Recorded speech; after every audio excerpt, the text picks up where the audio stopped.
Sessions will come to order. The clerk will call the roll. Chair Kane. Here. Vice Chair Gonzalez. Present. Beckley. Busey. Here. Clardy. Present. Fierro. Present. Jeton. Here. Schofield. Here. Swanson. Good morning, members. We give us some housekeeping items. As a reminder, if there's anyone that wishes to testify on any of the bills we will be hearing today, you must register on the electronic witness information kiosks located outside the hearing room before you testify and indicate which bills you wish to testify on. Please make sure to finish and submit this form. If you do not properly register on the kiosk, the rules will not allow you to testify. As usual, we will be limiting public testimony to 3 minutes. Also, if you do not wish to testify in person today, you can leave written public testimony comments through our website on any agenda item we are hearing today until the hearing is adjourned. Also, we have, I believe, 2 overflow rooms right now. We're working on adding a third. So what you may hear is we might say something like, on deck. And so if your name is called and you are not in the committee room that I'm presently in, that's a notice for you to maybe come to the back of this room because you'll be kind of up next or ready to go so that we're not waiting on you. If you don't make it to it, we will try and get back to you, but you might lose your place in line. If there are no questions, members, we will start with votes.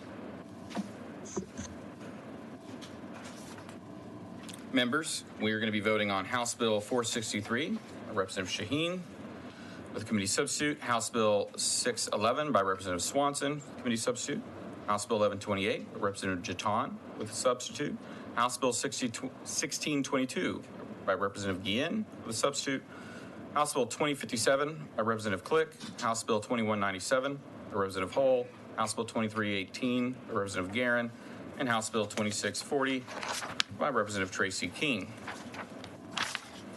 The chair lays out as pending business House Bill 463. Members, this is the bill we heard previously relating to ineligibility to serve as a poll watcher. Representative Schofield offers up a committee substitute. Is there objection to the adoption of the committee substitute? Hearing none, the substitute is adopted. The chair moves that House Bill 463 as substituted be reported favorably to the full House with recommendation that it do pass and be printed. The clerk will call the roll. Chair Kane. Aye. Vice Chair Gonzalez. Aye. Beckley. Busey. Clardy. Aye. Fierro. Jeton. Aye. Schofield. Aye. Swanson. There being 5 ayes and 4 nays, the motion prevails. The chair lays out as pending business House Bill 611. Members, this is the bill we heard previously relating to the assistance of voters in increasing a criminal penalty. It's by Representative Swanson. Representative Swanson offers up a committee substitute. Is there objection to the adoption of the committee substitute? The chair hears none and the substitute is adopted. The chair moves that House Bill 611, as substituted, be reported favorably to the full House with recommendation that it do pass and be printed. Clerk will call the roll. Chair Kane. Aye. Vice Chair Gonzalez. Beckley. Busey. Clardy. Aye. Fierro. Jeton. Aye. Schofield. Aye. Swanson. There being 5 ayes and 4 nays, the motion passes. The chair lays out House Bill 1128, which was recommitted to the committee on March 18th, 2021. Members, this is the bill relating to persons permitted to be in a polling place or a place where ballots are being counted. Representative Jeton offers up a committee substitute. Is there objection to the adoption of the committee substitute? Chair hears none. The substitute is adopted. The chair moves that House Bill 1128, as substituted, be reported favorably to the full House with recommendation that it do pass and be printed. Clerk will call the roll. Chair Kane. Aye. Vice Chair Gonzalez. Beckley. Aye. Busey. Clardy. Aye. Fierro. Aye. Jeton. Aye. Schofield. Aye. Swanson. There being 9 ayes and 0 nays, the motion prevails. The chair lays out as pending business House Bill 1622. Members, this is the bill we heard previously relating to reporting of early voting totals. It's by Representative Guillen. Representative Jeton offers up a committee substitute. Is there objection to the adoption of the committee substitute? Chair hears none, and the substitute is adopted. The chair moves that House Bill 1622, as substituted, be reported favorably to the full House with recommendation that it do pass and be printed. The clerk will call the roll. Chair Kane. Aye. Vice Chair Gonzalez. Beckley.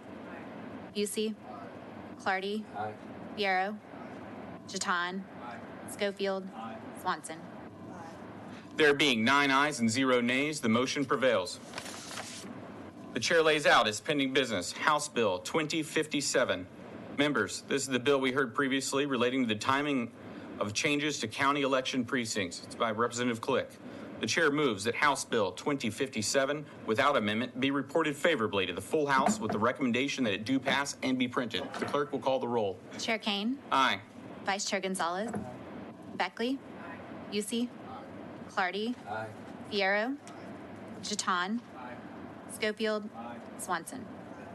There being 9 ayes and 0 nays, the motion prevails. The chair lays out as pending business House Bill 2197. Members, this is the bill we heard previously relating to the statement of residents required to vote. The chair moves that House Bill 2197, without amendment, be reported favorably to the full House with a recommendation that do pass and be printed and sent to the Committee on Local and Consent Calendars. The clerk will call the roll. Chair Kane. Aye. Vice Chair Gonzalez. Beckley. Busey. Clardy. Fiero. Jeton. Schofield. Swanson. There being 9 ayes, 0 nays, the motion prevails. The chair lays out as pending business House Bill 2318. Remember, this is the bill we heard previously relating to the content and numbering of propositions on the ballot. This is by Representative Guerin. The chair moves that House Bill 2318, without amendment, be reported favorably to the full House with recommendation that it do pass and be printed. The clerk will call the roll. Chair Kane. Aye. Vice Chair Gonzalez. Beckley. Busey. Clardy. Fiero. Jeton. Schofield. Swanson. There being 9 ayes and 0 nays, the motion prevails. The chair lays out as pending business House Bill 2640 by Representative Tracy King. Members, this bill we heard previously relating to authorizing certain political subdivisions to change the date on which their general election for office is held. The chair moves that House Bill 2640, without amendment, be reported favorably to the full House with a recommendation that it do pass and be printed and be sent to the Committee on Local and Consent Calendars. The clerk will call the roll. Chair Kane. Aye. Vice Chair Gonzalez. Beckley. Busey. Clardy. Fiero. Jeton. Schofield. Swanson. There being 9 ayes and 0 nays, the motion prevails.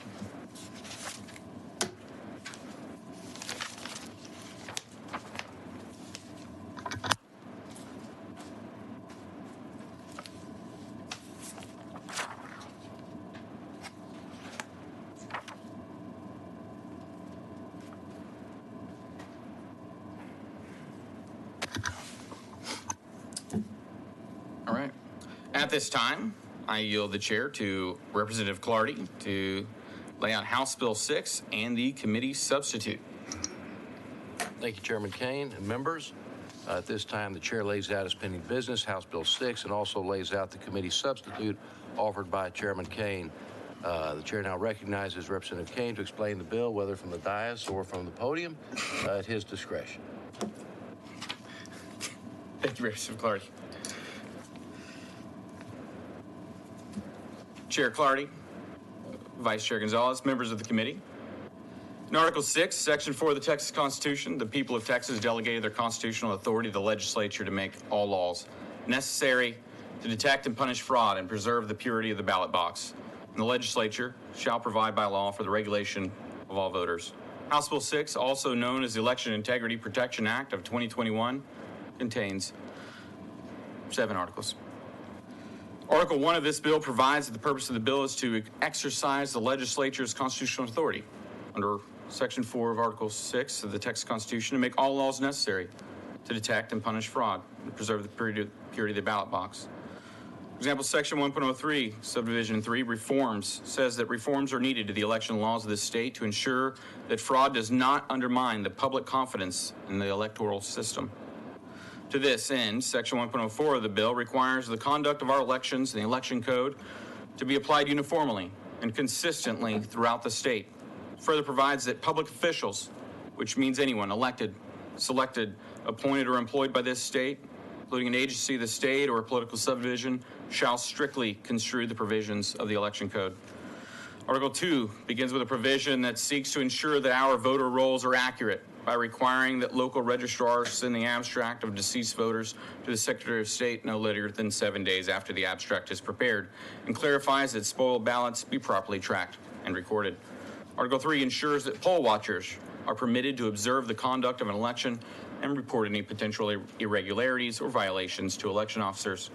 It protects watchers from being improperly excluded or removed, and makes it a crime for an election officer to refuse to accept a watcher when acceptance is required. Article 3 also clarifies by naming those persons who may be present at a polling place, the early voting ballot board, and the central counting station. Article 4 increases disclosure requirements for individuals who legally assist a voter. The assistance form for mail-in ballots in Section 4.01 and the assistance oath in Section 4.02 are designed to increase in transparency and instill trust in the process. Per Section 64.031 of the Code, the only people eligible to receive assistance in marking their ballot are those unable to prepare the ballot because of a physical disability that renders that voter unable to write or see, or an inability to read the language in which the ballot is written. These are people our society generally believes to be easily taken advantage of. So we must ensure that the secrecy of their vote and to protect them. Article 4 also strengthens prohibitions against compensating someone for assisting voters and enhances criminal penalties. It also contains provisions that prohibit the use of tax dollars to facilitate third-party distribution of mail-in ballot applications to those who did not request one, and prohibits distribution of a mail-in ballot or ballot material to a person other than the applicant. Article 5 strengthens prohibitions against vote trafficking and enhances criminal penalties for paid vote harvesting. It makes it unlawful to vote in a Texas election and the election of another state on the same day. Article 6 requires courts to give priority to and to expedite consideration of election cases alleging fraud. And when people do not have confidence in our electoral institutions, when political legitimacy is questioned, liberty is threatened. Therefore, it is incumbent upon the Texas Legislature this session to ensure that elections, the bedrock of our republic, are free, fair, and secure. At this time, I'd be happy to answer any questions you may have. If there are no other questions, I ask that I be allowed to close.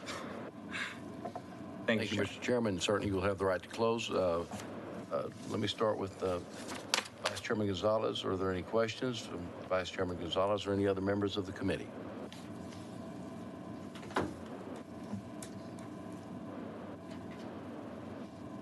Don't everybody jump at once.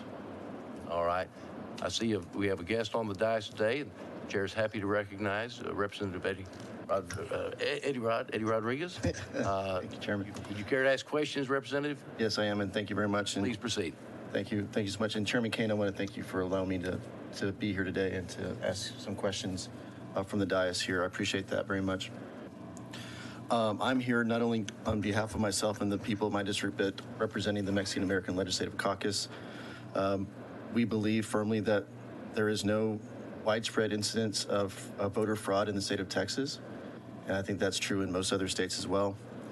And we believe firmly that more people being able to vote is better for our democracy and for our state. And we also believe that anything that would restrict people's ability to vote or having their vote count is a stain on our democracy and is not worthy of the state of Texas. So my questions to you are going to be really directed more towards the assisting aspect of the bill, section 4.01 and 4.02. As you may or may not know, Mr. Chairman, there are a lot of Latinos who require assistance. A lot of that is due to Spanish being the primary language. which, by the way, could be true for the Asian American and Pacific Islander community that may need some help in that regard. So I'm paying special attention to that. If I may ask, what is the current law in terms of what is required to provide to help a voter vote? What would I be required to provide at this currently under current law if I'm assisting somebody, Mr. Chairman?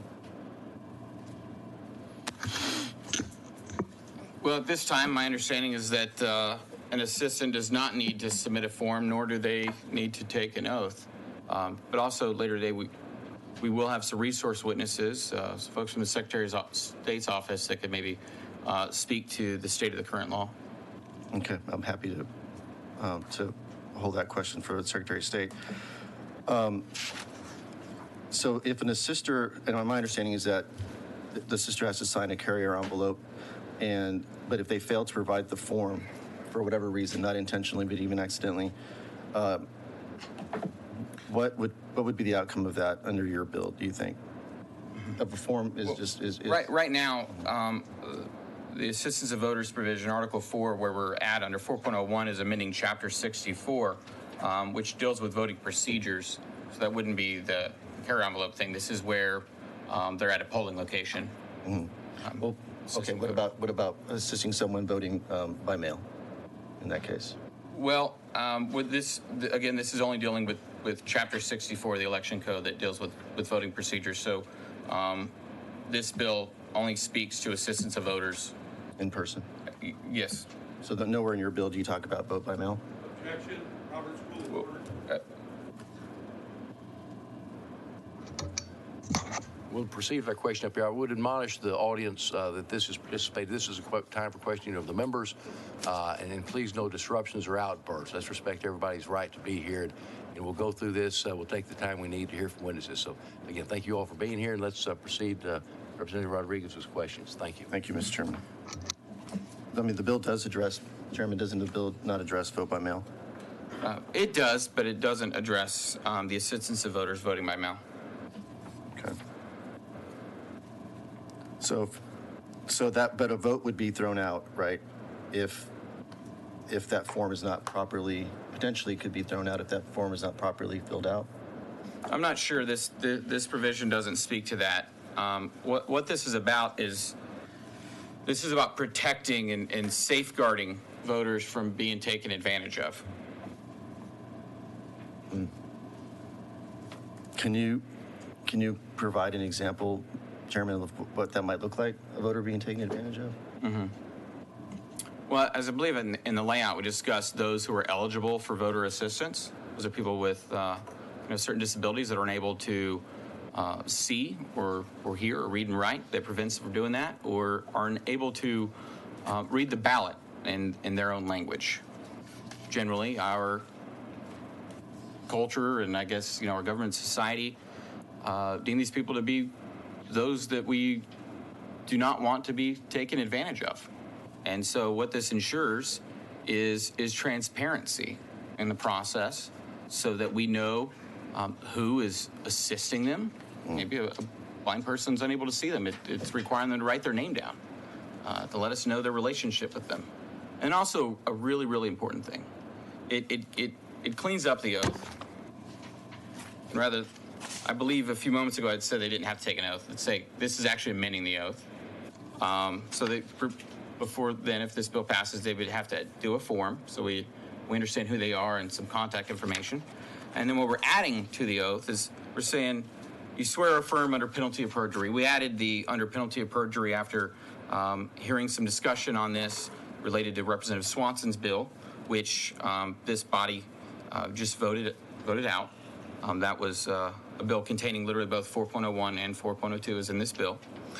That we thought it necessary before criminalizing someone under oath that we give them kind of a due process notice and let them know that this is under penalty of perjury. And then we add to it that they're swearing under penalty of perjury that they did not pressure, coerce, or intimidate the voter into choosing them, the assistant, to provide assistance. I think that's important. We want to preserve the secrecy of the ballot, and no one should be pressured or coerced into choosing an assistant or being told how to vote. And that oath is just for, in your bill, is for just the in-person voting, or does that apply for assisting someone voting by mail? Under 64034, that would be under Chapter 64. My understanding is that is just for voting procedure. However, we will have resource witnesses here. Okay. Chairman, in section 5.02, it creates a new offense for knowingly voting for or attempting to vote in an election in this state after voting in an election in another state that is held on the same day. This provision applies to individuals over 65. Is that correct? This applies to all Texans that vote. And all individuals over 65 are entitled to vote by mail. That's under current law, correct? That is my understanding of the current state of the law in Texas. Do you think this bill would make it harder to let individuals over 65 know that they're entitled to vote by mail? You're asking about Section 5.02, is that correct? Yes. Where we are clarifying. My understanding is right now it's technically already illegal, but given my concerns with due process and language that really clarifies things, nothing really clearly stated that it was unlawful to vote in 2 congressional races in 2 different states with the election day on the same day. So we thought it important to make sure that people know that. So candidates often send mail ballot applications to registered voters who are 65 or older. Under this definition of public official, since it does not say only when acting in an official capacity, it would be illegal for an individual incumbent candidate to mail out ballot applications, but it wouldn't be for a non-incumbent candidate. Is this the intent of the author? Is this your intent? I guess you're referring to Section 1.06, the definition of public official? Yes. Well, that's a definition section, so depending on its use, when it appears in other places or in the code or in this bill, then that would change its application. So there are provisions in this bill that do say when the public official is acting in their official capacity that it then catches them into a regulation. You don't foresee any First Amendment problems with that, potentially? With incumbent versus non-incumbent? I'm not sure I understand the difference in incumbent versus non-incumbent. The question is whether or not they're acting in their capacity as a government official at that moment or as a private citizen. Okay. And when one's acting as a private citizen, I might say that yes, that's when their free speech rights are at a higher level. Chairman, I really do appreciate you letting me ask some questions here today. I know my friend and colleague, Nicole Collier, is here representing the Black Caucus, and I probably will yield to her if that's okay. But I do want to just stress how the Mexican American Legislative Caucus takes this extremely seriously. Anything that's a change in the voting laws that may limit an individual's ability to vote or may potentially throw those votes out, we believe affects the Latino community and the communities of colors all around the state of Texas. And so this is why we take this very seriously. Any change to the election code that may restrict people's voting rights. And I thank you for your time, Chairman. Thank you, Representative Rodriguez, for your comments. Please know, though, that if this bill did that, I wouldn't be supporting it. But thank you. Thank you, Representative Rodriguez, and thank you for being here with us this morning. At this time, are there any other members of the committee who wish to ask questions of the bill author? Chair recognizes Mr. Busey. Thank you, Mr. Chairman. Chairman Kane, I just have a few questions. One, there's some things in this committee substitute I appreciate. I thank you for those updates. I was listening to you. Well, I appreciate that. I think we had a good back and forth last time. Can we jump to section 301, though, on page 3? Specifically, line 24 is where it gets started. I see 2 sections here that I want to reference. Section 301, line 3, 24, I'm sorry, page 3, line 24 to page 4, line 4, expressly prohibits a presiding judge from having a poll watcher removed from the polling place or requiring a poll watcher to leave the polling place. Okay, so I think that's pretty clear there. But if you look at section 306 on page 5, lines 16 to 20, it creates a new section entitled Removal of a Watcher from a Polling Place that says a presiding judge may remove a watcher from a polling place only if the watcher engages in activity that would constitute an offense related to the conduct of the election. So I'm a little confused because these two sections seem self-contradictory. How can we have both a categorical prohibition on a presiding judge having a poll watcher removed, as we see on page 3, section 301, but also give them some circumstances when they can be removed? Does that make sense? Yes, one moment. So, all right, we're looking at 3.06 and 3.01 together. Yes. Okay. So 3.01 expressly prohibits removal, but then 3.06 gives a reference to it. 3.01, a presiding judge may not have a watcher appointed under subchapter A, chapter 33, removed from the polling place. But then in 306, I can find it real quick, sorry. It says, it's a whole new section, I think this sub added, if that's right, about removal of a watcher from a polling place. Yes. It says the presiding judge may remove a watcher from a polling place only if the watcher engages in activity that would constitute an offense related to the conduct of an election. These seem contradictory to me. I'm just trying to understand what the intent is here. Yeah, I can understand why one may think there's a contradiction there, and we are. I'm always open to improving things and maybe clarifying it, like saying, I don't know, except for to point to something. But really, the goal of this is due to the nature of a watcher and the watcher's position on what they're doing. They're watching the process and watching the election workers, whereas the election judge is watching the voters.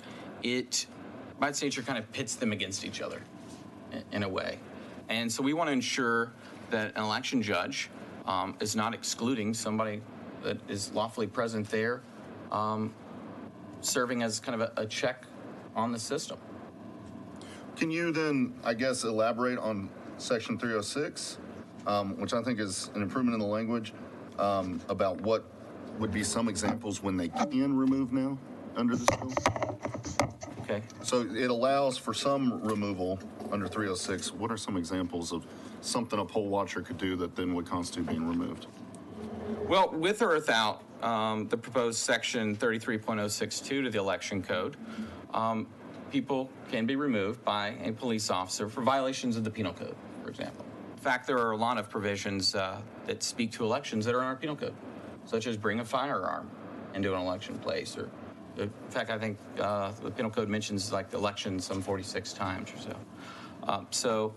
And I would say removing somebody for a violation of our penal code would not be the role of a presiding election judge. That would be the role of police officers, and so they certainly, call the cops, and usually there's officers nearby and take care of that. So as I said, the poll watcher is not watching the voters; they're watching the election judge, or rather, the election judge is. The watcher is there to watch persons, the people running the election, and because the election judge is part of the process, I think it makes a little sense for the judge to be able to eject a watcher without reason.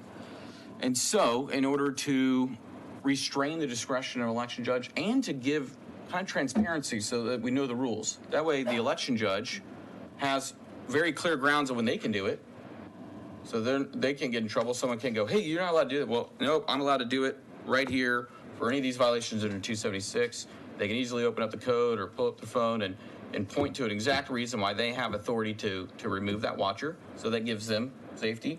It also gives some safety to the watcher, so that they know that they can't be removed without grounds. So I agree, and that's what I guess I'm trying to get at with this question. I'm sure election judges all over Texas are watching us this morning, and they want to know what your intent is here. And is it to say that they cannot remove a voter unless it's spelled out right here? So my question is, if a poll watcher is intimidating voters, if a poll watcher is yelling at election officials or otherwise disrupting the function of the election process, are you saying the judge would not have the authority to remove that person?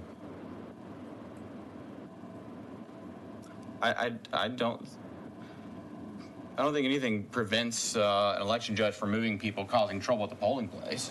So in those circumstances, you think, of course, they still have that authority if they're... Well, they're going to be violations of the penal code. Okay. Let me ask you this. You kind of hit on it. You talk about a police officer having the ability to remove someone. This is section 301. I just want to be very clear. We talked about this last week. does the election judge have the authority to call a police officer on these individuals without playing into removing them? Because it says they cannot remove them. It would be a crime to do so. I want to make sure our election judges understand that they still have the ability to call a police officer if they're having an incident and say, I need you to come in and deal with this situation and potentially remove this person. Are they not the middle person in removing that person and thus finding themselves guilty of removing a judge?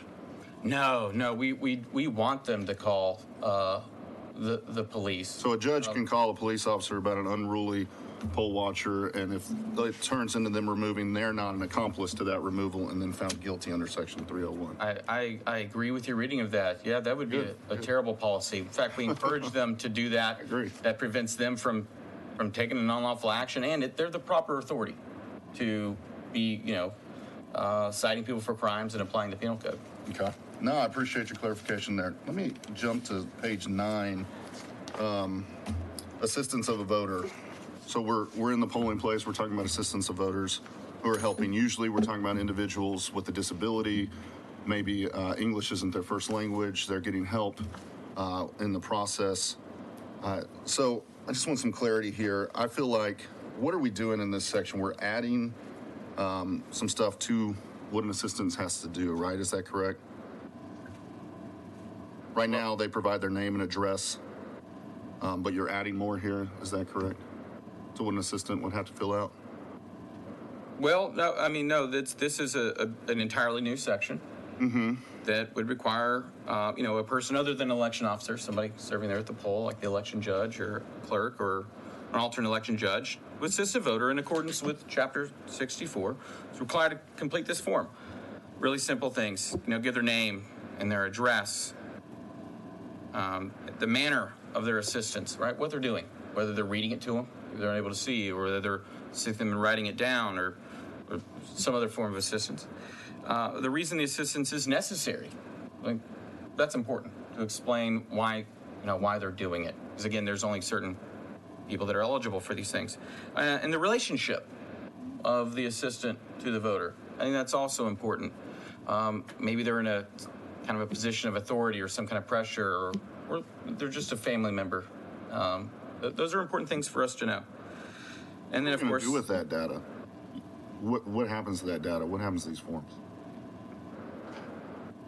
It's a good question. It's important for us to know. Yeah. Well, I think we'll have a resource witness later on. We can ask that question too. I'd like to know the answer. I guess when I'm concerned, so right now, if there's an individual with a disability, let's say maybe a vision disability, they need an assistant. You're saying right now under the current law, that assistant can come in, tell the election judge, I'm here to assist this voter, but they don't fill out a form? And you're adding a form. Yeah, that's correct. But usually what really happens is they just walk up to a voter and tell them, hey, you look like you need assistance, and begin assisting them. And these people sometimes maybe are easily, I don't know, I'm trying to think of another word for pushed around, but sometimes as a little short guy like myself, if Clardy was maybe walk up and tell me I look like I need an assistance, I might say, yes, sir. So this is to ensure that Representative Clardy would have to fill out a form to know that I wouldn't maybe who he was, so that we could track that. Maybe the assistant later on, there was a problem for that voter and that assistant, and they didn't know who they were because they found them in the line at the polling place, and they just walked up to them, because this is how it happens. We should be tracking that. I mean, I used to be a county party chair and put on primaries. I don't remember hearing this happening, but if you're pointing to specific examples, I appreciate getting that information from you. And I do want to be clear. This simple clerical error by the assistant doing on the form, that's not a criminal issue. Okay. We're not punishing people for simple mistakes. It doesn't. This bill doesn't speak to that, but never should we be punishing people for simple mistakes. This only should be for kind of this knowing and intentional fraudulent conduct. No, I appreciate that clarity. I guess my concern is, if you're an individual with a disability, there's already extra challenge to going into the voting place and voting because of the process. And what we're doing here, I feel like, is adding more steps to that individual having their right to vote. We talked last week back and forth, and you mentioned that these requirements are about protecting the voter. But to me, individuals with disabilities, have come to my office and said, we don't want these requirements. They feel like it adds an undue burden to them having access to the ballot box. So I'm just curious, who came to you with this need for this extra section when I think about assistance and who gets that assistance, and what problem are we solving here? Because I'm hearing the opposite, and I think our testimony today is probably going to lead to the opposite, that this is an undue burden on individuals that already have a bigger challenge to the ballot box. And I'm just trying to understand why this section's being added in the first place. Well, Representative Busey, I anticipate that we'll hear both sides of the story. There may be people here to testify today that side with your argument. I believe that we will have people testifying today that are explaining how some things have been abused and why we need more transparencies for assistance. I'll give you an example. We wouldn't let someone in person go into the voting booth and click the button to vote for them without an oath or and the person, maybe being paid by a campaign, but we would never let that happen, right? So why would we let someone assist somebody without an oath and knowing who they are? I mean, I think because we need to not add undue burdens to individuals to have their right to the ballot box, but I guess that's our area for debate here. Let me just say, I appreciate you saying we're going to hear testimony. I look forward to the testimony from our individuals with disability.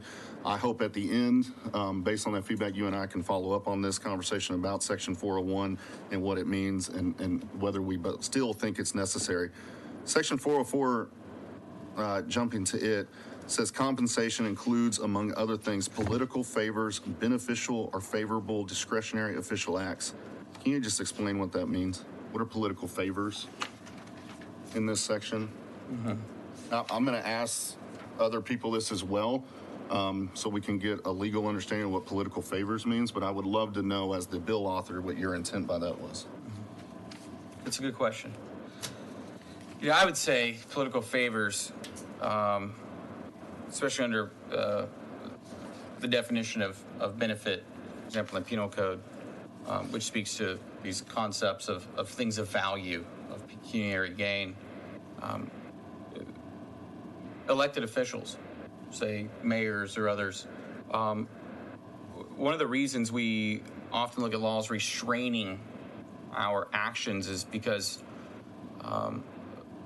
in a perfect world we wouldn't need this, but in our world we got to restrain kind of the temptations and desires, greed and gain, and political favor maybe by a mayor or somebody looking the other way on something, or a building project or a permit or granting something. That would be a political favor. Those things are of value.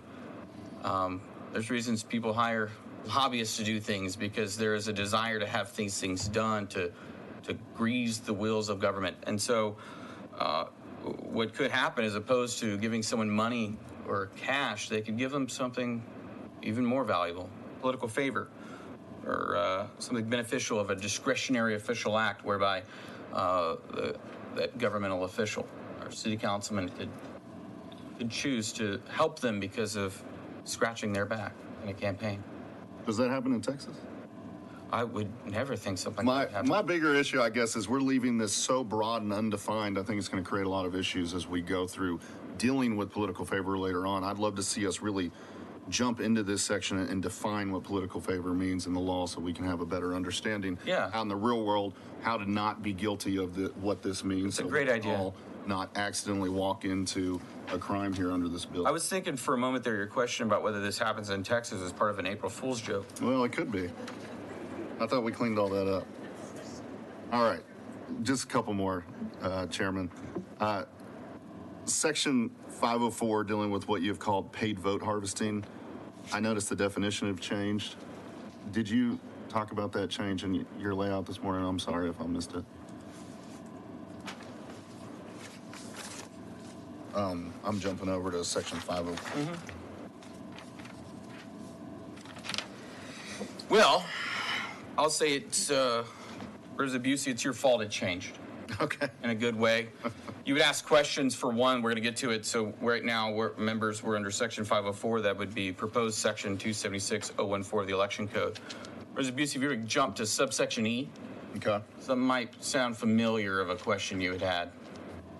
Yeah. This section does not apply to political speech or other acts merely promoting a candidate or measure that do not involve direct interaction with an application for ballot by mail, the presence of the voter or the voter's official ballot vote by mail, or their carry envelope, Okay. which was really valid when you were bringing it up. Where you're going, man, I don't think that does that, but we should be really clear that this is not penalizing protected speech, political speech, which my understanding under free speech provisions, constitutional law, is the highest rung of the First Amendment. So, vote harvesting, though, I would say is buying and selling votes. Mm-hmm. It's the trafficking of votes for profit. Financial involvement can tend to make things corruptible. Okay. So, I appreciate that change, and we did have a lot of talk about that. So just to make sure we're fully clear, direct interaction.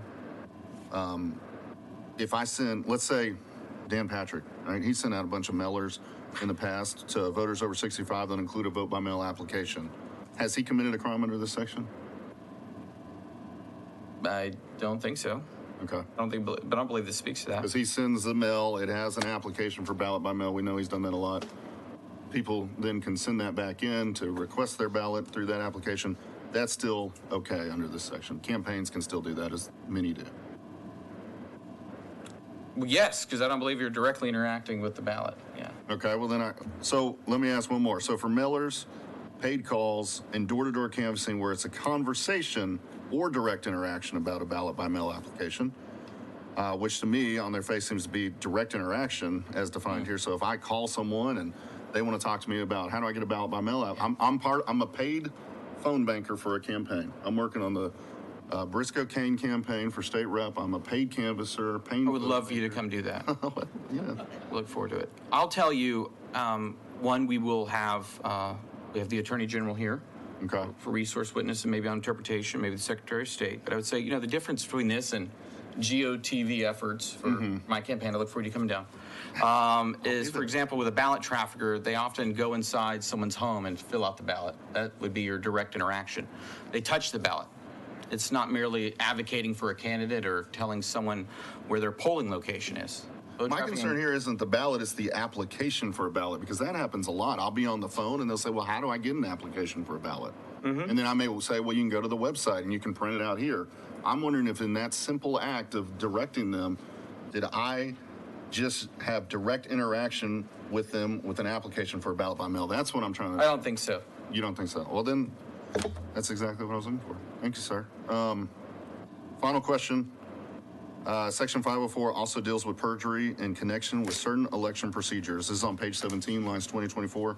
I just want a little, you made a change here from the original bill, the committee substitute. I think the first one did this, and then the second one keeps it that way. Removed with intent to deceive and with knowledge of the statement's meaning from the element of the offense. What's the meaning of that? Just trying to understand why that section was removed. It was in your original bill. Well, this actually now aligns with the concept of perjury and its definition in the penal code. Okay.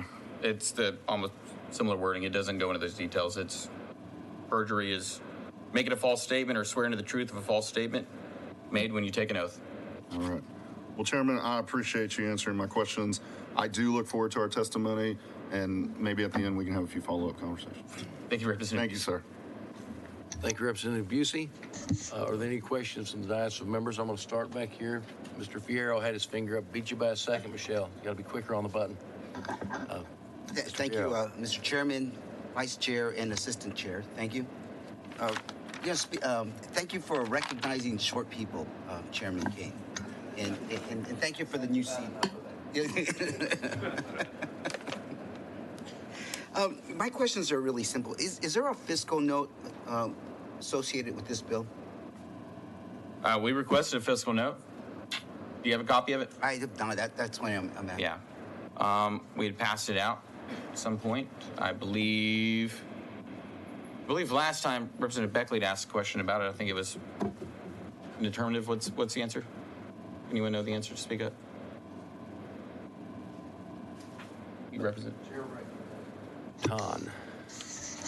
Oh, Okay, you're leaning up, Mr. John. Well, let's continue with the examination. We'll get you your answer. And Mr. Briscoe will do his best to answer. Thank you. I'll ask staff for that. Chairman, if widespread fraud voter fraud exists, as you allege, and HB 6 is successful in identifying and prosecuting these crimes. Wouldn't that mean that the workload on the AG's office is expected to increase greatly? And if I remember correctly, the AG also made a mention about how their workload allegedly already was pretty busy. Would this not increase their workload? But I mean, that's a good question. I think this bill also speaks to enabling local jurisdictions. For example, in Article 6, where we discuss expedited hearings and things by the district court and the appellate courts and Supreme Court on these matters, and so some of that's going to be handled at the local level as well. Thank you, Chairman. By the way, we got your answer. The no significant fiscal implication to the state is anticipated. You know, it's funny that you mentioned that, because at the Senate side, the day before yesterday, they were talking about millions of dollars to implement their bill. So Well, our bill's better than their bill. Fiscally conservative on this side. So thank you for saving us money, Chairman. Now, also, wouldn't this mean that if there's so much widespread fraud, that we're going to just be sending loads of people to jail?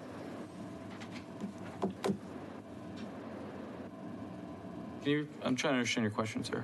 If there's all this widespread fraud that's being alleged, wouldn't more people have to go to jail for this? Well, the goal of this bill is to prevent more fraud. Any amount of fraud is too much due to the sacredness of the ballot box and the importance of this right. So, Chairman, just to put it in my mind correctly, yes, we are going to be sending more people to jail. I hope not. Right. That's not the goal. But it sounds like if what part of this committee is saying that there is not widespread fraud, and we wouldn't be. I haven't heard anyone discuss the numbers and amount, but we will have some witnesses and resource witnesses here to discuss that. I appreciate it. Thank you, Chairman. I have one more question. Yeah, the legislative findings emphasize that fraud in the election threatened the stability of the Constitution and democracy by undermining public confidence in the legitimacy of public officers. Yes, don't you agree with that statement? Despite testimony from the Secretary of State, and I believe you were present during the testimony, a few weeks ago, that the election in Texas were secure. Did your findings include anything about impact of lying on the national election results or public confidence in the legitimacy of public officers chosen by elections? Mm-hmm. This bill is not about the last November 2020 election. This bill is numerous polls, and I think you're going to hear from people today, and others have discussed that people are concerned with whether they trust our system. And legitimate concern or not, it's real. And I believe we have a duty to give them confidence in their system so that they have confidence in the laws, for example, that this body will be making. There's been an omnibus election bill filed many sessions back that we're dealing with this. So I wouldn't say it's anything new, and it's not something in response to that one. There's a lot of concerns at all levels of our elections in this state. Thank you, Chairman. Chairman, just two more things. One is, so from what I'm hearing you just say that you agree with the results of the national election. Is that correct? I don't think that's relevant to this bill, sir. May I pass, in regards to Representative Busey's questions on people with disabilities voting and how it's not always, you can't choose and pick who has a disability and who doesn't. Do you mind if I hand out this letter from Jeffrey Miller with the Disability Rights of Texas? Yeah, please do. Thank you, Chairman. And that very important. is my questions. Thank you, Representative Fierro. I think before Michelle, I'm going to recognize Representative Beckley in just a moment. I do want to remind the members, we're pushing up on 9 o'clock. It is our intention to break before we go back to the floor at around 9:45, and I know there's a number of people, so we want to get to their questions. And I see on the end of the dais Chairman Collier. Thank you for joining us this morning, and we're going to talk to the members and then give you an opportunity to ask questions of the bill author. Okay? So with that, Representative Beckley, you're recognized for questions.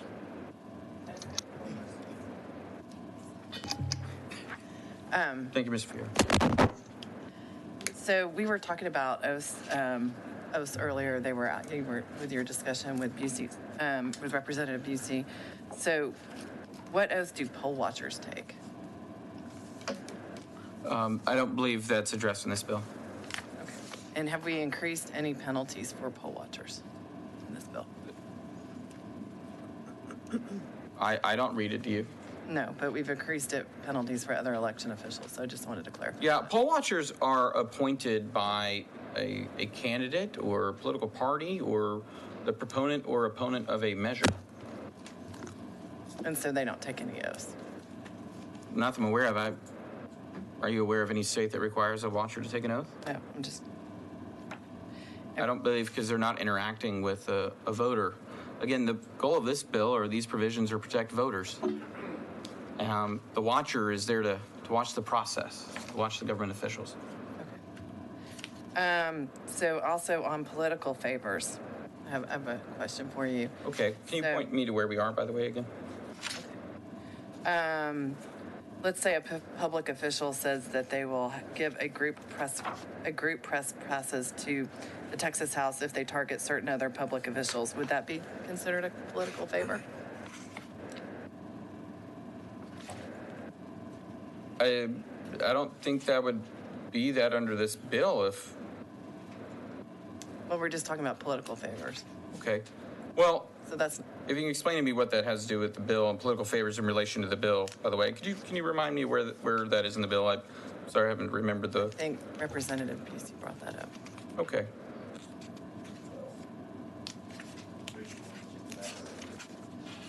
Yeah. Got it. We are under section 4.04. So this deals with amending 86.0105 of the election code to make an offense for a person to compensate or offer to compensate another person or to solicit, receive, or accept compensation for an activity described by one, which is to ensure that people aren't... We're down here dealing with ballots. I'm not sure how that question. Well, you just addresses political favors, so we don't have a definition for political favors. Is that what we're establishing? I think the definition of terms is based on reasonable people and what a jury or a judge interprets it as. All right, thank you. However, again, we will have resource witnesses that can help.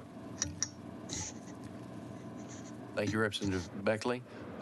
Let me see, are there any other members of the dais? I think, no. Well, I'm going to pick ladies first, and I'll recognize Representative Swanson. Thank you, Chair Clardy. I appreciate that.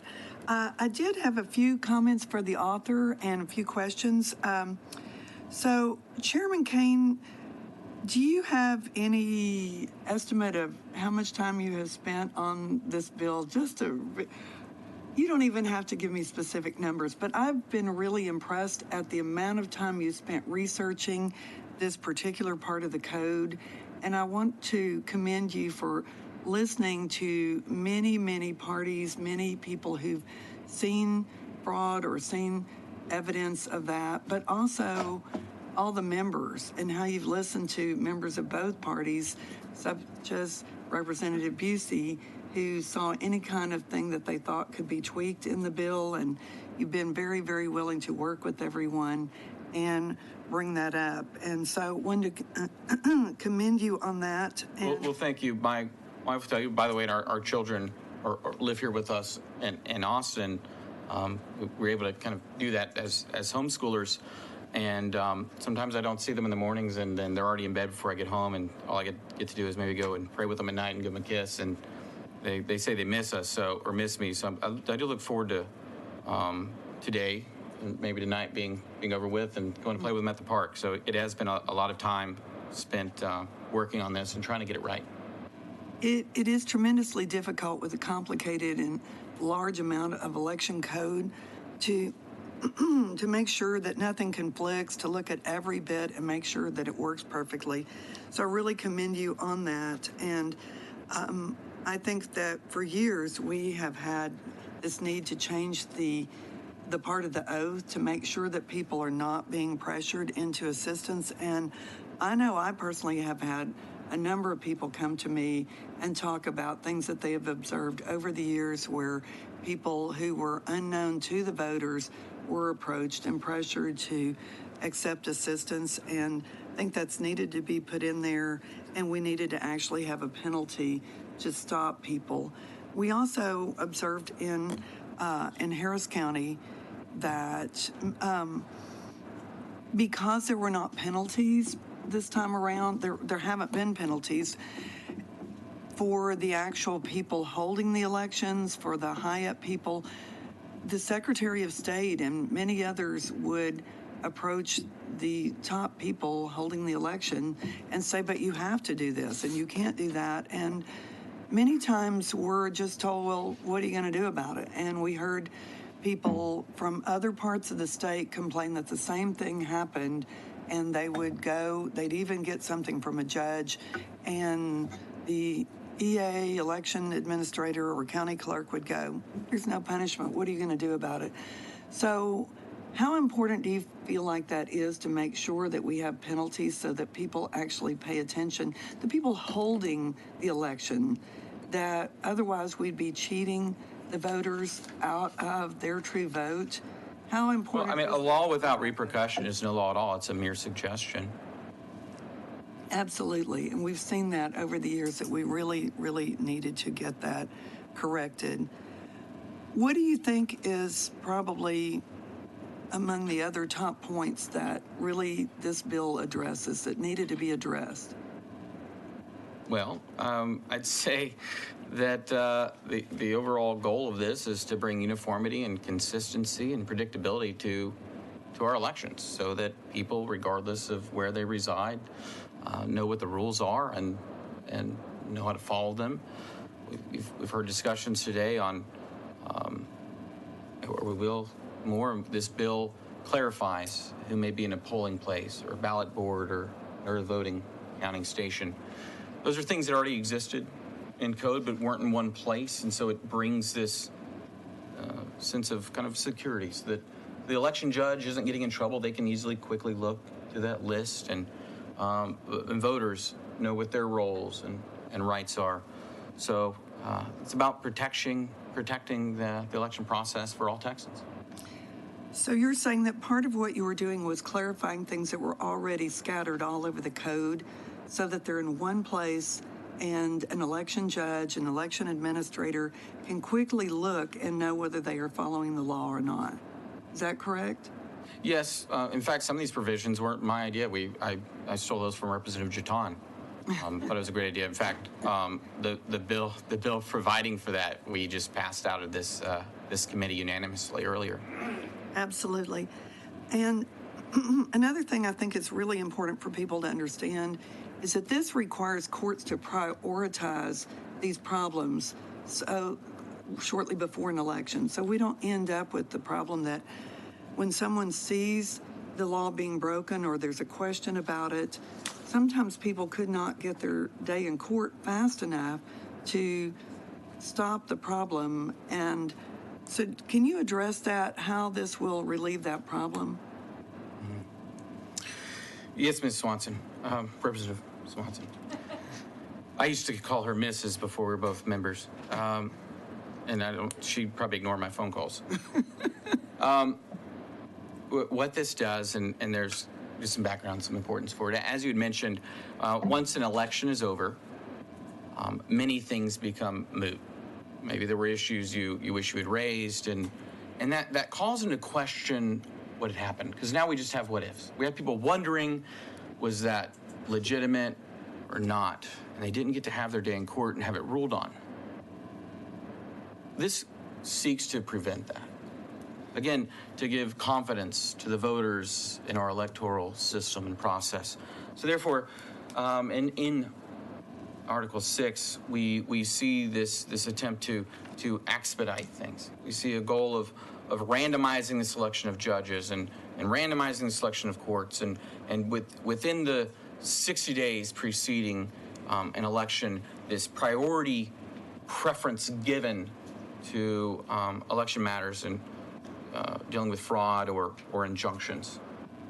So that, one, it's really important, and the clock is ticking fast. Once election happens, it's over and most things become moot. And two, so that people feel like it was handled.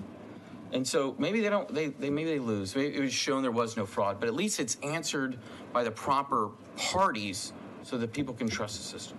And if there was, then it's taken care of at the right time, which is before the election is over. Exactly. Many of these things are impossible to correct afterwards. Would you agree with that? So far, the courts say so. Absolutely.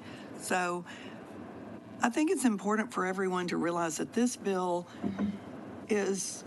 most of the bill is not going after voters. It's going after people who would falsely or with bad intent assist many voters, and it's going after the election administrators. It's going after this bill is not about going after voters at all. Right. This is about protecting voters, protecting the sanctity of the vote, protecting the security of the ballot box. This is to give confidence and add transparency to the system, to give faith to the electorate. It has no targeting of voters. Absolutely. Well, I want to commend you again on a great bill that you have spent so much time on, and that you've really, really listened to the members and many people from the public who had concerns. Thank you so much. Thank you, Representative Swanson.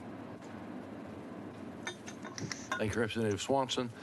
Members, we're going to proceed with questions. I would remind all of us that we will have the opportunity to ask the bill author questions upon the close, and we have a number of witnesses. Obviously, I think we have this room plus 2 other overflow rooms, so there may be questions better directed towards some of the witnesses, but certainly nothing to preclude members from asking questions of the bill author. But I'm looking at the clock, and I was hoping we can kind of compress this, and I know Chairman Collier has other responsibilities as a guest here, so if the members of the committee have questions at this point, we'll continue with that. Okay, but all right. So with this, let's go with Representative Jatan to ask questions, and then Chairman Collier. I think with there I may go to you. That would be all right. Okay, let's try to give everybody a little notice. All right, thanks. All right, thank you, Chair. I just first wanted to establish, we did get the fiscal note. It was delivered electronically, and I think you have a copy of it. No, thank you very much. Yeah, I just wanted to make sure we were on the same page on that. I know after the 2000 and 2004 elections, there was some concerns about the integrity of the elections, and there was a report put out in 2005 by Jimmy Carter and James Baker, and they kind of outlined some concerns that they had, and did a deep dive into it, and I think a lot of that applies today still. And one of the key recommendations was that the commission recommended states do more to prevent voter registration and absentee ballot fraud. That was in 2005, and is still a concern today. And I just wanted to ask you, Chairman Kane, does your bill address these issues? I don't believe we deal with voter registration except for. Yeah, I don't think we're there. At the very least, absentee ballot fraud. Yes, that's the purpose of much of Article 5 and other provisions. Good. And then for vote trafficking and things. Right, ballot harvest trafficking and other issues like that. And so I commend you on adding those to the bill, making sure we're addressing those things. And I just wanted to say, as an Asian American, I understand the concerns many have about, and just, and from my community, the concerns about assistance while voting. And I just wanted to make sure, I'm looking at Article 4, and when I read it, it does look like it provides protection from intimidation and unlawful assistance. Is that your intent? Yes, and I can empathize with you. The goal is to protect all voters, regardless of where they're from or what language they speak. And all right, thank you. Thank you, Representative Jeton. Other members? And it's the chair's intention to go to Chairman Collier unless she chooses to defer to Vice Chairman Gonzalez. All right, the chair recognizes Chairman Collier. Thank you so much. And I'm so sorry, I'm a little confused because I was under the impression that Representative Jessica Gonzalez was the vice chair, and I've never seen in my history a time where the vice chair doesn't have the gavel while the chair has it. So has something changed since yesterday? I don't remember you being pointed the chair. No offense to you. No. Thank you for the question, Ms. Collier. I've been asked to take the chair. It's my intention to do this job as quickly and as efficiently as possible. Appreciate the opportunity to serve this committee and the people. So I think this was a simple matter. I'm obviously a member of the committee and joint author of the bill, and that's about all I can tell you. So I don't think it's certainly within the rules for the chair to delegate or assign the gavel to any member he wants. We've all been on committees since you and I came in together where you look up and there's 3 or 4 people and somebody's got to take the gavel. So I wouldn't read anything to this other than we want to have this hearing conducted favorably and openly and everybody have a chance to talk, which is why I'm so glad that you're here with us to ask Mr. Kane your questions. Well, Representative Collier, I literally was just going to say good morning. Good morning. Representative Collier, that was all. All right, hey. Okay, so then I do appreciate, Chair Kane, you reconsidering your position and then welcoming all the members to participate fully in this hearing. And I'm here to ask questions because Texas has a history of disenfranchising Black and brown people when it comes down to voting. And I want to make sure that we have an opportunity to ask questions about the intent of this bill and get some more clarification so that we can understand what we're looking at and where we're going. So I just want to ask a couple of questions. Have you asked anyone in the U.S. Department of Justice to analyze whether this committee substitute or this bill would result in a denial or abridgment of the right of any U.S. citizen to vote on account of their race, color, or language? I have not. In violation of the Section 2 of the Voting Rights Act of 1965. No, Representative, I have not. I wasn't sure that was a practice of this body. Have you asked any nonprofit organization like the NAACP or any other organization who advocate for the rights of people of color to analyze whether this bill would result in a denial or abridgment of the right of any U.S. citizen to vote on account of race, color, or language in contravention to Section 2 of the Voting Rights Act of 1965? No, Representative, and if I thought this had to do with anything with denying the right to vote of any person, regardless of their heritage or their genetics, I would not be supporting the bill. Which one do you think is greater, injury with disenfranchisement or counting illegal votes? Repeat your question, please. Which is greater? Which is a greater injury, disenfranchisement or counting illegal votes?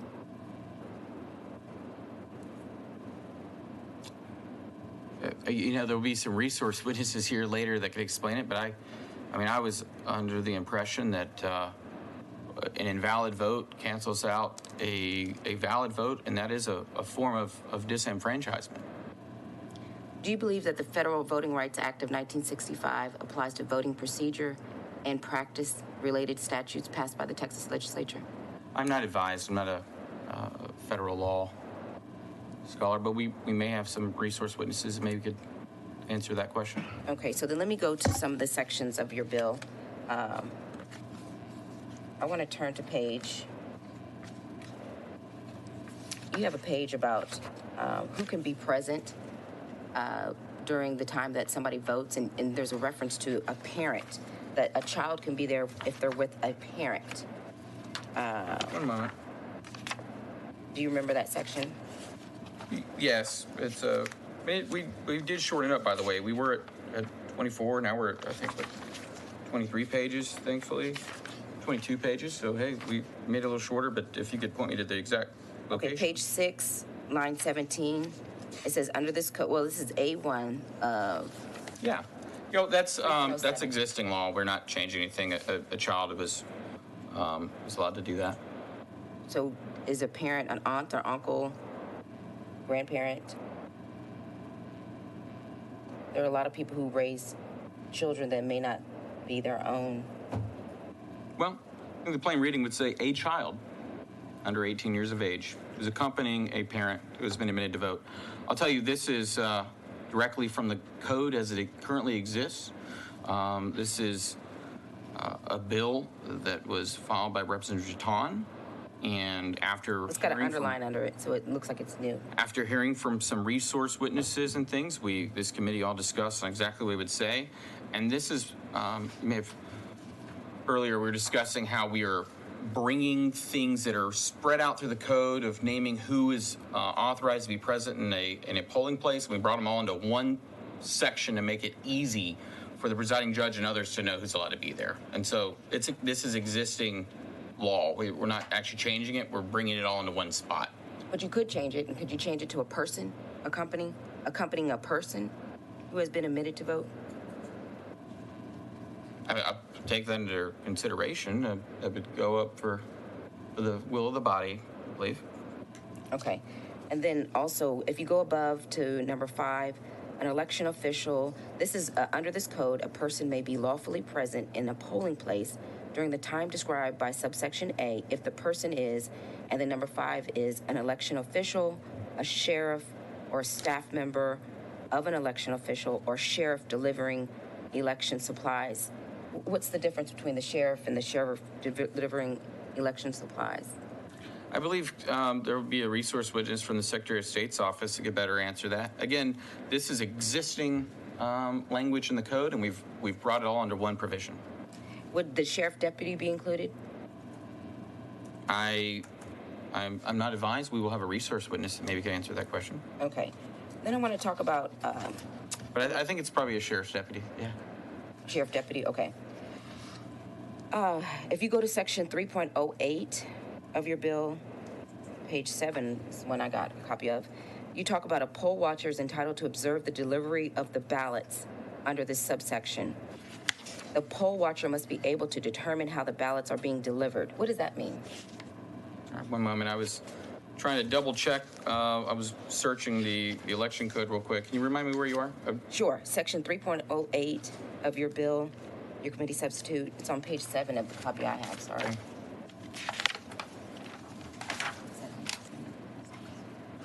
If you could restate, please. Sure.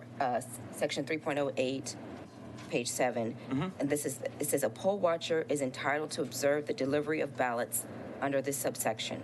The poll watcher must be able to determine how the ballots are being delivered. What does that mean? How would I? Well, I think they should be able to see whether they're being delivered in a box or a crate, or they're coming out of a car or being carried. You should be able to determine how they're being delivered. Is there a violation for not allowing that, or for that not happening? I don't believe this bill speaks to that, but it may be. We have a resource witness here later we could ask on that. Well, I'm concerned because, let me ask you this. Does your bill create new penalties, criminal penalties?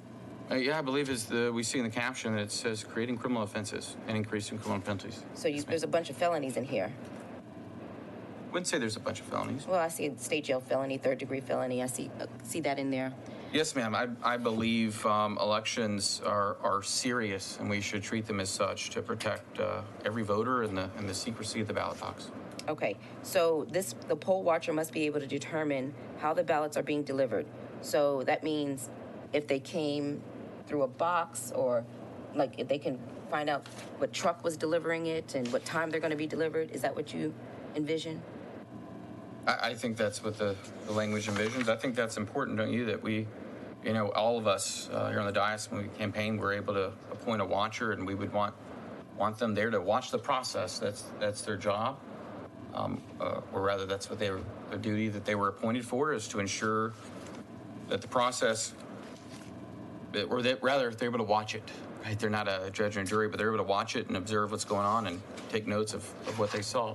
Well, do they have to accommodate the poll watcher to make sure that this happens? Well, the poll watcher would be watching the delivery. Well, what if the poll watcher says, I can't be there at 10? Can you Okay. do it at 11? Well, maybe get another poll watcher. Okay, so then let me ask you this. The other part says how election officials are making decisions about the delivery of ballots. Is there a problem with the open meetings? Are these not done in open meetings, the decision? They're not? I see Jatan's. Well, this is you also, I can't think of the exact location, but we're discussing watchers, which is under chapter 33 of the election code primarily. I think it's entitled watchers. We also had a definition of what observe is. Observe is 6-7 times in the code, and there's multiple bills trying to bring clarity to it, and so we thought to add a definition that says observe in relation to watchers means, what did we say? It means to be able to sit or stand conveniently near enough to hear and see the activity or procedure for which the watcher was appointed. And so knowing that that is the duty of the watcher, to be able to see and hear, right? So maybe there's a window up. Well, they can see, but they can't hear. You want to see and hear and be conveniently near enough, sitting or standing, to be able to observe that procedure or activity that they're appointed to do. And this merely helps bring some clarity in this particular circumstance here in Section 3.08 to ensure that they're able to do their job and properly observe it. And so if they can't see how things are being delivered or be able to close enough to hear how decisions are being made by those election officers, then they're not actually able to carry out their duties as an observer. If you go to Article 5 of your bill, fraud and other unlawful practices, I'm looking at Section 5.01 on page 13. Mm-hmm. Okay. So you talk about offenses related to provisional voting, and it talks about an election judge commits an offense if the judge knowingly provides a voter with a form for an affidavit required by Section 63.001 if the form contains false information that was entered on the form by the judge. So questions. The election judge, those are people who sign up, is that right? They're not elected. That's correct. Okay, so they sign up to do this. So now you're creating a penalty, a state jail felony for, is this a current violation of the law right now, this provision?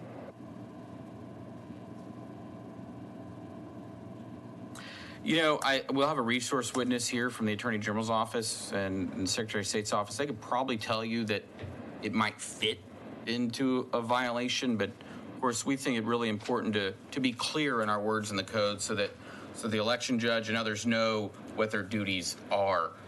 We have a lot of ambiguous things. So again, that's one of the overarching goals of this legislation.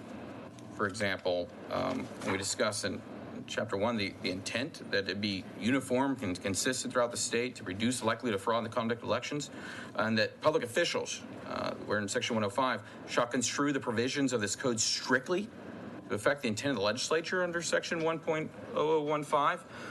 Well, if our code isn't really clear in things, it's kind of difficult to strictly construe it. And so we are putting things into code. For example, where you're talking about new Section 5.01 to make clear that if an election judge knowingly provides a voter with a form or affidavit required by Section 63.01, which, by the way, is the regular procedure for accepting a voter, if that form contains false information that was entered on the form by the judge. So we want to be clear that we're not, the judge isn't getting in trouble if someone else put it there, right? If the judge knowingly, right, knows it's false and they put it on there, I think we'd all agree, well, that's wrong, and that should be penalized. So this is a new penalty against violations by election judge, is that right? Yeah, are there any other new penalties? For knowingly putting a false statement on an oath. Are there any other new penalties created for violations by election judges in your bill? Well, there are some that could possibly apply to election judge, I suppose. How many? When we get into 276.014, that'd be Section 5.04. An election judge could possibly come into doing these knowingly paying somebody to vote traffic, I suppose. You said vote traffic? Yeah, vote harvesting. Oh, okay. I prefer the term vote trafficking. It really kind of triggers the mind for people of what really is going on. But you called it harvesting in the bill? Yes, that's the term we use. Okay, so then let me ask you this. Are you aware that there are some counties that have difficulty locating election judges? I'll take your word for it. There's some that are concerned with that. Well, I mean, now that we have additional penalties added on to through your bill, do you think it'll be easier now to find election judges?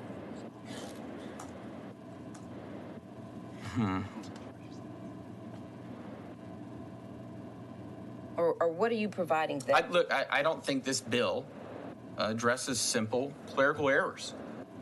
You know, if the election judge isn't knowingly putting false information on this affidavit, there's nothing to worry about. We are not targeting people for making simple mistakes. Well, some of it could be interpreted, and see, the problem is that somebody could just get arrested, and that's a problem. So they have to explain their simple mistake after they're arrested, and that's further disenfranchisement. So this is the question that I have about the election judge.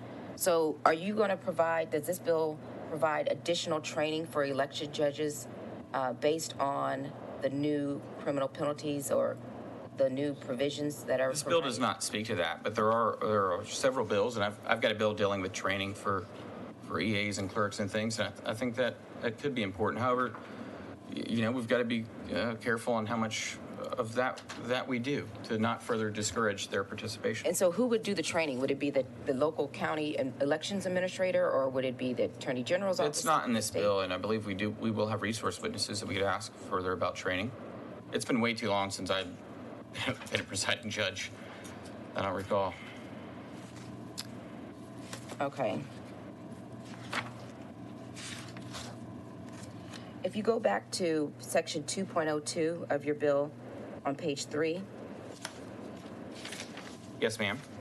It says an election officer shall maintain a register of spoiled ballots at the polling place. That's already in the law. And then you put including spoiled ballots from a direct recording electronic voting unit. What's happened to necessitate this additional provision? What happened? Oh, I'm not sure what happened, but I think it's important that we cover all forms of voting machines, and in this instance, so you've got paper ballots, and then you've got these this paper ballot backup concept, which I believe is what we're calling a direct recording electronic voting unit. And when a ballot is spoiled, and by the way, spoiled ballots are defining the election code under section 64.007A. It would say where if a voter mismarks or damages or otherwise spoils the ballot in the process of voting, the voter is entitled to receive a new ballot upon returning that other one. So this is a live ballot, and I think we should be ensuring that we track where they are and don't allow them to get into someone else's hands. Has that happened? I mean, did we lose some?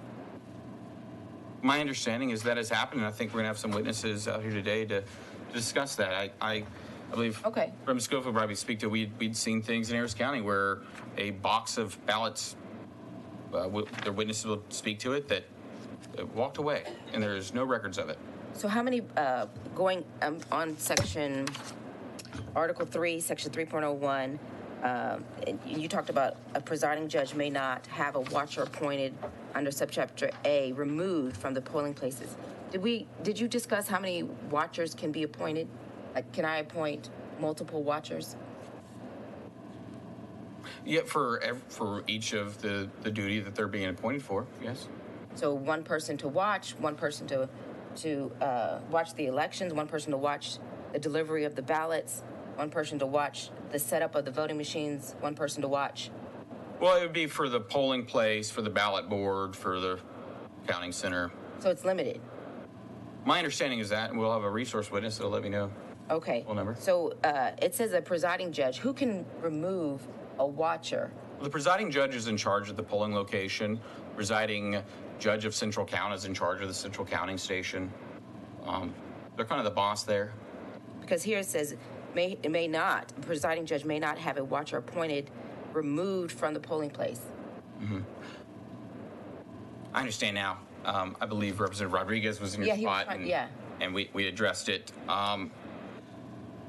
Representative Busey was asking some questions regarding this, and so this is we realize there needed to be a restraint. We're going to have some witnesses, some people I've talked to that have been wrongfully not admitted, even though they were qualified to be admitted as a watcher and have been wrongfully removed. And so this is to clarify that, hey, you can't remove somebody that is properly appointed. And then what you'll see, though, over in 3.06, and adding new chapter 33.062 of the election code, it's entitled removal or watcher from polling place. So it says the presiding judge may remove a watcher from a polling place only if the watcher engages in activity that would constitute an offense related to the conduct of the election, including an offense under Chapter 276. That's where a lot of our fraud and other kind of penal matters are contained. And one thing we discussed is I actually asked, I'd spoken with the Secretary of State and others about this, because people on this dais and others had said, well, what about penal offenses? And we're told, well, that's already there. It's kind of understood. There is a penal offense for this? No, I'm talking about if a watcher commits a crime, right? 276 doesn't speak to assault, but that's included. A presiding judge can call the police about a crime that occurred and also have them removed. So, okay, so since you went to page 5, section 3.06, removal of watcher from polling place, is there a penalty for a presiding judge that removes a poll watcher or a watcher? This bill doesn't speak to that. There may be one in the code based on a violation of this, but not advised. So if there's not a limit on the number of watchers, if I'm not advised on whether there is or not. Okay, so if there's we're in a pandemic right now, and the pandemic persists, what type of arrangement do you envision that must be made to accommodate all those people in the voting polling place? Are they expected to do that? I'm not sure, but one thing I do know is that even during a pandemic, Texans broke records in early vote in-person turnout. That's impressive numbers, and so I'm not sure how it would affect currently if we had it again, but... No, I'm talking about, well, they manage the people coming in, but I'm talking about inside the polling location. So if I have a bunch of watchers and if I have more than one watcher in there, everybody's in because you said the sheriff can be in there. Well, no, only when delivering supplies. They're actually not just to come and hang out. Secretary of State? It's only when they're doing their job. Can the Secretary of State come in there while the election's going on? Let's read what it says. I think so, of course. But they also don't just kind of come around and hang out. They're there to look at something and then they leave. This isn't the courthouse steps or the mall. It's an important place. And so that's why we wanted to clarify that only when they're there doing certain things, they're able to be there. Otherwise, they need to leave. Okay. So I'm just trying to figure out if my county would have to pay extra money to find a larger place. And would that reduce the number of polling locations because of the size of the people to accommodate the people? I mean, I'm just trying to make sure that we have... Yeah, that's a good question. I'm looking out in the audience right now, and I see people are managing to be really close together, and I think we've... well, they've relaxed the rules here, and some places want to still have safety. Okay. Well, I understand your concerns. Okay, so then let me go on to page, let me go back. Section 3.05, and I know we've got to get on. Section 3.05, page 5. It says, a person commits an offense if the person serves in an official capacity at a location at which the presence of watchers is authorized and knowingly prevents a watcher from observing an activity the watcher is entitled to observe. That's existing law. And then you've added, including by taking any action to obstruct the view of a watcher or position a watcher at a distance from the activity. Okay, I have been in very small, tight places, like libraries. Some of them are existing libraries. And so it can be difficult to... Well, just tell me what you mean by obstruct. If I'm standing in front of them, am I obstructing? Well, if you're intentionally standing in front of them to prevent them from observing, I think you'd be obstructing them. Okay, so then I could be arrested? Or would I be ticketed? I don't know what the authorities may do. I just think it's really important that the existing statute, as you had said, a person commits an offense, the person serves in an official capacity. Really important. So if I you're, know, but what if I put up a bunch of voting booths? I mean, they send me 10 voting booths in a small, tight place. And again, you're trying to maintain the distance and stuff. was it done to help social distance and protect people, or was the intent to stop those Well, see, watches that's the from problem. occurring? That's not what this bill says. Because if that was my intent and it Well, that's actually what this- has the that's literally- impact of well, specific intent blocking is- somebody, I could still get arrested. Well, I'd say knowingly prevents a watcher from observing activity. We know that that's what intent is. Well, you know, but I mean, literally, I don't know what the police officer's going to say. I'm just trying to stop all these people from getting arrested prematurely. Yeah. Well, I understand. So this would be someone acting in their official capacity, so not a voter.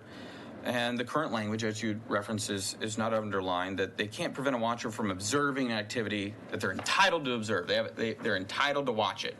But if I put the booths, as an extra safeguard, I think it's important to kind of define what that means. So if I'm allowed to observe it, that also means you can't prevent me from observing it.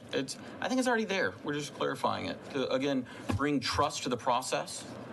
I don't know whether trust was misplaced because are you aware of? I think we'll hear a lot of witnesses today who have been wrongfully excluded. Excuse me, if we could, Chairman Collier and Chairman Kane, we're starting to talk over each other. Yes. Sure. Give each other an opportunity to speak. And then Chairman Collier, I certainly want to have you have the opportunity to ask your questions, but we are kind of coming up on the witching I can hour. come We back. need to break the floor. So I was hoping to perhaps complete your questioning, and then I know there's other members that have some questions. I think we'll have to take those up when we return from the break. But please proceed and please be mindful of the clock. Thank you. Yes. Did you know that more people have been killed in mass shootings in Texas in the past 2 years than people who have been convicted of voter fraud? I'm not advised.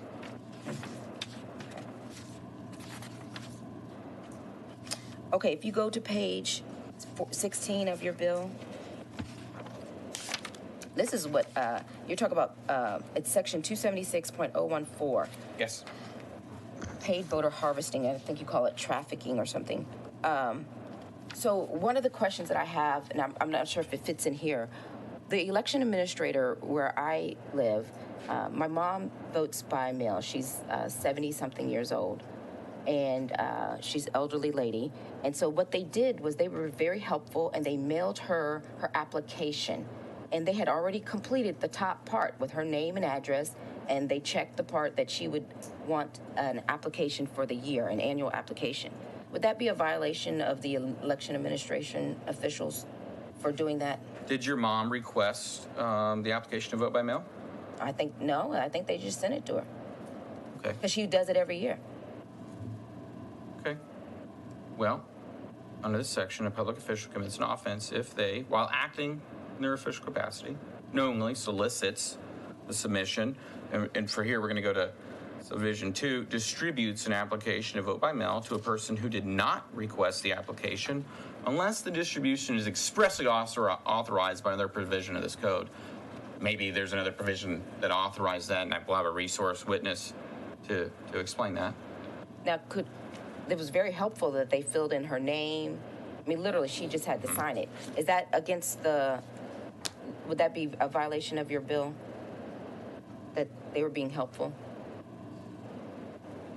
I'm not sure if this bill speaks to pre-filling, is what that'd be called. Okay, so then they could continue to do that? Because it says complete Under this any bill. portion.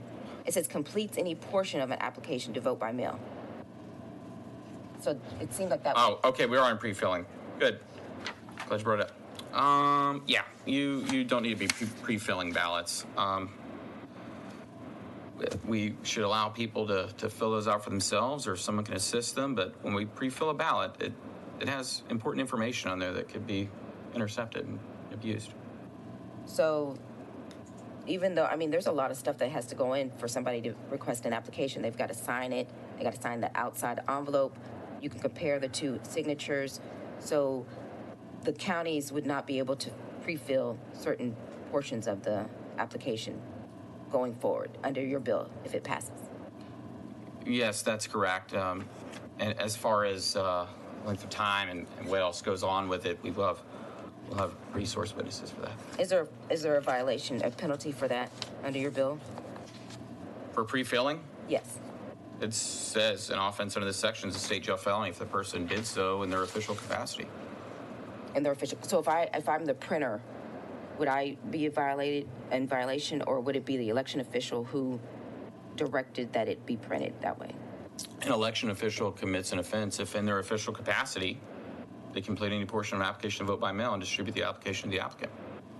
Okay, and so what type of election official, what is the definition that you see with this?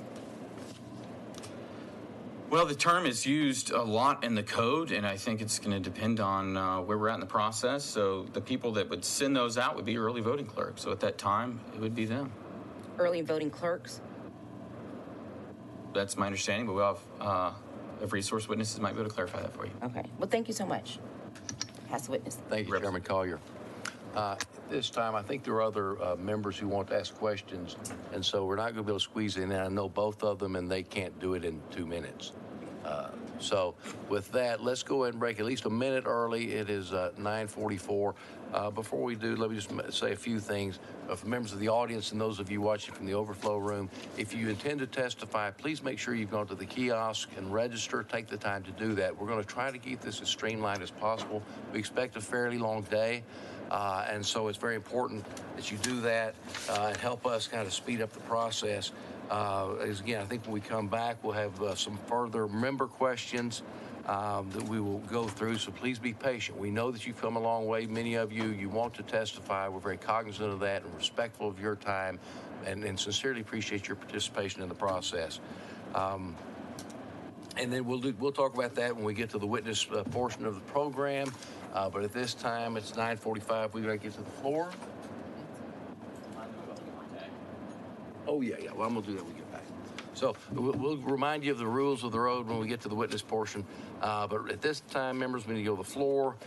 If there is no objection, the committee substitute is withdrawn and the bill will be left pending. Is there any objection? Chair hearing none, the committee substitute is withdrawn and the bill is left pending. Without objection, the committee will recess until final adjournment or recess of the House today or during the period authorized for reading and referral of bills if permission is granted by the House. With that, we are recessed.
Come to order. The clerk will call the roll. Chair Kane, Aye, you're here. Vice Chair Gonzalez, Beckley, Busey, Clardy, Present. Fierro, Jeton, Schofield, Swanson. A quorum is present. At this time, I yield the gavel to Representative Clardy. Thank you, Mr. Chairman. The chair now lays out his pending business, HB 6. The chair also lays out the committee substitute that was previously offered. I think we have at least 2 members that want to ask additional questions. So at this time, the chair would recognize if she's ready to be recognized, Vice Chairman Gonzalez for questions.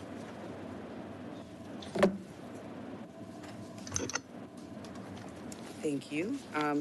So, I know some of this was referenced in earlier questioning. I think when Chair Collier was asking questions and Representative Rodriguez, my district is made up of 73% Latino, 90% non-white, and so anything that potentially would disenfranchise the people in my district is obviously of high importance. As you sit here today, do you know how your bill might affect minority voters? The bill is to ensure uniformity and consistency of the code and to protect all voters, all Texans. I understand that, but I'm asking, do you know how this bill would affect minority voters? I believe, again, the bill is neutral to that. It's for all Texans. You didn't answer my question, though. I mean, so is that a no? No, I think the effect is for all Texans to have faith in the consistent application of our election laws. Again, do you know how your bill would affect minority voters? It will affect everyone the same because it's designed for all Texans. So are you saying that Texas does not have a history of official discrimination when it comes to the right to vote? I'm not sure what relevance that has to this bill. This bill is for all Texans. It's very relevant. I mean, Texas was under the Section 5 purview since Voting Rights Act got enacted, and because of this official history of discrimination. This bill targets voter fraud and seeks to secure our elections for all Texas voters. So you're not going to answer my question then. So I'm also assuming that you have not performed a racial impact analysis on the bill as well. I'm not advised of the performance of one of those. If I could, let me recognize Representative Fierro, who's joined us on the dais. Okay, so I'm not going to get an answer to it. Thank you. All right. Are there any other members who wish to ask questions of the bill author at this time? Chair recognizes Mr. Schofield.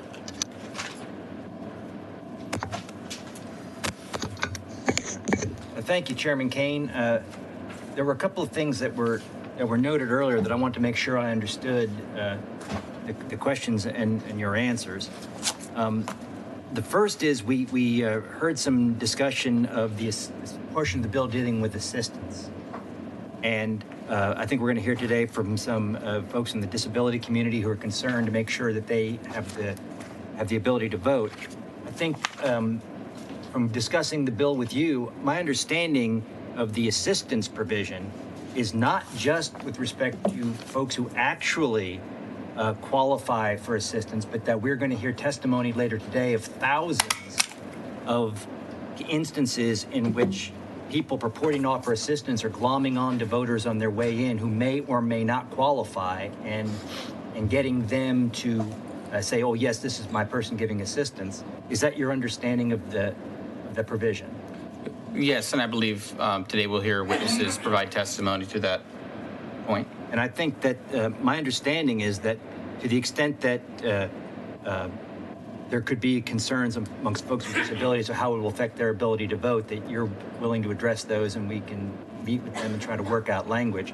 Oh, absolutely. But you have no intention of letting folks who want to violate the law and cast votes for other people who may or may not even be qualified for assistance, letting them sort of piggyback onto something that's meant to help folks who need it and make it so that they're essentially vote harvesting. And I think, would you agree with me that assisting isn't supposed to be vote harvesting? It's supposed to be helping a person who qualifies under the law and who needs assistance in casting their ballot. Yeah, I agree with your analysis. Okay. Secondly, we had some discussion of political favors and the definition of it earlier. And I want to make sure that I understand, as I read the bill, the only reference to political favors is in the section on compensating somebody for vote harvesting. And so that the only time in your bill you are referring to not allowing political favors to be exchanged is as a form of compensation for vote harvesting on page 12 of the bill. Is that correct? Well, if you go to page 15, the definition of benefit in 276.014A1, it also defines benefit means anything reasonably regarded as a gain or advantage, including a promise or offer of employment, political favor, or favorable discretionary official act. I'm sorry, I said page 12, I meant page 15. So that's that provision where where the bill is attempting to make sure that people aren't paid to harvest votes, is apparently trying to get not just to financial compensation, but to any other form of compensation. And that, again, assisting people is not supposed to be vote harvesting. It's supposed to be assisting a person casting their ballot who requires assistance under the law. Is that correct? I believe you're right. It's to go after anybody trying to make pecuniary gain. Okay. And you were asked earlier about which was worse, disenfranchisement or counting illegal votes. Aren't they basically the same thing? If somebody counts an illegal vote that voted the opposite of me, didn't they just disenfranchise? I believe that's a form of disenfranchisement. All right. Well, thank you. I appreciate it, and I look forward to the testimony that we're going to hear today. Thank you, Representative. Thank you, Mr. Schofield. Let the record reflect that Representatives Busey and Jatan are now present. Thank you for joining us. With that, are there any other members of the committee who have questions of the bill author? All right. Hearing none, we're going to move forward with the witness portion of the program. Let me just talk about a few basic ground rules for those of you in the room and those of you watching in the other overflow rooms. What we're going to try to do is follow some simple rules. First off, and thank you for your conduct this morning, let's continue to be respectful and civil and decent with one another. This is a very important issue, but at times it can be contentious, and people have strongly held beliefs and opinions, and let's make sure that we respect one another as we really try to perform this in a very civil and legal and dignified manner. We are going to be limiting testimony to 3 minutes. That will be timed by our clerk down below, and there's a box with a green, yellow, and red button, which means basically the same thing it means when you look at a traffic signal. So be cognizant of that. We'll try to encourage you to wrap things up if it goes long. But again, this is a way we can be respectful of our friends and our fellow citizens to make sure that we're abiding by the time. As we go along, you may notice that you start to hear things repetitively or kind of the same story from different people. And while we respect everyone's independent story, what we want to do is hear things that are unique or different that you think may influence or have an impact upon this committee as we deliberate on this important issue. So I would just ask that if you've heard someone say your story, you've heard it repeatedly, and you say, good, they've made my point, we have you registered. You've registered on the kiosk as a witness, and we know if you testified for or against. We are very mindful of that. We report that in our journal that we vote on, that we look at as this bill moves forward. So we know you've been here, we know you care, we know your position. So don't feel like you have to come forward just because you've registered, but that is certainly, I'm not trying to dissuade anyone or discourage anyone from participating. Just, again, it's a matter of respect of moving through. But we do have a number of witnesses that are here, and so just consider that as we go. But we are so thankful and appreciative that you've taken the times out of your lives to be here with us on this Easter weekend as we go into it.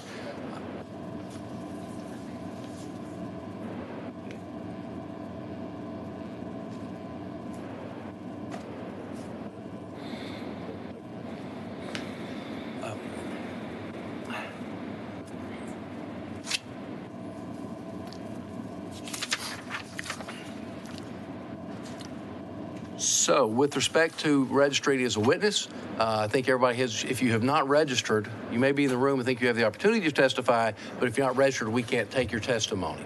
And then what we will be doing as we go through the witnesses is I'm going to try to give you a heads up that we're going to be moving through, and I'll try to, if everybody knows a little baseball, we're going to say who's up, who's on deck, and who's in the hole. So people can make their way from the other committee rooms as we get through that process. So if everybody understands that, the last and most important thing for our record, I'll be asking you to please identify yourself, who you represent, whether that's yourself or an organization, and your position on the bill. And you're either for, or you're against, or you're on, essentially neutral. Okay, so we'll try to remember and prompt you on that. Sometimes we all forget it, but please help us move along on that. But let me go ahead and call the first witness, and I'll go through a little on-deck procedure here. Mr. Chairman, And excuse me, I have a parliamentarian inquiry. parliamentary inquiry. Yeah, thank you. But if I could, Ms. Beckley, before you go forward, I do want to recognize Representative Swanson for joining the dais. Thank you. Okay, thank you. So, Mr. Chairman, when the Texas House adopted rules at the beginning of session, did the House adopt any rules to stop the spread of COVID-19 in the Texas Capitol? Representative Beckley, I thank you for your question. I think the short answer is it's not germane to what we're talking about here today. I don't think that's an appropriate parliamentary inquiry. I do know that as I look out in the room, I see a whole lot of empty seats with white cardboard on them to keep people from sitting together. But if there's a point relevant to our bill, that's... So didn't the House adopt a new requirement, Rule 4, 6, and 8A, regarding the wearing of a face mask in committee hearings? On that, I am not advised, but I do know that we're using safe social distance. I also know that the governor recently issued an edict where he had disregarded that requirement. But we have House rules that are different. Well, I'll take your inquiry under advisement. I don't think that you're suggesting that these witnesses have to leave or come back, or that we can't proceed with the hearing. And I would just say to those of you here, thank you for those that wear a mask and are comfortable doing so. Those of you that are not wearing a mask, if you could be respectfully to our other guests and put on a mask, that would be appreciated. This is part of respecting our colleagues and our citizens. So if you have a mask available, I would ask that you put that on. I think that's a reasonable request. And then we will move this proceeding forward. I know that we have a lot of witnesses we need to move forward, and I do thank the representative for pointing this out. Thank you, Ms. Beck. Thank you. Go ahead. So at this time, again, let me go kind of through who's on deck and who's not. Our first witness is going to be Eric Opiella. I think Mr. Opiella thought he was in the room. If he's not, hopefully he makes his way here. Followed by Melissa Conway, and then Glenn Maxey, and then Heather Hawthorne. So that kind of gives you a heads up. We'll try to kind of go through this so we can pick that up. So is Mr. Opiella present? He's on his way, I'm hearing.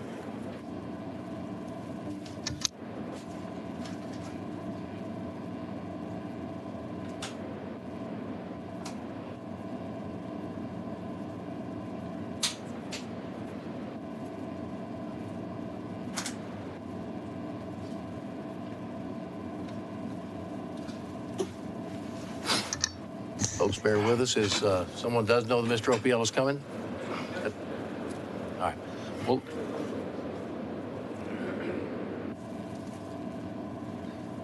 then let's go ahead and move.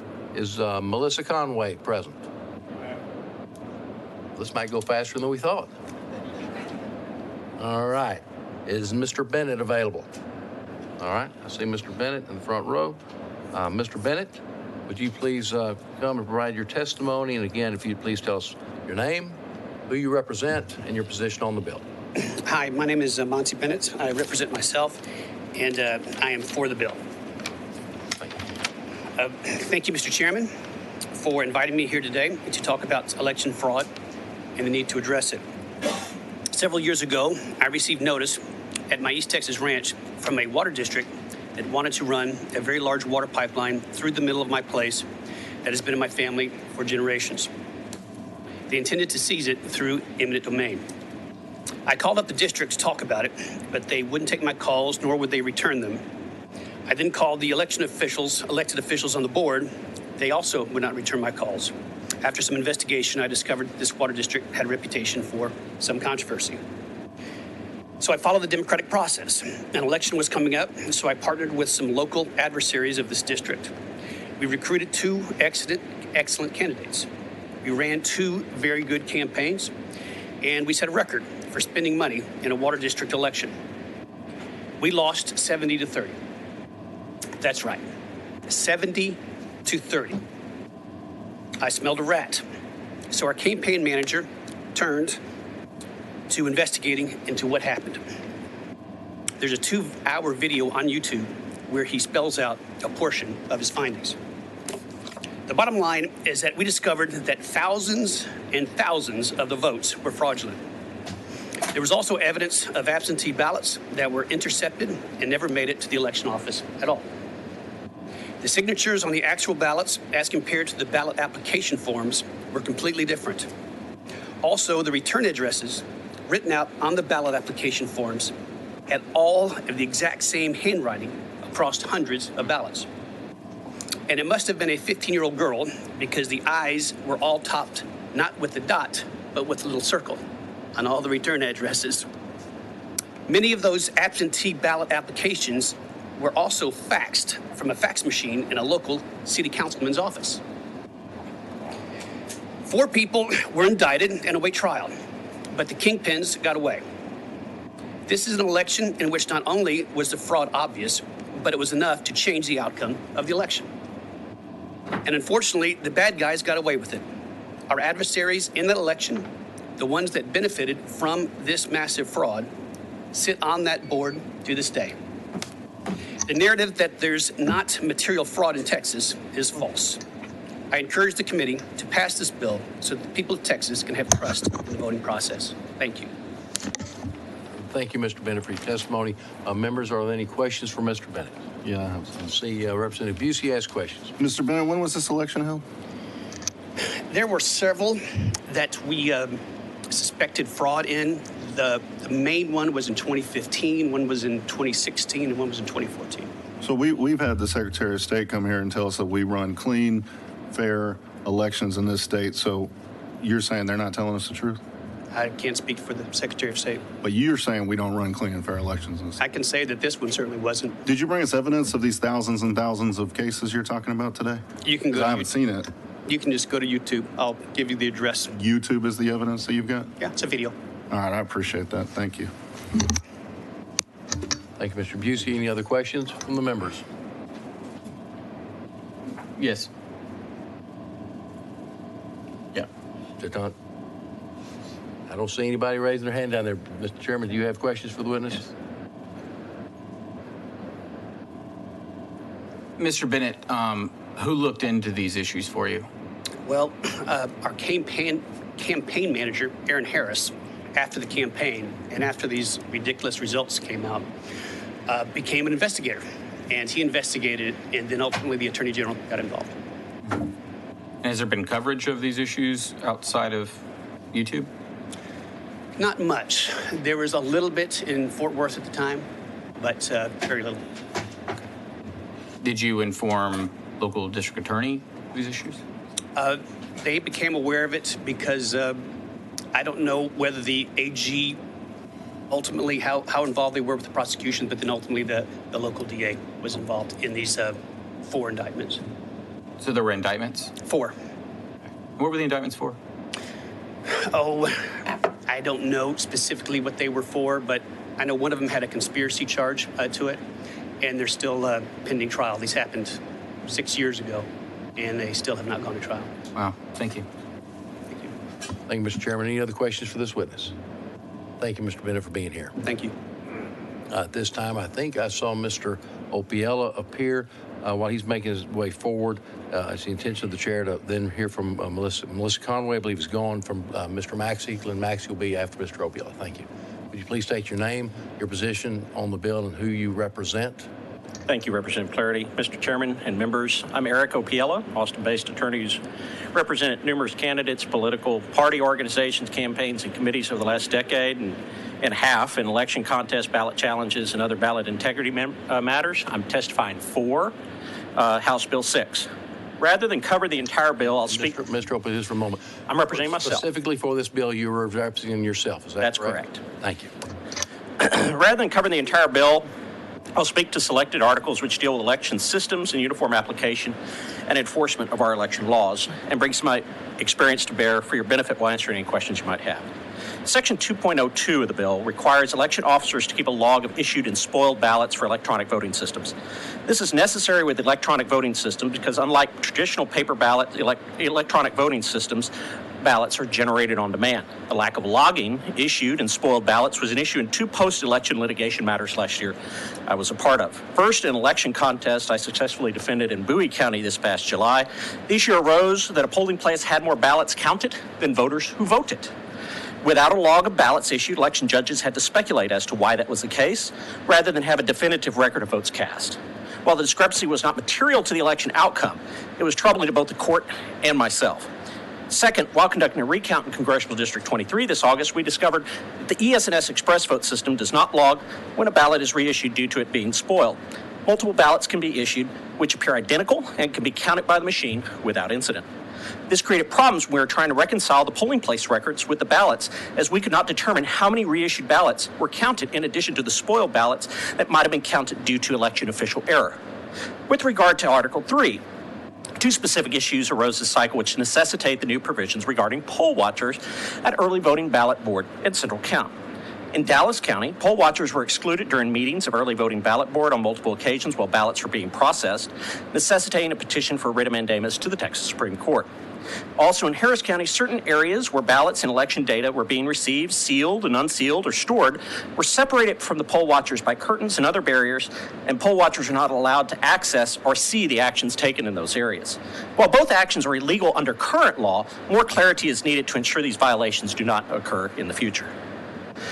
Article 5's prohibition on freelancing by election officials, that is, creating new procedures or ignoring the election code or SOS rules and handbooks on the whim of an election official, is a crucial addition to making sure elections are consistently conducted across the state. This election cycle saw unprecedented actions by election officials, which invented whole new methods of voting not authorized by the legislature, ignoring established procedures for accepting and counting ballots, and an unfortunate few cases of outright defiance of the Secretary of State's instruction and mandates. Freelancing by elections officials creates equal protection concerns as well, and voter confusion, and ultimately suppression, and rightfully should be punished as a felony offense. Finally, Article 6 makes sorely needed reforms to allow for timely justice in election matters. As this committee knows, justice delayed is justice denied in an election, where voters are only voting for a series of days and even hours. This election cycle saw a breakdown in our judicial system with an unprecedented number of matters being taken to appellate courts on petitions for writ of mandamus. While authorized by law, the mandamus procedure is insufficient because it does not allow for contested fact matters to be decided. The lack of timely trial court relief places a thumb on the scales of justice, and common sense provisions contained in Article 6 restore the judicial branch as the check on the executive in election litigation. I'm available for any questions committee members might have.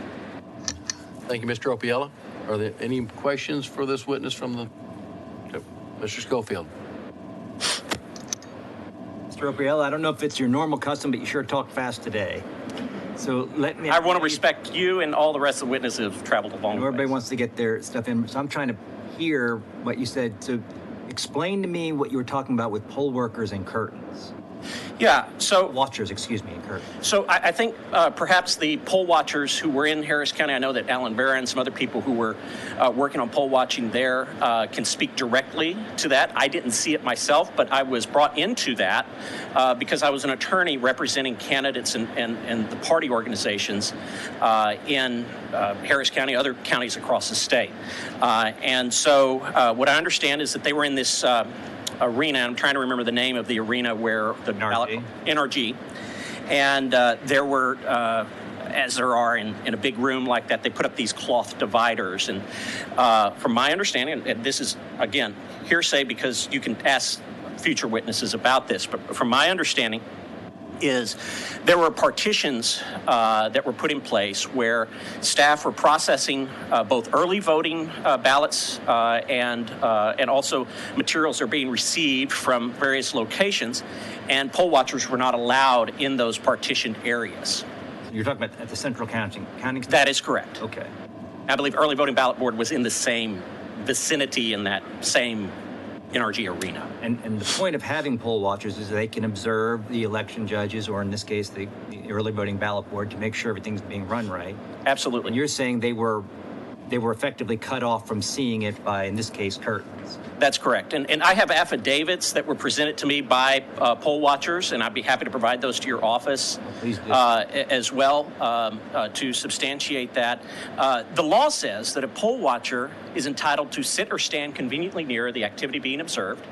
And when you place partitions between the poll watchers and the activity being observed and not allow them to be in the same room, and I think we spoke earlier about the situation in Travis County. Maybe actually I think I testified to that in the Senate proceeding. I was involved in that case up before the Texas Supreme Court this last cycle, where our poll watchers were actually locked in a room, separate and apart from central count, and through negotiate. Go ahead. Where they can't watch anything. There was a plate glass window, and they had to knock on the window or somehow get the attention. They obviously were not able to see the machines that were processing ballots from that great distance. Is it your understanding that that either obstructing or making it so that poll watchers can't actually see or hear what's going on is a widespread situation, or is it just a couple of isolated incidents? So I wouldn't call it widespread. We have 254 counties, but it's not just urban or rural counties. It's not just Republican or Democratic counties. So this, not just this cycle, but in previous cycles, Gillespie County had a situation where there was obstruction of poll watchers. That's a rural county up in the hill country. Travis County is a large urban county where we're at right now. Gillespie's a Republican county. Travis is a Democratic county. I'm just giving you examples that I have knowledge about. And we did resolve it in Travis County through the cooperation of the Travis County Attorney's Office, who intervened with the county clerk.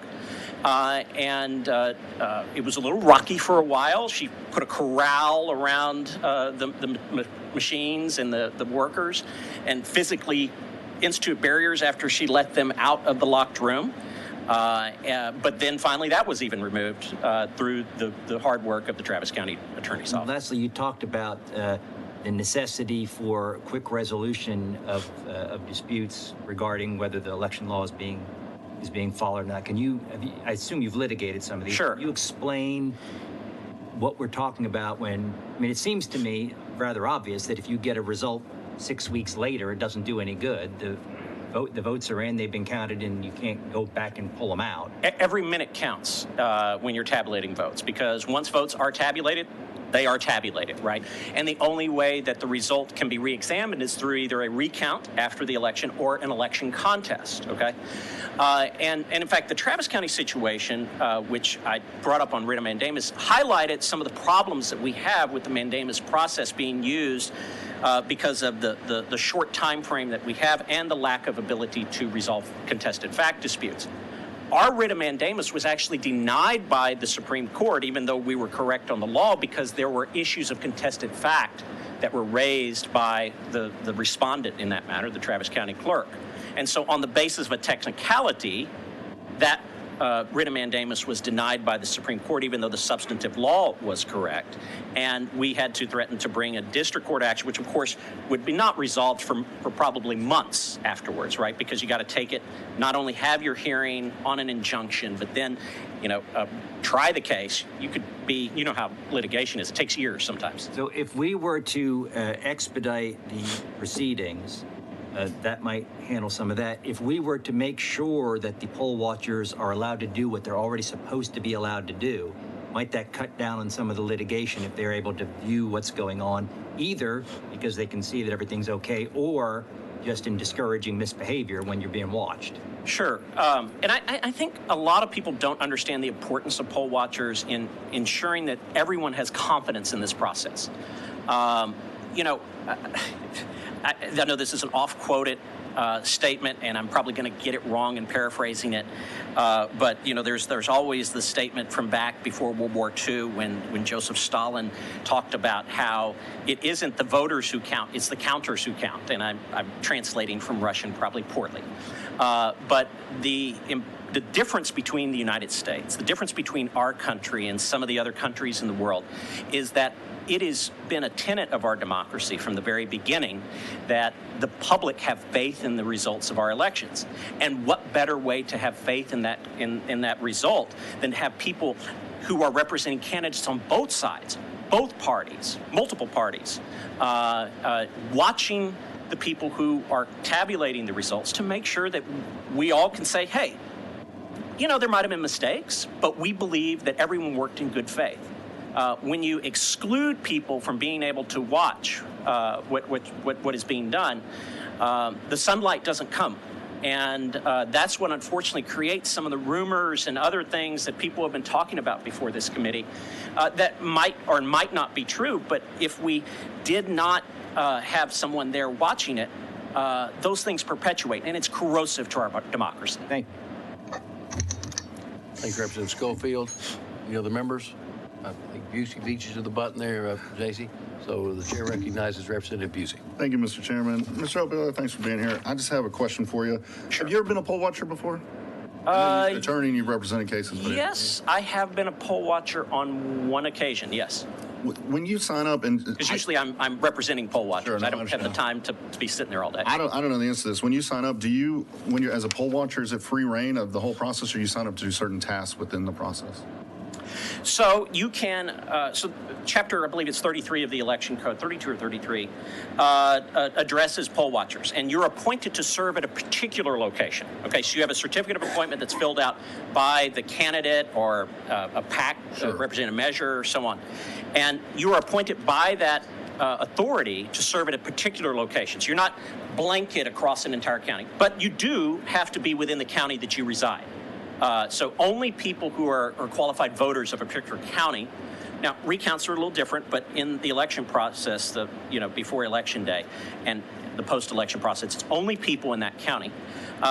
So they are voters, qualified voters of that county, so not from other parts of the state. They're serving at a particular location, whether it be early voting ballot board, signature verification committee, precinct 222, okay? Sure. And then once they're in that location, the election code states that you have the duty and the right to observe all activity that is occurring at that location. So you're not limited to, checking people in, observing that process, or observing people, when they are depositing their ballot in the ballot box or other areas. You can't be roped off into a particular corner of an area. You have to be able to sit or stand conveniently near the activity being observed. And that, you might call it free reign, is important to ensuring the transparency of the process. So we don't have backroom, smoke-filled room sort of, box 13 problems that we had back in the 1940s. Well, you testified that the goal here is to have transparency and make sure everyone feels good about it. I'm concerned, and you're in support of this bill, I'm concerned sure. about page 3, Article 3. Sure. I talked about this earlier with the bill author. It says, a presiding judge may not have a watcher appointed under subchapter A, chapter 33, removed from the polling place. Sure. So they can't be removed. Can you imagine a situation where we may need to remove somebody? Sure. Yeah, there definitely are situations where not just poll watchers, but also voters and others violate the criminal laws, the penal codes of the state. When we have violations of the penal codes of the state, we really need to have law enforcement officers. And the election code states that a presiding election judge has the ability to preserve order and keep the peace at a polling place. And they have the ability to call in a law enforcement officer to enforce the criminal laws of this state. And that's really the type of person that I think the public feels more comfortable with, rather than just, a lot of times our election judges, our alternate election judges, our clerks, they're volunteers. They're in most cases elderly. They receive very little training on the equipment and the laws. Sure. They're not the right person to be able to forcibly remove someone from the polling place. You don't want that sort of conflict occurring with the people who are running the election. Bring in a law enforcement officer who gets to mediate that dispute and determine if there is a law being broken. Of course, part and parcel of keeping the peace and at a polling place is removing people who are disruptive or violating the election code. And frankly, there are poll watchers I've seen. There was one in Travis County who was being disruptive this last cycle, and probably was rightfully removed. Okay, but that was done with law enforcement officers, not with the election judge. And I think that's what that section's talking about. So even if, because when it talks about criminal, I'm wondering, what if they're yelling? If they're yelling at voters, they're yelling in the process, they're making a distraction. You think that they should still be able to be removed in that situation? Well, what this is saying is that a election official, not a law enforcement officer, what I just said, in fact, the presiding judge, may not have a watcher appointed under subchapter A, Chapter 33, removed from the polling place. That's, like I said earlier, and I think that this has been debated both in the Senate and here. There's some similar provisions in Senate Bill 7 that talk to this. That's the proper party for that. I'm just concerned here because it also says that if an election judge has someone removed, then they're not committing a crime. And so I feel like through the action of third party, by calling the police to have someone removed, then they participated in that process.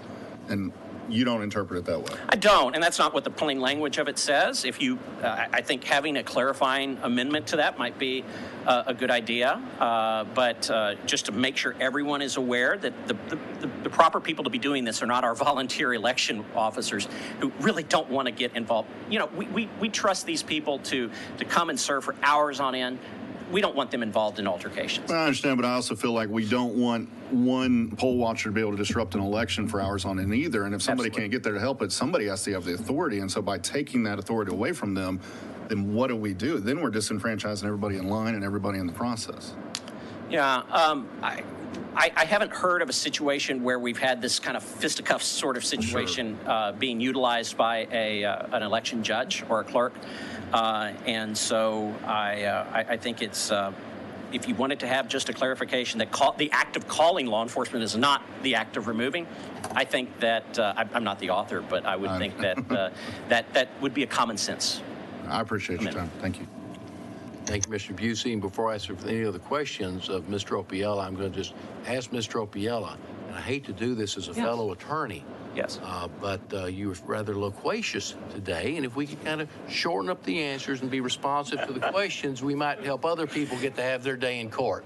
So my testimony up front shortened the time for questions. Ooh, well, Thank you. Let's keep working on those edits. I will do that. Thank you. I will do that, Representative Clarity. Thank you. All right. Representative Jatan. Sorry. Thank you, Chair. Thank you, Mr. Opiella. I just wanted to ask you about, have you dealt with any situations where a legitimate poll watcher was denied the ability to fulfill that role by an election judge? And how did that go? Yeah, sure. I spoke earlier about the situation in Travis County where they were being physically restrained from the area that they were supposed to be observing. I wasn't involved in the Dallas County dispute, but I have read the petition that was up before the Supreme Court around the same time mine was. And there were some situations with the early voting ballot board there as well. And so I know those two circumstances, this election in particular, that are quick in my mind. So, yeah, I've seen it. Good. I just, I'm not being as short as I need to be. Thank you for reminding me. Yeah, and so it is important to have this part in this bill protecting those poll watchers being able to serve their position when they're legitimate poll watchers, because it's currently now not the case where they're able to just go in and perform that action. They could be overridden by a presiding judge. Well, the law actually prohibits obstruction of a poll watcher, makes it a Class A misdemeanor, but unfortunately it's still occurring. And I think that's one of the reasons why Article 3 exists. Good. Okay. And then real quick, because I know we're short on time, we've got a lot of people, but you talked really quickly about spoiled ballots. Can you describe a situation where that could be an issue with if this wasn't added? Sure. So a spoiled ballot, for those of you that don't know what that is, it's a voter. So a ballot is printed, and either it's misprinted. You know, we have printing on demand in a lot of the urban counties, hundreds of precincts, okay? So it could be misprinted, smudged, otherwise unreadable, or the voter could make a mistake, say, I really want to vote for this person. I can't erase it. It's put a hole through the paper, different things like that. That's what a spoiled ballot is. Okay, it's not a spoiled apple, it's a spoiled ballot. So the problem that we have right now with some of our print-on-demand ballots is normally when we have spoiled ballots, we have an envelope that they go in, and there's a log that's kept on the front that says you have 12 spoiled ballots for today, okay? And then you look in there, and there's 12 spoiled ballots in there, okay? So when you have, you mark them, and you say spoiled on the back of it, okay? Well, the machine, when it prints them, one of the vendors has a machine that it prints an unlimited number of ballots for the same voter. In fact, we had a situation in Williamson County where the workers weren't feeding the paper correctly. They didn't realize it was a single sheet fed printer, and they were printing ballots for people, and then the next voter comes out and picks up a ballot that was generated for the previous voter because they hit print too many times, Right. It's tough. When those machines don't keep records and identify those ballots individually, which, by the way, with paper ballots, we have serial numbers. With regular ballots, we have those pre-printed, and a series of serial numbers are issued to each location so we can keep track of it. With computer-generated ballots, those serial numbers aren't printed on the ballot until the voter puts it in the ballot marking device. That's when those serial numbers are printed. So you see the problem that we have, where we have more ballots than voters. Raphaela, could we? Yes, sir. All right. Oh, very, very good. It sounds like this bill does address some real-world issues then. Thank you. So, thank you. Thank you. Are there any other members wishing to ask questions? This witness? Chair seeing none. Thank you for being here, Mr. Opila. Thank you. And I apologize for my loquaciousness. Oh, you're like many people here. You're very excited and passionate about this issue. We understand that. So thank you for being here. Thank you. At this time, the chair will call Mr. Glenn Maxey. While Mr. Maxey makes his way here, I'll let Heather Hawthorne know that she's on deck. Joanna Kattenach, I hope I pronounced that right, will be in the hole. And then Chip Roy, we stay in the dugout but stay close. Thank you. Thank Sir, you. could you please state your name for the record? Also, who you represent and your position on the bill. I think you've done this a time or two. Thank you. Glenn Maxey, representing the Texas Democratic Party here in opposition to House Bill 6. In this bill, in Section 105, there's an overarching statement about our goal to have uniformity and consistency of elections across the state. It's followed by a statement that says that this election code shall be strictly construed. So I want to talk a little bit about both of those things. I think we all know that the election code is replete with examples of how we do things that are not consistent and uniform across the state. In fact, Senate Bill 7 is coming over, already has additional things that say that an election being held in Cherokee County is not the same as one in Harris County. We have things that say you do certain things above 100,000 population, other things below 100,000 population. So I want to just point that out, that when we're making a statement that everybody thinks we're going to interpret everything consistently and uniformly, even this legislature has recognized that that is not possible. The second thing is about strictly construing this legislation. This code, if it's strictly construed, we should be precise in this bill's language. And so I'm going to give you about 3 examples of things where I think this bill is imprecise in what it does. For instance, in Section 309A1, it says that a watcher must be able to learn, quote, how election officials are making decisions about the delivery of ballots. I have no clue what that means, black and white, when I read it. Decisions about how the decision was made? Or are we asking how the ballots are going to be returned and whether it's in a container or a box, or who's going to take it? If that's the situation we're looking for of how they're being retained, let's say that in this bill and not something that's very nebulous like how the decision was made. Who cares how it was made? We want to know what the decision was, I think. In Section 401 and 404, it requires an assistant to sign a form before giving assistance. That may be a good thing, but it also adds 2 new things. A person to say the manner of assistance and the reason of assistance. It's open-ended questions. You and I might know what we think we're looking for there, but does the person filling out the form know what manner of assistance means? Or does he know that reason of assistance means? This form is going to be filled out before the voter and the assistant go to the booth to actually conduct the voting. And so if I take my elderly 90-year-old aunt and I put on this form, the manner of assistant is reading the ballot, and the reason is that she cannot see, what happens when I get to the booth and now she can't make the machine scroll? And so I have to assist her physically to scroll to the next candidate. Have I now violated the law? I hate to interrupt, but I think your time's expired, but I'm sure there will be some questions from the members. But thank you.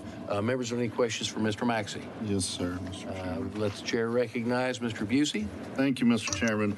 Mr. Maxey, you were just talking about the carrier envelopes and the assistance. I've got a copy of a carrier envelope here.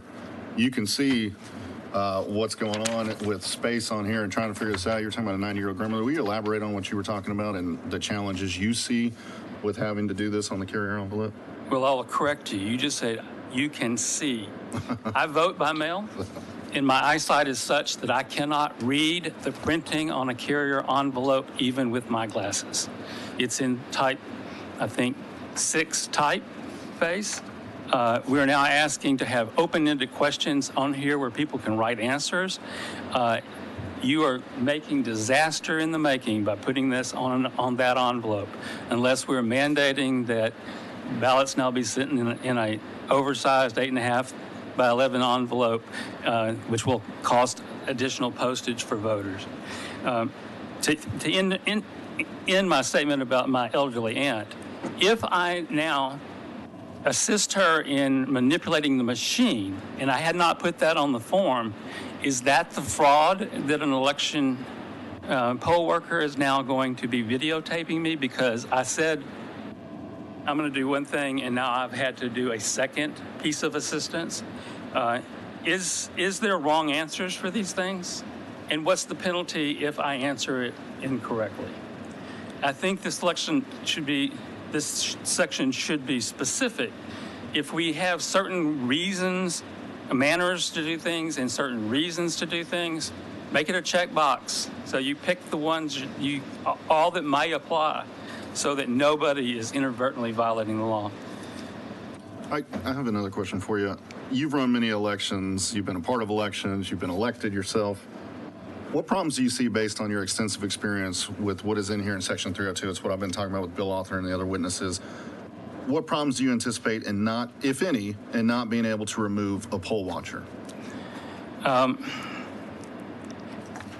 fine line about what is a disruption in a polling place, harassment of a voter in a polling place, and criminal things that a law enforcement officer could do.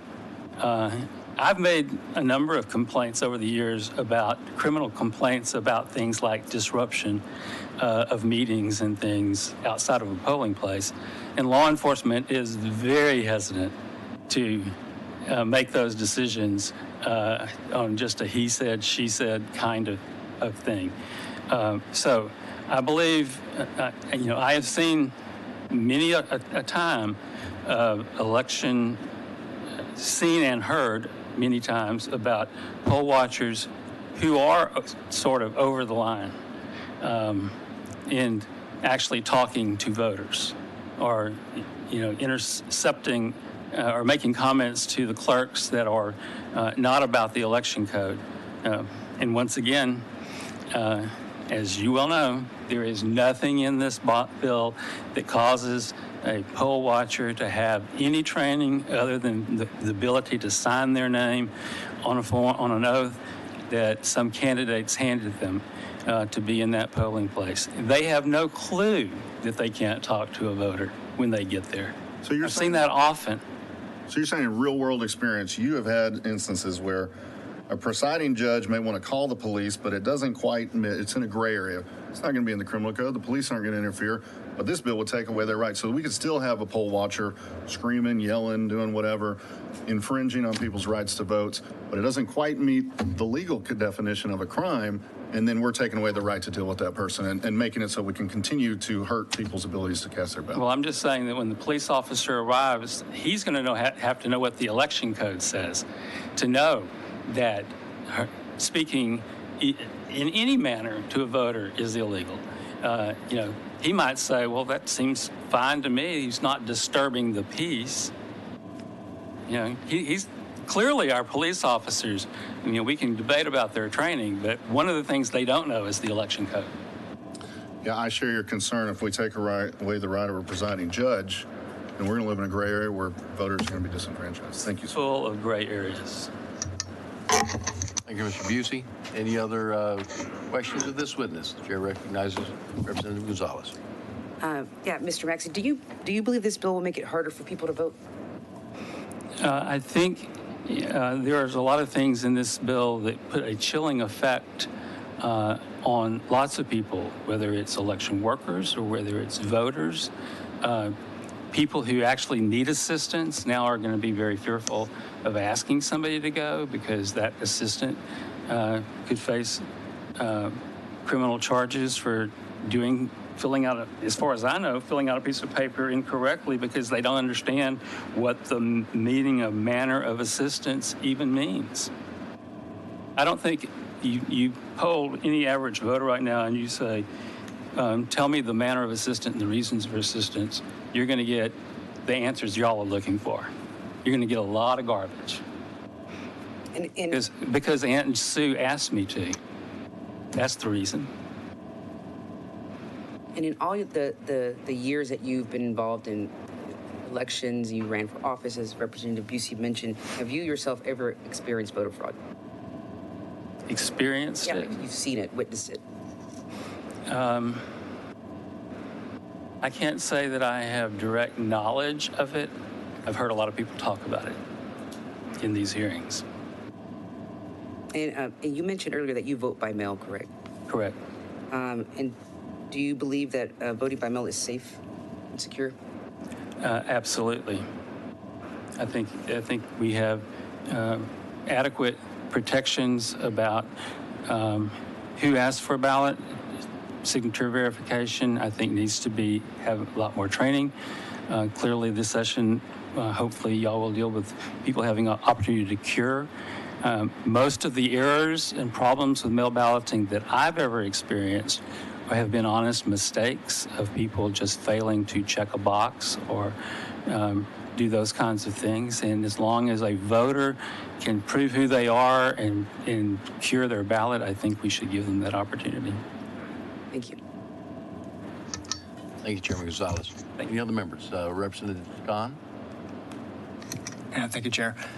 Some quick questions about poll watchers. So you kind of mentioned, are you saying as it is right now, it is difficult to remove a poll watcher because law enforcement is not willing to act on that?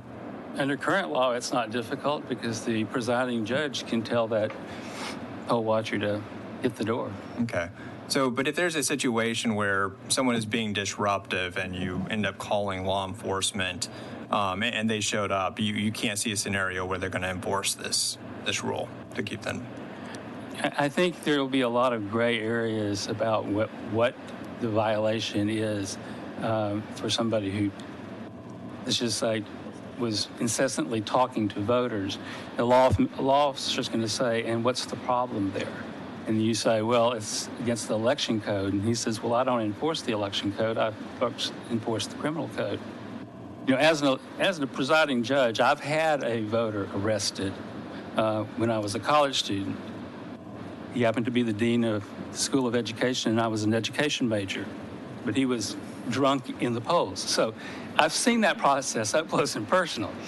And it's not something you do lightly. Yeah. So I mean, I think in the code, it's pretty clear the presiding judge has quite a bit of authority. And so speaking with that authority to a law enforcement officer, I would think they'd have, get some recognition for that. But also, doesn't the law enforcement also have direct connection with the district attorney's office to verify certain instances where they should remove someone? I've not really ever experienced a police officer in an investigation like this that's calling a district attorney's office on the spot. Okay. And just final question. Does the presiding judge have the ability to request security and have security there to enforce order? I believe so. Okay. All right. That's all I got. Thank you. Thank you, Mr. Khan. And Representative Beckley, please. Thank you. So I don't know if this question applies to you, but you're with the Texas Democratic Party, Yes. statewide. So have you ever had any county chairs call you because they've had problems getting election workers? I am, under the code, the primary director statewide, and I'm also the primary director in 42 counties where there is not a Democratic chair. And in a majority of those 42 counties, there are no Democratic election workers because we can't find them in rural Texas and the Panhandle because they are overwhelmingly Republican states. So it's a challenge all over the state. And with COVID, we had even a bigger challenge. So finding election judges is a challenge. And when you put criminal penalties on making mistakes, I think it's going to have a huge chilling effect. And who do you think is going to be paying these penalties? Is it going to be the election judges, the state party, the county parties? Who's going to be paying all these penalties? Those penalties are going to accrue back to that election worker. I can assure you the state party, both Democrats and Republicans, will not be responsible for the acts of an election judge that doesn't directly work for us. Okay. Are they going to have to sign a document for that, or how are we going to, or we don't know? I don't know. Thank you. Thank you, Representative Beckley. Any further questions for Mr. Maxey? Mr. Fierro. Thank you, Mr. Chair. Mr. Maxey, I believe Vice Chair asked you a question about have you ever witnessed voter fraud? Direct knowledge of a voter committing fraud, I've not witnessed it. I have been told about many cases of people who think fraud has occurred when often it has not. So these phantom people committing voter fraud cross party lines, they're bipartisan. Let me ask you I can assure you that if there is fraud out there, or people who have done things, I have taken great pride because as a party activist, we send out lots of emails.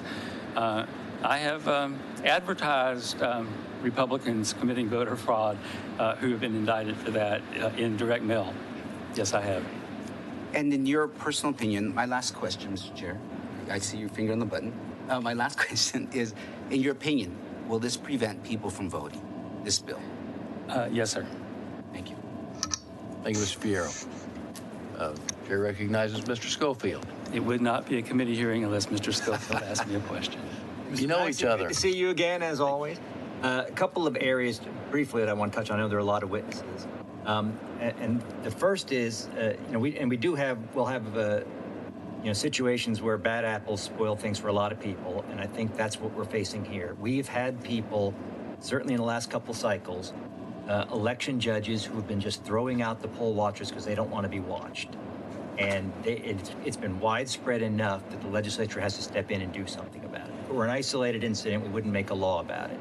And so I'm certainly willing to work with you, and I'm sure the author is, to the extent that you're concerned about where the line goes to make sure that you can send somebody out as disruptive. I haven't seen a whole lot of disruptive poll watchers, but I've seen a lot of election judges who don't, and that includes at central counting stations, who don't want anybody watching what they're doing. And so that's kind of where we are on that. And my second thing that I would commend to you, and again, I know we talk offline a lot when these things come up, with respect to the assistance, I think the chairman and all of us are committed to making sure that folks who need assistance get it and can access it. But what we are absolutely committed to stopping is this bootstrapping of people who are essentially committing voter harvesting by latching on to folks who don't qualify for assistance, wouldn't be voting by assistance under the rules that they follow the law, and effectively harvesting their votes. And we're not talking about one or two. You're going to hear some testimony. I think you'll stick around. You usually do. You're going to hear a lot. I've heard those stories. I've not ever been up close and personal to it happening, but I will agree that that's a problem. So let's fix that problem and not put a form in here that every legitimate assistant is going to screw up and then have somebody filing complaints or somebody videotaping them because they have filled out a form wrong. Yet again, good people are going to be caught up in what we're trying to, the net we're sending here to deal with those folks. And I think we're all committed to find the very best solution to it. But I think we both agree that on the one end, everybody who needs assistance ought to get it. And on the other end, the folks who are harvesting votes ought not to be doing that. And let's meet in between. I think it's very unlikely somebody's going to get prosecuted for making a mistake on one of these things. But if they've got 72 of them, then that kind of is then now you've got some record keeping, and you go, how's this guy assisting 72 people? Are these folks actually asking for this person, or is this person harvesting votes in the parking lot? And you're going to hear some testimony later. I'm fine with your direction on this. I just think the way this bill's drafted with open-ended questions is not going to get the answers you're looking for, and we should fix that. And let's do that. Thank you. Thank you, Mr. Schofield. Any further questions of Mr. Maxey? Chair recognizes Vice Chairman Gonzalez. Do you believe that this bill would make it harder to attract or retain election workers? Absolutely. It is difficult enough to talk somebody to giving up several days of being training and then being an election worker for election day. And then on top of that, for them to have the right stuff to think that they can actually perform what is a demanding job. And now that you're placing possible criminal penalties on human error, there are a lot of people who will say, no way. Thank you. All right, last call. Any questions, further questions? Mr. Maxey. Mr. Maxey, thank you for being here today. This time, the chair will call Mrs. Heather Hawthorne. And as she makes her way here, Joanna Kadnick will be on deck, followed by Chip Roy and then Weston Martinez. Ms. Hawthorne, I believe you know the drill, but give us your name, who you represent, and your position on the bill, please. Thank you. Good afternoon. My name is Heather Hawthorne. I am the county clerk in Chambers County, Texas. I am representing the County and District Clerks Association of Texas, and I am here for the bill. The intent of this bill is outstanding. There are 254 human beings in Texas charged with conducting fair, honest, free, and accurate elections.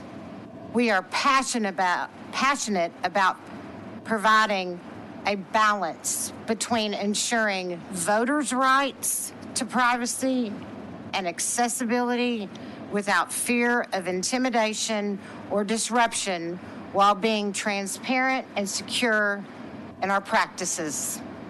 There will never be a perfect election, as human beings are conducting and managing a tiered span of control of a controlled system, as we have counties that have as little as 2 polling locations and counties that have over 400 precincts.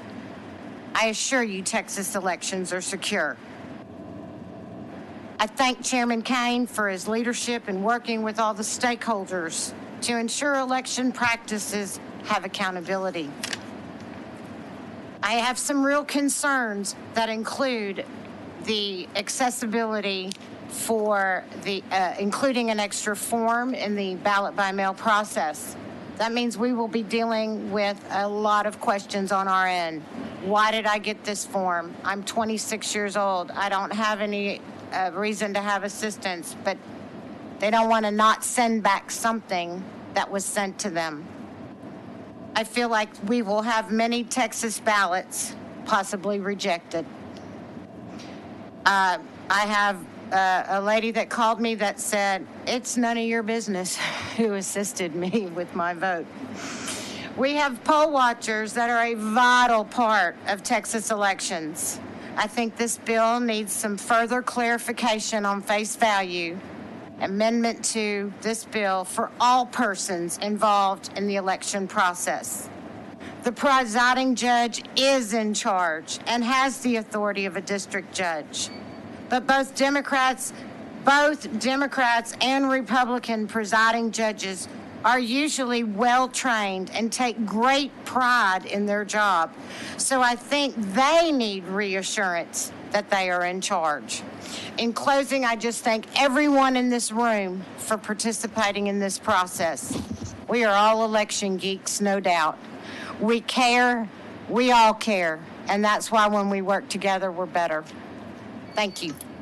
Thank you, Ms. Hawthorne. I'm a little disappointed that the buzzers went off. I thought for once in my life I was going to tell you to be quiet. Oh. Missed it again. Let me recognize Representative Busey. I think he has some questions. Thank you, Mr. Chairman. Ms. Hawthorne, thank you for being here. You just talked about a few things. Ballot by mail process, why rejected? Can you elaborate on your concerns there?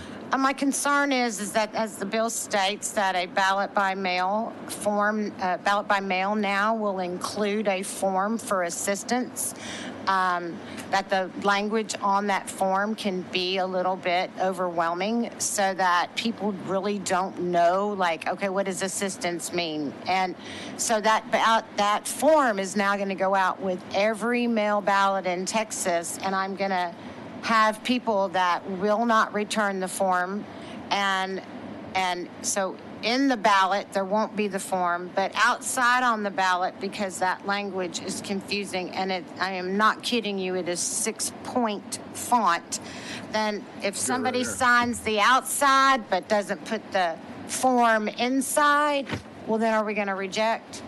Yeah. Because I worry about that. You see that happening, right? You can anticipate. I can anticipate it, yes, sir. Probably not fraud, right? That's probably just an honest mistake. That's Honest mistake. And then what Honest happens? So mistake. they didn't include the form, but they checked the box. Then what do you have to do to that ballot? That ballot is rejected. So that vote for an honest mistake is thrown out. That Texan's voice is silenced because yes, sir, they checked a box and forgot to, honest mistake, forgot to include the form. We tell that Texan, you no longer have the right to vote. Yes, sir. Along with the statement of residence, That's same thing. If they're not there, you reject it. Let me ask you another question. You've run a lot of elections. Yes, sir. You represent people running elections all over the state. Can you anticipate why you would need the ability, on occasion, rare occasion, to still be able to remove a poll watcher? So I hate that there's this myth, it seems, that's hanging in the air that poll watchers have a chip on their shoulder, or they're evil, or nobody wants to be watched. And I think that is not true. The problem with a lot of poll watchers is they're sent there by a candidate like you and I, and we just say, please go watch and see what happens. That they're not trained. They really don't understand the election process. And so in most processes where you have a curbside voter and you have a Republican and a Democrat that take the machine out to the voter in the car, and then you've got this poll watcher, well, that's a good thing. You know, like, everybody needs to see that things are up on the up and up. Nobody's trying to persuade the voter one way or the other. But there are times when, unfortunately, as human beings, there are errors made, and that, yes, there is belligerency. I've seen people show up drunk. I've seen people in November of 2020 that, because it was such a passionate election, really want to voice their opinions inside the polls. And so, yes, there is times that, unfortunately, a presiding judge needs to take control of that situation and remove that person for the good of everybody. Well, on that point, we agree. Thank you, Ms. Hawthorne. Thank you, Mr. Busey. Any further questions? Chair recognizes Representative Beckley. So I believe you represent a county that's 30,000. Is that correct? I think you testified that another day. 30,000 registered voters. Okay, there we Yes, go. ma'am. Okay. So you just talked about, like, when you get the ballot, if they don't check a box or do something correctly, that you have currently, how many ballots are being, like, not counted because people may have made honest mistakes on them? So in your county. In my county. Your county. Okay, Let me so just in my specify. county, I was going to say, Let me just, like, that you've seen, that you have knowledge. In my county, we had quite a bit, unfortunately, and a lot of it had to do with their signatures that didn't match. We had college kids that unfortunately didn't read and printed out their application for a ballot by mail, then did an electronic signature, needle wet signature, but a good portion of mail ballots are counted. They are great. They're wonderful. I just want to focus on But I would say the ones that don't run about 20% that don't get counted for an error. And it's it's such a human error that they didn't sign the back of their envelope. And now to add more to it, I'm afraid it's just fact. That's what's going to happen. So in your county, in 2020, 20% of the vote by mail ballots were thrown out. Their votes did not count. I will get you the exact number, but it was very much. Does this bill address any of those errors? No, and I love the idea of having integrity. I'm talking about, we're here as elected officials to fix problems. What you just described to me is a problem. Why are we not fixing that? That's what I want to know. Why is this committee, everybody on this committee should be guilty for not trying to fix that problem? Thank you. Thank you. Any further questions? Thank you, Ms. Hawthorne, for your testimony. Thank you. Y'all have a good Easter. Thank you. Safe travels home. At this time, the chair will call Joanna Katnick. She's here. She's making her way up, and that'll put Chip Roy on deck. Weston Martinez in the hole, and Chris Davis, you'll be after that. If you would please state your name, who you represent, and your position on the bill. Thank you so much. Thank you for having me this afternoon. My name is Joanna Katnick. I am representing myself, though I am a proud member of the Dallas County Democratic Party, and I am so glad to see our Representative Jessica Gonzalez here today. I'm sorry that you couldn't be in the chairmanship as your position would deserve, but we are so proud that you are represented us in Dallas County, as well as Representative Beckley. I'm speaking in opposition of House Bill 6 as an individual who served as an election judge. In the state of Texas, election judges have been conducting fraud-free elections for decades. In fact, in the United States, the average election worker is over the age of 61. 71% of them are over the age of 27. Many in the state of Texas can make as little as $11 an hour, but under this current legislation could face fines as much as $2,000 or 180 days in jail.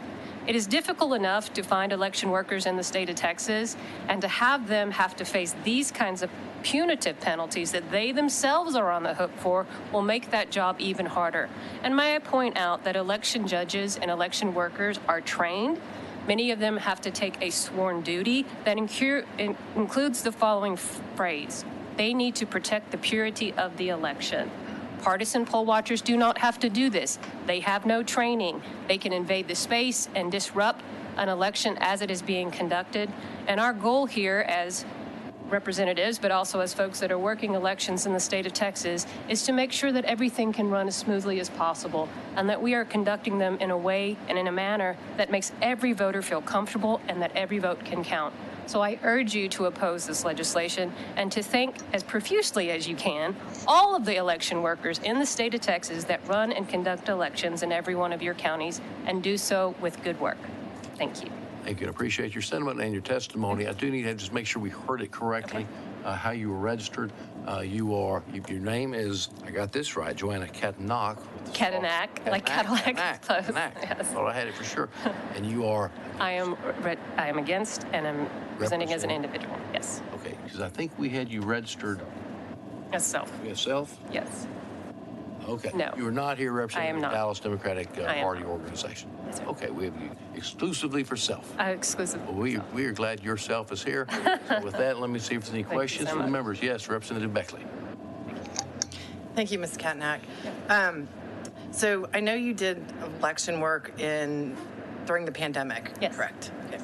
So I think there were some issues with Dallas County and getting election workers. Can you tell me that story? Because I think I read it in the paper or something. Sure. So I volunteered to serve as an election judge in the first runoff election following the pandemic, and we had a worker shortage in Dallas County. Many of our judges, as you know, are senior, and so therefore they were not eligible and didn't really feel that their health would allow them to work. So I volunteered. I took the 6-hour course. I took extra training on the equipment to make sure that I would have it correct. And I did serve in that day, included in my first service of a 14-hour day, included having a poll watcher that day. The interesting thing about that service is that I wrote an editorial for the Dallas Morning News pointing out things that myself, as being in the position, having the experience, said that these things should be improved upon. Legislation was not required, and 90% of the changes that I suggested were actually conducted in the November election. And I was proud of our county for listening to someone who'd been in the field and knew exactly what it was like and how we could make those improvements as a county without legislation. So that's great. So wasn't there something about one party wouldn't provide election judges? I don't know which election that was. And yes. I was campaigning myself on a district and maybe in Crazy Town at that point. So if you could, with clarity, maybe just describe. So it's not simply the difficulty of finding election workers, because that can sometimes be difficult. The pay is not compensatory to what folks need to make. But in Dallas County in particular, our Republican counterparts are not providing the equal number of judges. And in this case, when they do this, the intention is clear. If you are not providing an equitable number of judges, your intention is to close a polling place. And that is what has been happening in Dallas County. So we have been fortunate, our party and our county officials have stepped up to find and recruit more judges so that we can keep the polls open and running safely. Now, did the Republican Party provide poll watchers, though? Did they provide poll watchers for, yes, there were. So they in the election that I was conducting, I was conducting a Democratic runoff, but in the 2020 election, yes. So they did not provide election judges, but they could find poll watchers. So they did have some election judges. This is true. They did provide what they could provide, but there were also plenty of Republican poll watchers equally in the county. But were they provided by the Republican Party? I'm unaware if they were provided by the Republican Party, but it seemed it was clear by the candidate, and I believe some of them are working with an organization as well. All right. Thank you very much. Thank you, Representative Beckley. Further questions? I have a quick question. Chair recognizes Vice Chairman Gonzalez. Joanna, why did you feel compelled to testify today against this bill? So I felt compelled for all of the election workers in the state of Texas who are going to face what to me is just way too punitive is too punitive for what could be a simple error. Keep in mind, when you're talking about a 71-year-old election judge who may be making as little as $11 an hour, but could face a Class B misdemeanor, are we asking election workers to save their money for their bail? Because that's about to happen. I am from Dallas County, I'm proud to be, but I'm originally from Blum, Texas. I know what it is to be in a small town. I know small town elections. I have a heart for those blue-haired ladies who have kept elections working since I was 18 years old. That's why I volunteered. But I was not just this blue-haired lady. That is one fine blue-haired lady. But who've kept elections working for a long time. And I feel compelled to speak on their behalf because I will be donating to their bail funds in Hill County or Dallas County or McLennan County if that's needed. These ladies and these gentlemen have worked and have done so for hours on end. However long this committee hearing is going to last, that's how long a polling day can last sometimes in Texas. Thank you for that. Thank you, Ms. Gonzalez. Any further questions? Thank you, Ms. Kadnack, for being here. Thank you so much. At this time, the chair will call Mr. Chip Roy, Weston Martinez, you're in deck, and Chris Davis, you're in the hole. And then we'll start working on some additional witnesses to put on notice. But with that, Mr. Roy, you know the drill. Give us your name, who you represent, and your position on the bill. Well, Chip Roy, and I'm here as Congressman representing myself, but obviously I represent 850,000 Texans, and I'm here in support of HB 6. Well, I appreciate it. I'd just like to say that I think that Chairman Kane should be commended for his commitment to election integrity, but more for his professionalism and integrity in forging ahead to ensure there are legitimate public hearings on this important topic and not a circus of political correctness. The idea that efforts to ensure Texans, indeed all Americans, can trust the election process, undergirding our republic, is somehow racist or encouraging voter suppression is itself, in my opinion, offensive.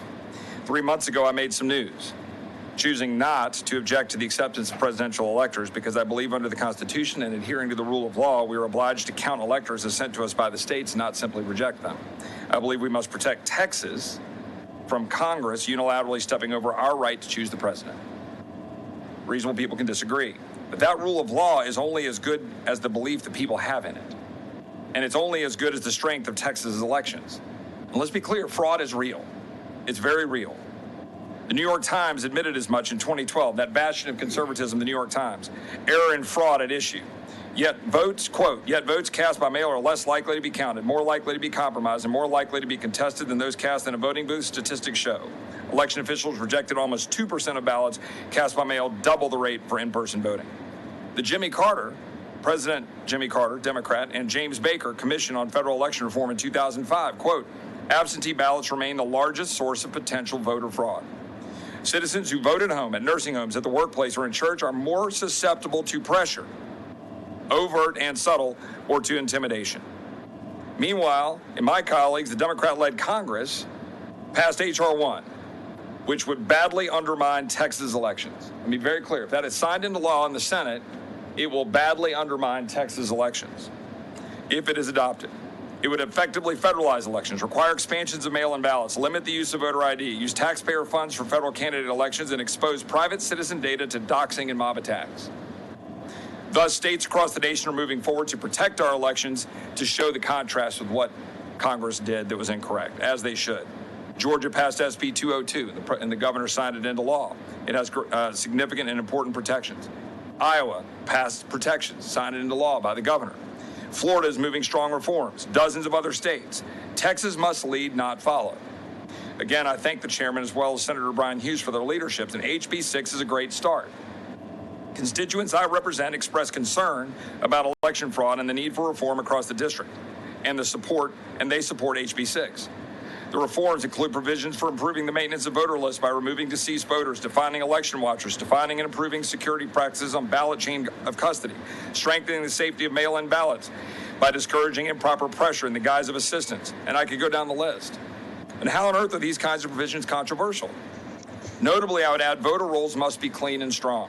I introduced legislation, the Protecting American Voters Act, this week that requires USCIS to provide without a fee inquiring states with verification of citizenship status. Congressman Roy, I hate to interrupt. Yep. We've gone over our time. I want to be fair to everybody on this. That's fair. But thank you for joining us and for your service to our state and nation. Before I pass you to the other witnesses or the other members for questions, I just want to confirm one thing and appreciate your service to 850,000 people, but to confirm for our record, you were here testing on your own behalf. I was. Yourself, is that correct? Yes, sir. Thank you. Are there any questions for Congressman Roy? Let me recognize Representative Fierro.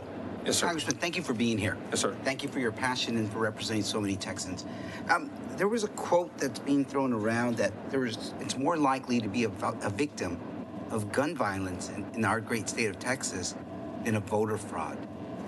Do you not think that's a priority for Texans also?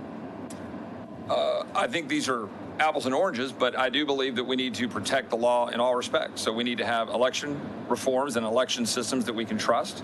We also need to go after and prosecute people who use weapons and commit crimes, and we should enforce the law and have justice in that case. And I think these are fairly clear kind of Texas values. I wish you could co-sign some of my gun bills. Thank you, Congressman. Well, I said go after bad guys that use guns, but yeah. Thank you, Representative Fierro. Other members? Yes, Representative Beckley. So our Secretary of State has said this last election was fair and we all got elected in 2020. Do you think that this last election in Texas was fair and that we all deserve to be elected? Well, I think that the Secretary of State... Yes or no? I want a yes or no answer. The Secretary of State can speak for, the state and speak for him or herself, whoever the Secretary of State may be, and under any governor, right? That's their job. I believe that the elections in Texas are stronger than most other states, but I think they need to be vastly improved. And I think that we've heard testimony here that indicates a lot of concerns with ballot issues, with concerns about ensuring that people's votes are being counted. So do you think that all of us should be elected here, sitting here today, that Texas held a fair election and we all deserve to be elected and that there wasn't any fraud? Working to improve elections doesn't mean that you go back and have to necessarily question the elections of those elected in November.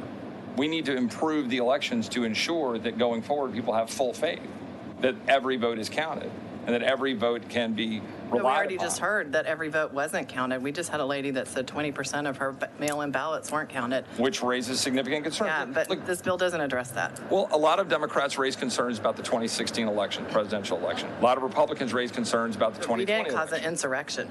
Excuse me? We didn't cause an insurrection in 2016. Well, there was a whole lot of issues that were being raised by Democrats. Excuse me, Congressman, Sir. And Representative Beckley. Let's confine our comments to the bill that's in front of us. Again, this is a passionate issue for all of us, and I appreciate that fervor. But let's focus on the bill at hand. I'm not admonishing you. Just want to make sure we all remember that we need to focus on HB 6. So, are there, Ms. Beckley, do you have further questions? Okay, thank you. Thank you, ma'am. Are there any other questions, members of the dais? Chair recognizes Chairman Kane. Congressman Roy, would you say have you been briefed of election issues throughout the country before? Yes, sir. Are you aware of issues occurring, not just in the recent elections, but in the past? Have you been informed of those things? Of course, there's fraud in every election, and we work to improve the election every year. We're always trying to improve elections. Okay, thank you. And if I might add on that one final point, that I do think that it is critically important that we have support in Washington, and I'm working to do that to ensure that we have citizens voting, and that's why I introduced legislation this week to make sure that DHS will provide that information if asked. Thank you. Thank you, Chairman Kane. Chair recognizes Representative Busey. Thank you, Mr. Chairman. Mr. Congressman, Yes, sir. Thank you, sir, for being here. In your testimony, you talked about rampant voter fraud. Is there any, can you elaborate on that at all? What things you've seen in your race, or you've seen in this state specifically? Well, my testimony, what I discussed was significant findings after significant study that mail-in ballots are fraught with fraud, and that we have bipartisan agreement on that. We have New York Times articles on it. We have a presidential Jimmy Carter, who's a Democrat, James Baker, hardly a flamethrower Republican, with a commission that studied it and came to the conclusion that it's twice the rate of fraud. So looking to find ways to improve mail-in ballots, finding ways to improve integrity at the polls ought to be a bipartisan consensus. What I hear in the field, what I hear from my constituents, which I can only convey anecdotally, are serious concerns about what people have observed at polling locations. And we've, of course, hearing a lot of testimony today along those lines. Well, and I appreciate you pointing out this anecdotal. I'm looking at a report from the Office of the Attorney General that they gave us, because we've been talking about this for a month now. And since 2015, they've had 16 convictions of voter fraud. And when you go back to 2016, we're talking about over 40 million votes cast. And so that equals 0.0000448%. I'm sorry, that number I gave you is of the 16.9 million registered voters, so it'd be a significantly smaller number. We don't want any of this. But what I'm concerned about is this legislation, and what that you're testifying in support of, will potentially disenfranchise more voters in the ballot by mail process. We're talking about our disabled individuals who now take advantage of ballot by mail are now going to have more issues with getting their votes counted, as we heard from our clerks who just testified right before you. When we're talking about a number of 16 convictions since 2015, going back from the Office of the Attorney General, how many votes are we willing to give up?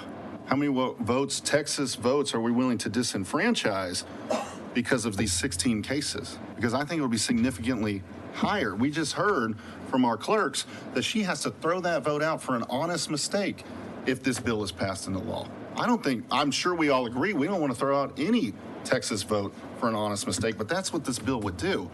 And we're doing this bill, from what I see in response from the Office of the Attorney General, 16 convictions out of 16.9 million registered voters. Yeah, but understand that with respect to the data from the Office of the Attorney General, there's two factors there. First of all, there are hundreds of cases that involve voter fraud that have been looked at over the last 15 years. I don't have that data in front of me, but I've seen it from the Office of the Attorney General in my time there as first assistant. Hundreds of cases. And also, importantly, mail-in ballot fraud is virtually impossible to go find. That's the problem. It's virtually impossible to go prove because it happens and you can't go get it and prove it. Why? Because we don't have all the protections in place necessary. We don't have barcodes that match ballots to envelopes. We don't have the kinds of things that you need to be able to go figure it out. That's the problem. We've been trying to do audits all across the country, and we can't do it because the ballots are gone or they're already separated and you can't figure out and match it to the voter. That's the problem. That's why so many people are frustrated. Look, integrity, have all the hearings and listen to the stuff. I agree. We don't want anybody's ballot to be, tossed out, and nobody does. No Republican, no Democrat wants that. I agree. But what we want to do is ensure that when that ballot is cast, you know for sure that it's the one ballot matching the one person, one vote.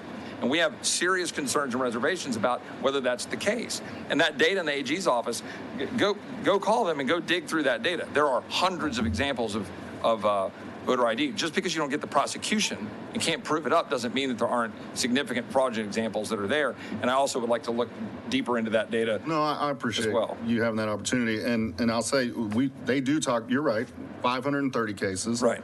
Most of those are indictments. I assume nobody here feels that an indictment equals guilt. But we've got 530 cases that have resulted in 16, people found guilty.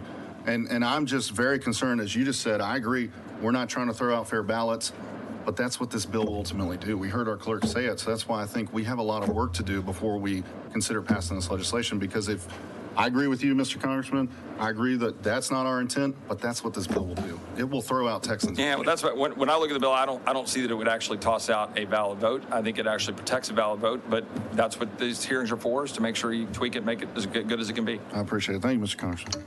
Thank you, Mr. Busey. Chair recognizes Chairman Kane. Congressman Roy, when did you work with the Attorney General's office? 2015 into 16, about a year and a half. Okay. And your duties there? First Assistant Attorney General. When you were there, did they have an election division? We've had units there that were focused on election fraud, yeah. Do you happen to remember how many people worked under that division during that time period? I do not. I'd have to go back and look, and I wouldn't want to give inaccurate information, but happy to get it for you. Was that during Harvey? Harvey was 16 fall. 17. That was 17. Okay. Were you still there during Harvey? I was not. Okay. My understanding is that at that point during Harvey, they actually had no one in that division. Right. You can't find what you don't look for. Well, and importantly to this point, right, you get information given to you, and Mr. Busey talked about 530 is the number, and that's the number that I've seen as well. But getting out and then proving that with respect to mail-in ballots, this is the whole point. Again, in the Carter-Baker Commission, bipartisan, looking at that, really, really difficult to go find it and prove it. But when you see it and you see these cases and you find signature matches that aren't there and you see numbers, that data when you look across the system, and you can see that people are voting and the numbers don't match, you know that there's issues going on. This is what we're seeing, and we're seeing it across the country. So this is what is causing people to not believe in the system of democracy that undergirds our republic. That's the key issue. All right. Well, thank you, Congressman. Thank you, Mr. Chairman. Any other questions from Congressman Roy? Chair recognizes Representative Jeton. How are you, sir? Thank you, Chair. Thank you for being here, Congressman Roy. Pleasure. Just wanted, I think we're going to hear a lot more testimony. We've already heard some testimony. We continue to hear stories of voter fraud occurring, all over the place. The fact that there's only been 16 convictions, doesn't that shine a light on the fact that maybe we do need to look at making some corrections to the code to make sure that we're able to stop voter fraud when it occurs? I would certainly think that improving our ability to go investigate and prosecute voter fraud would be a wise thing to do. I certainly think looking at the resources of the Office of Attorney General, I think looking at offices, collaborating with state, local, in this case, with local governments, would be a wise thing to do. Okay, good. And I tend to agree, and I think this bill addresses some of that. So thank you. Appreciate it. Thank you, Representative. Any further questions? Congressman Roy, thank you for being with us here today. Appreciate y'all. Thanks for having me here. All right, this time the chair will call Mr. Weston Martinez. If you could please make your way to the podium. After that, we'll have Chris Davis be testifying on deck. And after that, we'll have Elizabeth Bingham.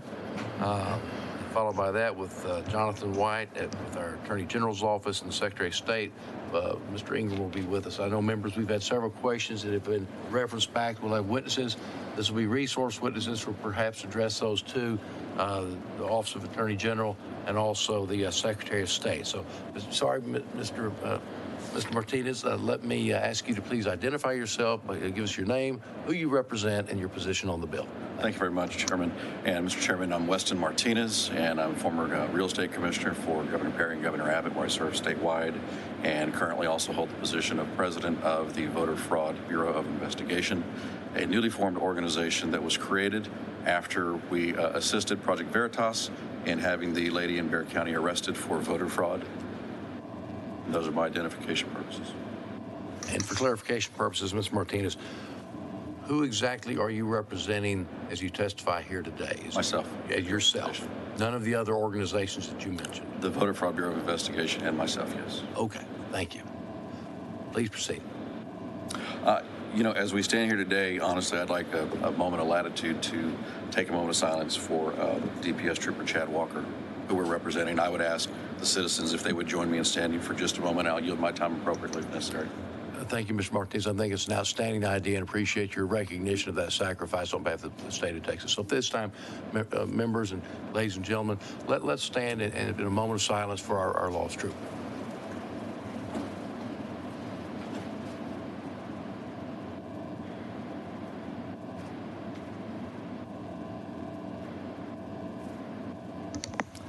Thank you.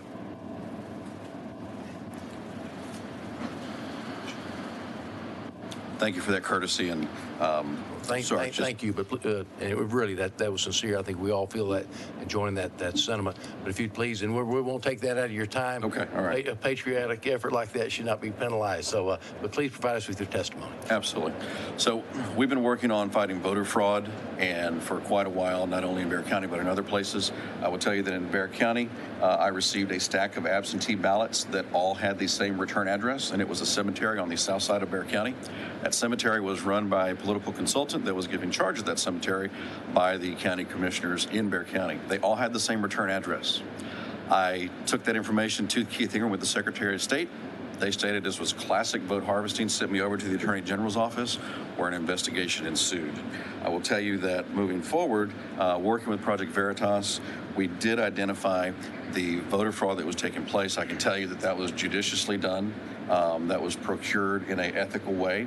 And I will tell you that in an unsophisticated manner, a small group in Bexar County impacted between 40 and 60,000 votes in Bexar County in the election in the 2020 campaign.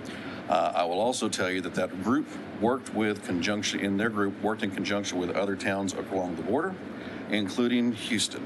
So those are my firsthand, so there's some firsthand things that I'm aware of, knowing that also we have had individuals that received mail ballot applications that are Texas residents for more than 8 to 10 years, and they received out-of-state mail ballots from Georgia, and that was during this election cycle. Also in the city of Houston, I can tell you a firsthand information where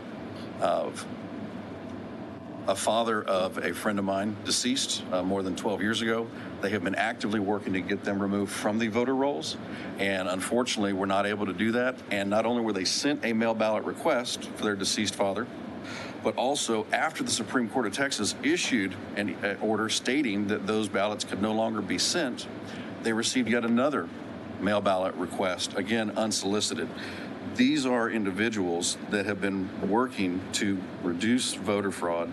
Also in the 2020 election, I advised of whistleblowers that I was aware of in the Bexar County office. I'm a conservative Republican, and I will tell you that a Democrat county commissioner issued a statement with the exact same information, stating that he knew there were whistleblowers, and a resounding response was sent by the county judge. Ultimately, I will tell you ultimately that voter fraud is the ultimate form of discrimination. And the Voting Rights Act directly discriminated against me as a conservative Republican because it does not count me as a minority. It moves me over to an Anglo and then adds another Democrat into the counting of those precincts because of my voting persuasion. Thank you, Mr. Martinez. Any questions for this witness? Chair sees none. I want to thank you for participating today, for being here. Thank you very much for your time. All right. At this time, the chair will call. Find my list. Helps if I have my paper. The chair will call Mr. Chris Davis. And while Mr. Davis is making his way down, we're going to have Elizabeth Bingham. And then I think I saw Attorney General Jonathan White in the back. All right. Please, you know the drill, Chris, if you please give us your name, who you represent, and your position on the bill. Yes, Representative Clardy, Mr. Chairman, members, thank you. Good afternoon. My name is Chris Davis, testifying on behalf of the Texas Association of Elections Administrators, testifying on the bill, HB 6. We share your goals of transparency, integrity, fairness, and truth. We share the goals of the county clerk's office, and we are pleased to see the evolution of this bill. What a difference a week makes, Mr. Chairman. We are looking at some of the parts of this bill that we have some questions on still. We know that this bill has been improved in the last 6 or 7 days in Section 301. However, when it talks about the watchers and having them removed and how our presiding judge may not remove them, pretty much period, full stop. And then later at 306, we share Representative Busey's question of which section actually prevails in that code.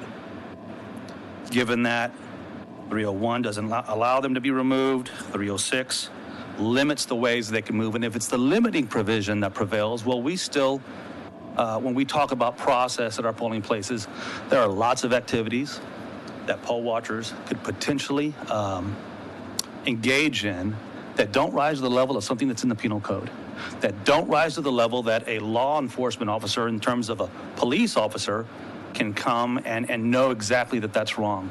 I'll put up a trained presiding judge against a police officer any day when it comes to the kinds of disruptions that can take place in a polling place, and know what can be, how a poll watcher can be removed for those.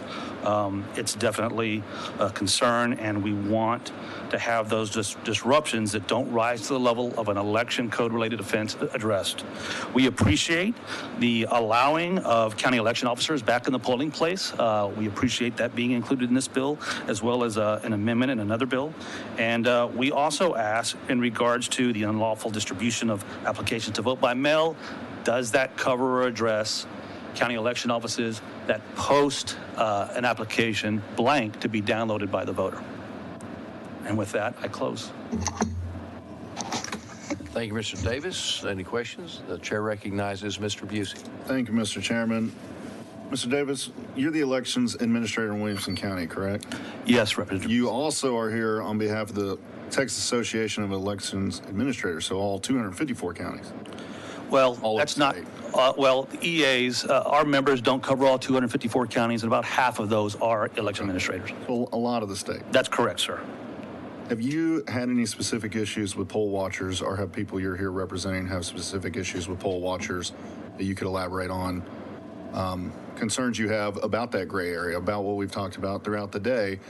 Maybe it doesn't rise to the level for a police officer to remove someone, but we're still infringing on the rights of voters because of actions being taken. Can you elaborate on examples or things? Yes, sir. We've had, in terms of disruption, voters that are purposely asking questions of a presiding judge to slow down a process, be it at the polling place, or the central counter, the early voting ballot board, or looking over, glancing at voters. You know, the voting booth isn't the only place where privacy can be violated in a polling place. There are other places there and at the other events that poll watchers can serve at. But we have had those instances of disruption for poll watchers, to answer your question. But not to the level that a police officer would get involved. Oftentimes not so. And as we see it, presiding judges are peace officers.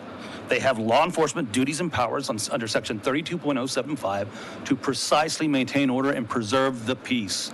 We view them, in terms of this election code, as peace officers. Mm-hmm. So if we take away your right, or I'm sorry, not yours, but the judges, presiding judge's right to remove someone, then we're taking away their ability to handle their election. We're taking away their ability to make sure people there are not doing things to disenfranchise the rights of the voters. Yes, sir, and as mentioned elsewhere or earlier, it has a chilling effect on the hiring of those presiding judges. Absolutely.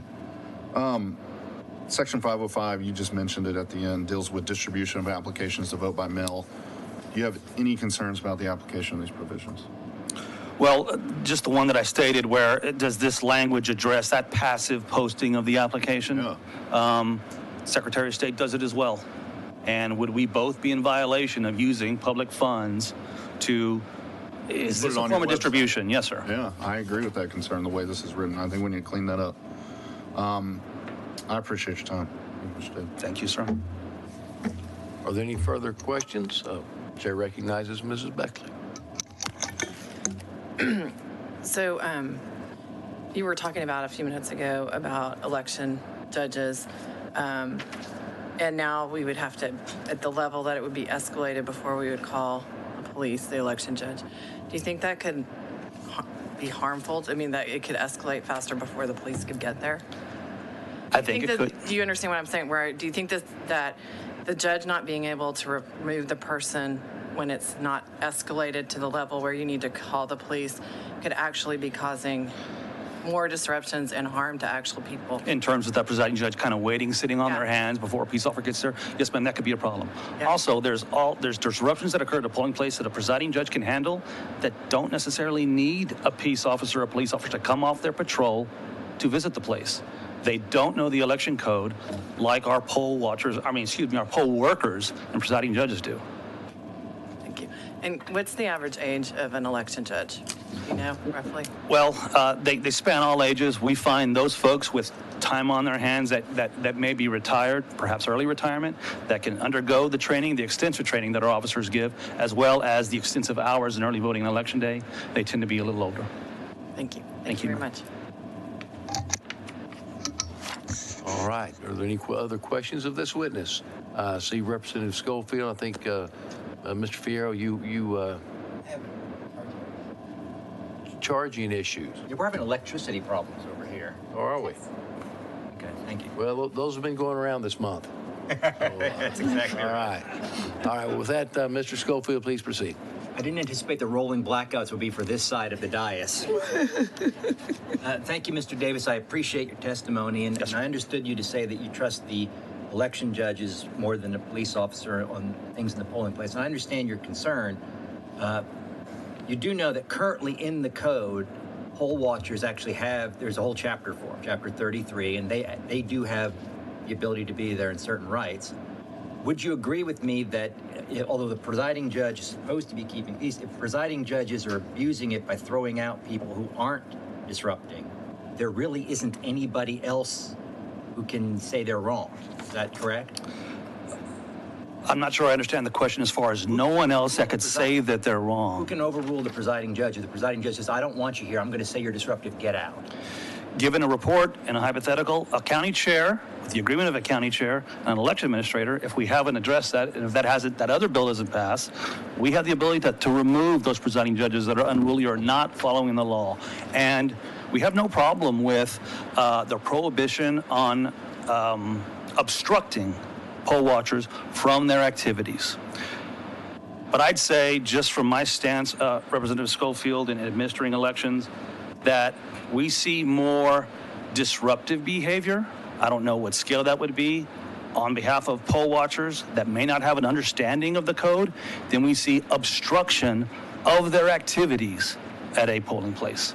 I would urge you, Mr. Davis, to stick around because I think you're going to hear some testimony. Well, given that I actually am able to visit Election Day polling places still without any other bills being passed, I have we have some experience in observing the activities at the polling places. But I'd love to listen to what everybody else has to say. Yes, sir. Appreciate that. And the reason is a bunch of us have worked on this provision precisely because we have had a large spate of examples of folks being kicked out for reasons that appeared to be, we just don't want you here. And again, we're not creating the position of poll watcher. Chapter 33 is already in the code. They're supposed to be there and they're supposed to be doing what they do. And if they're being kicked out for reasons that are other than being obstructionist, if they're just being kicked out because the presiding judge doesn't want them around, that would certainly raise some issues about why they wouldn't want them around. Yes, sir. But a district judge, and as an attorney, I'm sure you agree, that means something. They have authority and power, and there is recourse for someone that feels they were treated unfairly by that district judge. They can complete affidavits. They can send them to us, the Secretary of State, the criminal attorney, or the Attorney General's office. But the district judge is a peace officer in maintaining or preserving the peace, and we don't want anything in this bill to usurp that ability. And I don't want anything in practice to usurp poll watchers' ability to make sure for folks like me who can't be there the entire 14 hours, that somebody is watching the watcher. Somebody is making sure that the folks who are in charge are being honest and running things the way they're supposed to. And that's not just at the polling place, but also at the central counting station. I think that that's important. And I think that we may both agree on that and just disagree on how to get there right now. I think we recognize the delicate balance. Yes, sir. Thank you, Mr. Davis. I appreciate it. Thank you, sir. Thank you, Mr. Schofield. Chair recognizes Mr. Fierro. Thank you, Chair. Mr. Davis, you mentioned 2 or 3 times already about other bills. You said at this time, and then you referenced other bills. Can you expand on that, please? If I'm allowed to, other bills that have been heard in this committee that at the time had the ability to limit. Actually, if we could, Mr. Fierro, it's very important for our record that we don't inject and talk about other bills not properly before us. So and I will say this, I know that Mr. Davis is readily available, always happy to answer questions. And Mr. Chair, just for the record, the way it was insinuated it seemed like those other bills may have had some influence on this bill. That was a reason for the question. And I'm certainly not imputing any motive to it. It's just, these records are funny things. I'm looking up that word right now. Thank you, Mr. Fierro. All right, Representative Beckley, please. So I think there seems to be a lot of concern about the poll watchers not having training, et cetera, not knowing what the laws are. Do you think that if the state of Texas provided like some sort of training so that we eliminated that kind of, I think that election judges are more worried about the poll watchers not knowing what the laws are, what they can and can't do. If there was some requirement for poll watching, do you think that would make it easier for the election judges and for everything to go smoother? Perhaps, Representative Beckley, I'll concede this to the office of the chairman. Perhaps we as county election officers haven't done enough to invite poll watchers to attend our poll worker training. After all, the code already allows it to be open to the public. And maybe we should do better to invite poll watchers to that poll worker training or designate specific trainings for poll watchers where they can interact with the trainers and have that better understanding. Anecdotally, we've heard that counties that have done that have had very positive experiences with the poll watchers and a marked decrease in disruptive behavior. I mean, it sounds to me like that maybe we could add something to the bill or do something. I don't know. Maybe we need to talk about that. Perhaps there's room for another area substitute. Yeah, substitute too. Because I think that a lot of when we hear the testimony, it's the poll watchers. The disruptions are because they actually don't know the law. And so if they had training and eliminated that, it would make it smoother for everybody. And I think that everybody could agree on. An excellent idea. Yes, ma'am. Thank you. Thank you, Representative. Any further questions? Mr. Davis, thank you for your testimony and for being here today. Thank you, Representative Carney. Mr. Chairman, members, good afternoon. All right, so at this time, the chair will call Elizabeth Alvarez Bingham. Please come testify.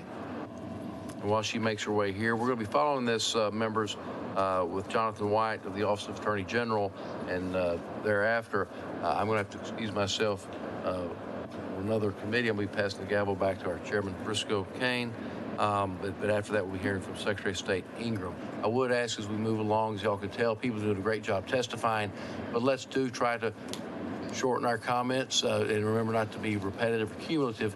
We still have a large number of people to go, but it's fun to see so many smiling faces. Even if you're wearing a mask, we can see those smiling faces. So thank you for being here. With that, Ms. Alvarez, would you please, Bingham, would you please identify yourself, who you represent, and your position on the bill?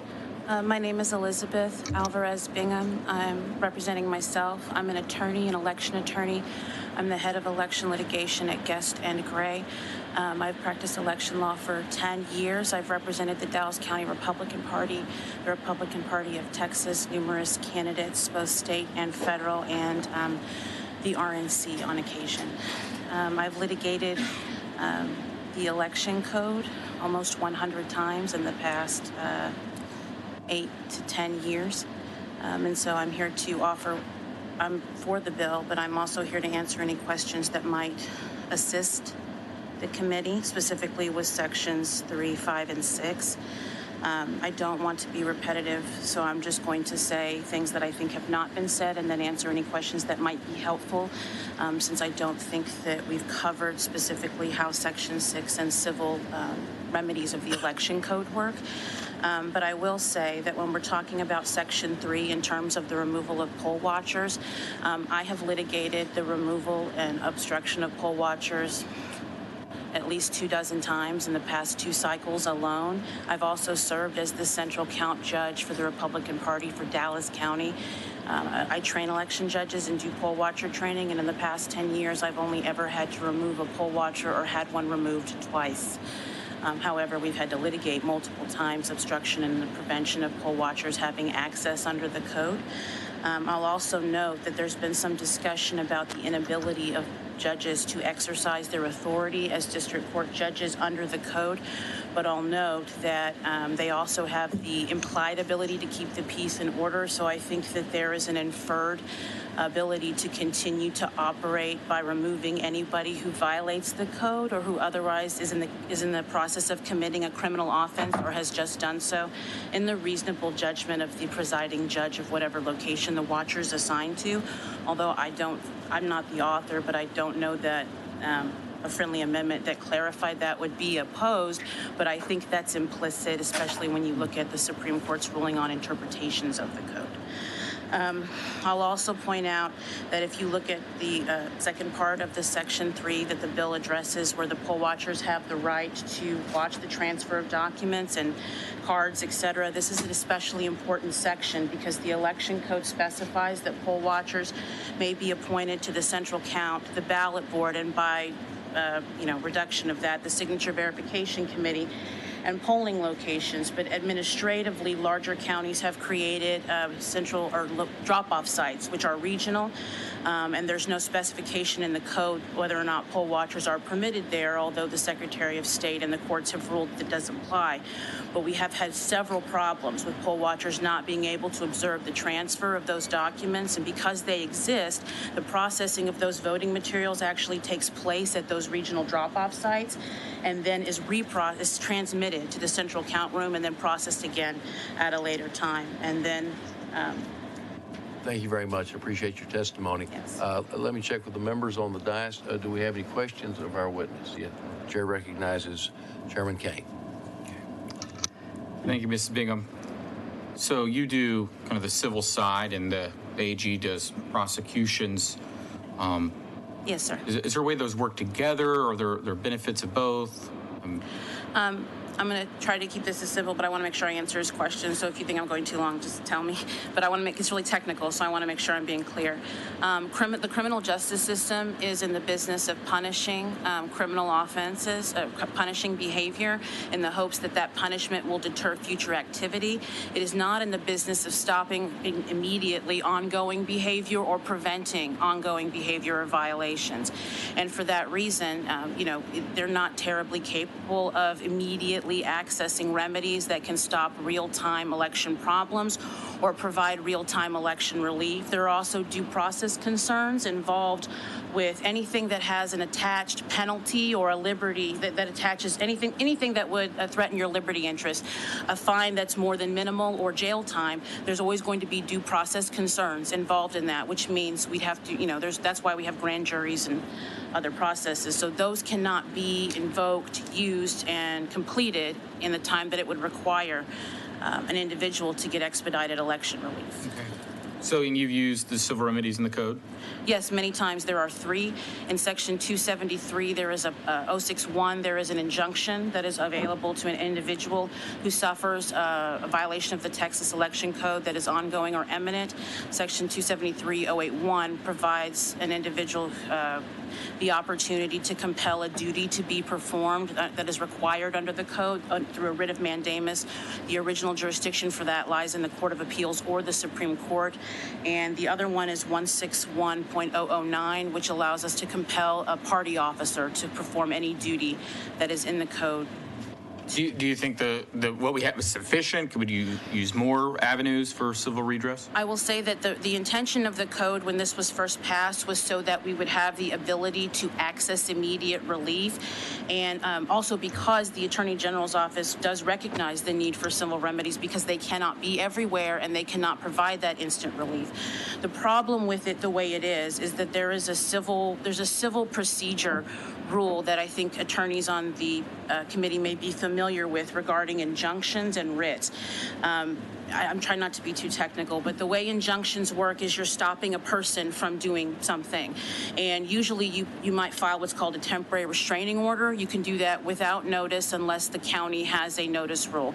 That's only good for 14 days. After that point, you'd have to have an injunction hearing to make it permanent. Then the loser can appeal. If you want to skip the TRO, you can just file the injunction, but you must give 21 days notice. The problem is the law says, not the election code, but civil practice in civil procedure says, we're not allowed to allow a temporary decision to stand as permanent. In other words, if the injunction will outlast the thing you're arguing about, then the courts don't have the ability to give it to you. And this has been applied to the election code in a case called Ferguson, which is very old, and we call it the Ferguson rule. But basically, the ability of the Supreme Court has said that the ability of courts to offer redress to individuals who are filing civil remedies under the election code is only limited by the election schedule, because the legislature sets the schedule. So they can do anything except alter that schedule.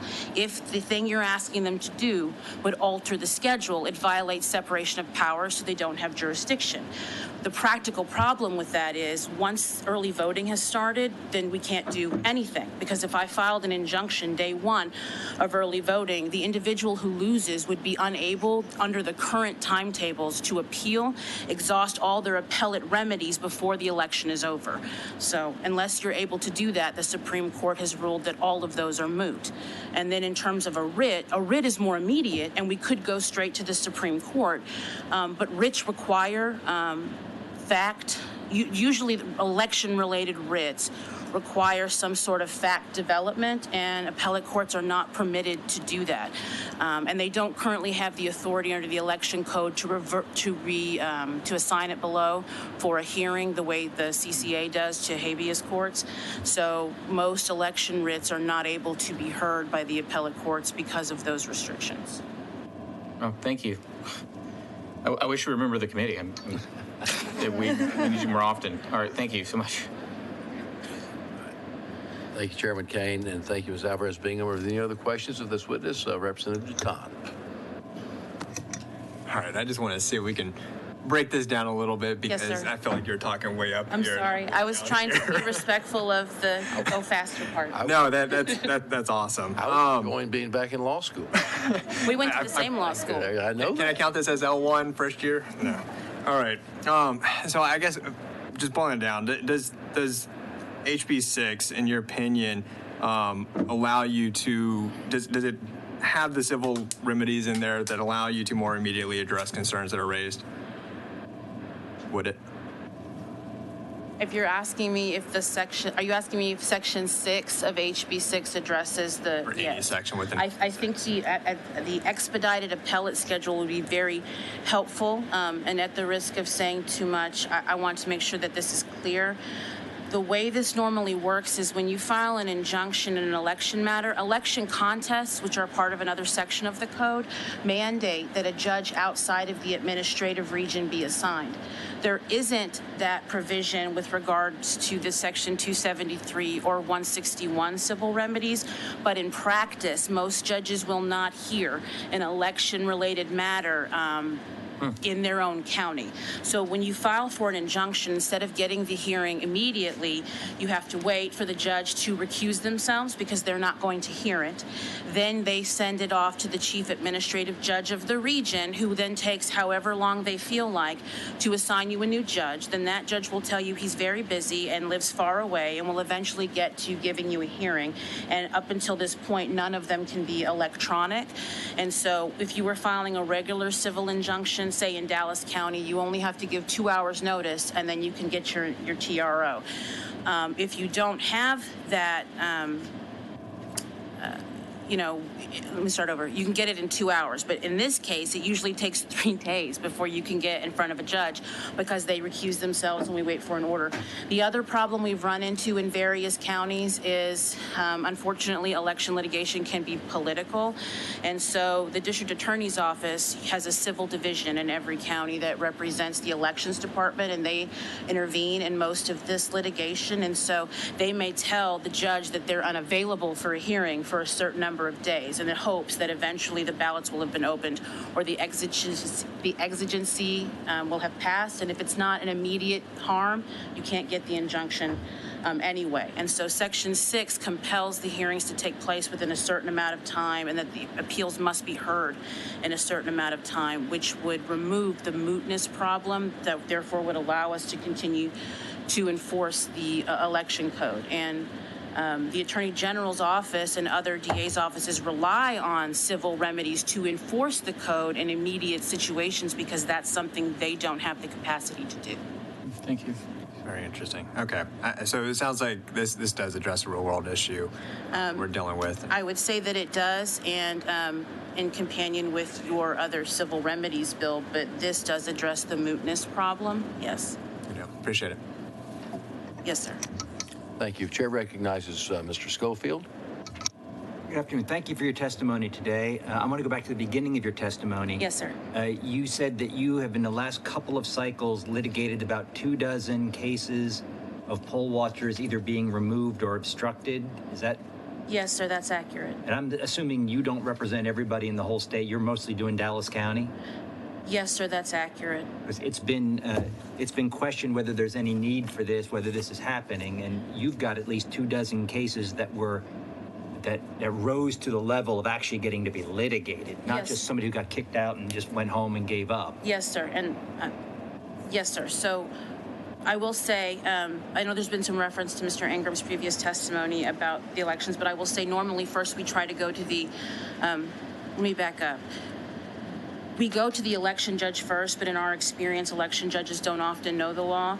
Secondly, in most of the counties that I've dealt with, especially the large ones, the elections administrator does not take responsibility for election judges because they're independently appointed by the party chairs and then confirmed by the commissioner's court, so they don't have the authority to remove them. That's kind of a field from my question, but thanks. Let me ask you this. So that you know of 24 cases because you litigate. Yeah, I can give you the one Mr. Opiella spoke of this morning. I can give you the case number for that one. They would not permit our poll watchers into the ballot boardroom while they were counting ballots.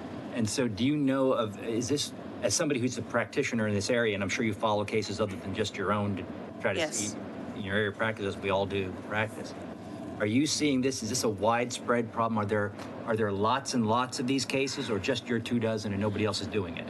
There are a lot of these cases, and they are difficult to litigate because most people don't have experience with the 273 writs, and so we do see a lot of them filed as regular injunctions, and they never go anywhere. They time out. But this happens every single cycle, many, many times. And when I was working with RPT, which I've done for 2 cycles, we get hundreds of reports during the election cycle of judges who take people's notes, don't let them in, don't let them look at things, make them stand outside, or block them entirely.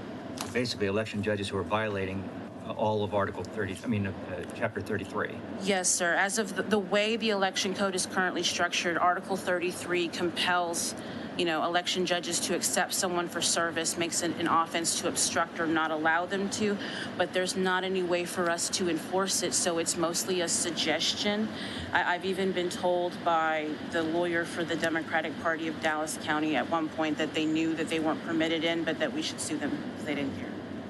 And so in your opinion, as a practitioner in this particular area, with a couple dozen cases on point, do you believe that the sections that we have of this bill that deal with protecting poll watchers from being thrown out are necessary? I do think they're absolutely necessary, and I think that they help protect the integrity of the election and prevent disenfranchisement of voters.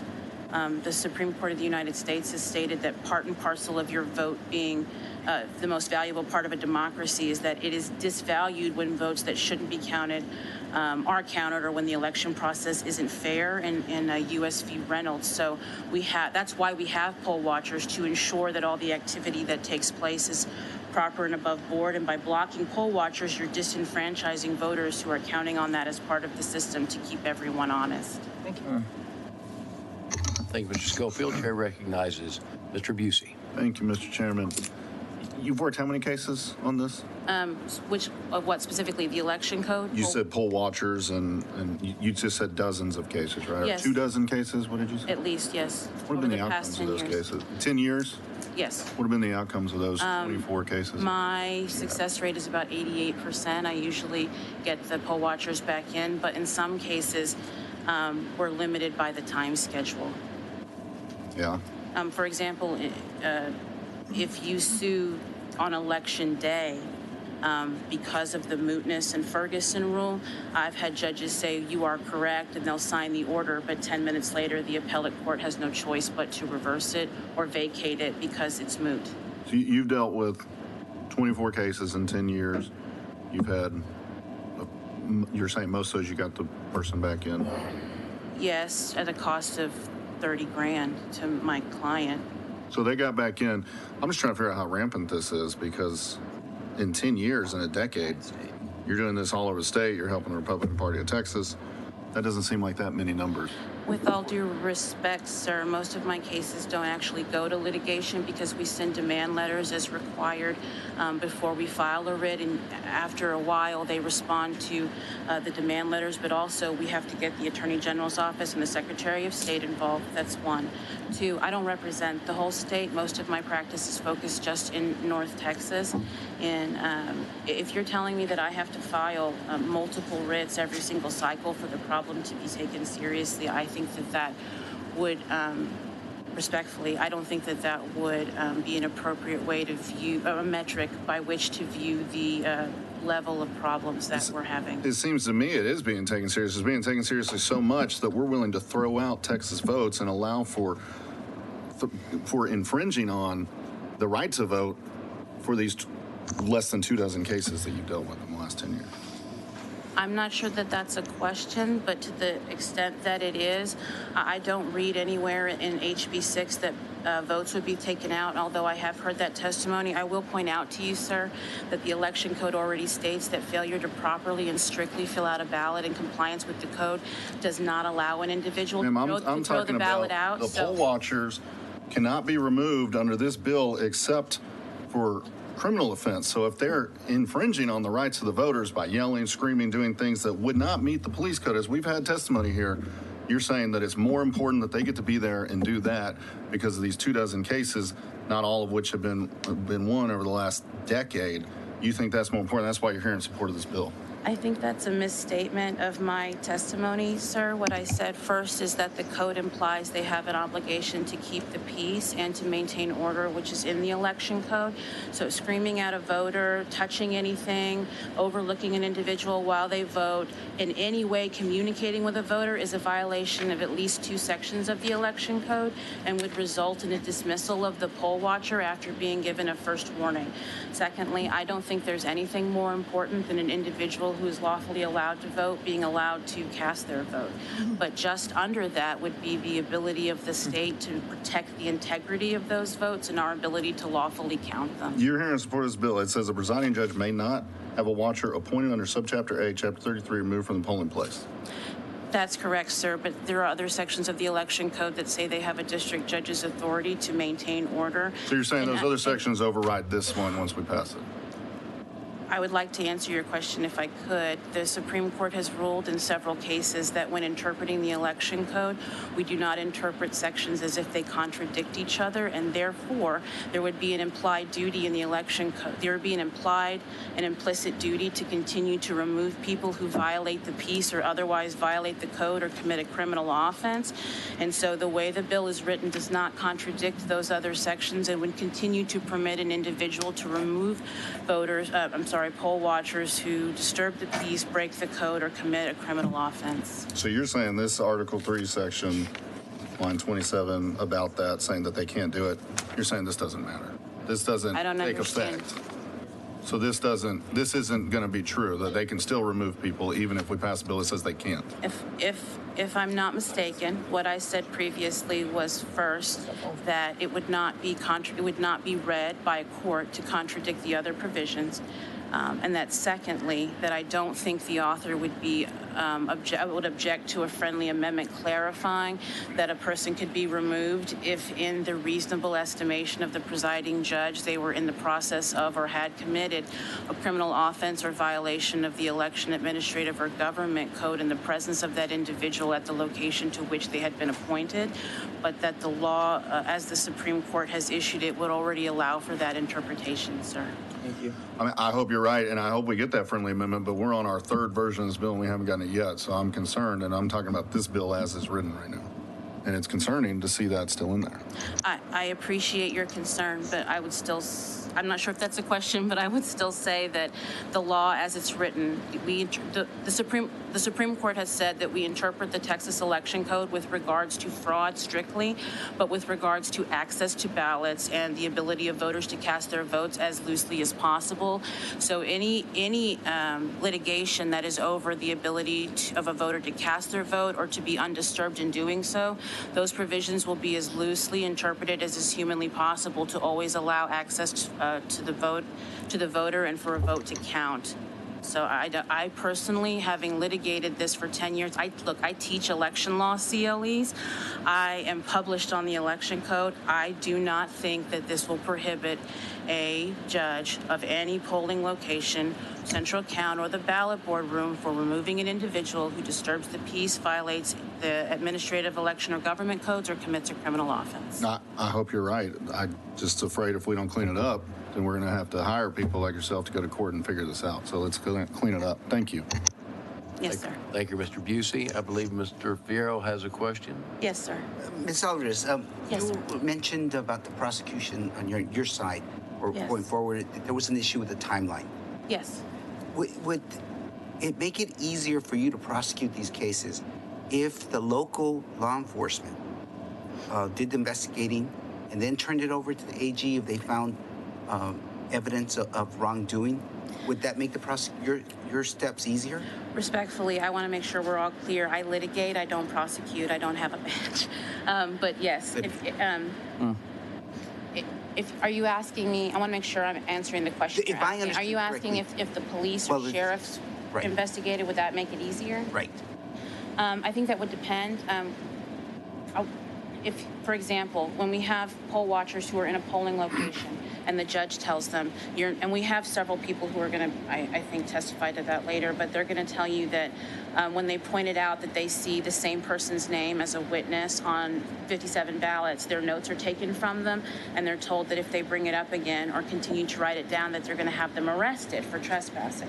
So what should the individual do? The police don't currently have jurisdiction over the election code. Ms. Only Alvarez, the sheriffs do. just so I clarify my question. Yeah. That is my question. Right. If the police, the local law enforcement had jurisdiction, would it make your job easier to prosecute these bad actors? I think it might make it easier for me, but I don't know about the Attorney General, but it depends on how quickly they were able to swear out a warrant and whether or not they had access to training. I think that Senator Betancourt's bill that allows for DPS to have that jurisdiction would improve the situation, but our timeline is mostly concerned about the ability to get a ruling from a judge, not necessarily how fast an investigation can happen, because the Supreme Court says that they lose the ability to have any jurisdiction once voting has started. And the way that they count that deadline is the day the mail-in ballots go out. So when you read newspaper articles about ballot challenges, those all have to be done and the final appeals completed before the 45-day mark on which federal mail-in ballots go out, right? And so individuals investigating criminal offenses might help the Attorney General, but I don't litigate criminal offenses, just violations of the code. Not all of which have a criminal penalty attached, which is why I can litigate them without due process concerns more quickly. I was just, when you brought up your timeline, how cases were falling through the cracks of your timeline, how this could expedite it, but I guess we're not. I understand what you're saying now. The reason they're falling through the cracks isn't necessarily because we're not having law enforcement there all the time. Because even if the Attorney General or the police or the sheriff or the DPS showed up like 20 minutes later, they still have to investigate, get a warrant, and then impanel a grand jury, and they can't do that before early voting ends. For our purposes, right now, the only remedies I have are a writ or an injunction. Injunctions, I either have to get a TRO, and then that's good for 14 days. And then I have to have a hearing on the injunction. If I win, they can appeal to an appellate court, and that can take months. And then after that appeal is over, if they lose again, they can appeal to the Supreme Court of Texas. Well, the election's already over. So the Supreme Court has held, if I can't get whatever I want before the voting starts, basically, it's worthless. So once early voting is start, people can do whatever they want, and there's literally nothing any of us can do about it because every single thing we file is mooted, unless there is a mandatory expedited schedule that mandates that all the hearings will take place quickly. And then, for example, if I tell you you can't do X and I'm wrong, the election's already over, well, we've messed up the whole election, right? If I win and they have to hear my appeal in 24 hours and then the next person has to hear my appeal in 24 hours, the whole thing will be over before the first week of early voting is over, and definitely before the canvass, which ameliorates our mootness issue.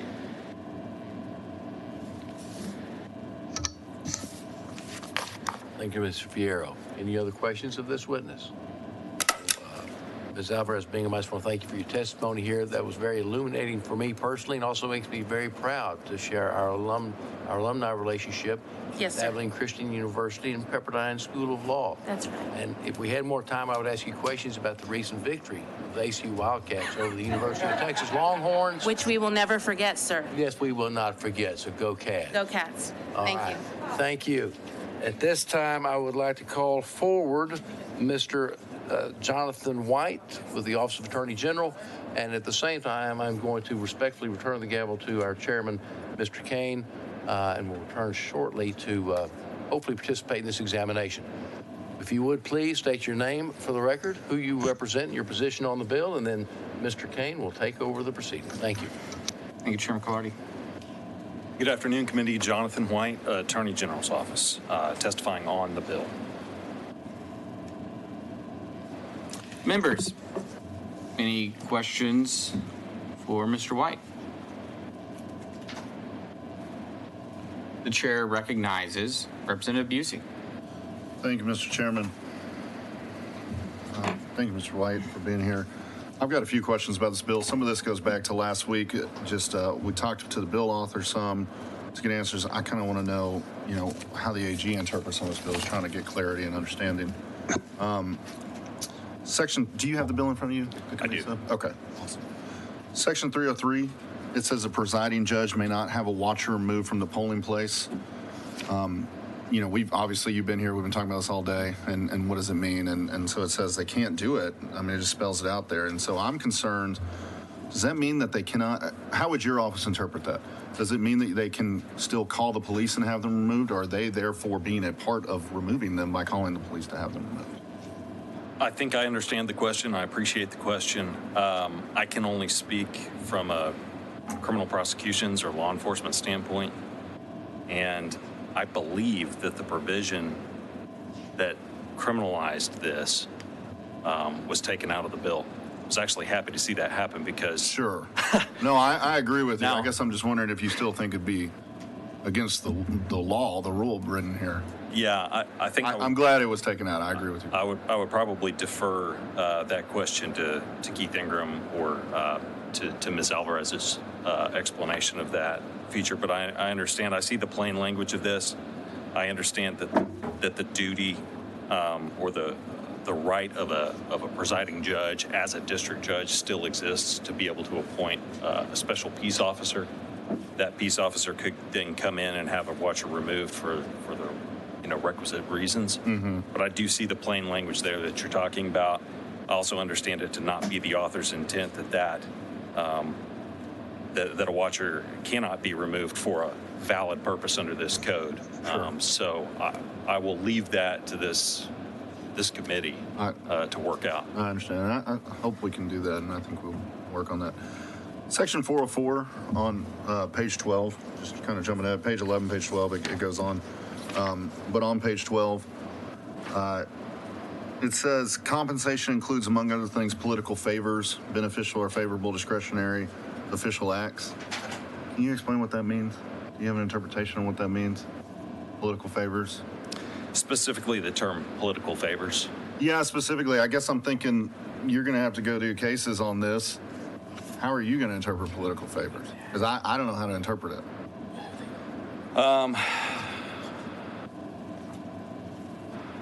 The things that we typically see in cases where something like this happens would be an offer of employment for oneself or a family member. This is typically in the context of, we see this in independent school district elections, where someone goes out, they get votes for their nephew or their husband to have a job at the school. And we see that quite a bit. I see that employment is mentioned specifically already in this provision, but employment for oneself or another. We've seen stuff like, now this was in the context of a vote, not a vote harvesting kind of agreement, but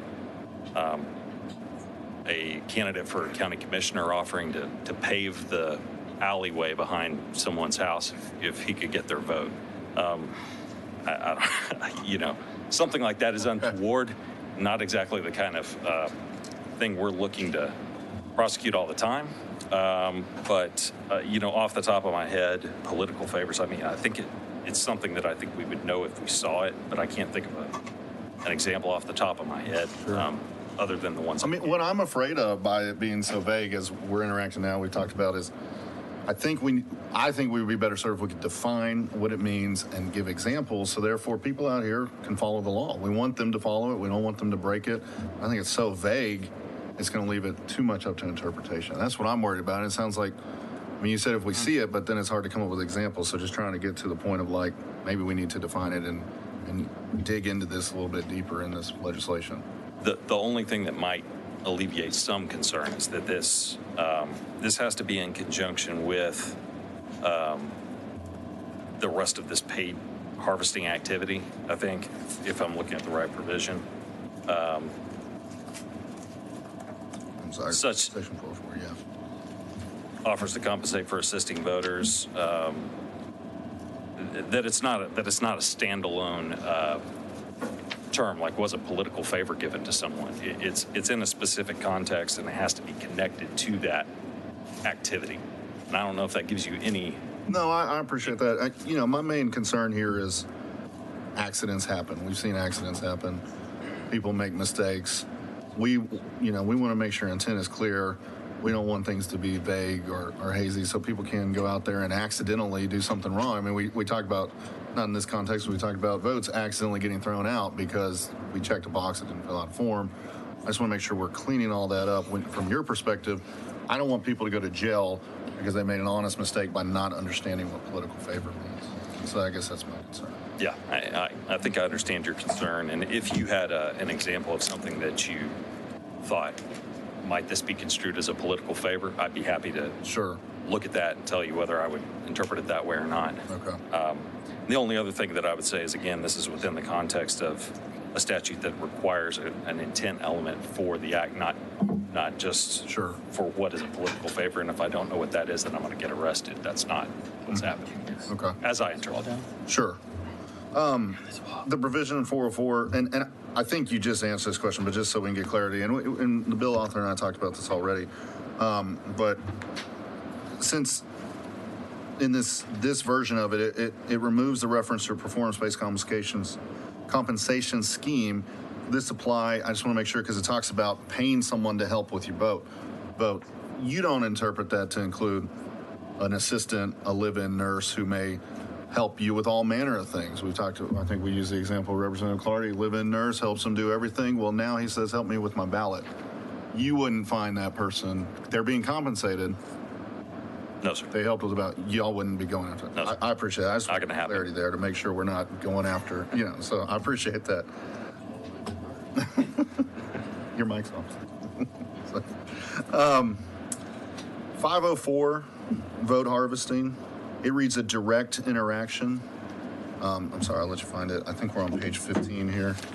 Yes, I'm familiar, and I remember the issue that came up earlier. So we've had some back and forth on this. I just, again, for clarity's sake, from your office's perspective, direct interaction, we gave some examples earlier about, if the offices, if the clerk's offices, the election administrative offices put a ballot by mail on their website, is that going to be a violation? If a campaign makes phone calls or texts someone with information about a ballot by mail, the application, we're not talking about the ballot, we're talking about the application here, would that be an issue?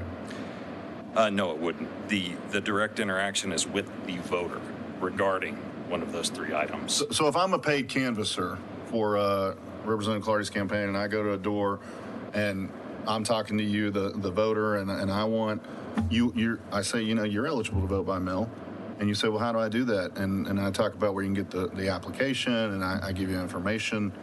That, as a canvasser who's being paid and comes and talks to you about an application about by mail, and then you get online, you fill it out, or you print it out because you can do that, and you're talking to me and you fill it out and then you mail it in, would that be a violation? I would not interpret it that You would way, not? no. Awesome. That's very clarifying. Yeah, I think we're talking about an in-person interaction, and we're talking about dealing directly with these documents, not an informational transaction or anything of that nature. But if I have a copy of it, I've got a blank copy, and I hand it to you, does that change? And you're assisting me in filling out that application, which would trigger some provisions under the law, and you're doing that for money, that might be covered. Not for money. I'm doing it for money as in the sense that I'm a paid canvasser. I'm working for a campaign. I'm working for Representative Clardy's campaign. I'm a paid canvasser, and I bring that blank ballot. It could happen. I distinctly remember Representative Clardy saying that this stuff doesn't happen in his district. I think in your example, if I'm not jumping in too soon. No, please do. I'm just trying to get clarity on that.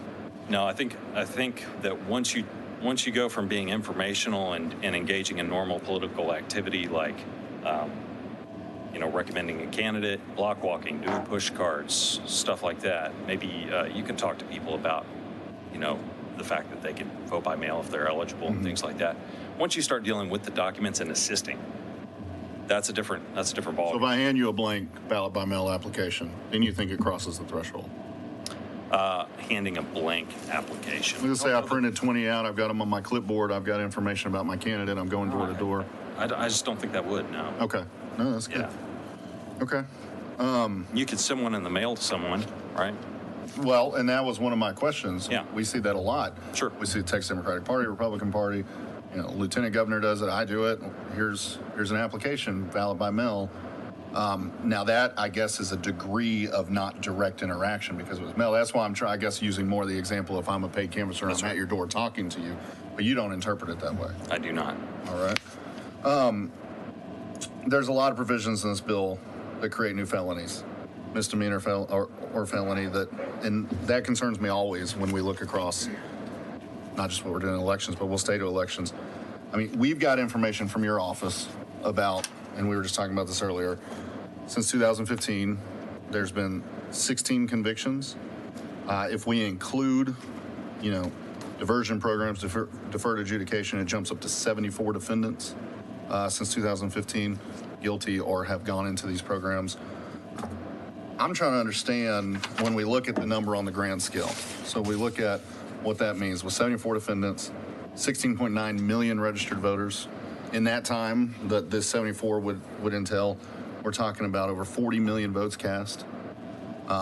Just with the 16.9 million registered voter, we're talking about 0.0000448%. Right. It's, the number's even smaller over the time frame with the amount of votes cast. I'm trying to understand why we need these increased penalties. Why is the system not working right now when we're talking about such a minute percentage? I understand your question. I appreciate it. And I appreciate the opportunity to talk a little bit about the numbers just because they've been talked about a lot, not just in this committee, but other committees and on the other side of the legislature as well. Since we reported some of that information that you'd requested for us to strip away the deferred adjudication, diversion program results, and just give you convictions. I told you we had 26 convictions on 16 defendants in the last, since 2015. That's 246 deferred adjudication or diversion programs on another 58 defendants, and that represents 75% of our cases. Those other outcomes, which either include a plea of guilt or a stipulation or an admission of guilt. I think what we've got is a scenario where you can look at our numbers of 272 offenses prosecuted against 74 individuals, or you can take it down to 16 defendants that were actually convicted. I've got something for everybody.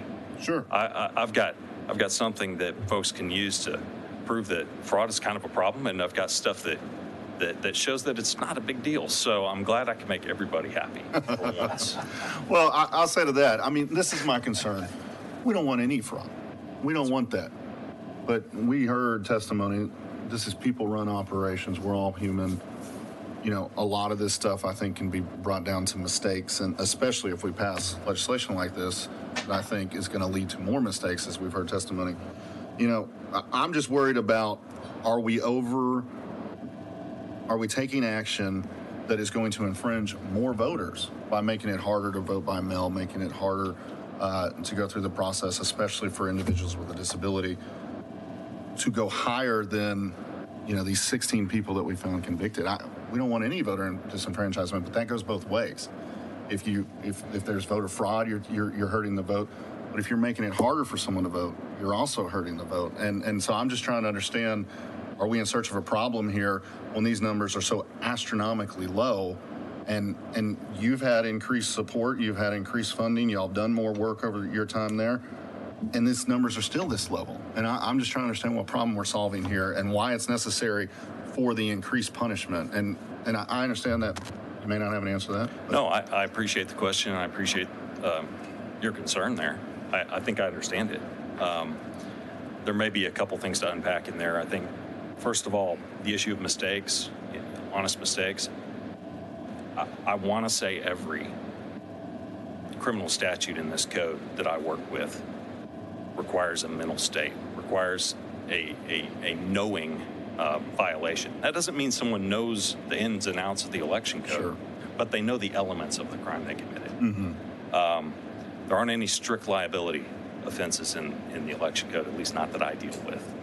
So, whenever we do go to trial or whenever we are investigating a case, we are proving that the person knew what they were doing, and that's what it's all about. I mean, we get a lot of violations where we don't have that, and we clear those cases. I think that's actually valuable work that we do, clearing cases. Sure. And that is a lot of the work that we do, actually. Our purpose is not to produce convictions. No. Not for folks that ask for convictions and want to know a number, not for folks that, think these people need to go to prison. That's not our job. Our job is to do justice where there is fraud. And our job is also to give voters and the people of Texas confidence that irregularities and things they're concerned about in elections are looked into, and that they're looked into thoroughly, and they're looked into by people that care about evidence and will strictly apply the law. And that's what we do. So in terms of the numbers being relatively low, I think you've got one of these pictures where two people can see different things in the same picture, right? Yeah. And maybe we're all watching the world on two different movie screens, right? Maybe that's life. But what I would say is this: the rate limiting factor in the convictions and the deferred adjudications, the diversion programs, the 74 individuals with 272 offenses that we've resolved prosecutions on, or pare that down to 16 people that we've convicted, and some people that have gone to prison, some people that have gone to jail. The rate limiting factor there is, I just can't give you a picture of fraud in Texas. Sure. That it's not, I can give you a picture of what, on average, 1 to 2 prosecutors have been able to do, and a handful of good investigators. So you're right that we've added some staff. I have three prosecutors now working for me. We added 2 in the last 12 months. But it's a very few people that are bringing this work across the finish line. And again, we don't see our job to produce convictions. We see it to do justice where justice is required, and quite frankly, to cross things off the list so that people know that they've been looked into and there's not a problem there. Yeah, and I agree with you, and I appreciate you saying that the job is to clear the cases, and the outcome is the outcome, and we find out where it goes. I guess what I'm asking is the system broken right now that you need increased penalties to do that job, or is the system working right now? We were in a place where we needed increased penalties, and in 2017, I think we had SB 5 in the special session that raised some technical offenses and of vote harvesting offenses that we have currently in the code, raised them up so we can get to state jail felony. I think that's important to be able to do that in cases of mail ballot fraud and vote harvesting. I'm not here asking for heavier penalties. I don't recall seeing a lot of penalty increases in this bill, but I do see those new criminal statutes you're talking about. So you don't think it's broken right now? You think it's been addressed before? You know, I think we could both agree that 99.9% of people are honest and forthright. They don't cheat at elections. They don't go around murdering people or committing aggravated robberies either. So I'm not that guy that's going to say the system is that broken, right? But just understand where I'm coming from, and I want to be transparent about it to this committee. I see this stuff every day, all day, every day. So when you take my thoughts with a grain of salt, sure, that I'm living in the stuff that slips through the cracks, and I think stuff that probably most of the people in this room don't see on a regular basis. And so I completely understand the questions you're asking and where you're coming from, because I think I would have those questions too. Yeah, I appreciate that. And we'll agree that if we round up, it's 99.9%. Because I read it as 99.99999 and then a little bit percent. But no, I appreciate it. I'll let you do the math. It's not my expertise, but I appreciate it. I appreciate your feedback and answers. It seems to me that, this is a small situation that we have the resources for, and we don't need increased penalties. And I feel like with increasing penalties, I mean, what I'm really concerned about is simple mistakes, undermining counties' abilities to run election and make it harder for voters who already have barriers to vote to have that access. And I'm afraid if we have these increased, when you're saying probably don't even need it under what's already been done in the past, then we're going to turn more people off of the system. That's my fear. Was there a specific area that... Just throughout, really looking at increasing the penalties, Texas felony, and stuff like that. Because my answer might change depending on which area we're talking. Well, let me look through them and find some specifics, and we'll come back to it. But I appreciate your answers and your feedback. I think it's very clarifying. Thanks, sir. The chair recognizes Representative Clardy. Thank you, Mr. Chairman. And with all due respect to my colleague, I've been listening to Mr. Busey's questions. I'm not so sure that he's after clarity as that he's after Clardy. That's kind of the way it sounds to me. But welcome to Block Walker, whatever you want to do in support of my campaign. But Mr. White, thank you for being here again. I appreciate your testimony last time and certainly how you're amplifying it here today. And I think it's important for people to understand that, in your prosecutorial role is different than sometimes the way we look at these issues as civil matters. We heard Ms. Alvarez Bingham address that, I think, very well and very cogently.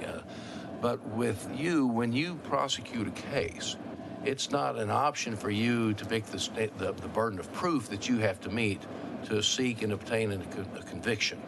You're held to the highest legal standard known to our series system of jurisprudence. You have to find beyond a reasonable doubt is the burden you have to meet. Is that right? That is correct. And to do that, you have to satisfy one of the critical elements. If you fail in meeting any one of the elements beyond a reasonable doubt of a crime that's set out in statute, then you fail in that prosecution, right? That's right. And you can't get 3 out of 4. Yes. You got to go 4 out of 4 beyond a reasonable doubt. However many elements are of that crime. And one of those elements, I think what you've pointed out, one of the critical elements of those crimes is the requirement for mens rea, for specific intent. It's not like, well, I think he was thinking about this when he went in there and tried to vote for somebody else. You have to meet that, prove that this person had that in their mind to commit a crime that can be prosecuted on behalf of the people of the state of Texas. Is that right? That's exactly right, and I appreciate the question because I think, we have folks, especially with the increased polarization of the state and this country, the most contentious election in history, and probably will ever be until 2024.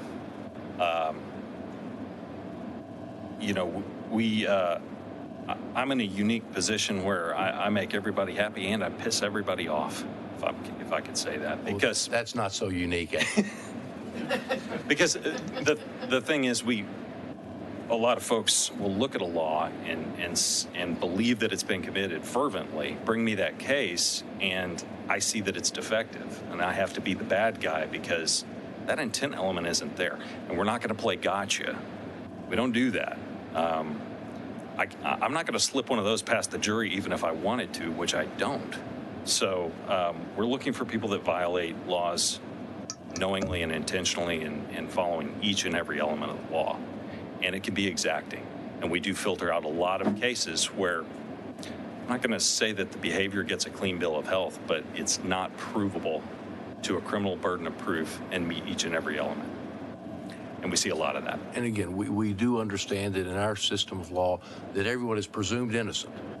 But in your capacity and the years of experience you've had in prosecution, you see cases where in your gut, your prosecutorial gut, you believe that there was probably fraud there. That does not mean that you could have obtained a conviction based upon the evidence that you could submit in a court of law. Is that accurate? Absolutely. And so when we talk about these statistics being, oh, these numbers are 99, 99, 99, those his numbers, that's leaving out of the equation those cases that you've seen that have been investigated by professionals that you've looked into for potential prosecution, that you're saying, you know, we didn't get this guy this time, but next time we'll get him. Next time we'll have the evidence. Next time we'll follow through. And there's a larger number of people that are out there that was reasonable suspicion. Again, that's a long way from beyond reasonable doubt. But it may have, gone from reasonable suspicion to probable cause, and we're kind of moving in the direction of that, but you can't quite get there. And frankly, it would be, I think if you pointed out, and I appreciate your integrity on this, you're not out there to ring up a bunch of convictions to make you look good and look how great a prosecutor you are. You only want to prosecute those cases that you know you can convict and that you know that this will see justice done. That's your job, right? That's exactly right. Right. And so it seems to me that we don't just want to focus on the number of convictions that by anyone's admission can be a relatively small number when it's compared to the number of people who voted or the number of elections. But I feel very fervently on this, and I think we've had all of our members, whether Republican or Democrat, comment that nobody wants voter fraud. I believe there's not anybody in this room that wants there to be voter fraud. I don't think anybody in this dais wants there to be voter fraud. But there is a difference in how we all choose to look at those numbers. But I think when it comes to voter fraud, that we have to adopt, as a state of Texas, to protect the integrity of our elections, a zero tolerance approach.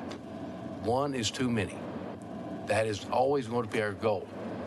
You've been a prosecutor for numbers of years. Every other crime that we have on the books, we should have a zero tolerance policy. We don't want any murders. We don't want any armed robbers. We don't want any burglaries.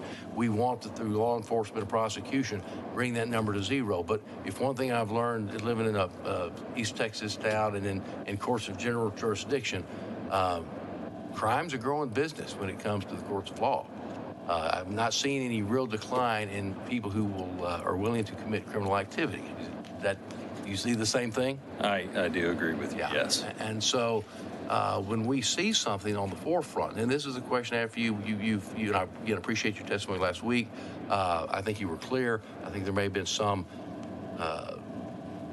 confusion, legitimate and sincere confusion, at least on our end, because I've seen some of your testimony. We've referenced back to it. I've referenced back to it about the number of cases. I've also seen it talked about in the number of counts. I've also seen it talked about in the number of complaints, number of charges. So those are all terms of art in your profession as the lead prosecutor for the state of Texas.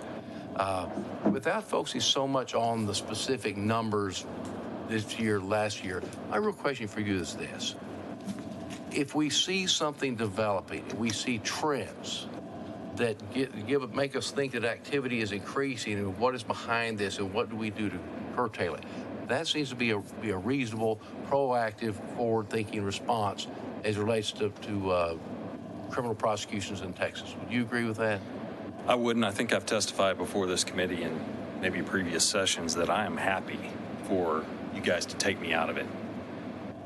If you can fix the laws in such a way that you prevent the stuff that I see, I'd be more than happy to be the Maytag repairman and not have my phone ringing. Right. I'm not doing this job because of any other reason than to uphold the law. And it's the job that I've been tasked to do, and the diligent investigators that work on this cause with me that come from all walks of life, that's what they're in it to do as well. And so my question for you, based upon your knowledge, and explain it in whichever category you want to take, whether it's counts or cases or complaints, in your time with the Office of Attorney General and as the lead prosecutor of election fraud, do you see any trends developing whether voter fraud is getting better, just it stayed the same, or it seems to be getting worse.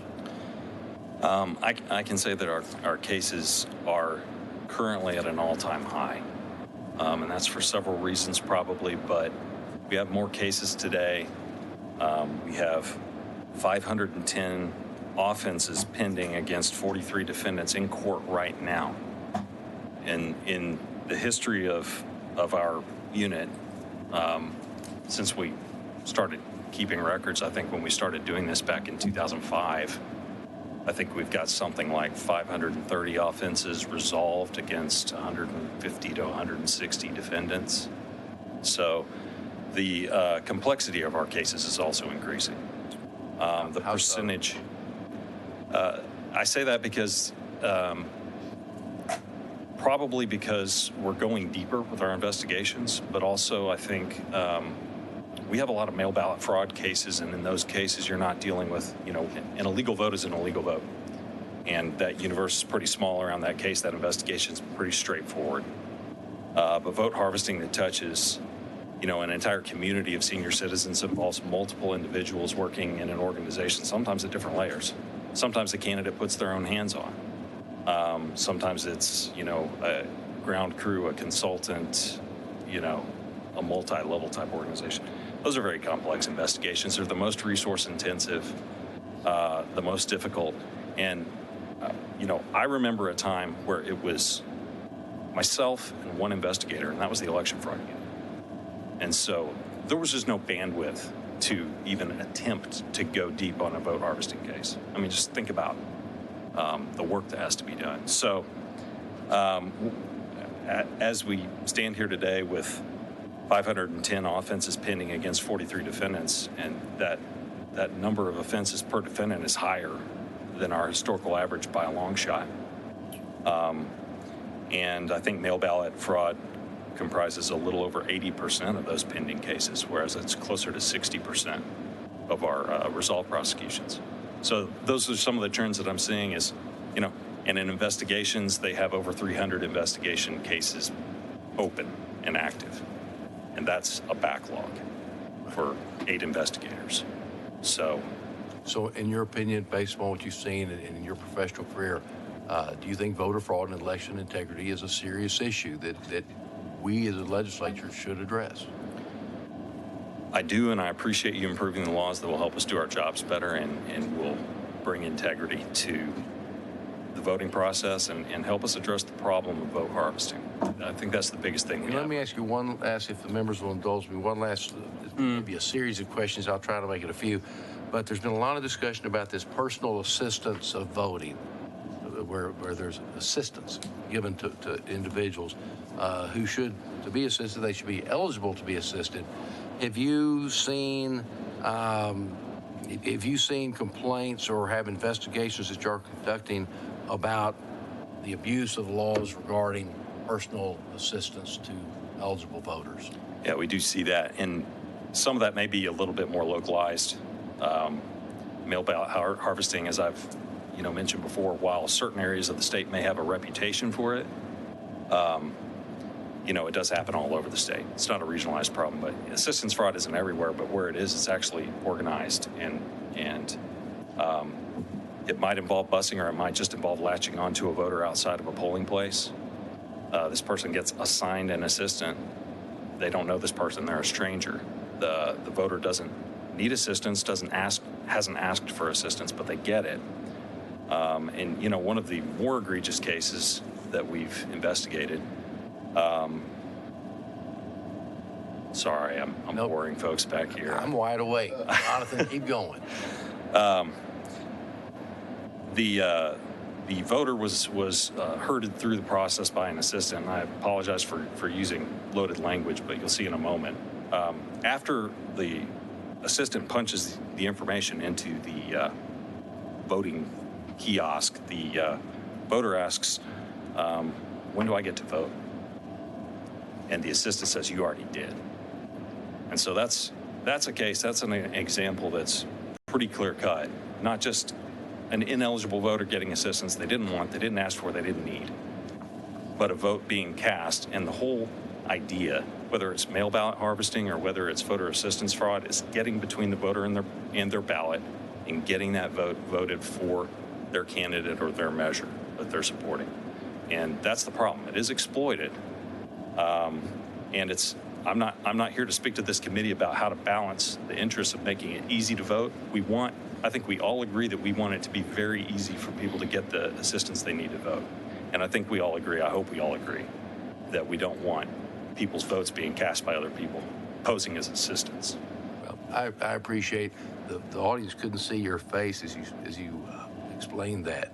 And frankly, I could see the anger in your eyes, and I feel exactly the same way. When I hear a story like that, it makes my blood boil. And we should do everything we can to fight those sorts of incidents. So I appreciate your passion and your service to the state of Texas in pursuit of justice, and thank you for being here with us today. Thank you, sir. Thank you. Members, there appears to be some electrical issues on the dais, and so we're going to take a moment here in sanities just for a minute or two. Wanting to go anywhere, we're just going to let them reset the system so that people's products can be charging. Mr. White, if you know how to sing and dance or anything, but so we're going to stand at ease though for a moment, for maybe 2 minutes. Don't go anywhere, members. Members, stay. Whoa, whoa, whoa, whoa, whoa, whoa. Please stay. Yes. Oh, okay, it's fixed. And you can have a seat again.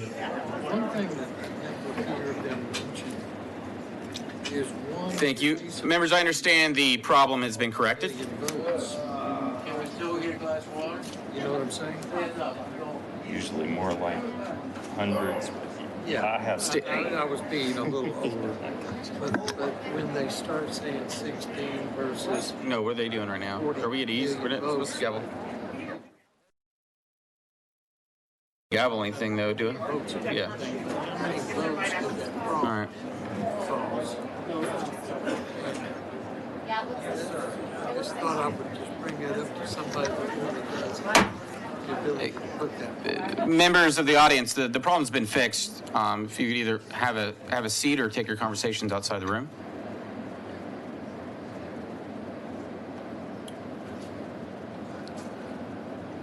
At this time, okay, so the meeting will come back to order. At this time, the chair recognizes Representative Schofield.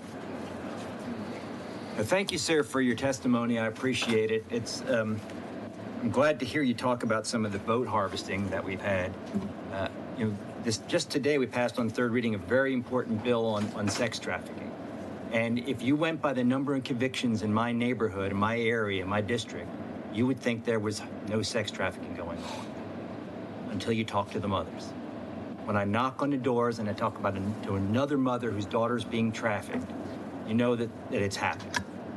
And I don't think that in a state with 16 million registered voters and untold tens of millions spent on elections, the fact that you have, 8 investigators is going to permit you to cover the entire framework. So I want to focus with you on the big stuff. Sure. Right? And I'm talking about the groups that are organized to illegally harvest votes. And you mentioned that, they may be widespread, but they're hard to break.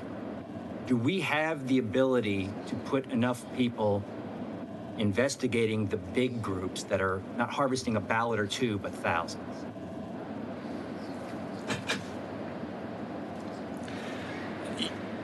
I would say our office is able to put together teams that can go out and perform an investigation and do a blitz in a week that covers an area, covers a swath, and at least is an exploratory investigation to let us know what's going on there. Now we have in this bill, that was a predicate question for this one, section 5.04 that begins on page 15, and it defines and refers to paid vote harvesting. Have you seen this provision? I have, yes. Do you believe that passing this provision would help your office and/or local prosecutors to delve into some of these organizations that are harvesting votes on a paid basis and on a large-scale basis? I do, and I think it would help us do what we're already doing. Right now, we look for unlawful assistance offenses, ballot handling offenses. There's offenses related to the paper trail on applications and ballots. Some of those are technical offenses in nature. And actually, when I show up in court with an offense, the judge reads the docket, and the offense is called method of returning marked ballot. Love it if you guys renamed that chapter to something that people understand. But seriously, I appreciate the head-on approach of saying we're going to look at paid vote harvesting, and we're just going to say, instead of it being regulated in Texas but allowed, we're just going to say no paid vote harvesting, and we're going to define it narrowly enough that it covers only objectionable behavior and not political speech, which is fine and encouraged. But if we're trying to interact directly with a voter, with their ballot or in their voting process, and that is designed to steer votes to a candidate or for or against a measure, and they're being paid to do it, those three elements together, that's what this offense is as I read it. And I do appreciate that approach very much. As a prosecutor, does that give you something to prosecute that's easier to define and explain and get a court to accept than the current law? It very well could be. And I heard you to testify that sort of what you're talking about when we talk about harvesting, I tried to write it down as best I could, I don't take shorthand, is getting between the voter and their ballot and getting that ballot for their candidate or their measure. That's the end game, right? And there's some ways to get there. So when that happens, although the voter hasn't actually cast a vote, someone else has. That's right. And that voter has effectively been disenfranchised. That's exactly right, yes. And I don't believe that y'all have gotten to prosecuting any of these, but if we have the same thing at a central counting station, where they're not counting valid votes or they're intentionally counting invalid votes, they're also disenfranchising the voter, aren't they? I would agree with that. If my vote doesn't get counted when it's perfectly valid, I've been disenfranchised. Yes. And if they make up a vote that votes the opposite of me, I've effectively been disenfranchised. I think that's fair. Thank you. Now, this bill has the paid vote harvesting. It has the ability for watchers, for poll watchers to do their job without getting thrown out. It has the ability for them to watch central counting stations. And it has, I don't want to say expedited, but I guess it may actually be expedited, district court and appellate review. Are there any of those factors that, in your opinion, wouldn't make it more likely that we have a fair election and an election where violations can be determined and dealt with? Certainly none of the things that you just said would do that, in my opinion.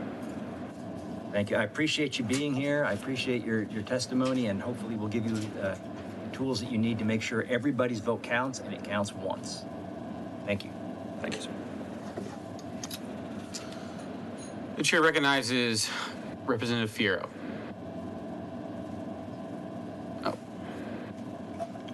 Chair recognizes Representative Chetan. Thank you, Chair. It's good to see you again. Thank you for your testimony, as always. And I won't belabor the point that's been made by you in previous stills where I've asked about instances of fraud that couldn't be prosecuted because the way the law is currently written. We've talked about that. You acknowledge that that's kind of an issue, and so I think we're trying to address some of that in this bill.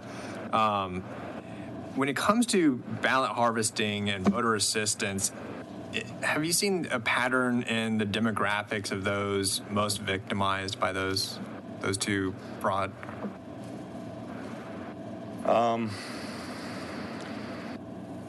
Certainly, there's some activity that's more prevalent in certain regions of the state. And with that said, I've had a conversation with Senator Zaffirini in the State Affairs Committee, and she really appreciated me saying that voter fraud is not a South Texas problem. Right. We do see a lot of things in the Valley, and there's no doubt about that. But I'm quick to point out that that's not a stereotype that we should combine the idea that voter fraud is only in the Valley. It's not. It's absolutely not. It's all over the state. But in terms of demographics that aren't regionally based, we do see elderly, low income communities often targeted. They may often be minority communities, but typically for vote harvesting and maybe to a smaller degree assistance fraud schemes as well. Illegal voting we see pretty much across the board evenly. Gotcha. And that was my main concern. Just hearing testimony and the stories I've heard, it seems like it is targeting seniors and minority and low income more specifically. And so just the additions that are in this bill to address ballot harvesting and voter assistance, would that reduce and protect those individuals? I think it would give us, a tool that we don't have right now to do our job better. And one thing that I've mentioned before this committee, and I've mentioned it in other committees, I think I've mentioned it in past sessions, is that a civil remedy attached to something like this, where a candidate who, instead of filing a report, thus actually has a civil remedy that he can take or she can take against the opponent who used vote harvesting to cheat in that election. They don't have to prove that their election would be reversed. They can just hit them where it hurts, which is with some sort of civil damages, attorney's fees, things like that. I'm perfectly fine, as I sit here, telling you something that would not, put a dime in my budget, would not help me do my job better or help my job be easier in any way, but I think it would really help the situation for citizens and candidates to have that civil remedy.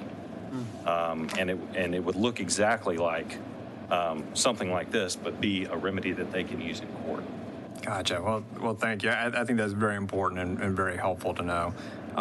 Last question deals with poll watchers. Have you had to deal with any instances where poll watchers were overly disruptive to the point where y'all would have to have involvement?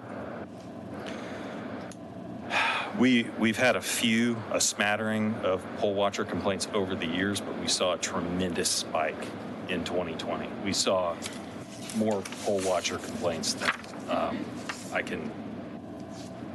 than we could deal with, quite frankly. Do you know how those are usually resolved?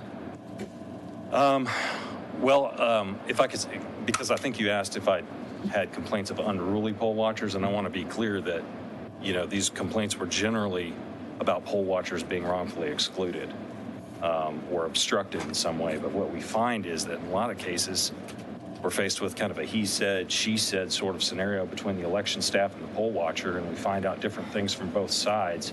And those are pretty difficult cases for us to deal with. And so I did see and hear in the testimony that this bill helps with civil remedies. I think civil remedies are extremely important so that these issues can be resolved in real time, because we are seeing real issues. I think the convergence of, the pandemic and probably the most controversial, divisive election of all times really sparked a lot of friction between election workers and poll watchers in this last election. And we can come in after the fact to try to investigate and, bring charges if something rises to that level, but we cannot help poll watchers get into or help election officials resolve issues in real time, and that's why civil remedies are so important. Gotcha. Perfect. Well, I appreciate the feedback, and again, it's good to see that this bill is going to address issues that we're having currently. Thank you. Yes, sir. Real quick, I want to give a heads up to those in the audience and in our several overflow rooms. After members are finished asking questions of Chief White, we will be moving to Keith Ingram of set of the election divisions with the Secretary of State. That'll also probably take just similar amount of time as this, if you're wondering out there in the audience or in an overflow room. So after that, heads up, I'll give you an on-deck idea. We will then be calling up Jerry Monroe, Sarah Bartfield, or Prina Bott, and Monica De La Cruz. So if I called your name and you're not in this room, if you could maybe head to this room, there are several open seats for you to be able to sit in. Okay. Members, the chair recognizes Representative Collier. Thank you, Mr. Chairman. Mr. White, I'm just going to follow up and try to pick up some, fill in some gaps where I heard some questions asked. Is the Attorney General's office the only one that would be able to pursue violations or purported violations of the provisions in this bill? No, ma'am. Thankfully, local prosecutors and law enforcement agencies are also there to the extent that they pick up these cases and run with them, and I encourage them to do that. Does this bill expand the type of cases that the Attorney General can pursue in election cases? I don't see that, other than it creates some new statutes, but I don't see that as affecting the scope of our authority, if that's what you're asking. Well, does it expand the type of cases? It gives you a new cause of action. I suppose so. If I'm understanding your question correctly, does it create a new offense that we would have authority under the election code to prosecute? Yes. Okay. So just picking up on what Representative Jatan was asking you about the demographics, I read a Houston Chronicle article that said at least 72% of AG Ken Paxton's voter fraud prosecutions target people of color. More specifically, it said 72% of all the election fraud cases have been brought against Black and Latino defendants. At least 45% were against Black and Latino women. So my question is, if you have more authority to pursue more cases, if you have authority to pursue more cases, the logic is that you're going to pursue more cases against Black and brown people, since that's what you do right now. You have most of the cases. So do you pick and choose which ones you pursue first? I mean, what do you know the percentage? Is it 72% of the cases are against people of color? I think you had a couple questions there, and I appreciate you asking them. I do not have the percentage. We do not track race, and we don't consider race. We don't track it because it's not something that would be appropriate for us to consider in our prosecution and investigation decisions. So with any new offenses that are added to this code, we will continue doing what we have always done, which is take the cases as they come, take the complaints as they come, and to investigate and prosecute them based on the facts and nothing else. But do you disagree that 72% of your cases are against people of color? I can't agree or disagree with that number. I believe the source of that number was ACLU of Texas. I would have to take their word for it to agree to that number, and I don't think I could do that today. Okay. So you earlier, well, let me ask you this. One of my concerns is that the way the criminal justice system is set up is that you get arrested and then you try to rebut the presumption, or you try to refute the allegations. And if there is a simple mistake, it doesn't erase the arrest. Is there any provision in this bill that would allow or provide for the automatic expunction of that arrest if it is found that somebody made a mistake? No, we follow the same code of criminal procedure in our election fraud cases as in all criminal cases. As you're aware, that there are provisions for expunctions and non-disclosures where appropriate. Those are available in election cases just as well. So there's nothing in here. So if there was somebody that, I mean, because they get arrested first, and then maybe the charges are dropped because the case can't be proved up, or a witness is not there, or whatever. So I'm concerned that additional people will be arrested unnecessarily, especially people of color. And I can give you examples of cases that have had to be dropped for one reason or another, but they are fully eligible for expunctions and non-disclosures under not free though under the law. But I think the answer to your specific question is no. There is no provision in this bill for an automatic expunction just for election offenses, and I don't think that exists anywhere else under the law that I'm aware of, but I may be not aware of something that you are. Yeah, I passed a bill. Okay, so you asked earlier about if you could give specific examples of what Representative Busey was referring to with, what would voter assistance or political favors look like. Mm-hmm. So let me give you an example. Will this prevent groups from offering soft drinks or water for people who are in line for voting? No, This bill would not prohibit that? no. Okay, so Federal law prevents any benefit offered, even to encourage someone to vote. We only have a bribery statute that applies to that. That's a benefit in exchange for a specific vote for or against something. That doesn't happen in that scenario, and what you're describing isn't covered by the language of the bill as I read it. So if there's a group, a community group that says, we're going to have water outside, or we're going to give you umbrellas if you're waiting in the rain, is that a political favor? No, ma'am. Well, I don't think so, but it also doesn't reach the other elements of that offense, which is a direct interaction with the voter regarding an assistance transaction.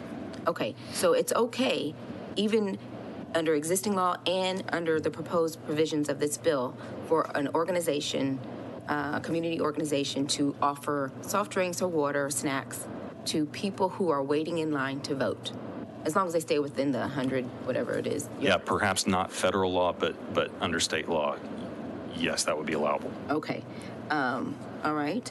Do you think, let me give you another example. I've seen things in my community where organizations do souls to the polls, where they offer rides or they do a caravan to the polls. Is that something that would be prohibited under the provisions of this bill? The provisions of this bill would only be triggered when a person is assisting a voter with a ballot or an application for a ballot in order to steer that vote for a candidate and receiving a benefit in order to do that work. So providing rides to people, not triggered by any of that. So what if I were to provide a ride, and I'm not a candidate, I'm just the driver of the caravan. I provide a ride and then I give you a slate card. You familiar with slate cards? I'm familiar with this exact scenario you're describing. Okay. So tell me what happens in the end. Well, I guess it depends, right? But that's a setup where, in addition, I'll give an additional fact, which is on the back of the little list of candidates on that slate was written the name of a person that's going to assist them when they get to the polling place. And then that person took them through the voting process and influenced them in voting their ballot at the end. That doesn't have to happen. Yeah, I haven't seen that. You chop that part off and you just give people rides to the poll, you're totally fine. So if I gave them a ride to the poll and I gave you a slate card of all the people that I would support, is that okay? It might be unseemly to some people, but it is not illegal under Texas law. Would it be illegal under this bill? No, ma'am. Okay, so you could still do that in this bill. So if I give you a ballot, a sample ballot, because you can get the ballots off of the internet. Same thing. We're tiptoeing into the water. I get it, but it's the same thing. So there's no illegality of giving somebody a ballot. Right. What if it's checked off with all the people I support? As long as it's a sample ballot, that's the same thing. You're suggesting to that person who you want them to vote for, but you're not doing it during the voting process. But I gave you a ride. You gave them a ride, Okay. but not during the voting process, and that's where the law currently draws the line, and this bill doesn't change that. Okay. So then let me ask you a question about this bill. Do you think the provisions of this bill would necessitate additional training for election workers, including presiding judges and poll watchers? I would kick that question to Keith Ingram respectfully. I'm not sure. That's a little bit out of my wheelhouse. Okay. Does your office do any type of training for election workers? No, we do not, other than, we have presented just to give a briefing of what criminal offenses there are. We've done that a couple times at Secretary of State annual conferences for elections administrators. Do you think we'll see an increase in prosecutions based on the new offenses created under this bill? I hope not, but what I think that we'll probably see in the case of at least the paid vote harvesting statute is I think that may be an avenue. I don't think we're going to be able to prove that case in every circumstance because it's difficult to show payment, unless someone talks to you, but there are ways. I think that it might come in, but it's not going to be we're going to have X number of new cases because of these statutes, I think it's going to make what we currently do more effective. Okay. Do you believe that the Federal Voting Rights Act of 1965 applies to voting procedure and practice related statutes passed by the Texas Legislature? It certainly applies to a number of aspects of the voting process, voter assistance, a number of areas. Yes, ma'am. And have you reviewed this bill to determine whether or not its provisions would result in a denial or abridgment of any right, of the right of any U.S. citizen to vote on account of race, color, or language, in contravention of Section 2 of the Voting Rights Act of 1965? I did not review the bill for that specific purpose, but as I reviewed the bill, nothing jumped out at me. If there's something that's specific that you have in mind, I'd be happy to consider it for you. Is it clear on everything? I just want to make sure that we're clear, because obviously we're giving scenarios. We're having to give you proposed scenarios, and I'm trying to figure out how the OAG's office would interpret them. So that way we can just help with the training process. I'm happy to go on record and tell you things I won't prosecute. Okay. Go ahead.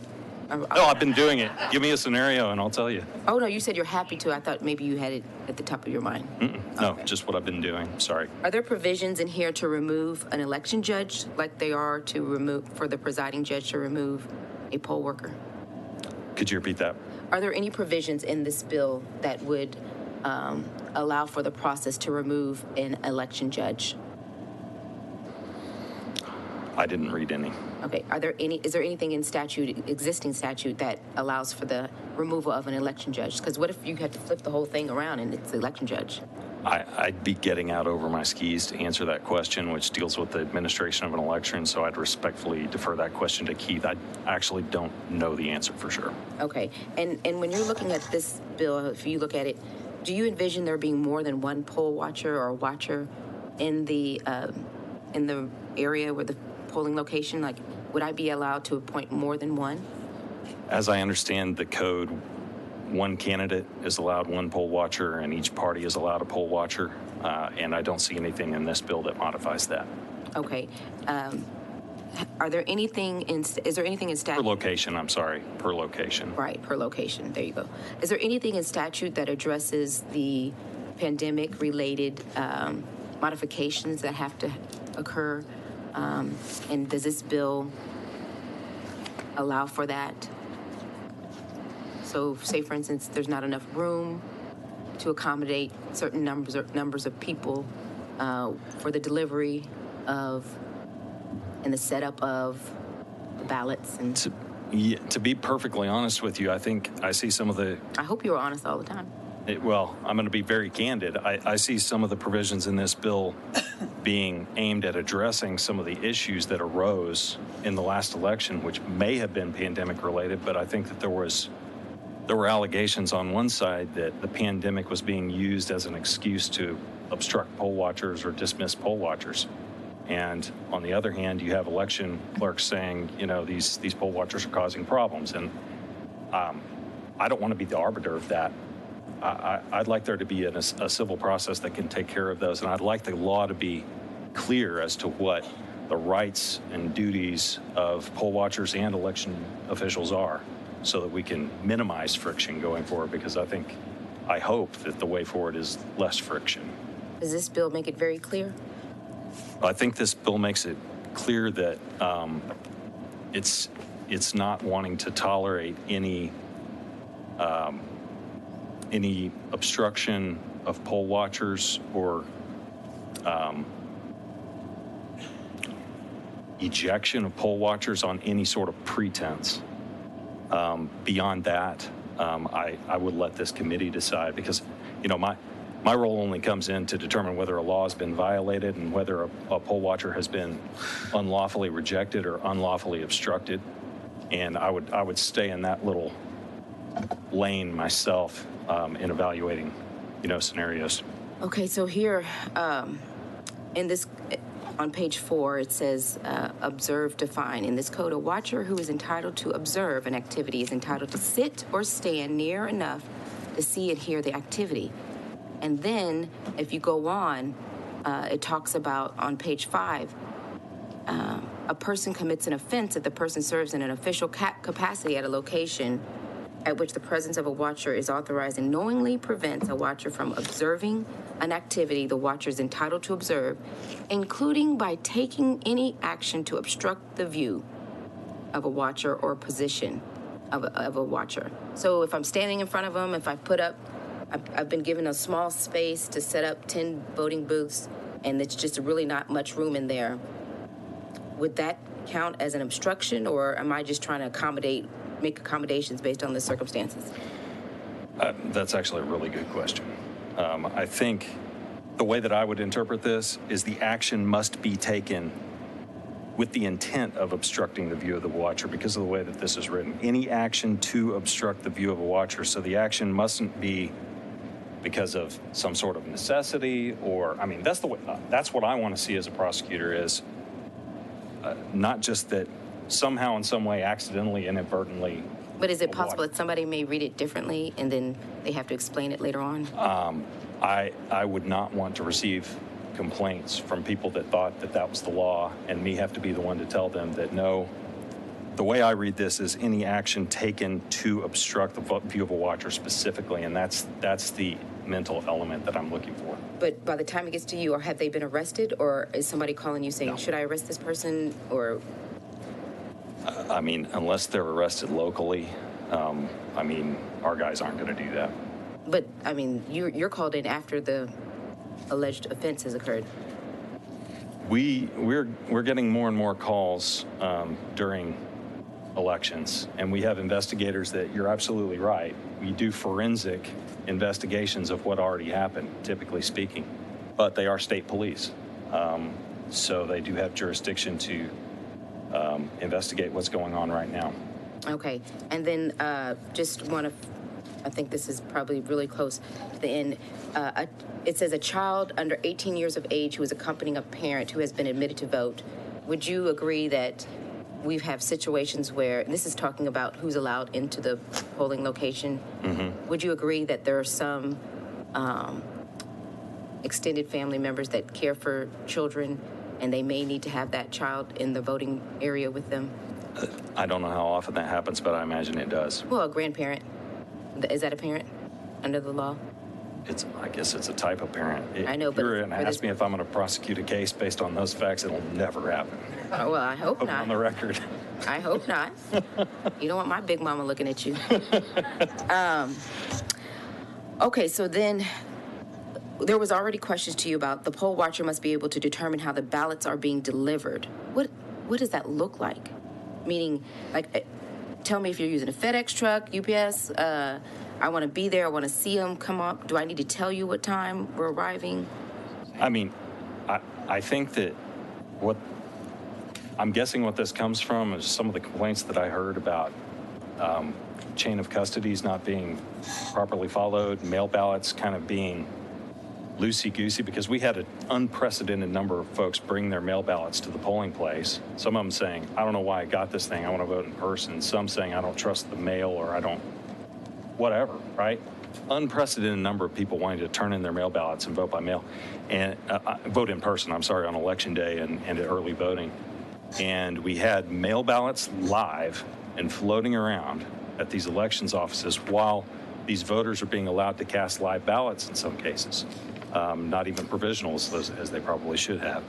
So I'm guessing that this provision may have something to do with the complaints that we've heard on those issues.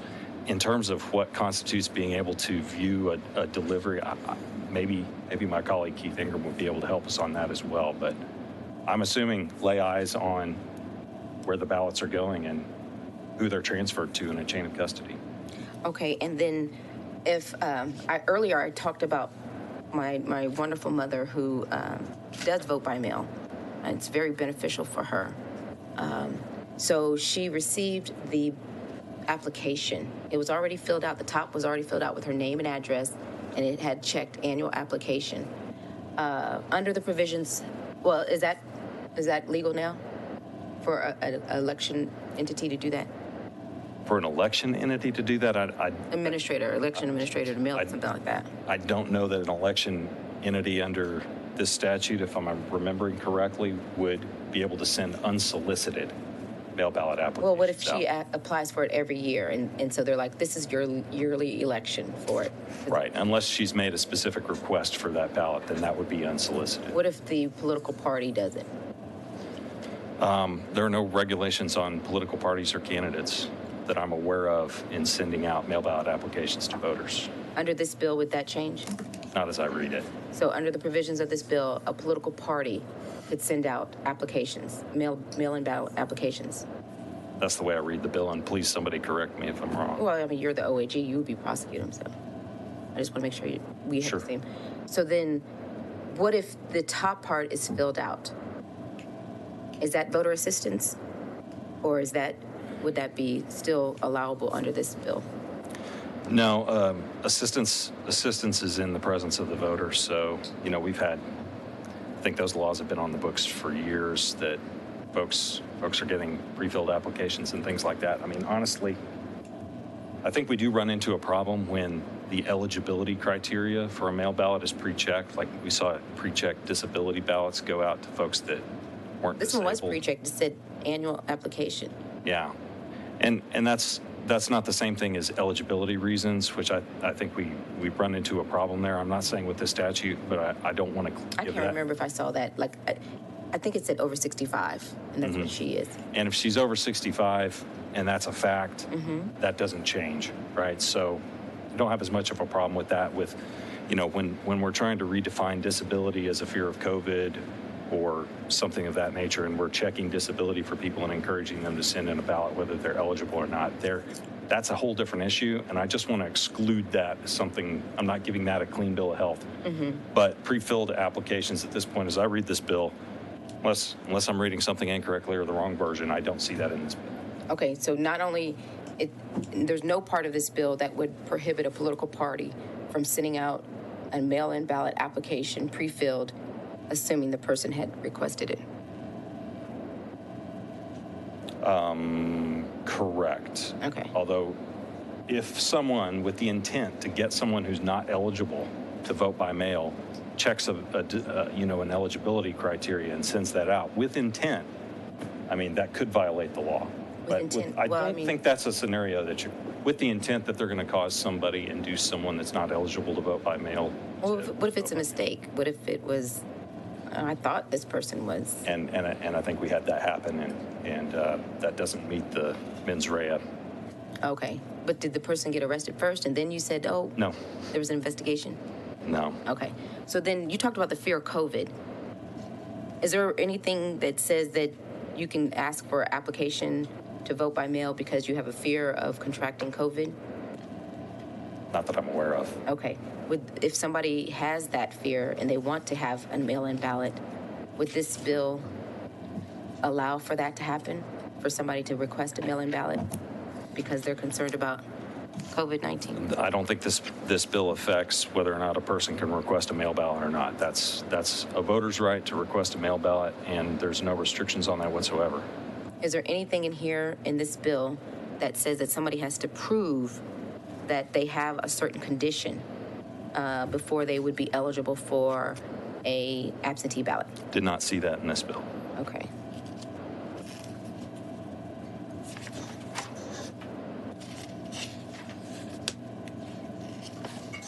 I'm glad I reviewed this bill. Yeah, right? You're asking great questions. Do you have you heard of anybody having trouble retaining or attracting election workers? Have you heard anything about that? I haven't, but I wouldn't necessarily have heard those types of things just because of my role and what I do, and what I see is going to be a lot different from what, say, Mr. Ingram sees. Okay, so he would be the better person to answer. I would think so, yes, ma'am. Okay, I'll reserve that for him. Thank you, Mr. Chairman. Representative Collier, thank you. Members, any other questions for this witness?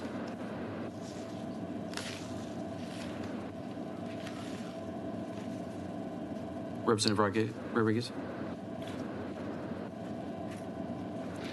I do have a few.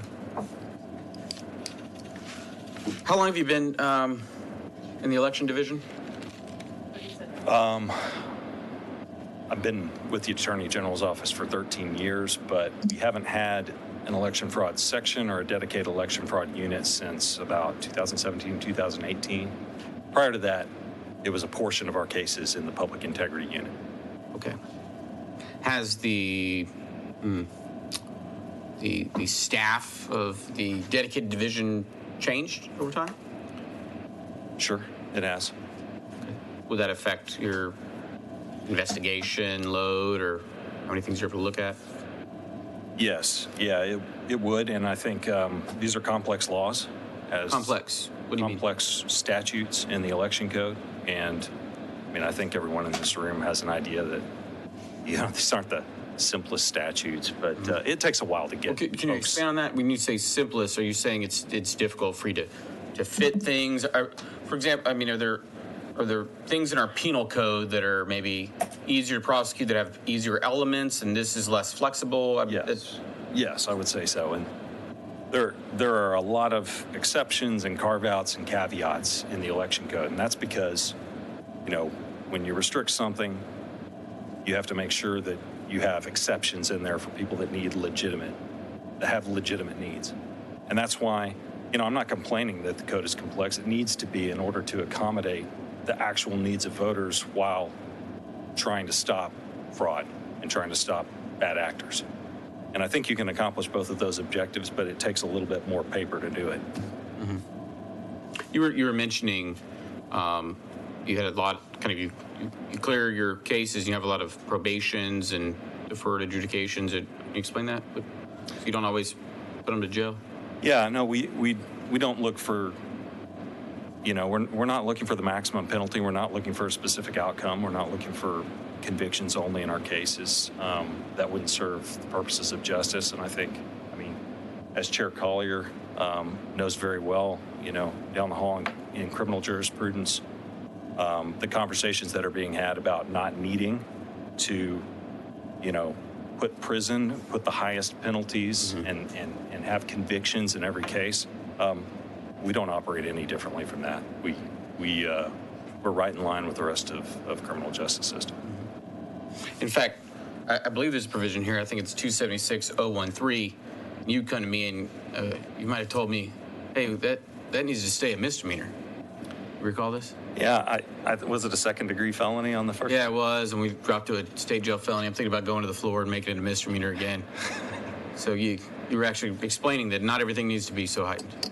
Yeah, that's right. And it's a provision that's a little bit broader in nature, and it's there to catch offenses that fall through the cracks because of technical elements that aren't met in the rest of the code that are clearly behaviors that need to be criminalized as fraud.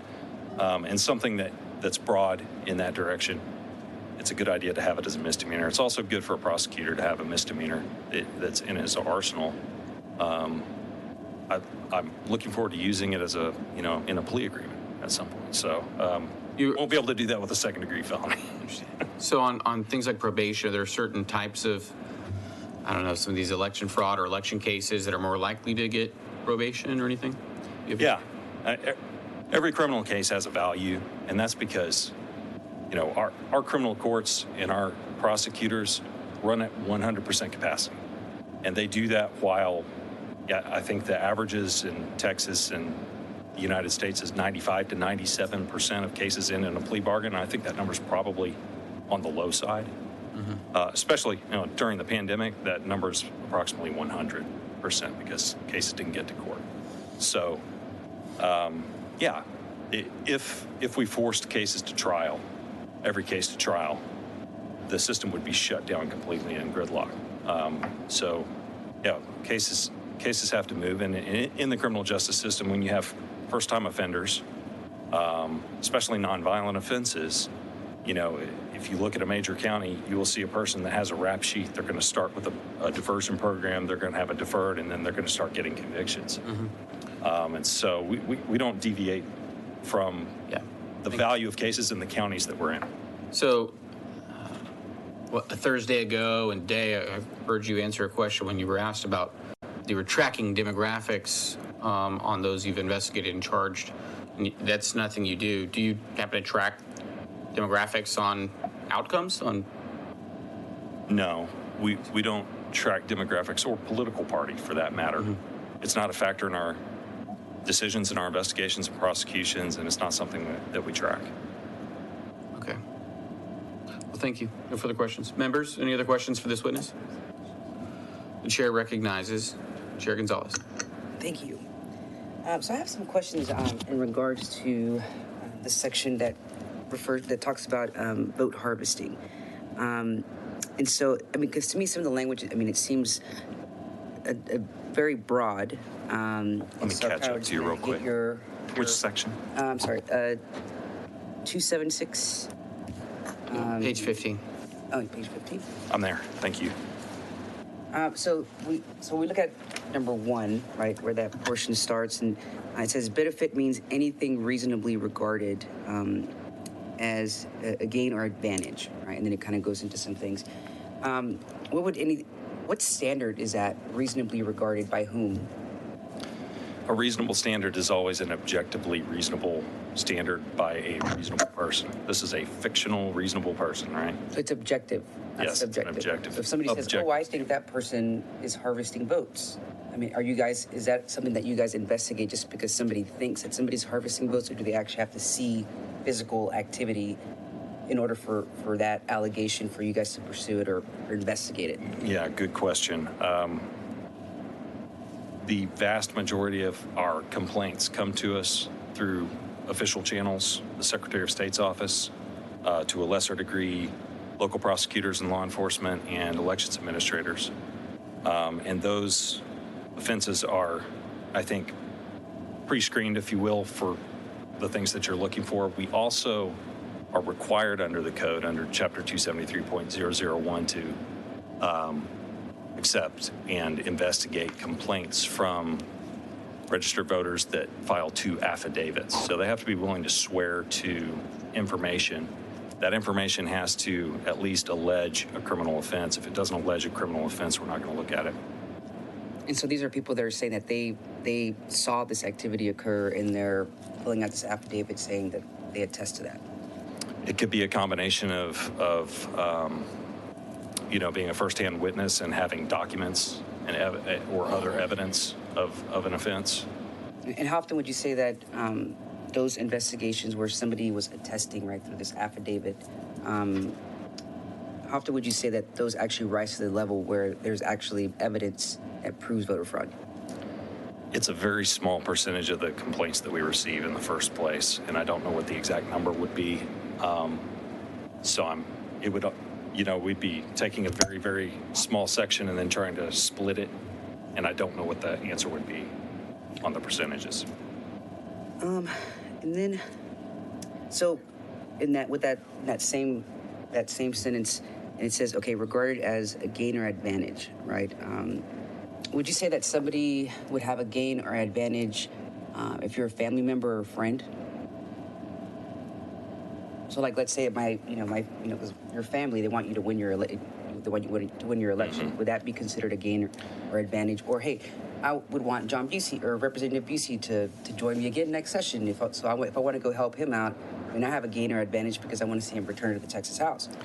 Yeah, that might be a little bit attenuated at that point, but a family member that you might personally benefit from them being elevated, that could rise to it. But what I will say is, believe this definition is derived from the penal code, and if that's the case, and I think that's the case, or something at least very similar to this language in the penal code, there will be case law on that does interpret this so that we do have, an outline of where we're going.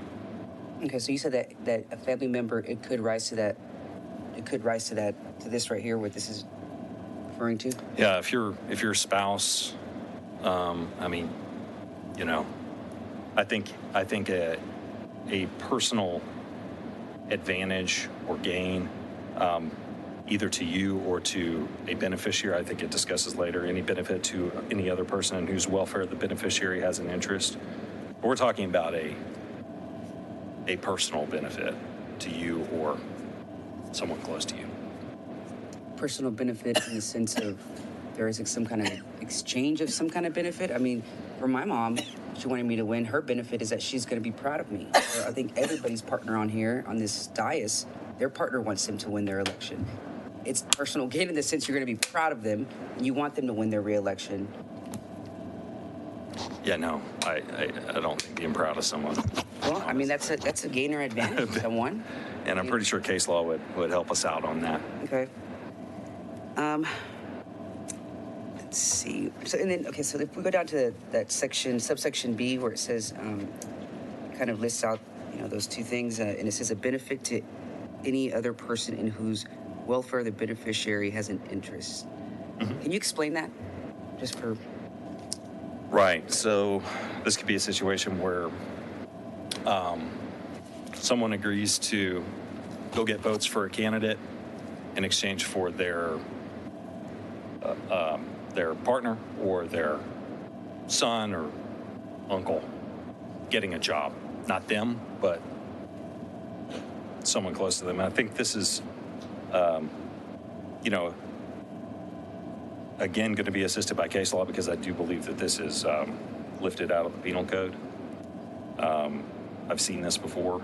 So, a benefit to any other person in whose welfare the beneficiary has an interest. It's not just a benefit for you, but somebody close to you.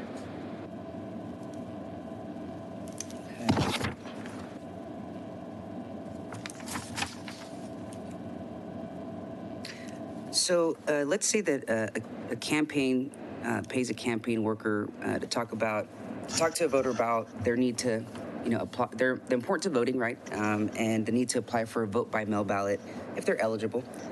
Does that constitute vote harvesting services? Not alone, no. Okay. What if the campaign worker asks a voter to vote for their candidate, gives them the information concerning the need to apply for vote by mail? Does that constitute vote harvesting services? That gets closer. Yeah.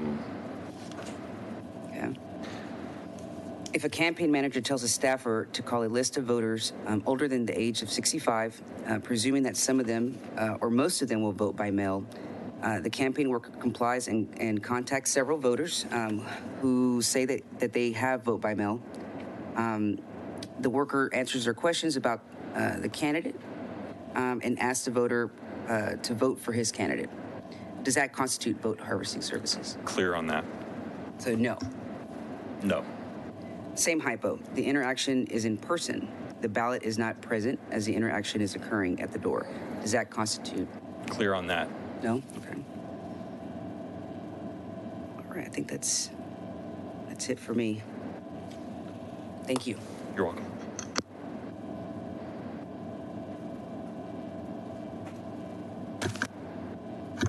Members, are there any other questions for Chief White? Chair recognizes Representative Fierro. Thank you, Chief White. To what extent does your office cooperate with local prosecutors via the county attorney's office? And do you find those offices useful? Thank you for the question. We do cooperate whenever there's an opportunity. I see it as not only an efficient use of resources, but a force multiplier for what we do. As you know, manpower is a major thing. We have to, if we have a hearing in 10 cases in 10 counties, I mean, we're literally driving to those counties for show-up hearings. So if we have local support, that's a huge benefit, and we take advantage of that wherever we can. So your office would appreciate or would want more local participation, more local investigating, turn over some of those things, cases to you all? We're actively working to develop those relationships, to encourage more district attorneys to get involved in election cases, which aren't the most fun cases to get involved in. So it's not always easy, but we're always looking to develop those partnerships and to utilize more local resources and to be a resource to them if they want to take a case on their own. Sure. Would love to help you from Austin rather than drive 5 hours. And I think it gives local power, local control by doing that also. One last question. HB 6 was brought up as one of the emergency items on the governor's list, because there was said to be a lack of trust in the electoral system. Your elected head of your department goes to D.C. and complains about overturning the elections. Does that not do the same thing that we're trying to resolve with HB 6? Create some lack of trust and transparency? Yeah, I appreciate that question. And I do think that being labeled a priority bill like this kind of makes it a lightning rod. You know, I've had a lot of questions about, or heard testimony about election fraud prosecutions being politicized. And I can speak for myself. I can speak for my attorneys and our wonderful investigators. You know, we keep our heads down and do our jobs. And we look for facts and we demand evidence. And we see that the law is applied evenly and uniformly and that each element is met. And that's what we focus on. I appreciate that question. Thank you. Members, are there any other questions? Thank you, Mr. White. Thanks so much.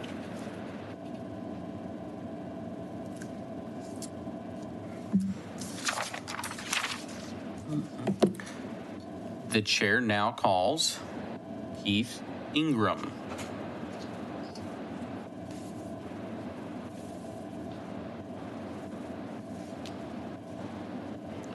Mr. Ingram, I know you to be the Director of the Election Division of the Texas Secretary of State. Your name's Keith Ingram, of course. You're here to testify neutral on the bill. Is that correct? Correct. My name is Keith Ingram. I'm the Director of the Elections Division, and I'm here on House Bill 6. I was trying to save you the burden of how to do that. All right. I know it's a habit here in this building. So, members, are there any questions for Director Ingram? We'll definitely have one coming up here.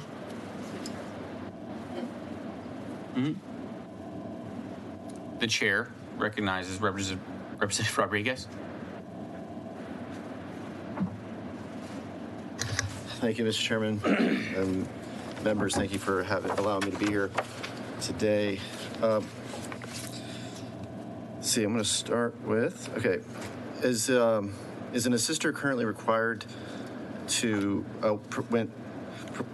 provide when helping a voter? What are they required to provide when they're helping a voter currently under current law? So are we talking about in person or are we talking about by mail? Both. Okay, in person, an assistant is required to take an oath of assistance prior to assisting a voter. In mail, they are required to fill out the assistant portion of the carrier envelope with their name. Okay. So if an assister signs the carrier envelope but fails to provide the form, is that unlawful assistance under Election Code 64.036? I'm not sure what form. You're talking about the form that's required in this bill? Yes. The form that's required in this bill would be for in-person voting. For the mail ballot assistance, we would have to reconfigure the back of the envelope to accommodate these elements. So it wouldn't be a separate form; it would be the carrier envelope. But there's no separate form for the vote by mail? That's correct. So what would happen if the voter what if it's an incomplete, if some of the information is just incomplete, or if it's just somehow it's just not all the way right? You're talking what could about happen on the carrier envelope if somebody what would happen to that ballot? Then that ballot would be not counted, as Clerk Hawthorne said earlier this morning. Okay, so right now we only need the name and address, and then this bill would add, including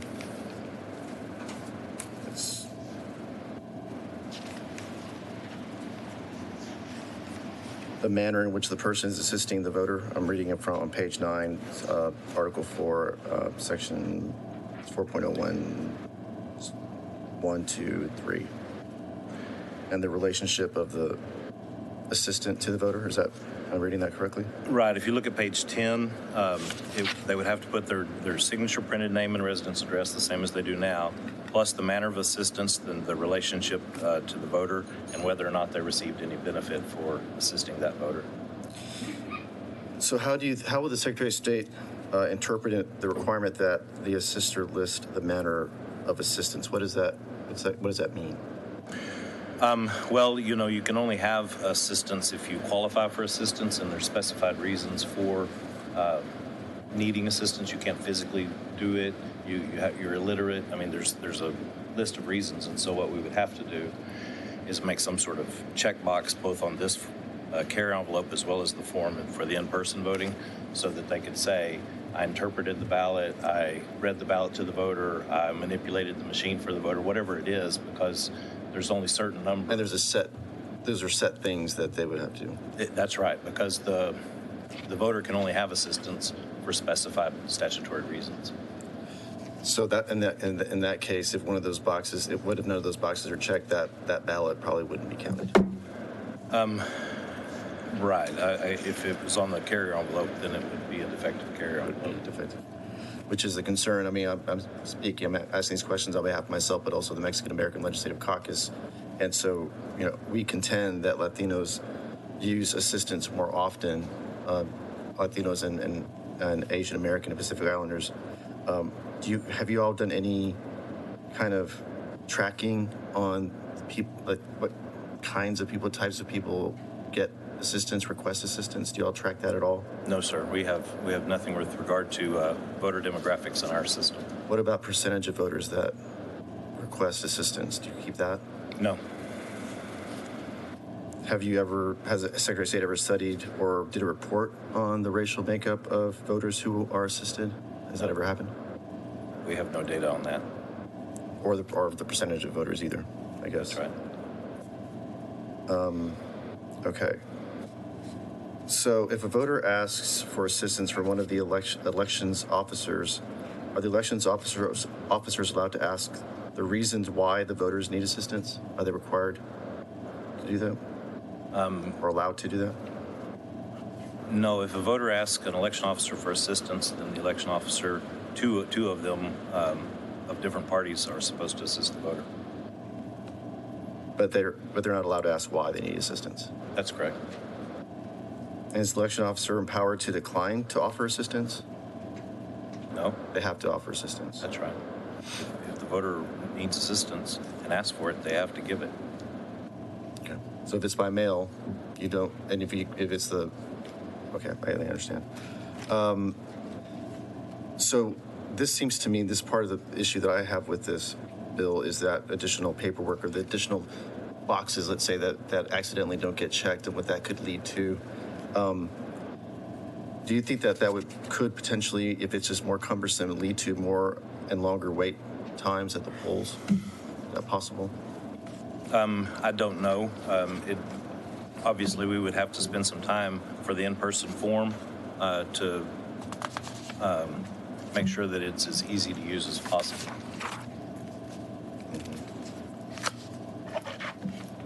There's a section here on page 3 looking at, this is dealing with the registration of voters and conduct of elections, dealing with local registrar of deaths shall be filed each abstract with the voter registrar of the decedent's county of residence and the Secretary of State as soon as possible. What is this in any way related to the purge that was? Remember in 2019 there was a purge of some on the voter rolls. Was this kind of a way to kind of mitigate that? Well, knowledge? In that they're both list maintenance activities, they're similar, but this is for death, and what we were talking about in 2019 was citizenship. Was a citizenship. And currently, what's the rule now, the law now on that when it comes to deaths and reporting and all that? The registrar of death has to get it to us by the 10th day after the month in which the person died. So it's, sometime 30 or 40 days after. And that name is removed? That's being removed, and it's now, they're going to have to report them to us every week. Okay. Would you, if there were an amendment to this bill on the floor that would require a study of who gets assistance, whether it be their ethnicity, age, whatever it might be, would that be something that the Secretary of State can do? We don't collect that data. We would have no way to do that research. We would have to, I guess, hire a survey firm or something. I don't have any idea how we would it be easier just to track? Could you track just who's asking for assistance based on I mean, obviously there are forms that are filled out.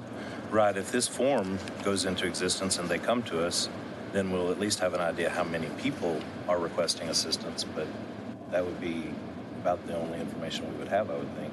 Mm-hmm. Unless the form adds an additional, as you said, box to check, let's say. Sure. On ethnicity and race. But, you know, obviously the more information that you put on this form, the longer it's going to take to fill it out and the more opportunity for mistakes that people would make. That's exactly my point. But if we wanted to find this information out, as we contend as a caucus that Latinos require or ask for assistance more, whether it's a language barrier or whatever the case may be, more often than, say, other folks, and there's no way to really, and now we can't really track that because that's just more information that we're asking people to fill out, and it's going to, we contend that you would discourage these folks from actually voting, be it by mail or even in person, if it's becomes more burdensome. Yeah, I guess the other thing that I would point out is this form in new 4.01 doesn't apply when the assistance is by an election official, so we wouldn't capture not by an election official. Whole element of or a whole subset of assistance that's out there. That I would, yeah, and I think many times people ask for assistance from their loved ones, family, friends, family members, whatnot, and may be less inclined maybe to ask for assistance or even go to the polls if it wasn't for someone that they know to help them to help them vote. Right. I'm not advised on that. Okay. That's all I have. Thank you, Chairman. Members, are there any other questions? Chair recognizes Representative Busey. Thank you, Mr. Chairman. Keith, good to see you. Thank you for being here, sir. A few things. You've heard me talk about it. I want to get some clarity on from y'all's perspective at Secretary of State. You do have the bill, right? Section 301, it's on page 3, expressly prohibits a presiding judge from having a poll watcher removed from the polling place or a watcher to leave the polling place. But Section 306, which is page 5, creates a new section entitled Removal of a Watcher from a Polling Place. That says a presiding judge may remove a watcher from a polling place only if the watcher engages in activity that would constitute an offense related to the conduct of the election. How can we have both of these sections? The way we would read those two together is that a presiding judge may not remove a poll watcher unless it's for the watchers engaging in activity that would constitute an offense under the election code. So as we've heard talked about from people that work in this field every day, there could be a gray area that doesn't meet that level. So if they're in that gray area but it doesn't meet that level, then they have to stay. I would agree with that. You know, the Section 301 is amending 32075, which is the provision that gives the presiding judge the authority of a district judge to maintain the peace in the polling place, and it's specifically amending that section to say they may not remove a poll watcher.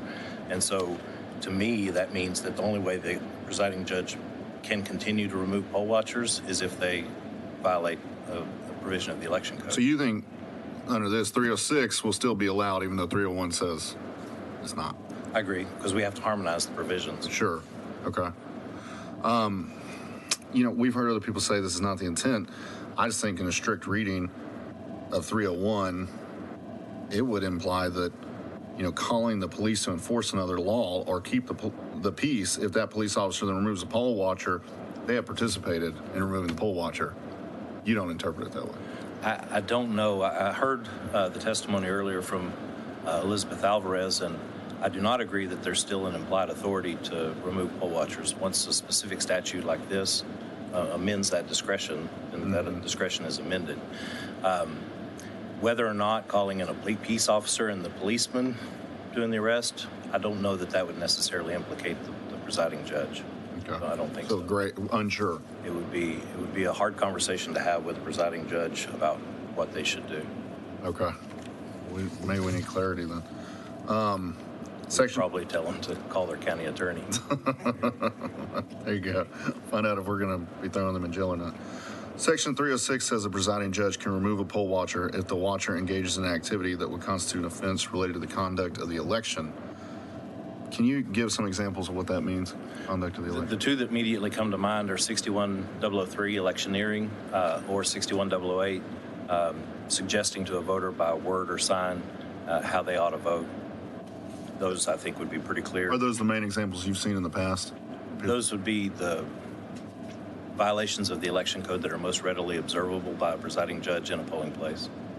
What about polling judges upset? You know, I mean, I'm sorry, a watcher, poll watcher is upset. You know, our campaigns assign these individuals. They're obviously partisan at that point. They have an opinion. They're upset with the way things seem to be going, and they're getting angry. They're yelling. They're talking. They're interfering. Have you seen instances where people have gotten unruly and had to be removed? We've definitely heard about them when we've received phone calls, yes, sir. Would this bill stop those individuals from being removed?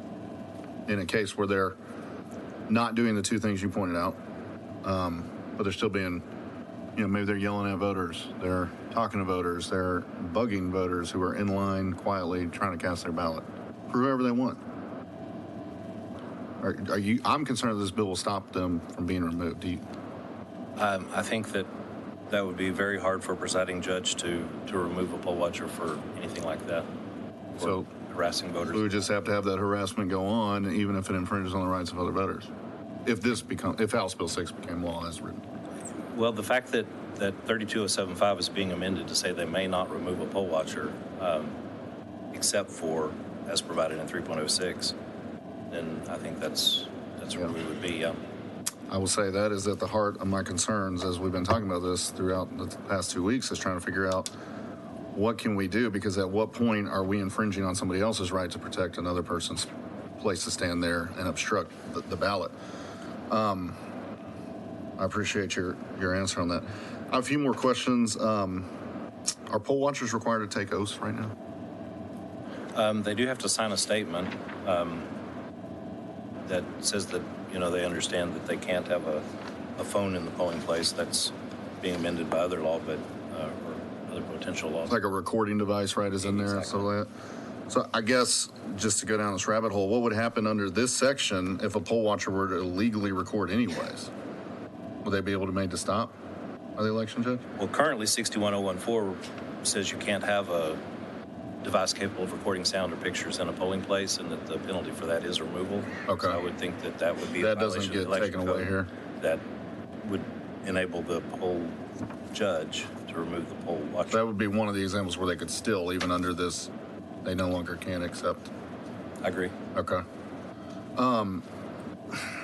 We've talked about this at end, but I'd just love to hear the Secretary of State's office interpretation of it, just because we want to make sure campaigns on either side or for any issue, if this bill is law, don't go out there and accidentally break the law. So just for clarity from your perspective, and I'm jumping to section 504. I think this is page 15, that area. That's right. So we're dealing with an area called paid vote harvesting. The definition changed from the original draft. I don't know if you have perspective on changes or from the subs here. Any thoughts on that? No, looked like Ledge Council changes to me. Sure. What I guess where I'm really want to get at is, you know, there's the definition of trying to understand what this means by deliver votes, and ultimately, what does it mean to have direct interaction, as it goes on page 16, with respect to a ballot by mail application. I mean, really thinking about the application here and the way it's used in campaigns. So I guess my question is, and I'm still concerned about it and want the clarity, although we talked to Bill Author now in the Attorney General's office. If Dan Patrick sends a mailer to voters over 65 that includes a vote by mail application, has he committed a crime under this section? No. No. So we can still do that. Representative Collier mentioned, can that be pre-filled out? Can Dan Patrick, Lieutenant Governor Patrick's campaign, pre-fill out the application to some extent? Not obviously the individual's name, but put some information on there that's going to send that out still under this? Yes, with the same caveat that Mr. White referenced with regard to the reason for voting by mail. If someone's over 65 and that's a fact, then it's not a great danger to check that box. But checking any other eligibility reason would be dangerous. Okay. Now, if we knew for sure they met the disability requirement, then you could do it. But you're saying that puts a burden on the campaign or candidate putting that out there. Right. Okay. And there's a state jail felony associated with misleading voters in that regard. So. Sure. Okay. Seriously. If the Republican Party of Texas sends door-to-door canvassers and they help a senior or someone who will be out of town for all of early voting and election day fill out a ballot by mail application while giving them literature for a Republican candidate, is that a crime under this section? No, but they would need to sign as an assistant on the application for the ballot. So if I'm a paid canvasser, I'm going to go door to door. We're having a conversation about a candidate, and we want to promote candidate Clardy and the governor candidate, and we're saying, hey, you're over 65, you could vote by mail. I have an application here with me. I hand it to you. That's not a crime under this section. But you're saying I, as the paid canvasser, would need to fill out an assistant. If you help them fill out that form, the first time you mentioned the hypothetical, you help them fill it out, and so that. So if I just hand it to them, then I'm not helping them fill it out. That's right. Yeah, but if I, hey, what does this section mean? Then we cross that line. Probably, if you help them complete the form, for sure. Okay. Let me throw another hypothetical at you. If a conservative political committee conducts paid phone service or sends text messages on certain issues and then encourages receptive voters that are eligible to fill out an application and vote by mail or help them fill out an application, would that be a crime under this section? No. Okay. I appreciate it. I'm sorry. I just want clarity so we don't go out there and break the rules if this becomes law. That's fair.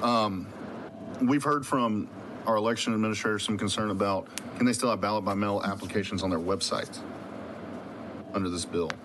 I don't know if you heard, Chris Davis talked about it with the clerk. Right, and if we're talking about soliciting an application for ballot by mail, that's still the 84012 says that county clerks and election administrators can provide individuals who requested an application for a ballot by mail. To me, having it on the website where somebody can click it and print it is the same as requesting it, so I don't see a problem with that. Us, at the Secretary of State's office, 84013, says that we can provide blank applications to individuals or in reasonable quantities to groups who request them. So the ability for third-party organizations to get applications from us remains unchanged. Okay, so League of Women Voters, they're out there, they're just doing voter information, voter drives, they do stuff bipartisan, neutral. They can still get those applications from you, they can still hand them out. This bill doesn't change that? It doesn't. Okay, that's good to know. I'm sorry, I appreciate your feedback and answers. I think what we've heard from you and the bill author and the Attorney General helps clear this up. I hope we can clear it up in the language of the bill and then make sure we don't have to keep having this back and forth. I appreciate it, sir. Thank you. Sure. Thank you, Representative Busey. Chair now recognizes Representative Fierro. Thank you very much, Chairman. Mr. Ingram, thank you for being here. A couple quick questions for you. Does the Secretary of State prescribe the form or instructions for carrier of envelopes? Yes, we're pretty strictly limited by what's required in statute to be on the form. And there's not a lot of real estate. You've already heard testimony about how small the typeface is. And if we go up to the next envelope size, then the post office will treat them as what we call flats, and they will not get a postmark. So we can't go up higher on the envelope size. And, you know, it's very difficult to imagine how we would put more things on the carrier envelope, you know. That was going to be my next question. And have you received any complaints? Is it 12-point font? Those are going to be two of my questions. Right. There's no requirement in Texas law that someone assisting a voter would be eligible, has to be eligible to vote. Is that correct? The voter is entitled to an assistant of their choice that can't be their boss or a representative of their labor union. And there's no requirement in Texas law that someone assisting a voter has to be of a specific age. That's right. It can be anybody that's not the boss or a labor union representative. Does this bill, would those people be committing voter fraud under HB 6? No. And I have just one last. Can you tell me who said this tremendous quote? In spite of the circumstances of Texas and an election that was smooth and secure. I'm done. That was a good point. And maybe to that, Director Ingram, let's say an election just went horribly. Statewide election was terrible, and you guys did a bad job. Will you still be employed? Probably not, no, sir. Okay, so it's really important that you be able to stand in front of this body and tell us everything was wonderful. Is that correct? That's true. In the best interest to tell us. Certainly doesn't say that there were no nooks and crannies where bad things happen. Excellent. Thank you, sir. Members, are there any other questions? Representative Beckley. So we're talking about, there was a person here that was Ms. Hawthorne, and I think she's with a county of 30,000 registered voters. So we're talking about the mail ballots that were thrown out. Do you have a percentage of those that either the signatures didn't match or they weren't checked off or they didn't have the right envelope? Do we know what percentage of the mail ballots aren't counted? In That if data, you could just give me 2020 numbers. I don't have it off the top of my head, but that data would be in our annual survey that we do after every general election, the EVE survey. And so the counties self-report that data. Yeah, because she said her county was 20%, and that number is really shocking. Yeah, that's a lot of voters that didn't count. Probably more than the AG office prosecuted. That seemed very high to me as well. I don't think that's the norm in Texas counties. Okay. And because she was worried about and then you kind of said it to the envelope, that all the extra stuff that we're going to have to put on there and what they fill out and checking that, and that it's not even going to fit on their 6-point. I think they were saying 6-point font, being able to read it. So that seems like a lot of concerns. I understand. So do we have a remedy for that, or some sort of amendment, or can they put it on something else? What would your suggestion to fix that? My suggestion to fix it would be the statutes that require all of that language on the back of the envelope for us to have the option of putting it as an instruction sheet inside the balloting materials and not have to have every single thing put on the back of the envelope. That would clear up some space. Do you think we'd have less ballots thrown out if that was the case? Do you think it'd make it easier for the voter? We're in the process of redesigning our mail envelopes anyway right now. Obviously, we're waiting until we know what we're going to have to do, but it is always our goal to make them as user-friendly and as hard to mess up as possible. Yeah, I mean, I would expect that. It seems that 6-point font now, we're talking about people that are mostly 65 and older, so they're already complaining in the current form. Yeah, okay, thank you. So I don't know that we can go smaller than 6-point font. I agree. Okay, thank you. And we can't make the envelopes bigger, so we're going to have to free up some real estate some other way. Thank you, Director Ingram. I will remind members we have 189 witnesses, Texans, remaining to testify. Any other members have questions for Mr. Ingram? Representative Collier, you're recognized.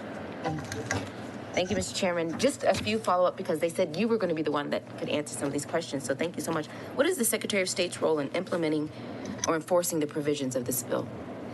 Our role is to be the chief election official for the state of Texas. The Secretary is that, and our job is to obtain and maintain uniformity in the interpretation, application, and operation of the election code and election laws outside of the code. And we do that through assisting and advising voters as well as entities and authorities holding elections. Were you here when I asked the Attorney General's office, I think that was Mr. White, a series of questions of proposed scenarios, situations? Were you here when I asked those questions? I was. And did you hear those questions? I did. Would your answer change to any of those questions that I asked him? No, I think he was pretty spot on with what we would say as well. Okay, so then let me go to the question about, do you think the provisions in this bill would necessitate additional training for election workers, including presiding judges and poll watchers and anyone who works in elections? Well, we don't currently do poll watcher training. We do have a poll watcher handbook that we encourage election judges to be familiar with. But yes, the election judge and clerk training would have to change to accommodate changes in the law and the new form. So what my first position elected was I was elected election judge, and I was very grateful for that. And anytime you're going to work in election, you take a class. That's right. Is that the class that you're offering at the Secretary of State, or who does it? We provide training materials. Most counties do that on their own. We do have an online poll worker training that would have to be updated as well. Okay, so that would have to be updated. Sure. And is that class in person too? Do they offer it in person? Most counties do their election judge training in person, yes. Okay. So you have the training, and it would have to be changed. And so some of that would be in writing as well. All right, then just to,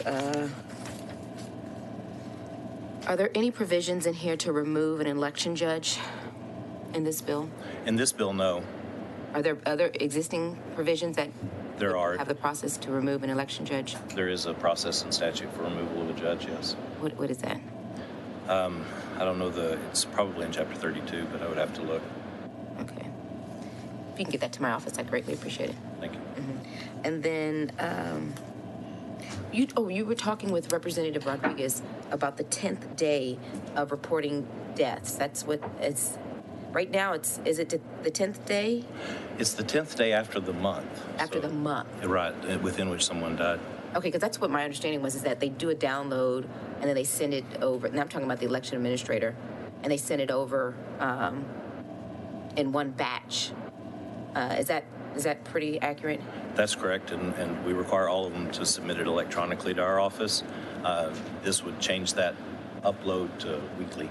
To weekly. So that means the medical examiner's office would have to get the information to the election administrator's office, and then the election administrator's office would have to get it to the Secretary of State weekly. That's not the way that it works. Okay. Right now, whoever pronounced the death gets the information to the local registrar of deaths. Maybe a funeral home? Well, the registrar of deaths is a government official, and it's different in different counties. But that official prepares the abstract of the death, and that's the information that's uploaded to us and the local voter registrar. Is that a county employee? Usually it's a county employee, yes. And so I'm sure they have other tasks that they do besides making sure that they get this information to you. Yes. And so, I don't know, do you know how many you get from Tarrant County on a monthly basis? I do not know. I can look it up. What about Harris County? I don't know. Okay, and El Paso? No. Would you think we get death information from the Bureau of Vital Statistics as well as from the local registrars of death. The frequency with which we get it from the local registrars of death is once a month now instead of once a week. And what we get from Bureau of Vital Statistics is once a week. You get that once a week? Yes. So, but you'll get the registrar of death information once a week as well? That's right. And what will you do with it? Is there a timeline for you to process it?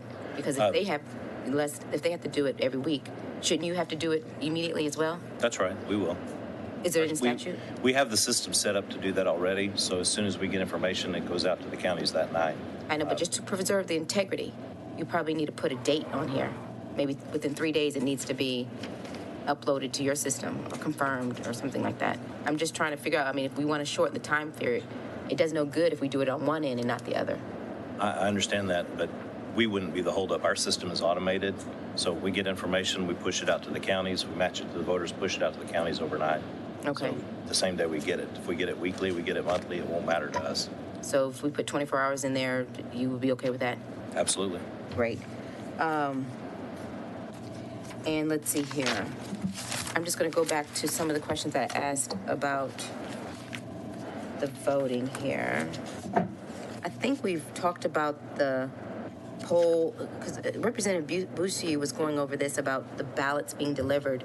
Do you deliver the ballots to the local election administrators? No. Do they print their own? They do. Okay. And they get to choose who prints them?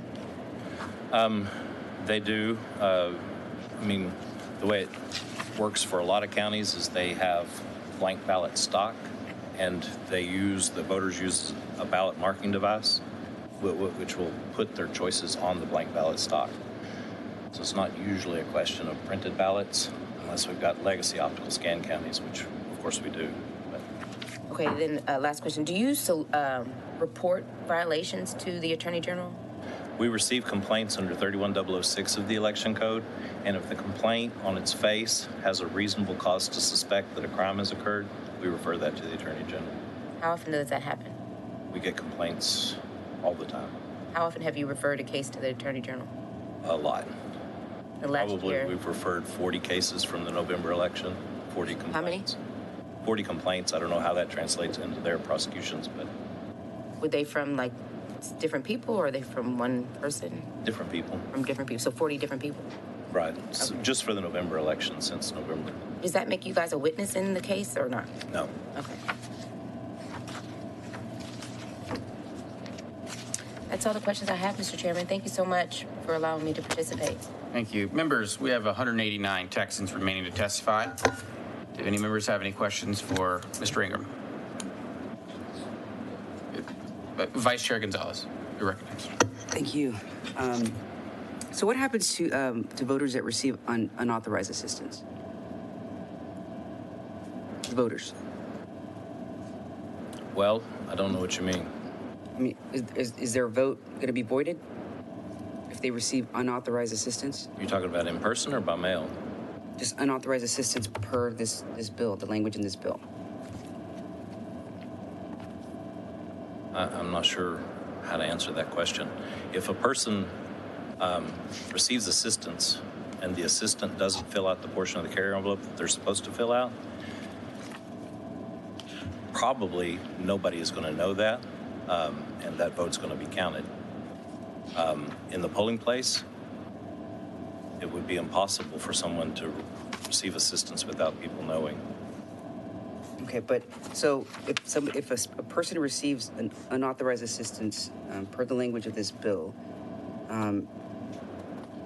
even if they didn't know they were receiving unauthorized assistance, their vote wouldn't count, right? It would be considered a spoiled ballot. Well, if they spoiled the ballot, it would be a spoiled ballot. If the ballot went into the scanner, it would be a counted ballot. Okay, but if it came to somebody became aware of the fact that somebody received unauthorized assistance, right? They cast their vote or whatever. It'll be vote voided thereafter if they received unauthorized assistance, even though they may have not known they were receiving unauthorized assistance. I can't imagine a situation where that would ever happen. Does the Secretary of State's, do you guys track how many voters received assistance at the polls? No. Has the SOS ever studied or did a report on the racial makeup of voters who do need assistance? No, ma'am. But you guys keep a list of voters who have a Spanish surname, correct? We have a Spanish surname list for our voter list, yes. And so voters who receive assistance have.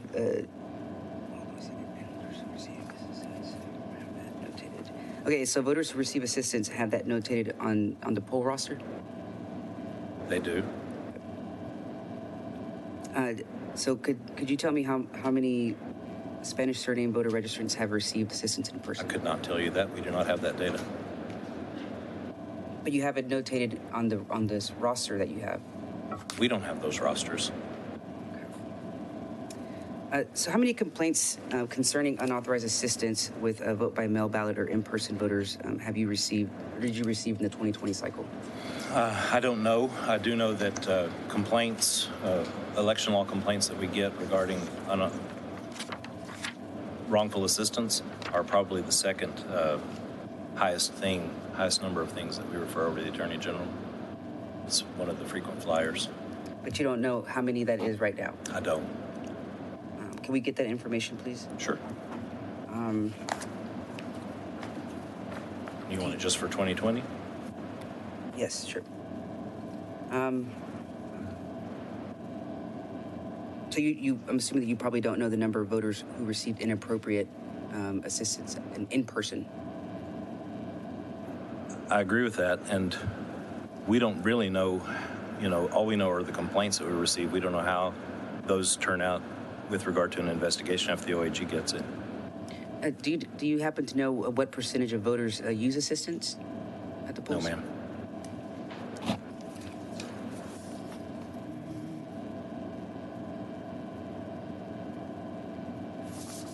I'll move on. Thank you. I just want to say we could track it with a form and find out how many people get assistance. Chair recognizes Representative Schofield. I had one question, but now I have two. You've just said to us that assistance complaints are the number 2 complaint that you get. What's number 1? Mail ballot fraud, mail ballot harvesting. Of course, I should have realized. Foolish question. You had a number of questions, I think, from Ms. Collier about election judge training and whether it would change. We pass bills every 2 years. Does your training for election judges change every 2 years? Not every 2 years, but most of the 2 years. So whatever Most of the we do bienniums. and update the law, you've got to train your judges so they know what it is. That's right. Thank you, sir. If anything in the polling place procedure changed, we've got to tell them about it. Members, are there any other questions for Director Ingram? Thank you. Thank you all. The chair now calls Jerry Monroe. Ms. Monroe? You here? Oh.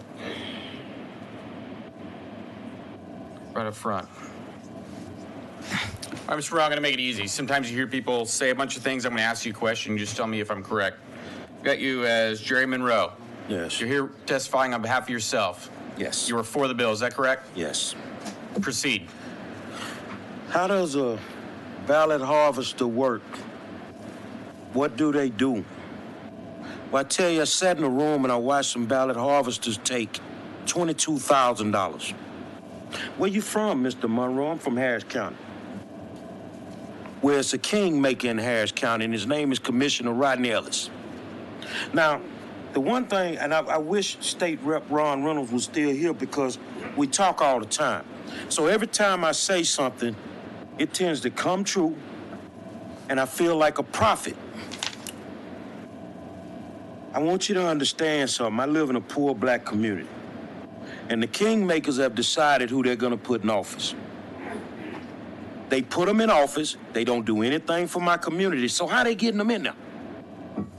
How they getting them in there? Mr. Ellis is as crooked as they come. You think I waited all day to hold my tongue? That's not going to happen. Mr. Ellis is as crooked as they come. Sheila Jackson Lee is as crooked as they come. They all use the same teams. I filed multiple complaints for voter fraud. I'm listening to y'all debate about, well, will they take a poll watcher out of voting area? Yes, they do. I was there when they took a poll watch out. He was an undercover police officer poll watching on his day off. He caught them with the ID sitting on the counter.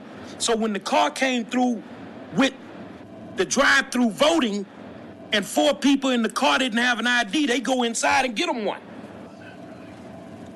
I know that you don't want to believe some of these things. Who is your team? I got a team better than the FBI. And I can find out anything. I'm not scared of Ellis, Boris Miles, Sheila Jackson Lee, none of them. They are robbing my community blind. Now, do I stand up here as just a constituent and as a taxpayer? No, I stand up here as a former candidate that got cheated with early ballots. How bad is this? One ballot harvester could affect an election with 80,000 votes. They charge $15 an hour. They can do 400 ballots a day and never leave their houses. Now, I know one of my reps is gonna probably ask me, do you have evidence? I'd love to give it to you because I can't give it to my Democratic DA because she does nothing about it. My Democratic county attorney on a recording them in a third-party consent state tells me I can't do anything about it because the county has no money. But we know you're telling the truth. So you're telling me you letting people violate the law and you do nothing about it, but if I run a red light, I might be Sandra Bland? Oh, no. It is your job to support this bill. It may not be what you want to do, but what they're doing in Harris County, I've never seen anything like it in my life. And more importantly, you might want to look at me because it's an important statement. According to an upper-level official, Mr. Rodney Ellis, we gonna keep doing it because they punks, and they ain't gonna do nothing about it. Now, I said it in an open forum. Why hasn't anybody filed a defamation of character lawsuit against me? I've been doing this 9 years. HISD, you don't even know that's me. when them people go up in there, the feds, that's me. Because I'm sick of what I'm seeing. And my community is suffering. Because they're kingmakers. And they cheated in the last election. They called 5 constables on me when I showed up at a poll and asked, why did you remove that poll watcher when all he told you was your IDs are sitting on the counter? Why would you have a stack of IDs sitting on the counter when I come in to vote, you take it, you run it through the machine, you give it back? No, they cheat. You know, I always said this about Mr. Trump. I may not like everything about him. It's just his delivery. He's right on the money some days. And what they're doing in Harris County, you think they turn that county blue because them people been showing up to vote? I live in a black community. They don't come to the polls. They're playing with those early ballots in Harris County as well as Fort Bend County. That's why I wanted Ron to still sit there, because I'll say it in his face. I've said it on the phone. Y'all have a grand opportunity to tighten it up. And whether they like me or not, you know, I'm an African American. And I didn't leave the Democratic Party. The Democratic Party left me. They left me. I've been loyal, but I'm no longer gonna keep my mouth shut. So if there's any evidence that you might need, I'd love to flood your office. I can deliver it in person. You want audio, video, what you want? Thank you, Mr. Monroe. Members, are there any questions for Mr. Monroe? Yes, ma'am. Chair recognizes Representative Swanson. Yes, I apologize for missing the beginning of your testimony. Yes, ma'am. I'm very interested in this. That's my county, but also you have such personal knowledge of this. And can you give us more details about the actual voter fraud that you have seen? When I ran for school board 4 years ago, I knew that the public wanted to see Gary Monroe versus Wanda Adams. That's all they wanted to see, based on the work that I'd done helping children in the school district. 5 minutes after the polls closed, my race was over. She got 60% of the ballots. Hold on a second. This don't sound right. So being as inquisitive as I may be, I called my people. Look, we need to dig off into this. Now, when I say dig off into it, I got a way of finding out everything. And once we dug off into it, you had an influx of voters, 800 new Latinos in our area. She never went to a home association meeting. She never engaged my Latino community. But how did you get all 800 of those votes? How did you get them? So I started looking at other races. And everything started lining up. Now, I want you to understand, because I'm being honest with you. I've been offered $300,000 to shut my mouth. I don't want your money. I want you to stop what you're doing. And the thing is, we've caught them, like I say, with the removing the poll watchers, with the IDs sitting on the counters, in the room with the ballot harvesters, taking money, don't even know. We got you on everything. We recording you, we filming you, the whole 9 yards. They have teams of ballot harvesters. One of them is called a dream team. The last time we heard of a dream team, we thought that was basketball. No, but this dream team, watch this, stay rep. This dream team works for the district attorney, Commissioner Ellis. They work for Sheila Jackson Lee. They work for all of them. They all running the same teams. Now, I found it strange that during the last election, I started raising my voice. And one particular morning, the dream team got fired from every campaign because I put your business out there. I put your business out there and you slipped. And when you slipped, somebody came and jammed you up at work and took your phone. When they took your phone, you immediately ran to a politician's office. We're watching everything.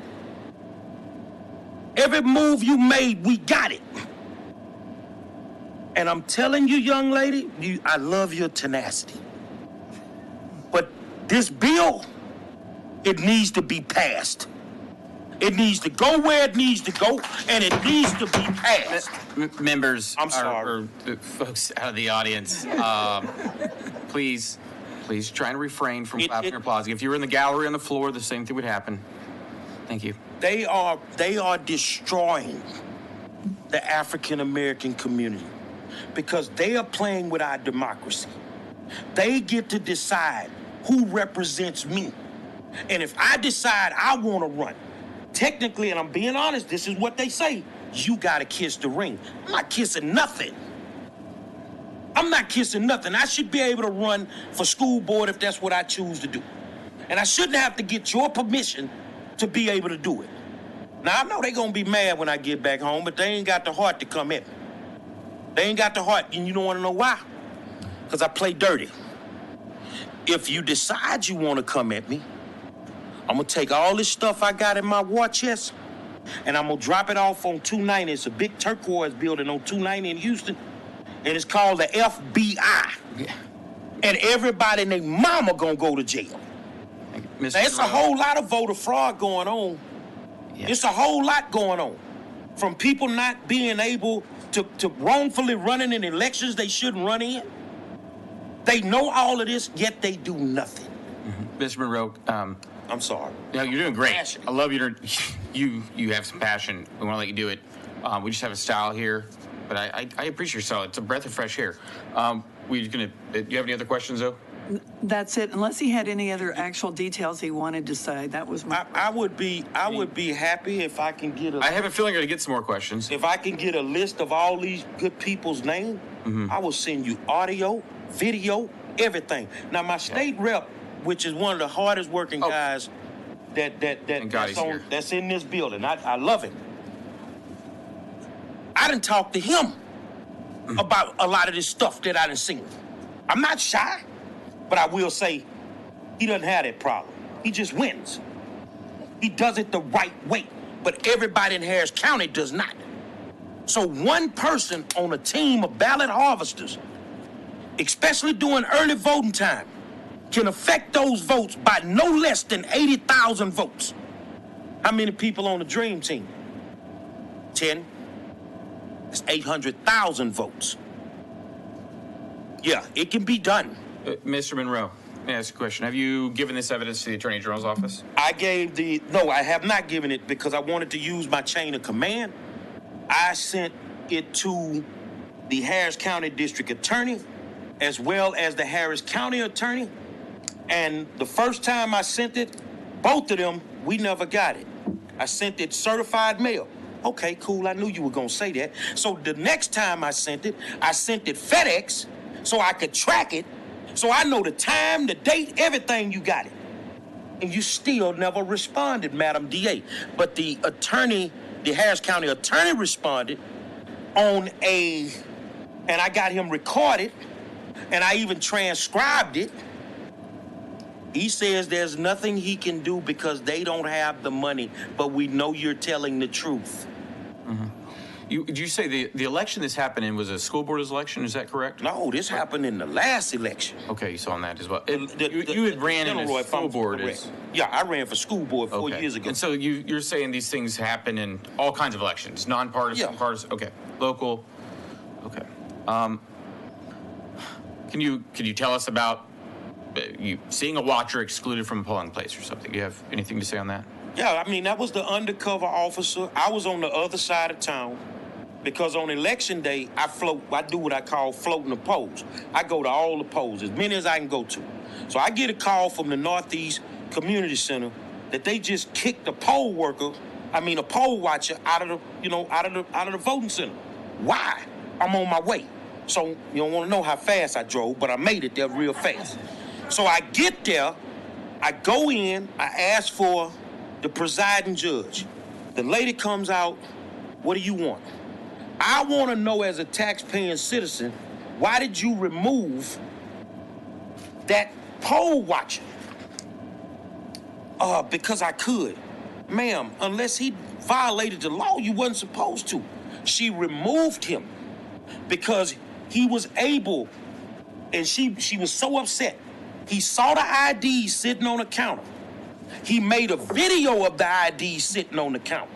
And then he took a picture. When he took the picture, that's when she saw him, and she had the police officers escort him out. So when I got there and I'm asking questions, as a taxpaying citizen, she calls 5 cars of constables on me, but I don't really care if you do, because I keep 10,000 on me at all times. You take me to jail, because I'm going to fight for what's right. And what you're doing in this building is not right. We asked the DA to confiscate the cameras in the building. They didn't do nothing. Okay. Kim Ogg is a joke. Members, are there any other questions for Ms. Monroe? Representative Chaton. Thank you, Chair. How you doing? How are you doing?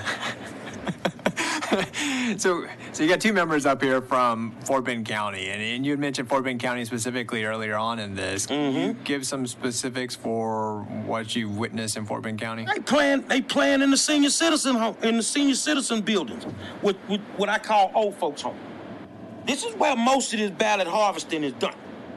And the thing is, I try to stay out of Fort Bend because I got a lot of respect for Ron, no matter what it may be. If I call on that state rep to help me with anything, he's always there.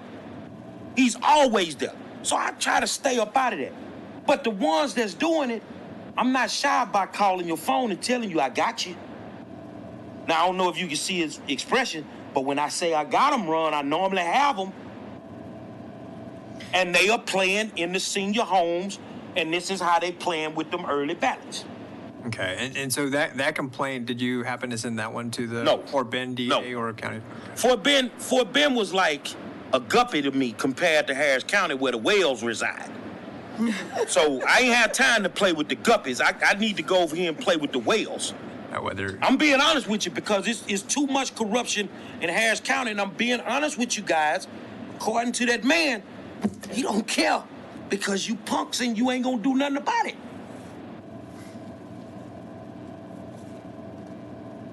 That's how he feels. But my problem with it is I pay taxes.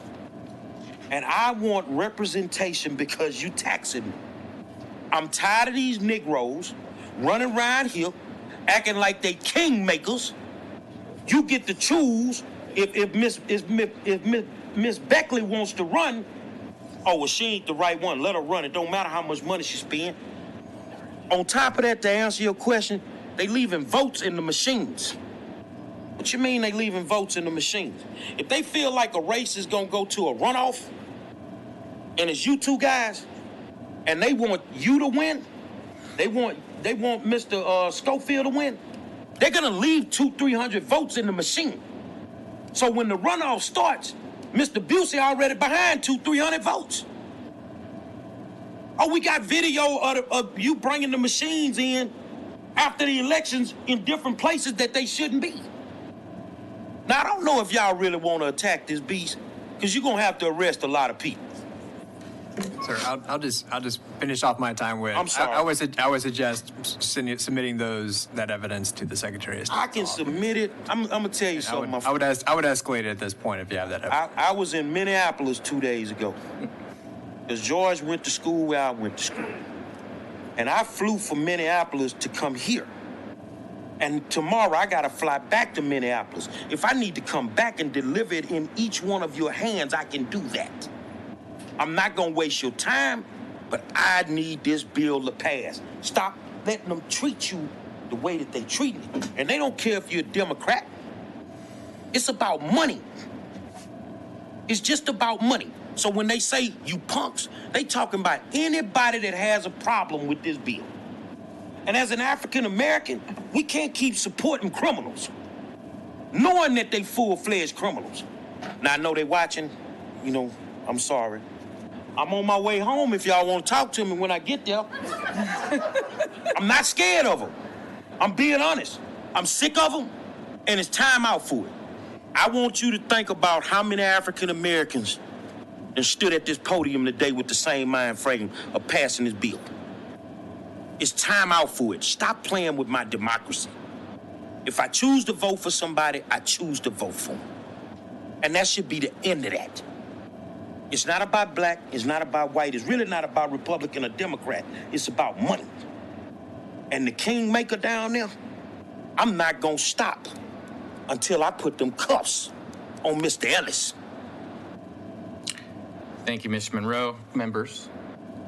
Yes, ma'am. Representative Beckley, you're recognized. Well, he keeps looking at me and pointing. So I just want to say for the record, I'm in Denton County.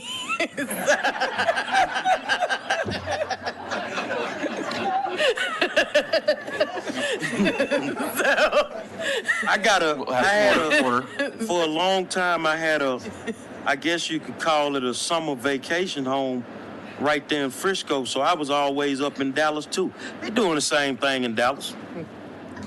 They doing the same thing in Dallas. They running the same playbook all over the state of Texas. And I might lose some friends, but I don't care. I don't have that many anyway. It doesn't matter to me. But I apologize. Yes, ma'am. Members, any other questions? Thank you, Mr. Monroe. Well, yeah, you can do fingers maybe. You're just not supposed to do that. There you go. That's the applause. Thank you. At this time, the chair now calls, real quick, do it on deck. Sarah Bartfield, in the room, or Prina Bhatt. So if one of you can hear your name called, please come to on deck in the committee room. Chair now calls Monica De La Cruz.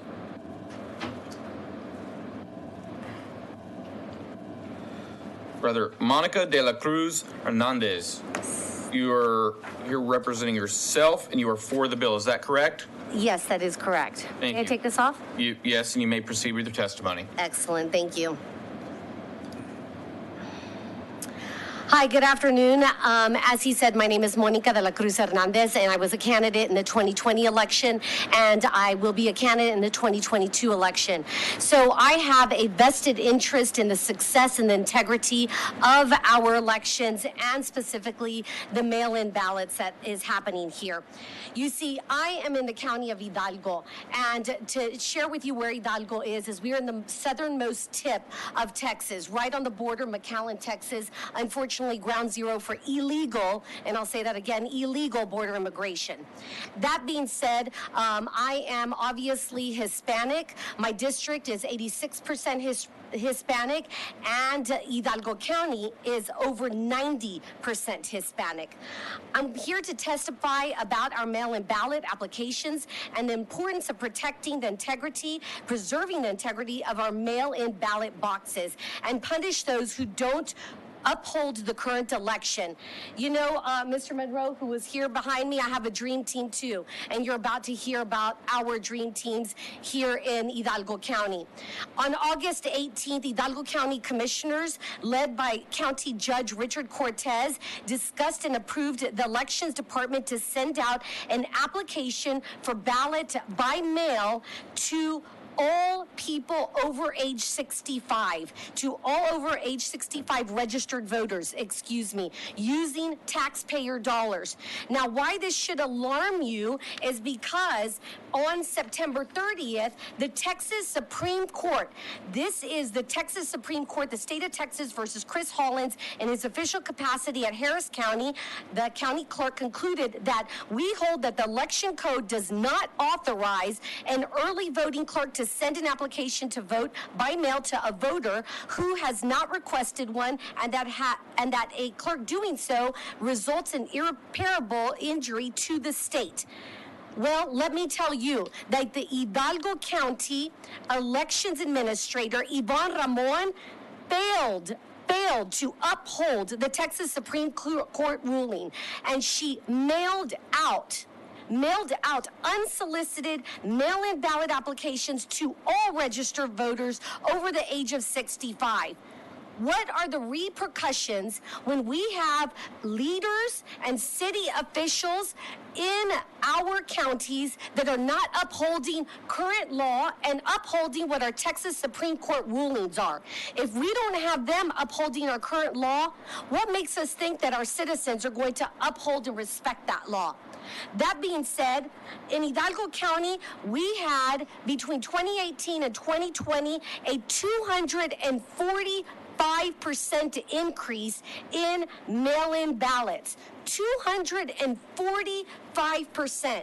Some of y'all might be saying, well, great, that's great, right? People are voting. Well, let me tell you some of the anomalies that happened because of this. If you go down ballot in Hidalgo County, the congressman, Vicente Gonzalez, had a higher percentage of votes than the Biden-Harris ticket. How does that happen? You all have been in here long enough in enough elections to know that if you go down ballot, the votes go down and down and down. But here this congressman got more votes, a higher percentage of votes than the Biden-Harris ticket. What's even more, go ahead, I know that. That's fine. I have a feeling you may be able to get that answer into something, but thank you for respecting the clock. By the way, if y'all see it, the yellow light when you hear that first beep is 30 seconds remaining, and then the red is the end of your time. Members, are there any questions? Representative I would be greatly interested to hear the rest of that story. Yes. So what, thank you. I appreciate that because what is, as we all know, and all of y'all have been in an election, it goes down ballot. The president always gets the highest and then it goes down, down, and down. When you go down the ballot, what you see is that the Democrat candidates all had about 13,000 absentee votes, even when unopposed. And they only varied by about 200 votes, whether they were opposed or not. So the question is, why is this? How can this anomaly happen? It doesn't make sense. And so when we talk about mail-in ballot fraud, we really need to do, and what we really need to look at is the integrity of these mail-in ballots. This is a serious subject, and when you do a case study in Hidalgo, you will see over and over and over again that sadly we have a dream team too. And I'll be happy to give you information with Mr. Monroe, but I have a feeling your offices will be very flooded. I would like to make one more comment. I am just shocked with, since we did away with the one touch or one punch, whatever you want to call it, straight ticket voting, then it's just absolutely impossible that you would not have a huge drop off as you go down the ballot in the total number of votes. And especially when someone was unopposed, there are huge numbers of people who don't bother to vote in those races. So with no straight ticket voting, that's just impossible. So something's wrong there. So let me share with you, the Justice 13th Court of Appeals, the Democrat received 12,578 votes. 9 people down from that race was the sheriff race. And the sheriff, Democrat, received 13,534. How does that make sense? So 13 Court of Appeals at 12,578 absentee, 9 races below that race, 13,000, more mail-in ballots. And when we talk about a dream team, we can look at who the campaign managers are for some of these elections. And interestingly enough, they all have about the same amount of mail-in ballots. Wow. Well, thank you for your testimony and for being so involved there. Any other questions? Members, any questions for this witness? None? Thank you, ma'am. Thank you for your time. All right. I'm going to give a few more heads up for some on deck. Did anyone walk into this room that I previously called your name? Okay. So on deck, just FYI, so you can come in the room. Gary Blesso, are you in the room? Gary Blesso, if you're not in the room, if you could come here. And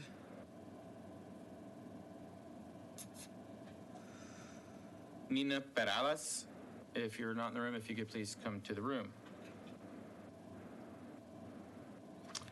Carla Burke in the room? Come on up, Ms. Burke.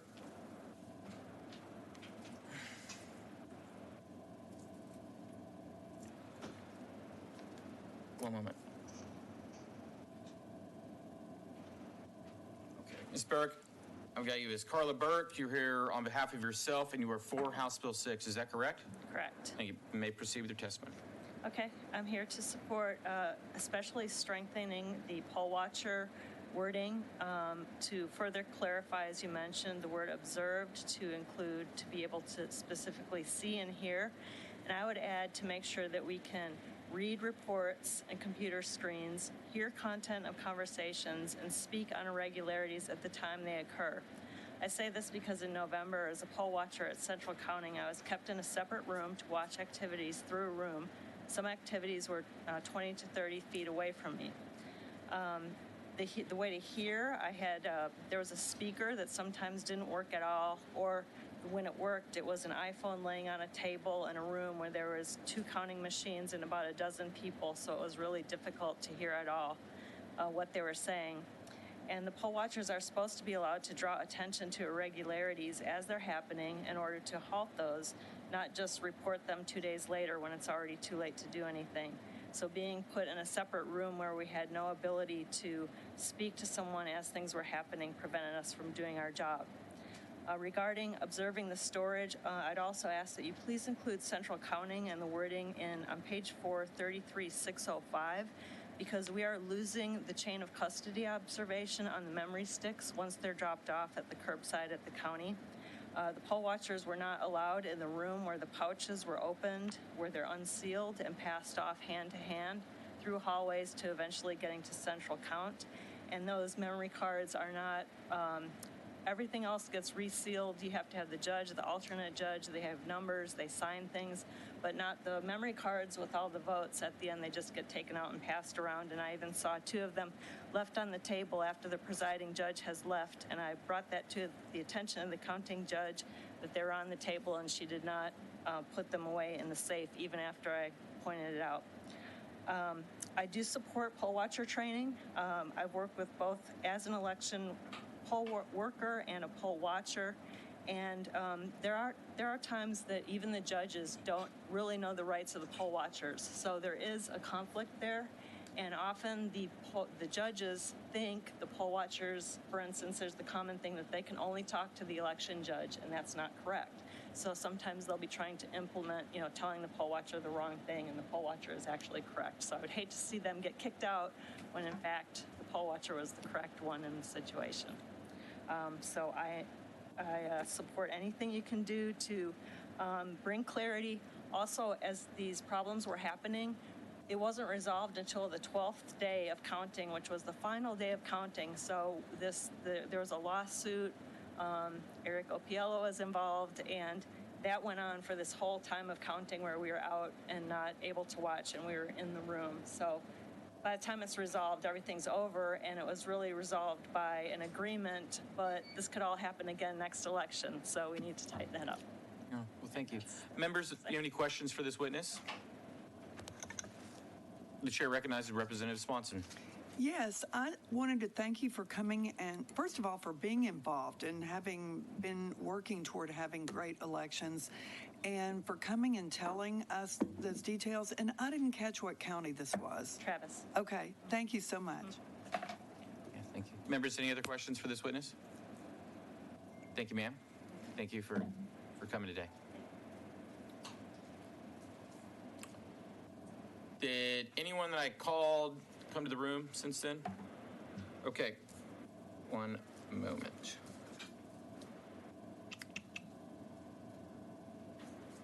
One moment. Your name, sir? My name is Gary Bledsoe, Mr. Chair. Yes, Mr. Bledsoe. Please tell us who you're with, or let us find you in the system real quick. Okay, thank you.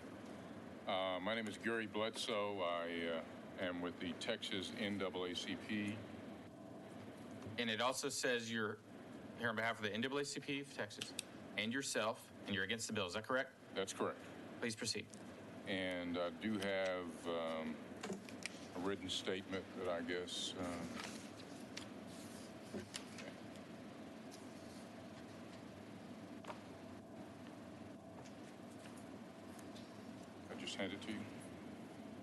Thank you, Mr. Blesso.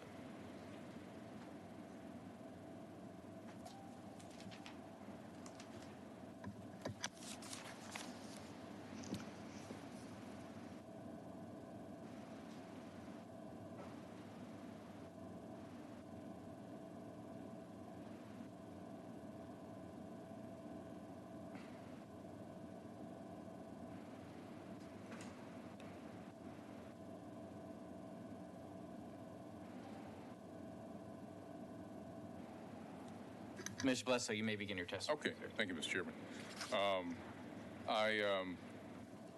I thank all of you for the opportunity to speak with you, and I'm very disappointed that in my vision and that of the African American community, this bill, along with other bills, has the makings for the creation of an apartheid state.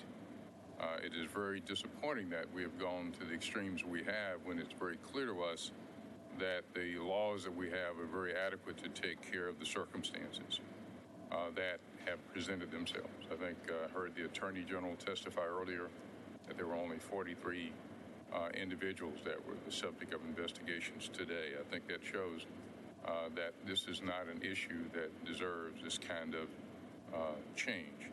The Texas NAACP wants the record to show that we're shocked and very concerned about HB 6, which is clearly designed to greatly diminish and dilute the African American vote as well as votes of other minorities.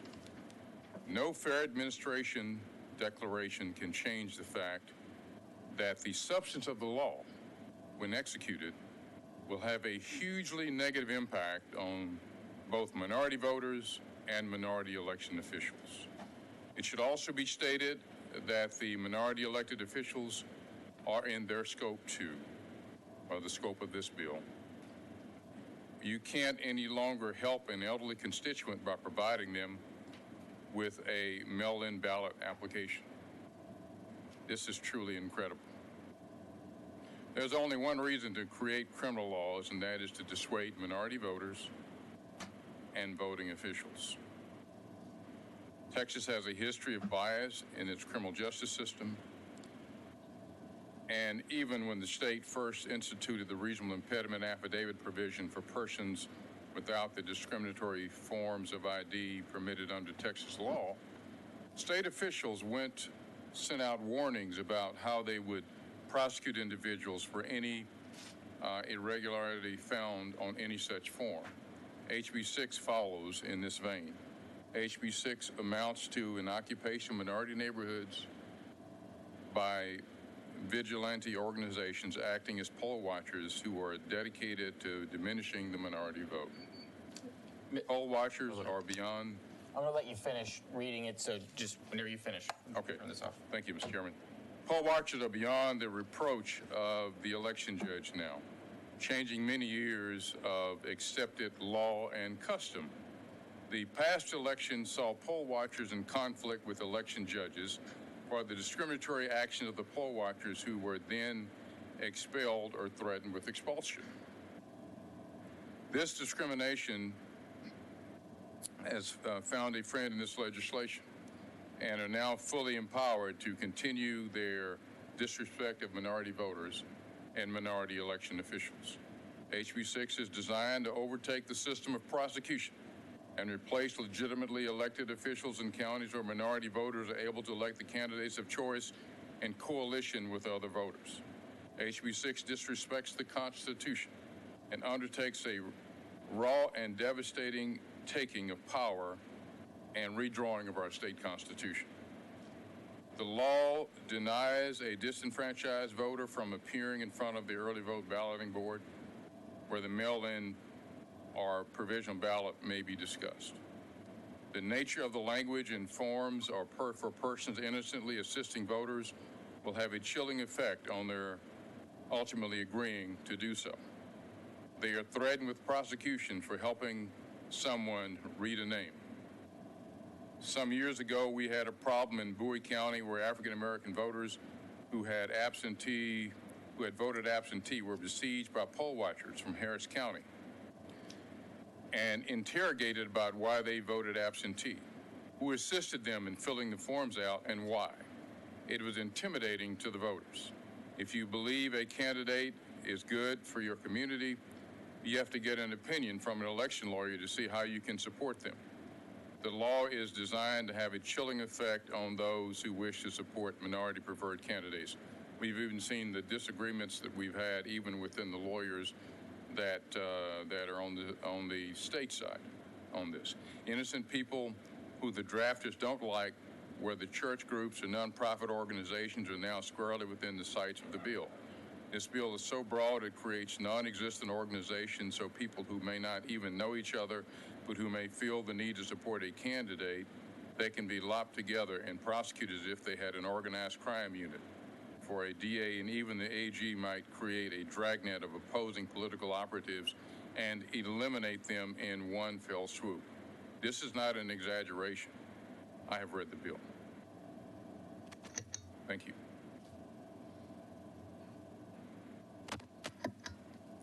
Thank you, Mr. Blesso. I want to say your discussion of what happened in Bowie County to these voters, I'm sorry to hear it. And in my opinion, I think that's part of the goal of this bill is to stop those things. And I hope to continue to learn and hear from people who have given some great advice. I've heard some testimony that say, hey, if this word was there, to make it really clear that that's not the goal. And Representative Busey has done the same. And so if you also have any ideas or afterwards, just know our office is open to you. So thank you for your testimony. It's important. Members? Thank you, Mr. Chairman. Any questions for this witness? Yes. Representative Busey, you're recognized. Thank you, Mr. Chairman. Thank you, Mr. Bledsoe, for being here. I just have one question for you. And I don't think we talked about the section yet, believe it or not, but in section 103, subarticle 5 of the bill, and I can read it to you if you don't have it in front of you. It says the provisions of House Bill 6 are not intended to impair the right of free suffrage guaranteed to the people of Texas by the United States and Texas Constitution.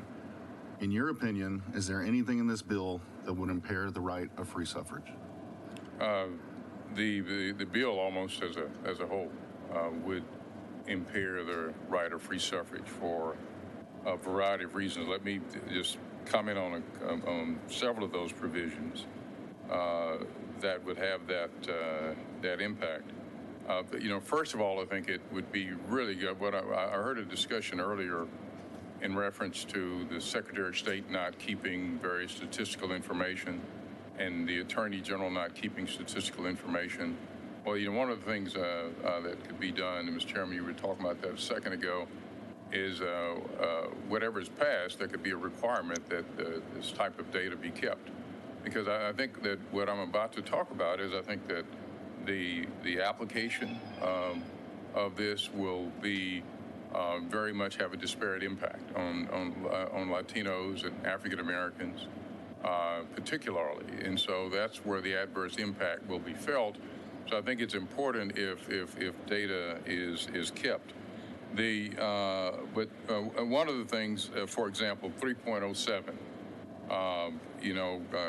It's crime if you obstruct a poll watcher, and it's not clear. Now, one of the things that the bill does, but there are several provisions. I think I heard the Attorney General say this earlier, that there is always a mens rea. There's several criminal provisions in the bill that don't have a mens rea. And if you don't have a mens rea, that's truly problematic. I think that's overreach. But secondly, where there is a mens rea, it's almost always knowingly. Now, knowingly is a lesser criminal standard. I think the Attorney General representative did say himself that if I had written the bill when he talked about one of the provisions, that I would have said the intent to defraud or something along those lines. That's when you really get at prohibited or problematic conduct, rather than saying knowingly, because knowingly is a standard where you just aware of some circumstances that exist or what have you, and it's more debatable. And so you come into the issue there about whether you're knowingly obstructing a poll watcher from seeing what they desire to see. That may be a bit of a problem, and the poll watcher could even be wrong. So I think that's going to put people in a very difficult situation. I can think if someone ends up getting charged with that there's going to be an issue to go up to the Court of Criminal Appeals to address that issue. And I don't think there's enough clarity with that provision, but I think it's going to have a negative impact on voters. This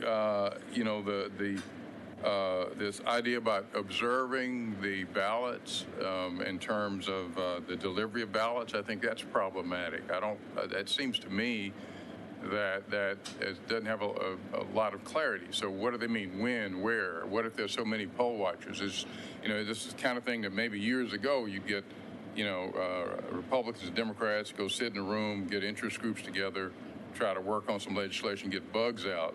This one just sticks out at me as being a real potential problem. And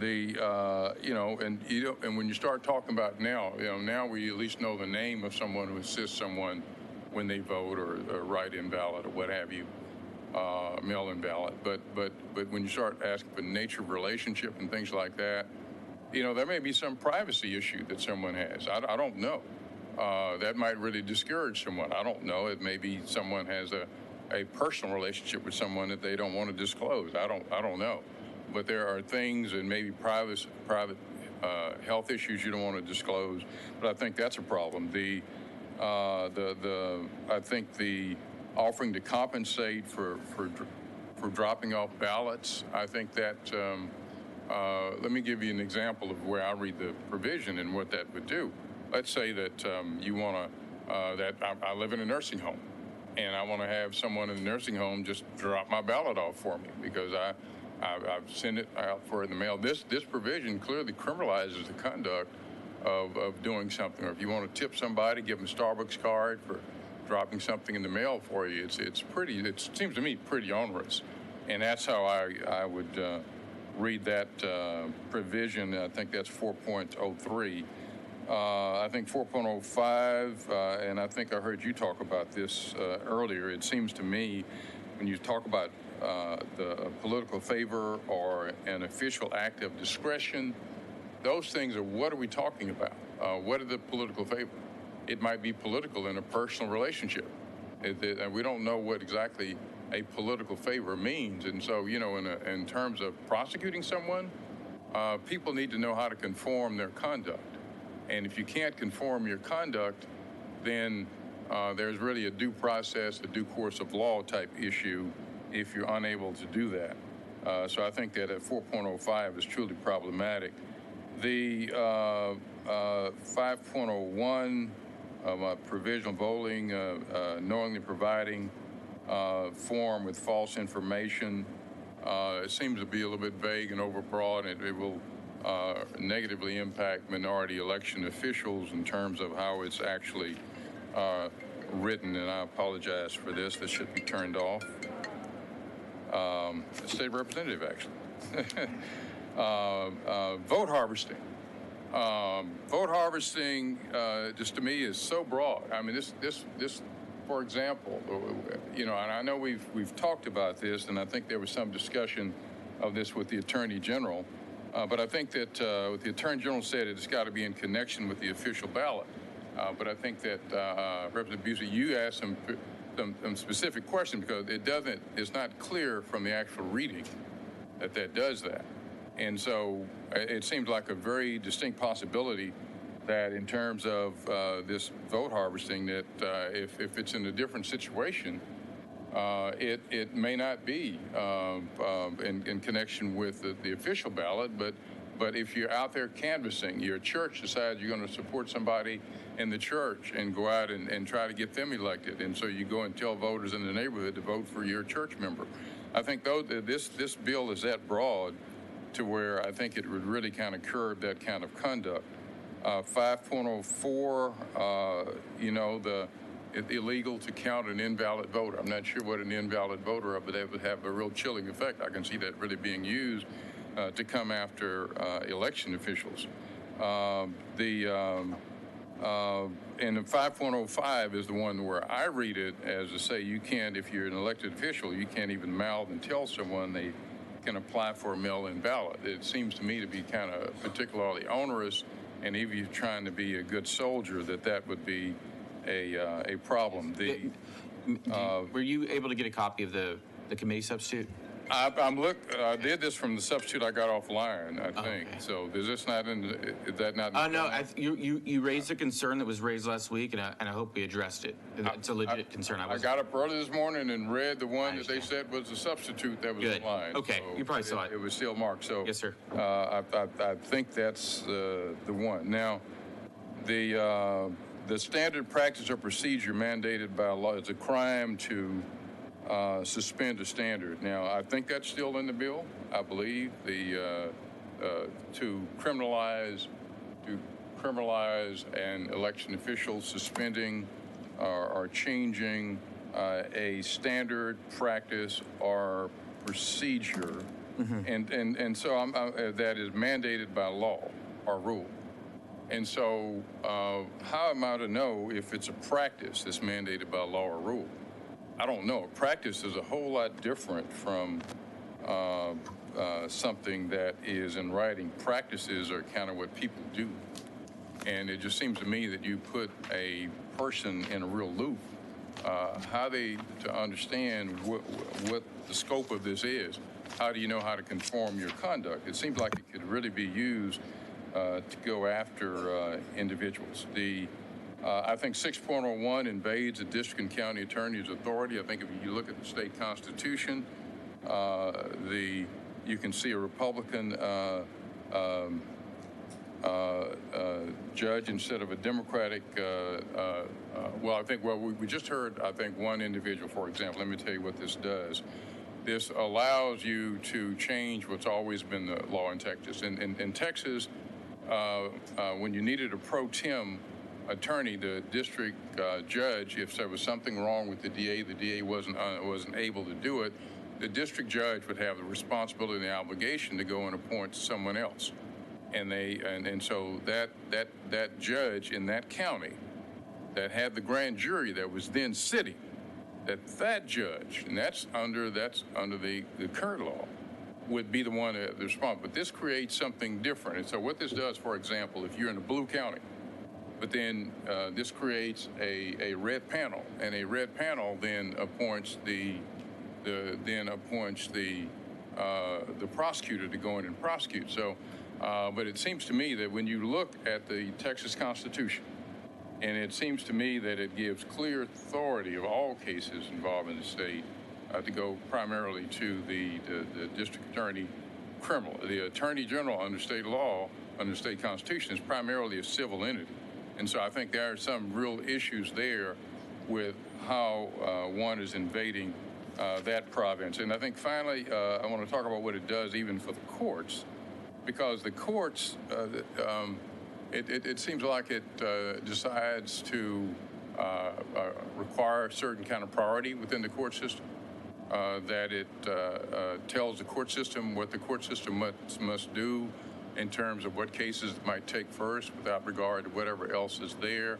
So it seems to me to be an overreach by the legislative branch to get involved in the internal affairs of the court system. So I think that's a real I think that's a real problem. So, but I think that the whole issue with poll watchers is a truly problematic issue in the African American community because of the history that we've had and that we've seen all around the state. And I think that alone will have a greatly negative impact on the minority vote, because now they are greater than the election judge. And I think that one of the things that I did want to point out in that regard was you heard the lawyer for the state Republican Party say that they thought that the disorderly conduct and those things were in other provisions of the code, and that those things were things that the election judge could clearly stop or eliminate or evict someone from the polling place. But then you heard, but then you heard when when Secretary of State came up, Elections Division, Mr. Ingram, he said just the opposite. So he had a completely different interpretation as to what might occur in that situation. That's why you need to have a whole lot of clarity, especially since we're talking about criminal provisions under the law. Yes, sir. Well, Mr. Bledsoe, thank you for being here, and thank you for your insight on behalf of the Texas NAACP and for answering my questions so thoroughly. I appreciate it. Sure, thank you. I think there's one more. You got real quick. I was so happy to hear you were discussing due process, and you used the word due course of law. So few people have read the Bill of Rights of the Texas Constitution. So it was just a great thing. I mean, you automatically know that, but you probably know that very few people are familiar with it. So it'd be great if we made copies of them and put them in the bookstore, right? Well, the U.S. Constitution is there. We should put the Texas one too. With you. I've got one behind my desk. Representative Fierro, you're recognized. Thank you, Chairman. Mr. Bledsoe, thank you very much for being here. Thank you. You mentioned interpretation, and I'd like your interpretation, your opinion. How is this bill going to affect disabled voters, number one? And do you think that this bill also is creating a fear because of the interpretation or the lack thereof on mail-in ballots on people 65 and over? Where they fear that if they do something wrong, they may go to jail, so let's not vote at all. There's no doubt it's going to have a chilling effect with this, and the reason is the substance to begin with, right? The substance now puts new requirements and new clear causes of action if you engage in certain conduct. So obviously, you're going to be telling voters that there's something more behind it. But I think what happened in 2017, I guess it was, when we were involved in litigation with the state with voter ID, and we reached a compromise with the Attorney General's office about doing this reasonable impediment affidavit, which is part of this bill and discussed in part of this bill.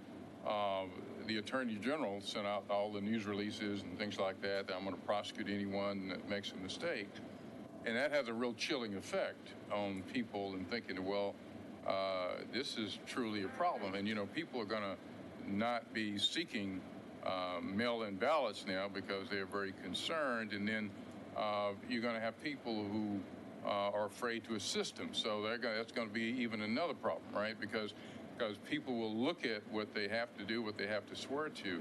And like the discussion I had with the chairman a second ago, the thing in Texarkana, Bowie County that was so problematic was somehow they got the names and addresses of all these folks who had gotten absentee ballots, and so these folks from Houston showed up at their doorsteps, right, and start interrogating them.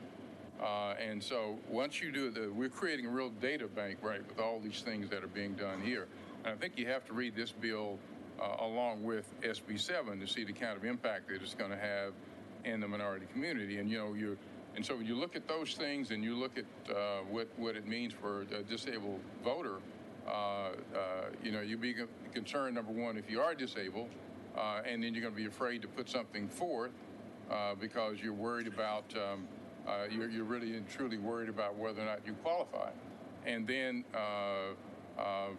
there's even another problem, and that is that access to the internet and things like that, and what's actually put on the internet or what have you when you're trying to track whether or not your ballot is actually received. So I think people are going to be dissuaded when they look at all the problems with actually applying for, because it's obvious now that people don't want, it's obvious that people are saying that some people in state leadership positions don't want to see mail-in ballots, and people see the prosecutions. I think you heard the Attorney General say today that a number of their cases involve mail ballots, right? And so I think people are going to know that it's mail-in ballots. And it's interesting that they said that most of the cases came from the Secretary of State's office. So I think that's kind of a big issue to me there too. So people are going to be looking at that, and they're going to be dissuaded from doing that because instead of just being a good, innocent voter, they're going to be looking at what's going to happen. And the next point, though, is when you have all the forms and the details, you make a mistake. People make mistakes all the time, but this seems to just take mistakes to a whole nother level, and it just seems to really say don't make a mistake, because if you do, we're going to prosecute you, and especially for a black or brown person that had a history in this state of actually being subjected to wrongful prosecutions. That's going to have an extra chilling effect on them, because they're going to know already that the system is disposed towards coming after them. That's what happened with the voter ID thing in 2017 or 18, whenever that was. Thank you. Thank you, Mr. Chairman. Thank you. Members, any other questions? You You're not done unless you want to be done. Okay. Oh, no. Oh, one more. Representative Beckley, you're recognized. He wanted to talk to me now. You don't want to talk to me. It's all good. So I just want to read you a statement that one of the businesses put out at 4:23 today. And could you just tell me whether you agree or disagree with this statement? Sure. Okay, thank you. Early this morning, the Texas Senate passed legislation with provisions that limit voting access. To make American Airlines' stance clear, we strongly oppose to this bill and others like it. As a Texas-based business, we must stand up for the rights of our team members and customers who call Texas home and honor the sacrifices made by generations of Americans to protect and expand vote rights. Voting is the hallmark of our democracy and is the foundation of our great country. We value the democratic process and believe every eligible American should be allowed to exercise their right to vote no matter which political party or candidate they support. We acknowledge how difficult this is for many who have fought to secure and exercise their constitutional right to vote. Any legislation dealing with how elections are conducted must ensure ballot integrity and security while making it easier to vote, not harder. At American Airlines, we believe we should break down our barriers to diversity, equality, equity, and inclusion in our society, not create them. I enthusiastically agree with that statement and looking forward to making me a purchase with American Airlines to go somewhere. So thank you very much. Thank you. Representative Schofield, you're recognized. Briefly, Mr. Bledsoe, first of all, I'm looking at your name on here, and I think you might have mistyped it. Your name is B-L-E-D-S-O-E. S-O-E. Mr. Bledsoe, may I make that correction on your behalf? Oh, that's correct, please. Okay, so we got two S's. I'm going to change the first one to a D. I got up at 4:45 to do this, but I didn't spell. It's also really easy to do anytime you type on a keyboard. I have a feeling there's no spell check. If we had to sign up on my iPhone, I'd be so far off I wouldn't recognize my own name. My question to you is simple. We've heard a lot of concern about whether some of the assistance provisions would make it tougher to vote. What about the testimony we've heard from people who are saying they lost their vote because we don't have it? The person who was talking about somebody attaches themselves to a voter, they go in, the voter goes, when do I get to vote? And you go, you already did because the assistant did it. What do you recommend that we do to make sure that these people aren't getting taken advantage of, and many of them are in the minority community, and lose their vote to somebody else who is a vote harvester or just whoever they are? What would be your recommendation? That's a good question, and I think that one thing I'll say is one thing that seemed to be clear to me is that the Attorney General was prosecuting that. That's how they know about it. And so that individual is already being brought to justice for actually appropriating that person's vote. No one should appropriate another person's vote, and I don't think anyone's going to disagree with that.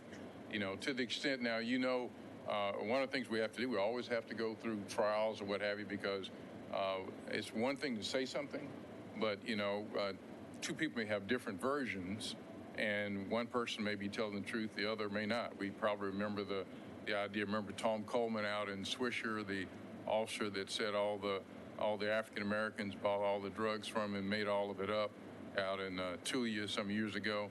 So sometimes people can make things up, so you have to say, and I'm not saying that's the case there, if that person did it, then they should be prosecuted for appropriating that person's vote. If it is just in the way that it was characterized, and there are no other facts that are relevant there. But no one's going to say that we should tread lightly, and the minority community should not be victimized either. And so I think that we, at the same time, we shouldn't be targeted either. But I would agree that's a concern, that's an issue. We support a prosecution for that as long as it's done under the appropriate circumstances. But the current law covers that. You can't do that. That means they took an illegal act. That's if they were an election official, and I'm gathering that they were, that sounds like official misconduct under the penal code.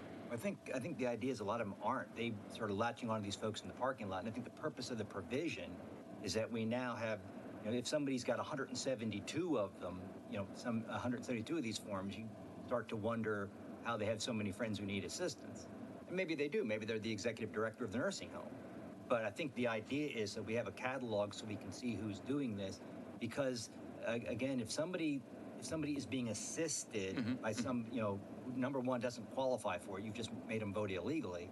But also, if the assistance is voting instead of them voting, then they've lost their vote, and they've lost their vote as much as anybody else who gets cheated out of a vote. That's absolutely true, and that person should be prosecuted. I think current law allows them to be prosecuted. See, I think that what you do in a situation like that is that those are the situations where maybe publicity or something is more appropriate, because I think that it's not the law that needs to be changed. It's maybe enlightening people that individuals can't do that, and I think people know that. So somehow the case came to the Attorney General's office, so the Attorney General was able to get that case and to move forward with it. But I think that when you if you take a bill and you say one's going to address various types of security or voting issues, it's a whole lot different if you don't have the criminal penalties attached.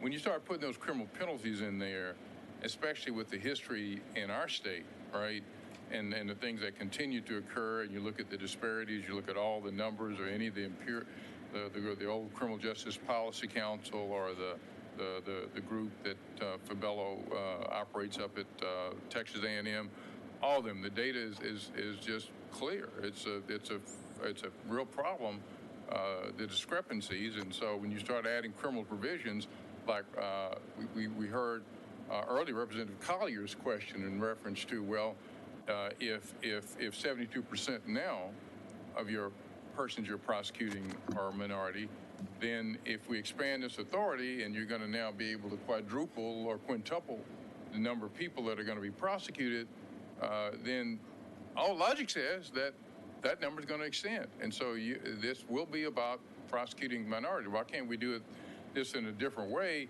and resolve the issue without putting all these new criminal provisions in there? The voters whose votes are being stolen may be minorities as well. And I think you heard the testimony earlier that I'm sure you'll hear more, where they said, well, there's no criminal penalty, so what are you going to do, sue me?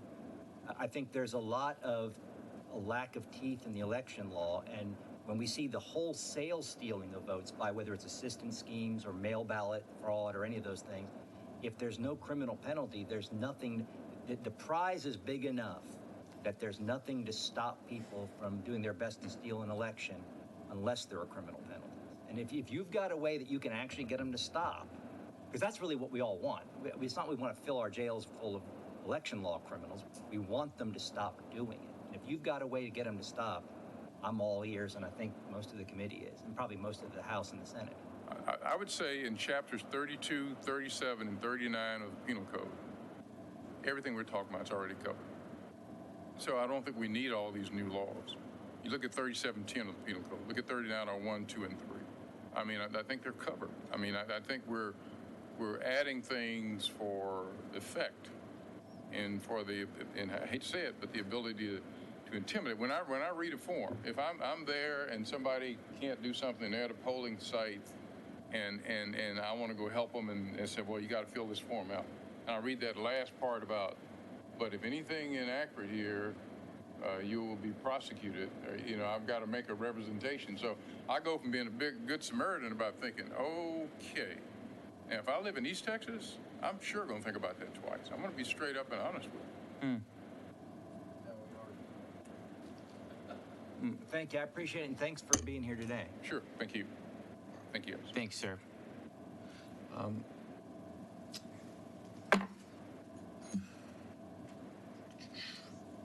Representative Clardy, will you please take the chair for a few minutes? We pass it on to you? Okay.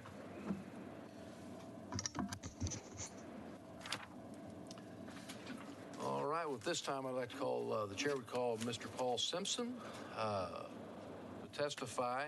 And, man, not only to get the chair and a gavel, I get a computer, too. All right. And I gavel. Please, come on. Oh, I'm sorry. This. Well, tell you what. You'd already called Nina Perales. I'm sorry, Ms. Perales. Will you please state your name, who you represent and your position on the bill. Thank you. Good evening, Chairman Kane, Vice Chair Gonzalez, members of the committee. My name is Nina Perales. I'm the Vice President of Litigation for MALDEF, the Mexican American Legal Defense and Educational Fund. Founded in 1968, MALDEF is the nation's leading organization that litigates civil rights cases on behalf of Latinos in the United States. MALDEF opposes HB 6. My testimony today will focus on specific provisions of HB 6 that have a particularly harmful effect on Latinos, but we oppose the bill in its entirety. Overall, if I could, Ms. Perales, just to be clear, Nina Perales, you're with the Texas Latino Redistricting Task Force, and you're against the bill? Nina Perales with MALDEF, and today I'm going to be testifying on behalf of MALDEF and not the task force. You are against the bill? Against the bill. Is that what we have on the record? I think we have a little disparity. That can be struck off, okay. And I'll be testifying from MALDEF. Okay, so we're going to revise your registration. We're going to take out Texas Latino Redistricting Task Force, and we're going to insert MALDEF. Thank you. Is that accurate? Yes. And but that means you're still against the bill. Yes, sir. All right. Well, please proceed. Thank you. Thank you. Overall, HB 6 creates a dangerous environment. I've never been told I'm speaking too softly, so thank you. I'll take that as a compliment. HB 6 creates a dangerous environment in the polling place. It allows poll watchers to disrupt and interfere with voting. It removes the authority of election officials to maintain safety and security inside the polling place, and it invades the privacy of limited English proficient voters who have the right to assistance in casting their ballots. HB 6 rolls back election security measures that are already in the Texas Election Code. It lacks justification, and it will result in the violation of federal voting rights statutes. Sections 301, 02, 03, 05, and 06 strip voters of the protections of privacy and security in the polling place and invite vigilantism by poll watchers who would be allowed to remain in the polling place even if they were intimidating voters and interfering with the casting of ballots. Allowing poll watchers to roam around inside a polling place and stand close to voters is entirely unnecessary. And the only effect of allowing poll watchers to do this is to make voters uncomfortable and less likely to remain in the polling place and vote. For example, 3.02 provides that poll watchers should be able to, quote, sit or stand near enough to see and hear the activity, unquote, that they are observing, which effectively removes the requirement that watchers maintain their distance from voters who are marking their ballots.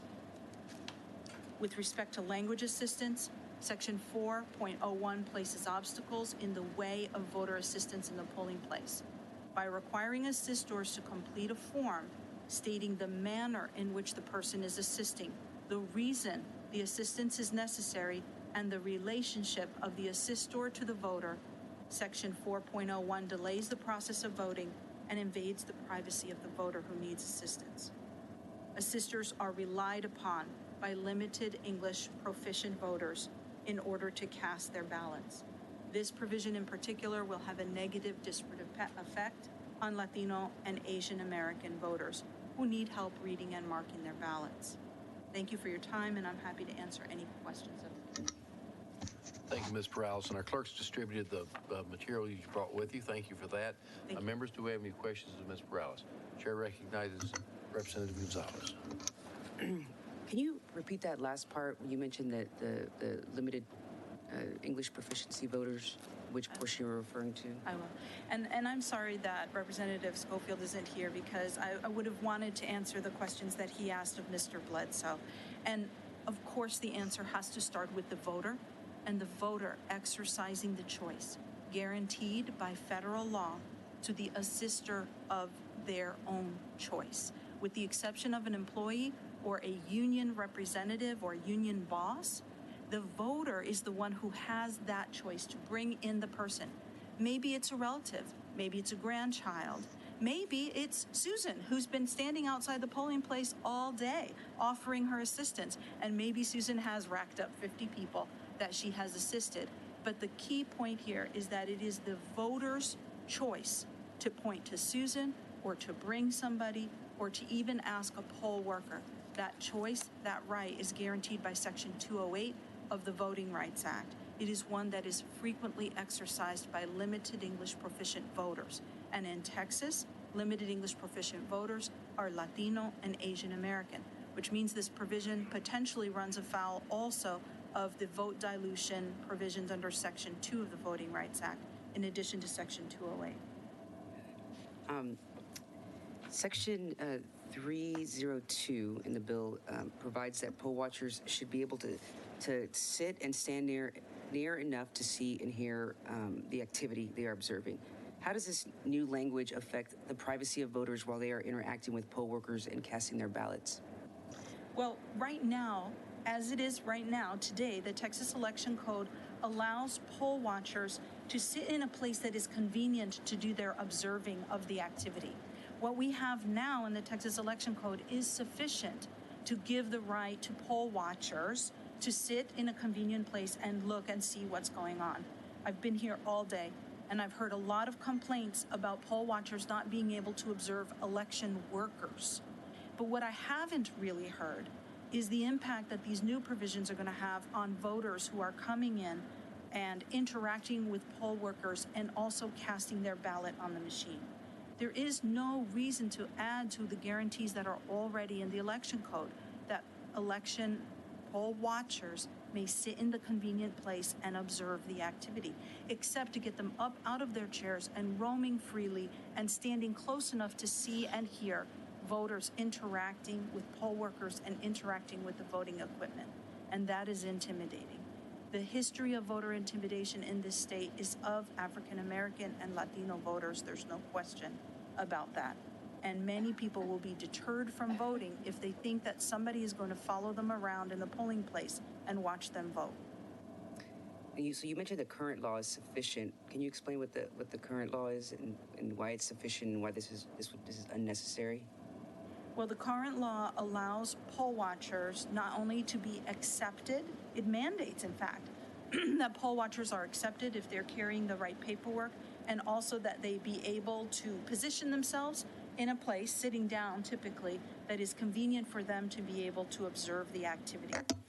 I've heard today stories of poll watchers being kind of not able to see central counting station activities and other types of poll worker activities, but it seems to me that that could be addressed through a much narrower provision than one that lets poll watchers move around freely in and among voters while they're casting their ballots. So currently, it's sufficient to where it wouldn't violate someone's privacy when they're trying to cast their ballot. Yes. Under Section 3.05, this creates an offense for election workers who knowingly take an action to obstruct the view of a watcher or position a watcher at a distance from the activity the watcher wishes to observe, but is not able to reasonably do so. How will this provision affect election officers when poll watchers become disruptive or intrusive? Well, poll workers are not going to want to draw that criminal penalty. They're going to err on the side of caution. They are going to not position themselves in between a poll watcher and a voter who may be intimidated.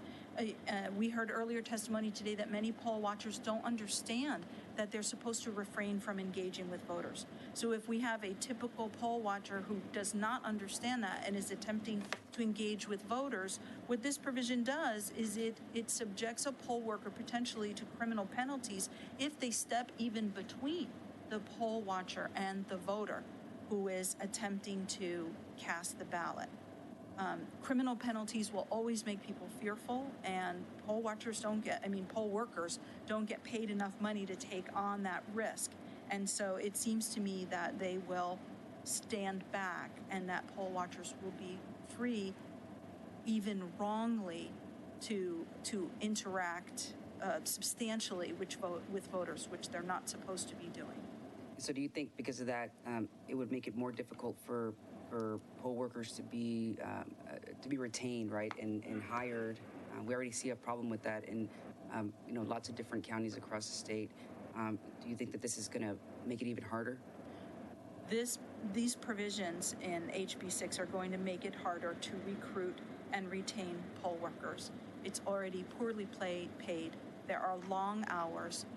They take a lot of frustration from voters, of all political stripes, and to subject them to harsh criminal penalties for keeping order in the polling place or trying to restrain an unruly poll watcher is going to make it even harder to recruit and retrain poll workers.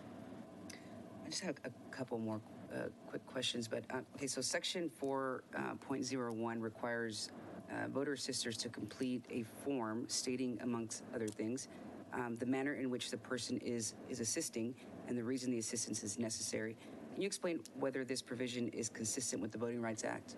I believe it's not consistent with Section 208 of the Voting Rights Act, which gives the voter the right, the freedom to choose an assister and to have that person assist them in the polling place.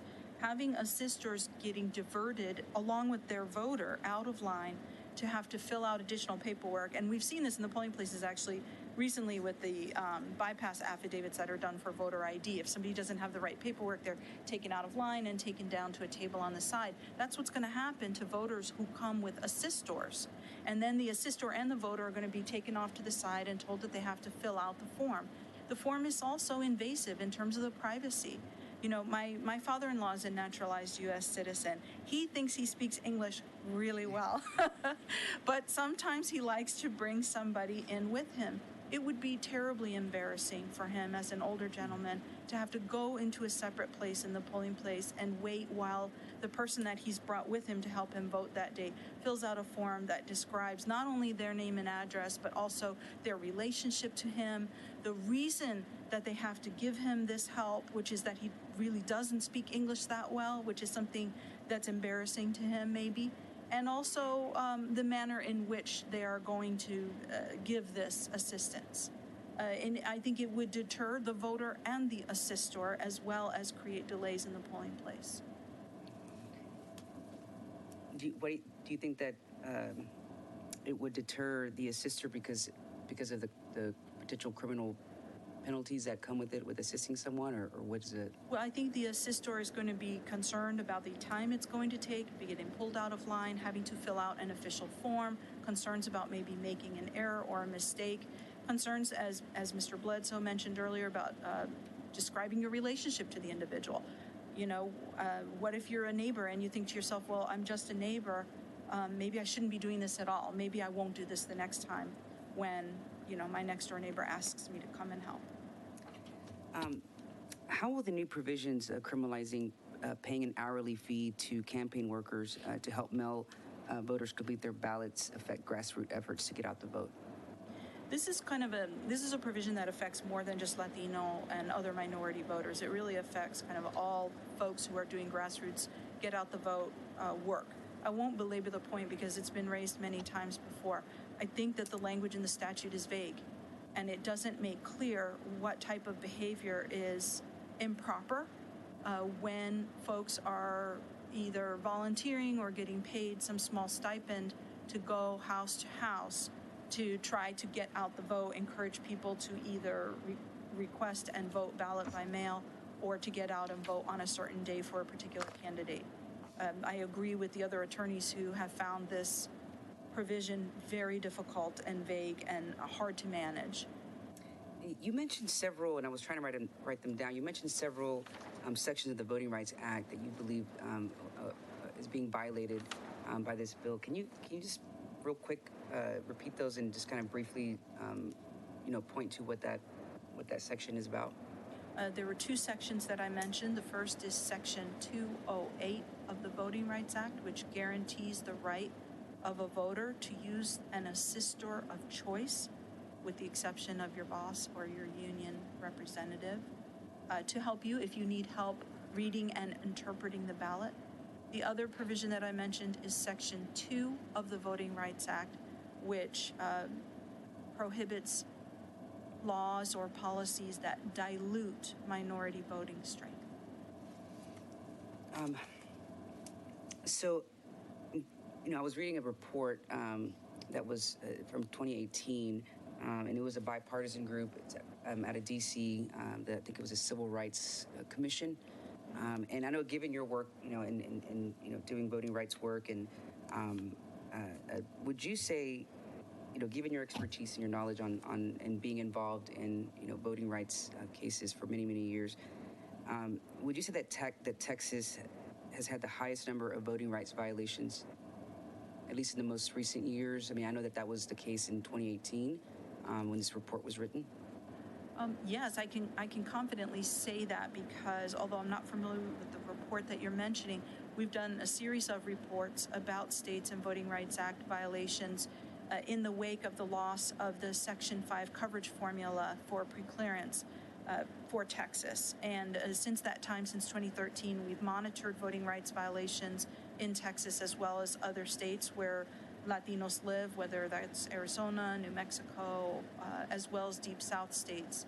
And I can confidently say that Texas has a greater number of voting rights violations, not the least of which was the most recent round of redistricting, in which Texas was found to have violated Latino voting rights in the State House plan as well as the Congressional plan, including in a ruling from the U.S. Supreme Court. So, for some of my colleagues, I did a semester in law school at DOJ, working in the Civil Rights Division, specifically on Section 2, Section 5. But my colleagues here may not know what Section 5 refers to. Can you just maybe briefly explain, what that did and why, when it was enacted and why it's important? Well, for many years, starting in 1975 until 2013, Texas was under some very specific federal requirements to get pre-approval for its election-related changes. That did end in 2013 with the Supreme Court's decision in the Shelby County, Alabama case.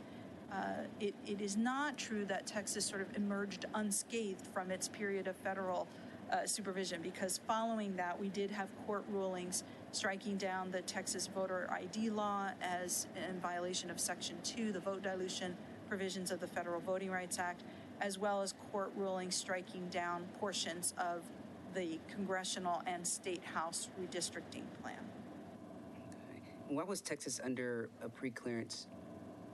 In 1975, Texas came in under preclearance because it had a combination of low voter turnout and a history of voting discrimination against minorities. So, like official history, right, of discrimination. Yeah. I was listening to your testimony in the Senate this past week, and you mentioned something about the bill being in violation of a settlement agreement. Does that apply to this bill? I know they're not identical, but I wasn't sure if it applies to this bill as well. And so if it does, I want to know a little bit more about that. The settlement that I was referencing had to do with a voter purge of suspected non-citizens. So as of this moment, the bill doesn't contain any of those provisions, but we'd be happy to raise it.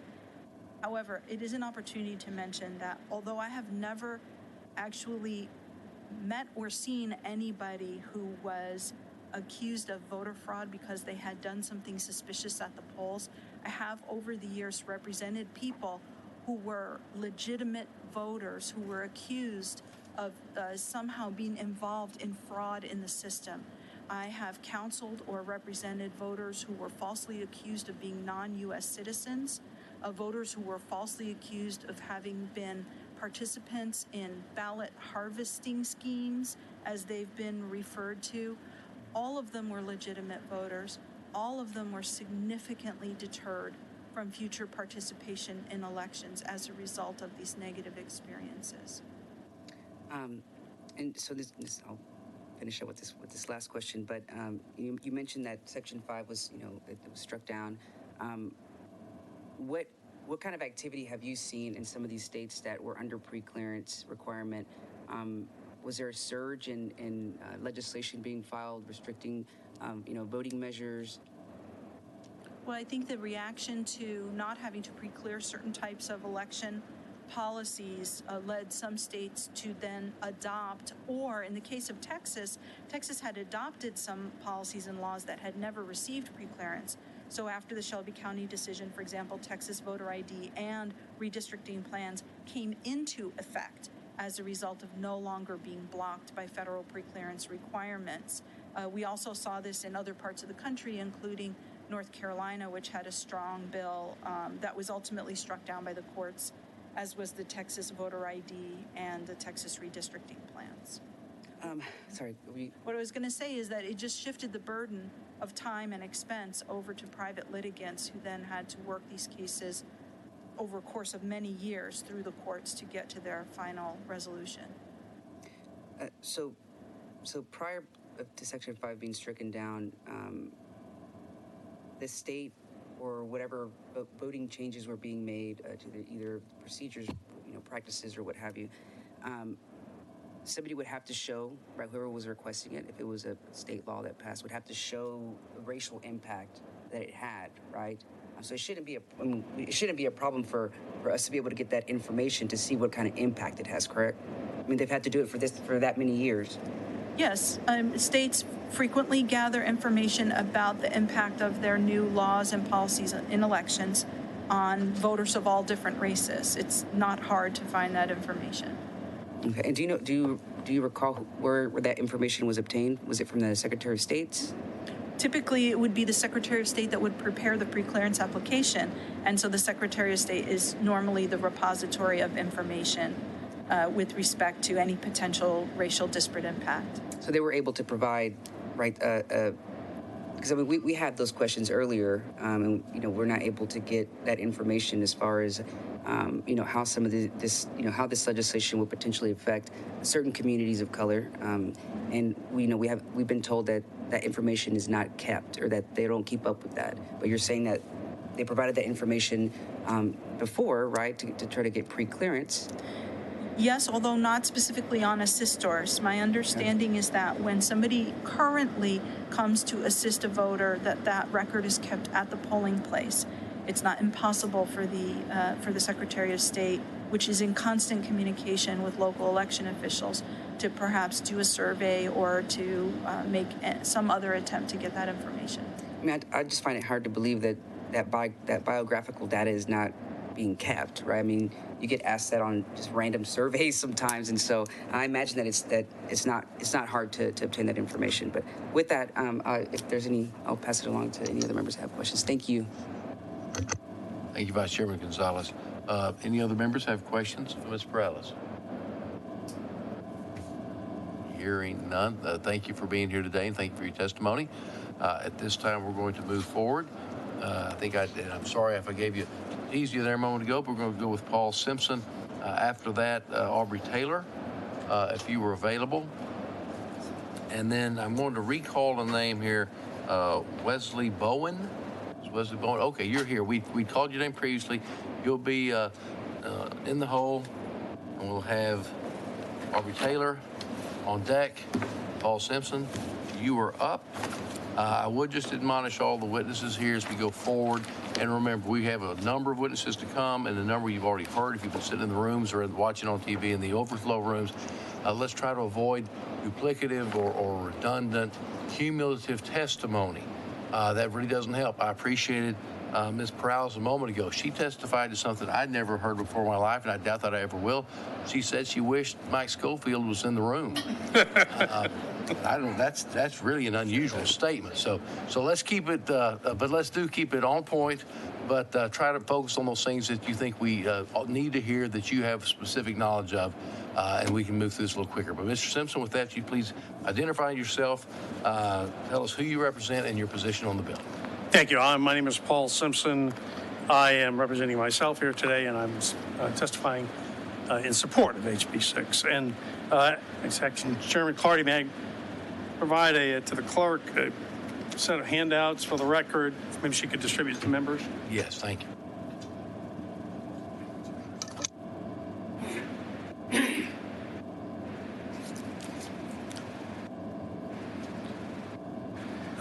Thank you, Mr. Chairman and committee members. As Ben Franklin advised, we have a republic if we can keep it. And ensuring election integrity is essential to keeping our self-governing republic. Elections have to accurately reflect votes that were actually cast by eligible voters without coercion or undue influence, with transparency and verifiability so that the citizens will accept the outcome. Without fair and free elections that would promote broad acceptance of the results, we would degenerate into having third world elections without peaceful transfers of power. That is one reason election integrity is so vital, is we all have trust in the results. One thing that's been touched on somewhat today, and I'll try not to be duplicative, but I think it's critically important to election integrity, is real-time enforcement of our laws. And so my presentation today talks about some of the problems we've actually seen in Harris County. I'll tell you how I got them, and then some means by which I think we can get the real-time enforcement. The standards are great. Criminal penalties, are debatable, their advisability, but they're certainly needed in many instances. But if laws are broken, then the battle for integrity in the election outcome is lost. The threat of possible future criminal action is a limited deterrent to misconduct, given the limited resources, has been talked about today by some of the other witnesses, the burden of proof in a criminal case, and so forth. Also, it's too late. It's too late after an election to fix it or to unsteal an improperly conducted election. You're prosecuting a horse thief doesn't get you the horse back. So reversing or redoing elections in an election contest is mathematically very difficult, and as the burden of proof is very challenging. So is the applicability of election contests to undo an election is very limited and often out of reach. By background, I'm an engineer and I'm a lawyer. I've practiced litigation in Houston for over 35 years. But I've been a volunteer political activist for over 50 years. I've served in many political roles, among them as a poll watcher, as an election clerk, as an election judge for 20 years, as a legal counsel for the Harris County Republican Party, where I represented parties in ballot disputes. I spent 6 years as the Harris County Republican Party chair. Responsible for all of our overseeing our primaries, including 2016 when we had the largest primary ever. After leaving office, the office of county chair in 2020, I oversaw a team of volunteer attorneys across Harris County, particularly in the early voting and then the post-election counting of mail ballots in the central count system. Our volunteers witnessed multiple instances of laws being violated, whether intentionally or through incompetence. The records and sworn statements I've submitted illustrate extensive failures, particularly in the chain of custody for thousands of unvoted mail ballots, provisional ballots, and other election records. Among the problems we witnessed were those caused by drive-through voting, poorly trained staff, and inadequate or improper procedures. But particularly egregious were election officials overriding decisions of signature reviewers, preventing poll watchers access, improperly ejecting poll watchers, and we witnessed election officials who refuse to follow the law at critical times and their inability to enforce it. So I think real-time enforcement is critical for the integrity of our elections. Thank you, Mr. Simpson, for wrapping that up. Members, do we have any questions? Mr. Schofield. Mr. Simpson, thank you for being here. I will point out that when I first got started in this business, Mr. Simpson was my precinct chair, so I'm all his fault. He is. I take the blame. But he kicked me out of the neighborhood. I live considerably further west now. I was looking at some of the stuff that you gave us, and a couple of these affidavits are particularly troubling. If I could direct you to the affidavit of Jeff McGeorge, and then next to it, the affidavit of Lisa Sue Hale. Yes. And you've included these, so I assume you're familiar with them. We have Mr. McGeorge here swearing that I've observed hundreds of mail ballots that were returned by voters who instead chose to vote in person, that were not properly canceled before they were retrieved by Harris County Clerk's office. Many voters returned such mail ballots in envelopes, some sealed, and a handwritten note that the ballot was canceled was written by a clerk only on the outside of the envelope, not on the ballot itself. I estimate 300 to 400 ballots were improperly canceled in this way. And he goes on. And then you've got Lisa Sue Hale here talking about how she asked that the ballots be written void on them and was told by the election judge not to void these ballots. And then someone came in the afternoon, picked up the ballots and left with them. And nobody knows where they went. Now, these are all mail ballots that can now be voted by somebody illegally, and there's no from what I'm understanding here, that and you've got some chain of custody issues, and you can explain those. It appears that there were many mail ballots that were turned in, blank ballots that could easily be voted, that went off with no chain of custody as to where they went. That's absolutely right. And it was due to the failure of the election officials to enforce the laws is what led to the problem. After Ms. Hale's affidavit or declaration, in fact, is another declaration, and these are all under oath or under penalty of perjury, from Robert Downs, and these were from early voting. And what he witnessed was someone showing up, this was during early voting, allowed to pick up the documents, which included 1,000+ returned mail-in ballots. And generally, as you can see in the affidavits, in many times, instances, the people picking the ballots up, picking the paperwork up, had unopened cardboard boxes. They didn't know who they were, and there was no control over what was happening to them. And the thing about, as you point out about mail ballots, oftentimes you write the envelope, there's still an unvoted ballot on the inside that somebody can vote as part of a process. So we asked, through open records request, we asked the current now elections administrator, what happened to those? Give us the chain of custody. We asked a lot of other records as well.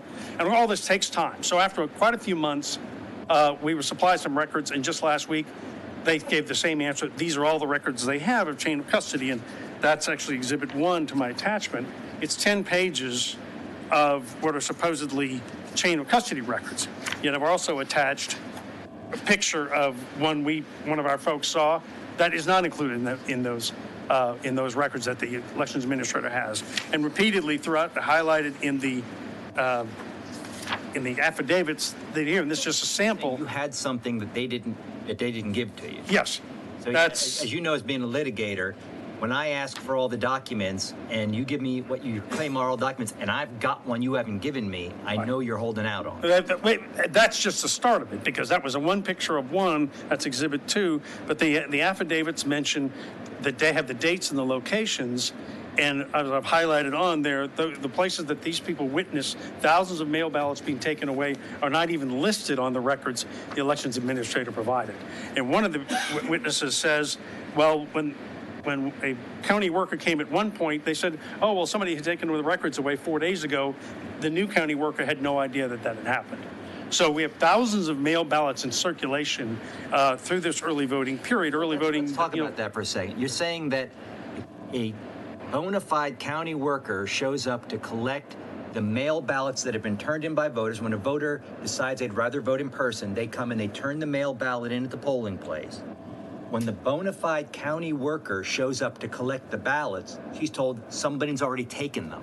Right. And when you asked for all the records of these transactions, there was no such record of anybody taking them. Of those earlier transfers. There were some later transfers, but the early transfers, and we don't know, the point is we have no idea that they're all here. So what we did, rather than even continuing gathering affidavits, we have a little spreadsheet in here where we just asked all of our election workers or the alternate judges, tell us, these were the folks out there early voting, various questions. Did somebody show up? Did they have ID? Were they asked for ID? Did they have, provide the everything in a sealed box and so forth? And that's Exhibit 5. And you can see repeatedly, virtually no one provided at these locations a seal on materials that were taken away. They were put in cardboard boxes, banker boxes, and hauled away. And we've heard, and I'm sure we'll hear again, oh, what's the harm of just mailing everybody an application for a mail ballot? What you end up with is thousands of people turning in ballots that they didn't vote, that don't get voided, and that are taken off God knows where and can be voted and outvote people who really showed up to vote. That's right, and therefore, as you say, disenfranchising people who are legitimately voting. That's why I think this is very much an issue of voter disenfranchisement. We need to be able to enforce our laws so people can trust the result. We had this time many people claiming they'd gotten a ballot and never requested one. I'm not sure that's always accurate. Voters may have checked the annual ballot request earlier in the year and forgotten about it. But this year we had, through a lot of witnesses, a much larger number, and it claimed to be in the hundreds, if not thousands, of people insisting they had never asked for a mail ballot, and yet they were getting them. So we had large numbers of mail ballots being returned to the county. In Harris County, mention all this, Harris County has had almost 1.7 million votes cast last year. It's obviously an all-time record. Third largest county in the country, by far the largest in Texas. We had 180,000 mail ballots last year. And so somebody say, well, is it widespread? How big an effect does it have? Well, it can have an effect. For instance, one of our state rep races was decided by 300 votes. That race had 6,200 mail ballots in it. That wouldn't have taken many mail ballots to flip that race. The county, the countywide margins were very different, but there are always lots of races that are much closer.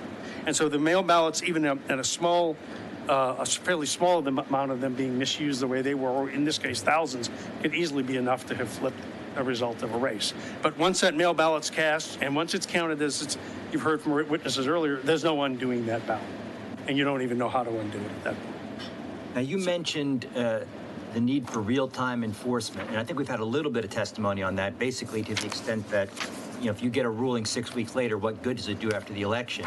You actually you were a county chair, and I think you've litigated some of these. What in your mind is the necessity for I think real-time? Ms. I believe it was Alvarez Bingham earlier, I think gave she knows a lot more about this than I do.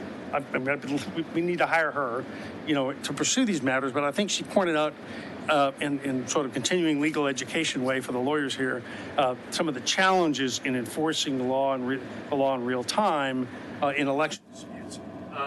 Giving you an idea of the time, she talked about the time constraints, the inability how hard it is to get through the district courts and then on up.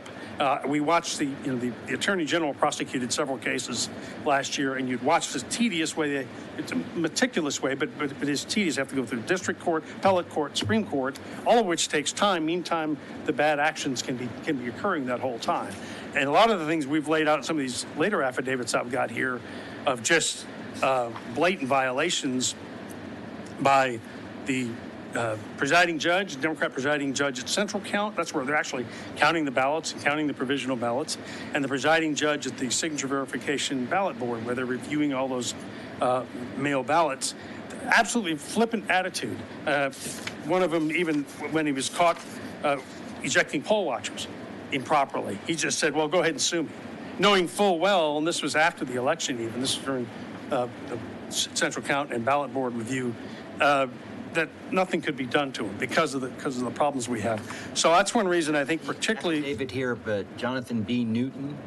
Yes, Mr. Newton's a lawyer. That's the other thing, too. We knew what we were up against, people claiming, well, you don't know what you're talking about. So we had a pretty extensive team, I think, of knowledgeable lawyers, and we spent quite a bit of time training the election code. They had the pertinent copies of the election code with them.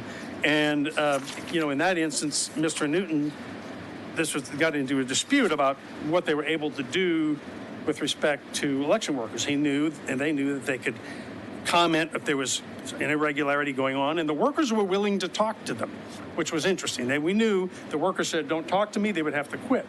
The workers wanted to talk to them. The presiding judge stepped in and said, no, workers, you can't talk to them, told them that you can't talk to the workers, and refused to let them do their work as poll watchers. And they just said, sue me. And then they kicked out, I think Mr. Newton was kicked out of the ballot board, and kicked out of the early voting ballot board where he was working. Now, my understanding from his affidavit here is that it was the workers who first said, he heard two workers talking to each other. One said, I have a concern about the way this count is going.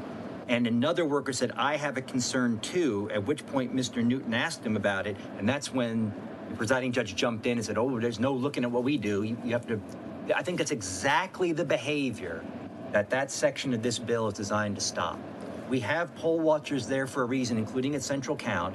If there are irregularities, they are there to see them. And as soon as he discovered some, quite by accident, because the workers mentioned it, they jump on him and throw him out so he can't catch them in what they're doing. Now, to me, if you're not violating the law and if you're not stealing votes, there's no reason for you to engage in that behavior. Well, I think that's absolutely right. And it was the belligerent attitude they had. And to simply saying, sue me. And, if I could read the exact wording here, in another instance dealing with the same presiding judge of the the ballot board, he was throwing out one of the poll workers who did not have a phone, had a phone but was not on, and so one of our attorneys got into a dispute with him about that poll watcher, poll watcher, and he insisted the poll watcher could not be there. Instead, the presiding judge went over him and said, "You can go effing F yourself." Only didn't say F. And I know 3 times. I know the person who gave this affidavit. Yes, I know you do. If he ever cursed in his life, I would be surprised. Right. For him to put that in the affidavit, it must have seared him. I mean, Right. I doubt very much he would make that up. Oh, it was not made up. So I mean, this was not, we wanted to have a good team there because we knew how strictly we had to follow the law, and we did that. And yet this is what really struck me, that how critical it is to be able to have, and this doesn't have to be criminal actions, these can be civil actions, particularly of a private right of action. Now, I just wanted to comment, there are a lot of suggestions, and Article 6 here goes I think achieves Article 6 of the HB 6 has streamlined enforcement provisions in it. I think there are some other things that the bill could do, which might also help, particularly given some of the concerns that Ms. Bingham brought up earlier today, particularly ensuring a private right of action. There are some suggestions, they're in my appendix to my testimony from SB 59. I think it's 1589 rather. It's 1589 pending in the Senate, where there was the idea of having appointed election review judges appointed ahead of time. Mr. Sims, let's contain our comments to this particular bill as before us, HB 6. And while we're at it, we do have your statement of the details, so I do want all of us to be cognizant of the other. I appreciate the time. In the room, and let's try to tighten this up. And I just wanted to make sure that we keep hearing all this isn't happening, and I wanted to make sure that the audience they don't get to see all the exhibits, and they get to know this is happening. Thank you, Mr. Simpson. Thank you, Mr. Simpson. We'll and please, everybody's been great today. Everybody's being so well behaved and performing well. Let's try to contain our outbursts, unless you're cheering for me. So with that, Mr. Simpson, please continue. Is he done? Okay. Thank you, Mr. Schofield. The chair recognizes Representative Swanson. Thank you, Mr. Chairman. I want to thank you, Mr. Simpson, for coming, and certainly you and I have been well acquainted for many years, and I appreciate it. I know you to be a very, very credible witness, and having put in so much time on this, and I really want to appreciate it, because this is the sort of testimony that we need, of actual people who observe things, and you were very involved and know what went on, and it's actually very appalling. Like, this is even more details than I had heard about my own county. It just blows me away what all went on.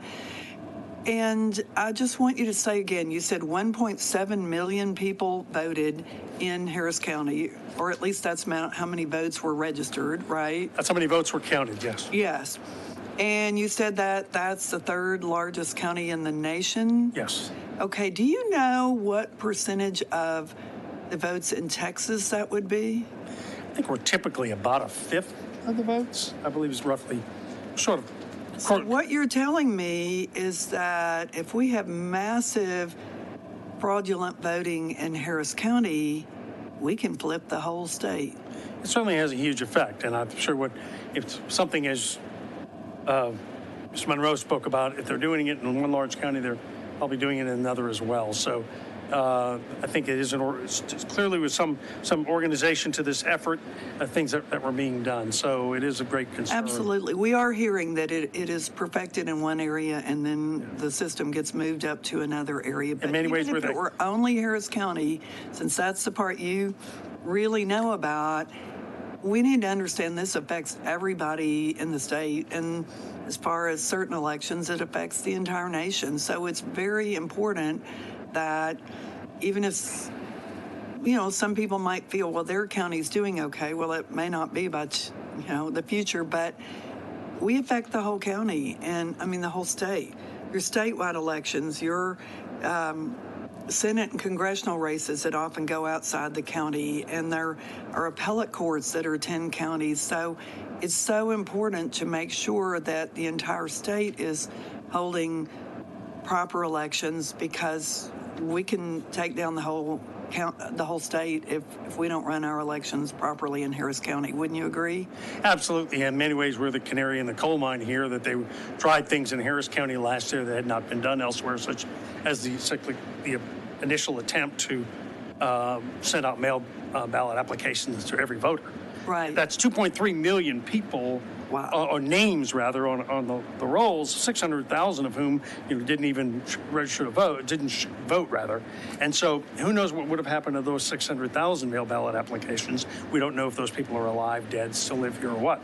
So a lot more would have gone out than actually voted even. Absolutely. And just to clarify for everyone, what they were trying to do was to have the county, like the county government, the county clerk's office was trying to send out an application to every voter, not just those over 65 or known to be disabled, right? It was going to be every voter. Yes, they started it last summer, and I think that they ended up having an agreement with Secretary of State temporarily to go ahead and let them, at least last year, do the 400,000 over 65 voters. They let them do that. But when the case was cited earlier, the Attorney General filed suit and had to take it through the steps. It was, Attorney General, Texas versus Hollins last fall, to stop the then county clerk from sending out over 2 million or so applications to every voter. Absolutely. Well, thank you so much for your testimony. Thank you, Representative. Members, any other questions? Chair sees none. Mr. Simpson, thank you for your testimony. Appreciate you being here with us. Thanks so much. All right. At this time, the chair will call. I think we were up to, Aubrey Taylor. And waiting in the wings should be Wesley Bowen. And following that, David Stout. If you're from one of the other rooms, or not in the room, please make your way here. So we're going to go with Aubrey Taylor, Wesley Bowen, David Stout. Mr. Taylor, thank you for being here. If you please state your name, who you represent, and your position on the bill. My name is Aubrey Taylor. I'm here representing myself, but I'm a local publisher in Houston, Texas. I publish a nonpartisan publication. So I'm going to say a few things. I'm a little bit different than Gary Wayne Monroe. So I'm going to say a few things here. I want you guys to carefully listen to me, right? So I'm here at great risk. I publish, again, a nonpartisan publication. This is my 2018 guide. I had 33 Democratic clients, so some of the stuff that I'm going to say here is going to be very troubling back home. 33 Democratic clients, about 26 Republican clients here. This is one of the largest guides that were put out anywhere in the country, not just by an African American, but anybody. What we have going on in Harris County right now is we got highway robbery going on. Elections are being stolen. Hear me. Elections are being stolen in Harris County. And if something's not done right now, guarantee you, getting ready to lose the state. Now, I'm not here saying that, so a lot of folks are talking about the voters here, and that's fine. I'm not here talking about the voters. Again, I have clients on both sides. This is not a partisan issue that we're talking about here today. It's not partisan. The absentee ballot harvesting is hurting Democrats more than it's hurting Republicans, really, in my opinion. And again, I'm saying that based on I've been in this industry almost 30 years. Elections are being stolen from their Democrats, good Democrats, who want to do something about the thievery that's happening. They want to do something about the corruption. They want to do something about the absentee ballot harvesting. They also want to do something about the mob-style mentalities, the strategies that are being used that are something that you see out of the mafia. These guys are having to, before you run for office, they're having to go and kiss the rings of individuals in Harris County. That's what's happening, okay? They're having to go and get approval from individuals. These individuals are controlling the county, right? So when we talk about, you hear this national theme, it's not as widespread as individuals think. I somewhat agree with that. Because what we have happening in Harris County is, again, been doing this almost 30 years, okay? What we have happening in Harris County is most of the fraud that I see is being perpetrated. Listen to me closely on this one. It's being perpetrated by people who look like me, okay? By people who look like me, by African Americans. That dream team that Gary talked about, it's real. They're controlling elections. What's happening is they're treating Harris County just like you would in a national election where you have, okay, start for me, where you have battleground counties. And you have 5 or 6, sometimes 7 elected officials who's controlling their areas. So it's broken down into territories. You got different tribes that are doing and facilitating this. And so with the absentee ballot harvesting, what's happening is individuals, one individual, right? And there's proof of this. There's video to it. Now, I'm not up here just saying anything. There's video to it. There's one individual can do about 400 absentee ballots in one day. I'm explaining to you how they do it, okay? 400 in one day. Mr. Taylor, we've exceeded our time here, but there may be questions that allow you to amplify your comments. Before we do that, though, could you just clarify for the record your position on the bill, if you're for, against, or neutral? I'm for it. I'm for it. Thank you. Chair recognizes Mr. Schofield. Mr. Taylor, you're the second person from Harris County today to say that there is mass harvesting of mail ballots and that they can do, I don't know if the other person said 400 a day like you just did. Can you explain to me what you mean, what they do, and how they do that many? Okay, the way the process works is that you have these teams that have been hired. First of all, there's not supposed to be a quota that's attached to it. So you get the team together. Individuals, you know, who facilitate this will go through nursing homes. What they're doing when they're going into the nursing home is that they're not getting the entire ballot filled out by the individual who's going to do the voting. So there's some parts here we're missing. The way they can move through the nursing home so quickly is because the individual is going into the nursing home and they're only selecting perhaps one name on the ballot. So for instance, I'll just use Representative. The voter is only the voter. No, the individual, the person who's living in the nursing home. Okay? When they walk into the room, there's video on this, right? It's all out there. I don't know if you guys saw it. It was included in the Texas Trash Talk report that was done by Colleen Vera over in Harris County several months ago. And that report was actually sent to the Secretary of State. The Secretary of State then referred that over to the Attorney General. Man, nothing has been done about that. We've got to have something. Okay. So they walk into a nursing home. They walk into the nursing home. They walk into the nursing home. They have a stack of the absentee ballots. Typically, oftentimes, an agreement is cut with the nursing home, whoever's running the nursing home. That person's getting paid, okay? That person's getting paid. They're allowing the access. There's audio, we have video for this. That person's allowing the access. One of the individuals who we know of, and I'm going to mention the name, her name is Gloria Palmer, okay? She's bragged about this. We have this on audio tape, right? It's out there. The Attorney General has it. The Secretary of State has it. They have this.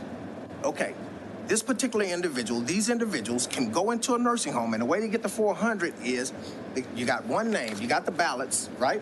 You know what rooms you're going to. You go to the room, you get the person to sign, right?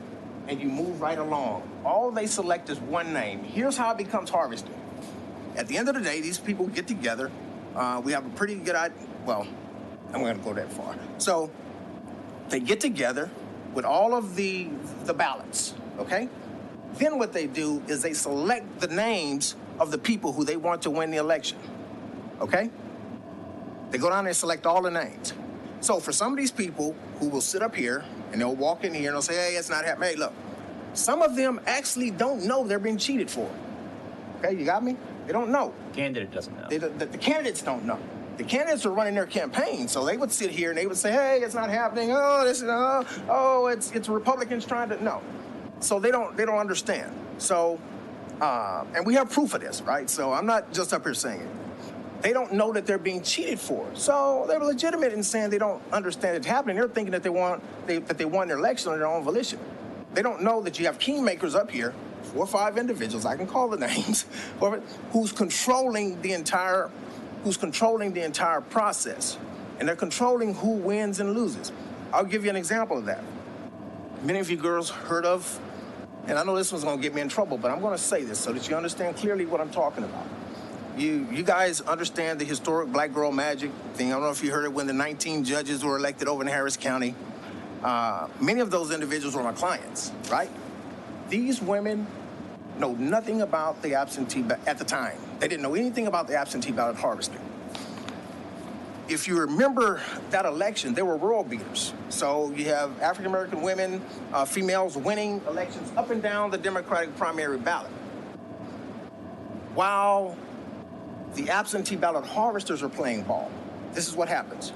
That was 2018, right? Yeah, this is 2018. This is this We're not cycle. just talking about the 2020 election. No, I'm going back. You're talking about a primary, not even a general I'm election. talking about a primary. So here's what happens.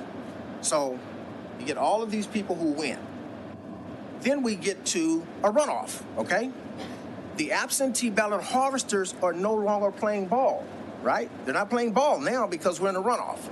Because the kingmakers at the top, they're not paying for the services to be provided, okay? Now we run into, in Harris County, a runoff election where you have two African-American females who are faced up against two white females. Now remember, they were world beaters while they were all together, while all this stuff is going on. When we get to the runoff, guess what? The two African-American women lose. They're no longer world beaters, okay? We have well, I don't know what you want me to say about that, but I'm giving you some examples. We have a situation here where, now moving to 2020 now, we have a situation here where one Commissioner Rodney Ellis is in an election where one of my clients, this here right here, Maria T. Jackson,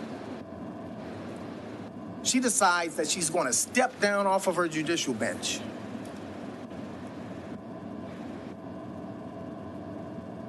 I convinced her that she can beat this guy.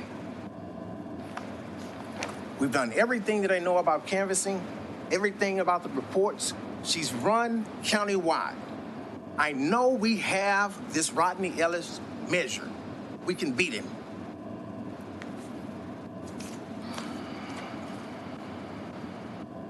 She does everything that she's told to do. In the absentee ballot category, this guy turns in 9,100 absentee ballot votes. I'm looking at this, and again, got 30 years of experience of doing this. Maria T. Jackson turns in 1,900, which is about the norm for that precinct. We're talking about county commissioner precinct. For that county commissioner precinct. Precinct 1 and Precinct 3, they kind of run simultaneously. Normally, you're going to be looking at about a 4,800 absentee ballot turnout, okay? This guy turns in 9,000. Why does he turn in 9,000? Because he's scared as hell. He knows that he's got a fight on his hands in trying to beat this judge. This is a Democratic race I'm talking about. He's got a fight on his hand. I believe that they overcompensated. I can prove that if I can get the absentee ballots in my hand, right, based on some other stuff that I know. And Mr. Taylor, I would ask you, and I appreciate your testimony, but you kind of get into the... Okay, I'm going to get to the meat of it. Let's kind of keep big picture and keep the focus on the bill, HB 6, and its effect. But I appreciate your story, but please continue to try to be... I have one other thing that's very, very important. Can I say that? Here's what happened in this particular election. Here's why this relates to what we need you guys to do now. In 2020, in the Democratic primary, there was only about a little over 22,000 absentee ballots cast for all of Harris County. 22,000 for all of Harris County in the Democratic primary. In this Precinct 1 race that I'm talking about here, 11,000 of those ballots were cast right there in Precinct 1. 22,000 for the entire county. Now remember, we got at that time, we had 2,370,000 voters there in all of Harris County. In this one race, 11,000 absentee ballots were cast. Man, if that makes sense to you, I mean, I don't know what to tell you. Anybody got just one more thing, and so you've described to us going into nursing homes and taking ballots. Okay. Are there any other tactics that you're aware of that might impact this bill and what we're talking about with mail ballot fraud? Well, I have to give you an example. That's the one you know about? Well, no, I know about a lot more.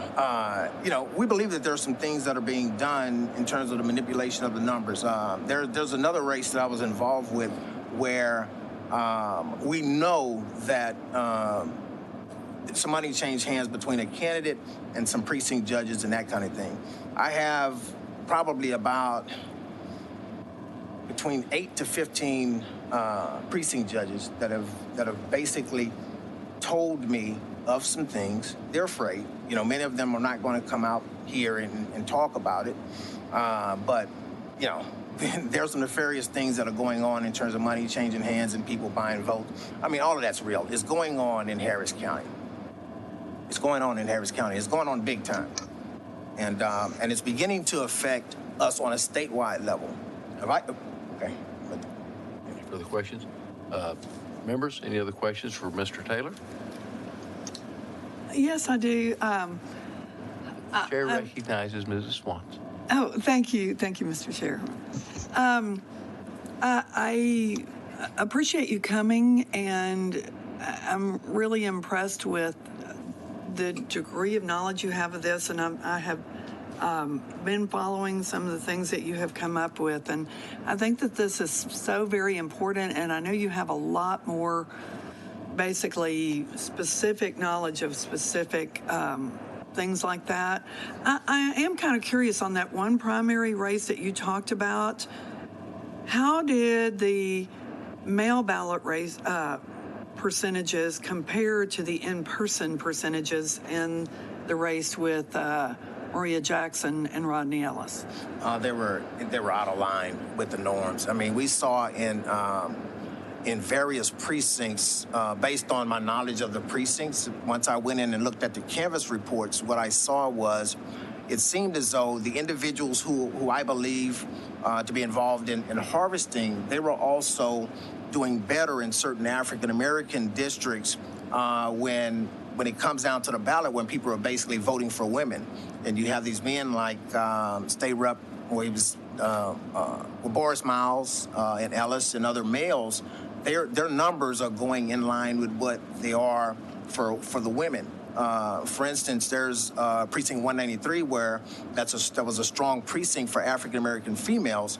Maria T. Jackson only got 60 votes out of the area. That made no sense for me because you had Hispanic women and other women, and this was one of the longest sitting felony court judges we have here, and she only gets 60 votes out of an African-American area. And if you remember going back to the reports that are all over CNN, that's where the long lines were. That's what Gary was talking about, where they shut down polls and they directed everybody to this area. And there's no way that this particular female should have gotten that fewer votes when she's one of the most well-known on the ballot. Mm-hmm. I'm very familiar with her. Oh, you figure? Okay, yeah, yes, yeah. Right, Strong candidate, and it just makes no sense. Right. And if I got a chance to sit down with you guys, I have some information I could bring to you that I'm sure would be very useful. Absolutely, I'm ready to hear more about that. Okay. Thank you so much. Thank you. Thank you, Representative. Any other questions? Mr. Taylor, thank you for your testimony. Moving forward, the chair would call Mr. Wesley Bowen. David Stout will be on deck. And then we would like to move forward to Chad Ennis following that testimony. So, Mr. Bowen, if you'd please state yes, our clerk will take that and distribute those. Thank you for that. If you'd please state your name, who you represent, and your position on the bill. You bet. I'm Wesley Bowen. People call me Wes. I'm here representing myself, and I'm speaking in favor of the bill. So I'm the ballot integrity chair for the Dallas County Republican Party. And so, like you, I heard D.A. Creuzot last week tell this committee that there's no election fraud in Dallas County, which I can't tell you how I wish that were true. If it were, I wouldn't be standing in front of you today. I will agree with the DA that there's no accountability for election fraud in Dallas County. So I've handed you a couple of resolutions that were recently passed. The resolutions that I sponsored and were passed by the Dallas County Republican Party. The first one deals with and documents the 151 of the most flagrant election law violations from the 2020 election. I would draw your attention to the most egregious, and that is the 46 instances of election judges obstructing poll watchers to the point that there was really no effective poll watching done in those locations at all.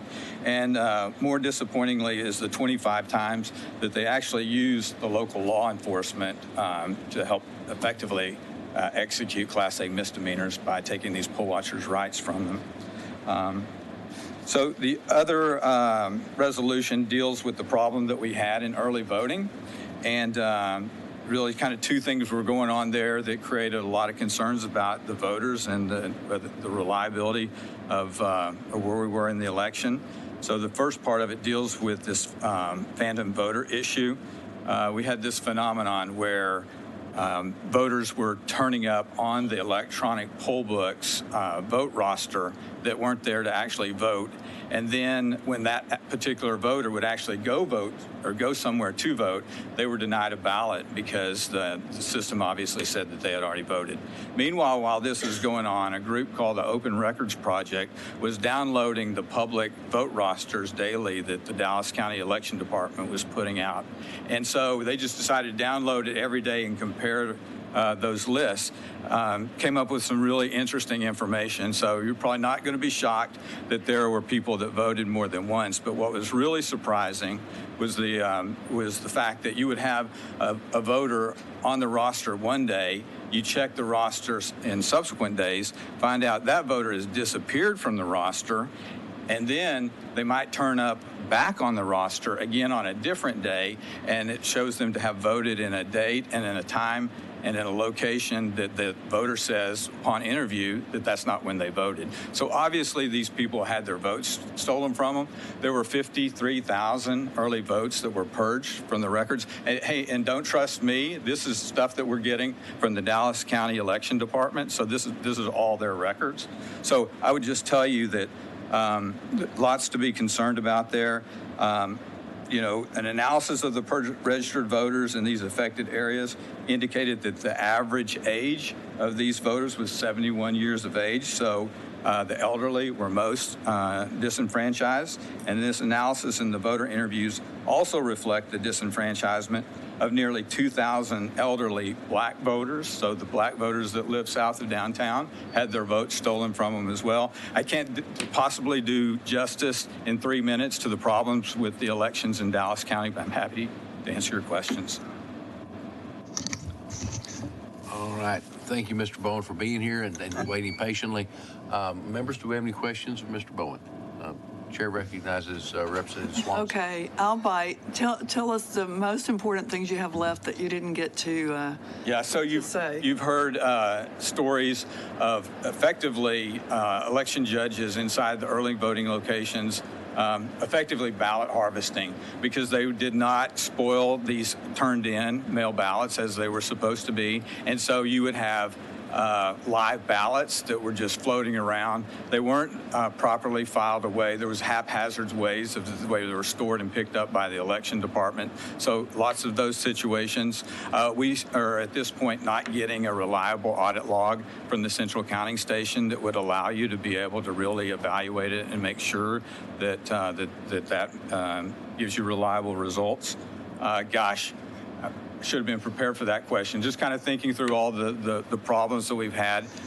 You know, just a really antagonistic in the past, an election department that makes it very difficult for election clerks, judges to get signed up and appointed to locations.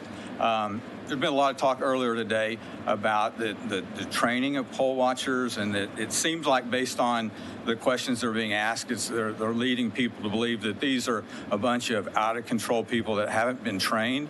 And I can tell you, I've never met a candidate that would sign an appointment form for me for a poll watcher that hasn't been trained. And so I trained every one of these people that filed these complaints.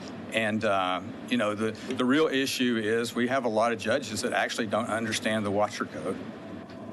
Okay. Thank you so much. We really appreciate it. You bet. Thank you, Representative. Any other questions? I recognize Mr. Schofield. Mr. Bowen, did you hear Mr. Simpson's testimony earlier? I did.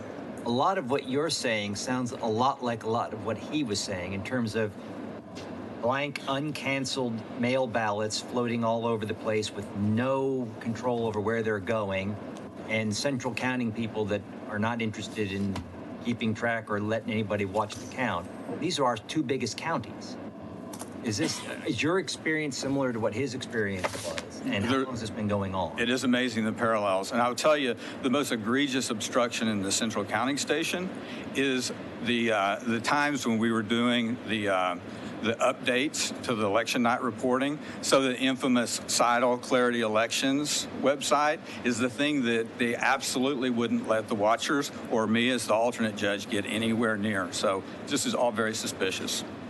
It seems rather coincidental that it would just so happen to be happening in two cities 200 miles apart. If this is not a coordinated effort, I'd be really surprised. Yeah, and I can assure you that these watchers were trained about the way to properly spoil a turned-in mail ballot. And so all these judges were immediately made aware, and they were unrelentant about their continuation to violate effectively the law. So you're right, when it happens consistently across the county, across the state, it starts to feel like a conspiracy. So now you've got thousands of mail ballots that are blank that could be filled in for any candidate of the choice of whoever's filling them out, haven't been canceled properly, and that you can't get records of when you try to find out where they went. Yes, sir, you got it. Thank you very much. Thank you, Mr. Schofield. Members, any other questions? Chair recognizes Vice Chair Gonzalez. Hello, sir, and I apologize, I didn't catch I was sitting here, I heard some of your testimony, but as I walked over here, I missed part of it. But I'm looking at some of these documents that I believe that you left for us at the dais, correct? Mm-hmm. And you claim there's something about a phantom voter? What is a phantom voter? Yes, I tried to describe it briefly and get everything in my 3 minutes. So what was happening is we have an e-poll book, electronic poll book system, and so either it failed or it got compromised, or there was an intrusion or something into the system because what was happening just didn't make any sense. They could not get the voter rosters to reconcile at the end of the day. And so one diligent early vote judge decided to just go down to the list and compare the people that were on the e-poll book roster to the voters that actually checked in. And so all the names matched up. And so say they would get into like the 5th spot, and you would have Sally Brown in one spot and Jim Franklin on the other spot at the same time they were supposedly have been checking in. So they obviously knew that there was somebody that the e-poll book system was saying had checked into that location that actually did not check into that location. And then when that person went to vote in another spot in early voting, they were denied a ballot because the system said they'd already voted. That's what we're calling the phantom voter. So, and I'm sorry, and I don't want to sit here, I mean, just to be conscious of time, I mean, are these it looks like these resolutions are you claiming that there's voter fraud that's happening in Dallas, or I mean, what's the exact? That's exactly it. So the first resolution I was talking about lists 151 of the major election law violations that occurred in Dallas County that were witnessed and reported by poll watchers. And so, this is a resolution that the county party passed, calling on the election administrator and the attorney general to take certain actions. The attorney general to perform a criminal investigation and to work with the sheriff's department to get these guys to understand what their obligation is. Well, I mean, I think it was just all these days went together, but it was just this last week we had our DA, John Crusoe, come out to testify. We have an election integrity unit. Have you reported these allegations that you're claiming to our DA? I mean, they actually do prosecute these cases, and I mean, they've had convictions, and so they actually do a very diligent job. And so I'm curious to know whether you've you have, expressed your concern, and whatever evidence, if any, has been given to the DA's office to investigate, instead of, you're asking for it to go directly to Paxson.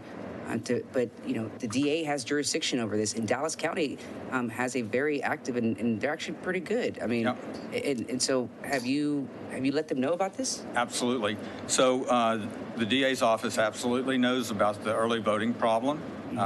And so to this day, the party has not gotten an explanation from the election department in terms of anything that would explain how that came to be, or we've gotten no reconciliation, or really any indication that the problem has been fixed. But I'm sure they did an investigation.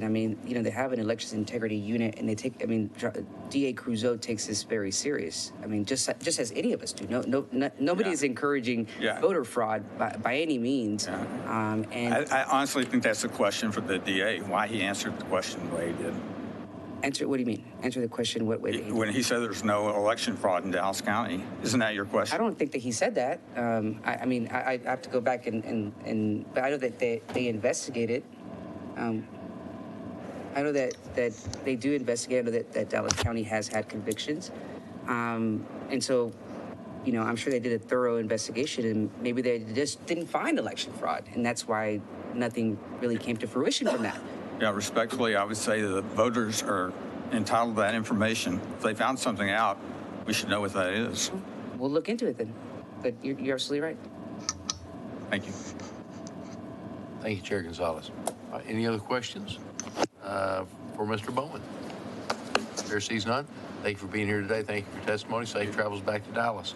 At this time, the chair calls Mr. David Stout to testify and puts Chad Ennis on deck, and following that, Rolando Rodriguez will be in the hole. So that should give us a little nice lineup. But if you could, Mr. Stout, give us your name, who you represent, and your position on the bill.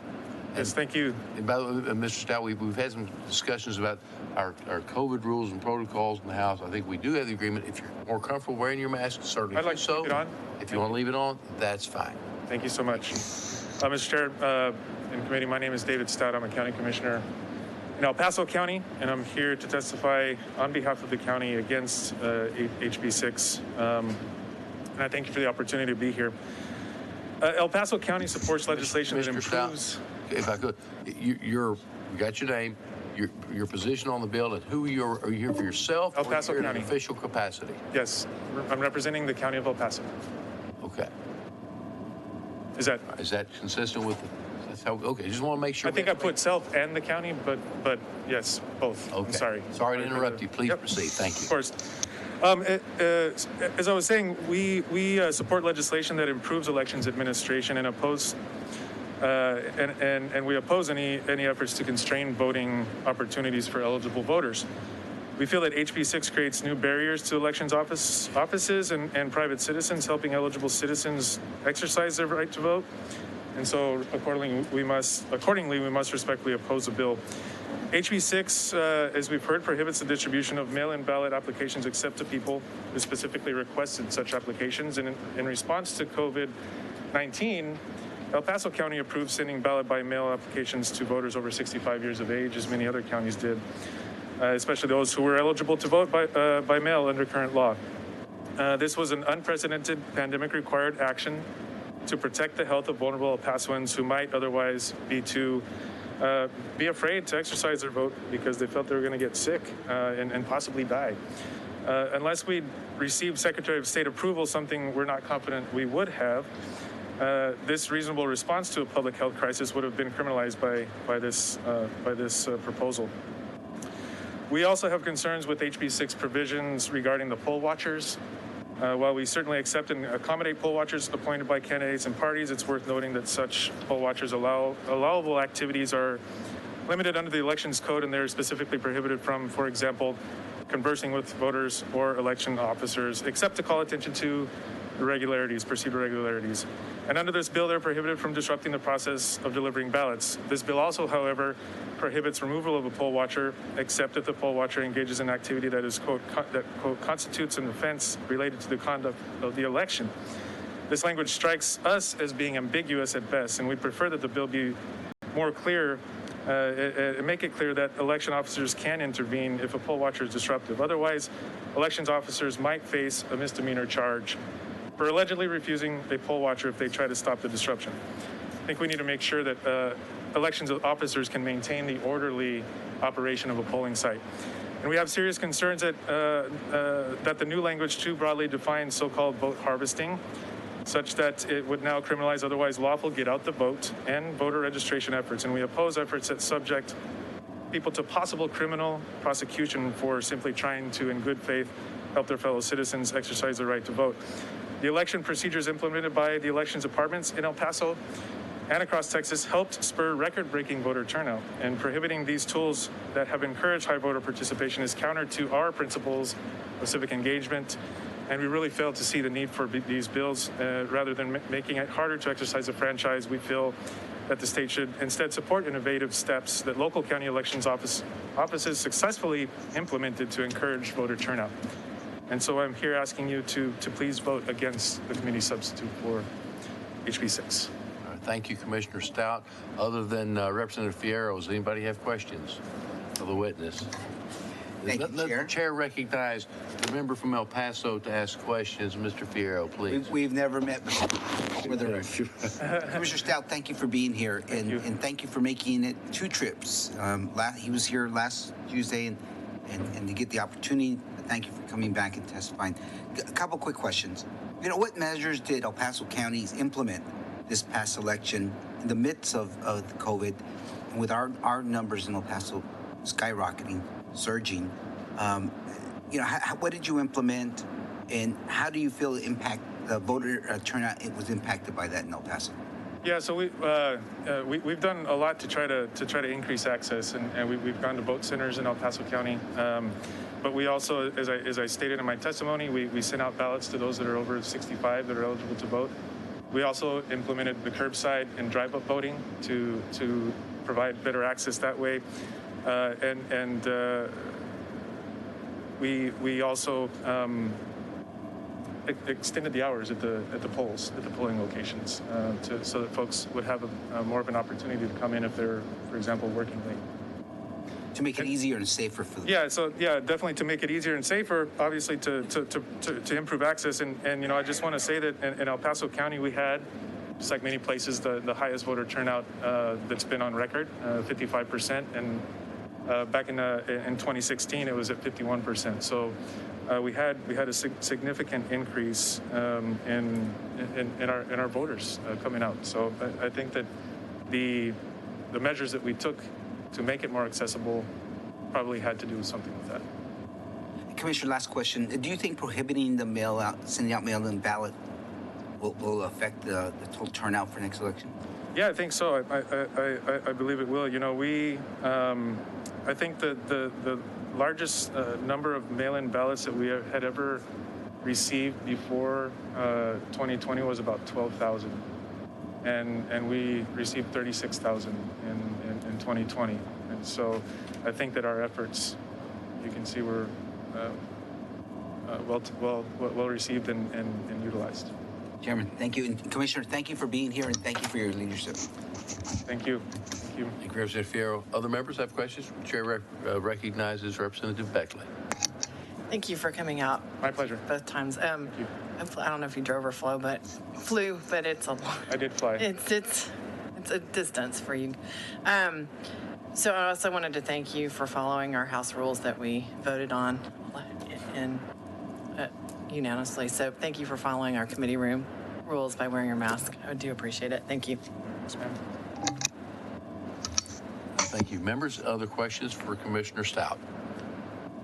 Hearing none, thank you for being with us, and safe travels back to El Paso. Thank you all very much. So at this time, the chair is going to call forward Mr. Chad Ennis to testify. I'm going to, at this moment, pass the gavel back and reluctantly surrender the chair back to Chairman Kane for continued testimony from our witnesses. But thank you for being here, and you know the drill. He'll follow up if you don't do it right. Name, position on the bill, and who you represent. I'll maybe make it easier. I've got you shown as your name being Chad Ennis. You are here representing the Texas Public Policy Foundation, and you are here for the bill. Is that correct? That is correct. You may proceed. Thank you, Chairman. I'm here to present you. I've just passed up some testimony from actually the last session from the former district attorney for the 229th Judicial District, and that's Starr County, Jim Hogg County, and Duval counties. His name is Omar Escobar. This testimony was given in support of Senate Bill 9 in that session, and I think, and why I passed it up, in the front, the full transcript is behind. The front is my Cliff Notes version of it, and I'm going to try to give you the cliff here in my testimony in my 3 minutes. But what I think Mr. Escobar's testimony is why it's important is it covers it all in one election, how both of the types of voter fraud we're discussing here today happened. Mr. Escobar described how at the beginning of the election, he noticed that there was mail-in voting, an extraordinary amount, 4,000 applications for mail-in ballots. He began to publicize this, and all of a sudden, it dried up. He described the system. He said they'd approach people in their homes, say, "Can I help you fill out a mail-in or an application for a mail-in ballot? Call me when it comes in. I'll come back and help you fill it out." That's what happened. That's it. They decided to publicize this, and all of a sudden, the 4,000 people who'd asked for mail-in voting, well, they began to turn in their ballots, and all of a sudden, only 800 actually ended up voting by mail in that election. But this fraud didn't stop. It moved to a different system, and that was the assistance system. And he describes how in the assistance system, they waited, the fraudsters waited at the polling place, outside the polling place. When you drove up, they said, "Hey, can I come? Can I help? Can I help you vote?" Talk them into it. They'd walk in with the voter and assist, and I'm using air quotes for the record, the voter vote. And the number of assistants all of a sudden went from, and this is in the 7th paragraph of the Cliff Notes version, second to last one, all of a sudden 1 in 5 voters in that county needed assistance in voting. 1 in 5, 20%. And as far as the numbers, they had one person assisted 230 voters. I believe that number actually, that was for the voting for by mail. So when you filled out the assistance for application, one person helps 230 voters. Another person assisted 100, another one assisted 70, and another one assisted 50. But I think it shows what his testimony and why it's important is that it shows both types of fraud in a single election. Thank you. Wow. Mr. Ennis, I'm reading through this. One thing that stood out to me, though, is the kind of that last heading there on the first page. It had no effect on turnout. And that's how Mr. Escobar testified. He said that, in his view, that when he began to crack down, or at least advertise that they were going to crack down on the mail-in voting, they still had the same turnout they expected. He didn't see any effect in turnout. He just, in his view, I think, the voters realized they were being deceived, and they went to the polls and voted. Okay. Normally. So with unfortunately sometimes assistance. Now, you've watched this testimony? I have not watched this testimony. Okay. You've read the transcript? Read the transcript. Okay. The full transcript? This is the full transcript, as you have. Okay. Can you tell me about the assistance scheme? So the assistance scheme was a what I would call a bit of a parking lot scheme. So you drive to the polling place, you get out of the car, and you're immediately approached by someone who says, "Hey, look like you need a little help. Can I assist you voting?" And that's what they did. They walked in with the voter. Voter says, "Yeah, this person's assist me," and it turned out 1 in 5 voters in that election needed assistance in voting. Okay. Now, I'm not sure how this question is. We're trying to address this, as you know, in the bill, to have them fill out a form. Correct me if I'm wrong, you maybe know, are you allowed to ask somebody if they need assistance? Or why they need assistance? Is that legal? No. Under the bill. Well, it wouldn't be in the bill, sir. Yeah. Oh. Okay. I'm not sure right now under law. Okay. I We'll have think the we could ask Secretary of State ask. Secretary of State or AG office. We've discussed two types of fraud here: mail-in ballot and this assistant fraud. And I'll tell you, I mean, I had an idea assistance was an issue, but the more I started learning about it, I was troubled by the people that seem to be taken advantage of. Do you know anything about that? Do we know the type of people that were being asked for assistance? We don't have any testimony directly on that. This was confined to Starr County, which is a valley county, but I don't think we know anything from his testimony beyond that. Are you aware of who qualifies for assistance in the election code? What type of people? It is defined in the code. I think you have to have need assistance in understanding the ballot or other things. Mm-hmm. But I think in this case with the assistance, it was out of line with what they'd seen in the past from what folks. Okay, thank you. Members, any other questions? I have a question. The chair recognizes Vice Chair Gonzalez. What do you mean out of line? It was different, higher. Different how? There were more people requesting assistance. So maybe it was just people being educated about that they can actually have assistance. I mean, there's a lot of people that don't know they can have somebody help them in the polls. And sure. So maybe you don't think that it could be the fact that maybe just people are just being more educated on that, and so therefore they're requesting that assistance. Or, I mean, I know that's true for my district. People just don't know that they can have somebody go in there with them. Some people just have not voted because for them it's very, it's confusing and they're kind of embarrassed to ask these questions or even to ask assistance. Yeah, and I think that may be an explanation. I think if you read the testimony of Mr. Escobar, he believed it was a part of a continuing scheme of voter fraud. Did he have a reason to believe that? I mean, was there evidence that was based that was based on that? I believe that was his observation. Was it subjective, or were there actually like objective findings? I mean, did that rise to the level that there was a conviction from that? Did anybody get convicted? I believe he referred this to the AG's office, and this is 2018, so I'm not, or this is actually 2019 testimony, so I'm not sure of the status of those investigations. Because I mean, it's one thing to make an allegation, right? And it's another thing to actually get convicted. If it doesn't rise to the level that they have enough evidence to get the person, for them to convict somebody, then it just remains being investigated. But of course, that's their job, is to investigate any allegation. Nobody's saying that they shouldn't do their job, but it has to rise to the level of there to be evidence for them to be able to convict somebody. And so, yes, anybody can run around and say there's massive voter fraud or this person's committing voter fraud, because I don't think they should be doing that. That's probably just our own opinion. So I'm just curious to know, like, if there's actually evidence that this person proved that there was some parking lot scheme, because I've never heard of that before. That's his observation of what was going on. And I think you should read the testimony and judge for yourself. I think it's pretty powerful. And what does Mr. Escobar do? Mr. Escobar was the district attorney for the 229th Judicial District. He's the former now. He lost election. And so, how was it determined that these voters needed assistance or not? Who made that determination?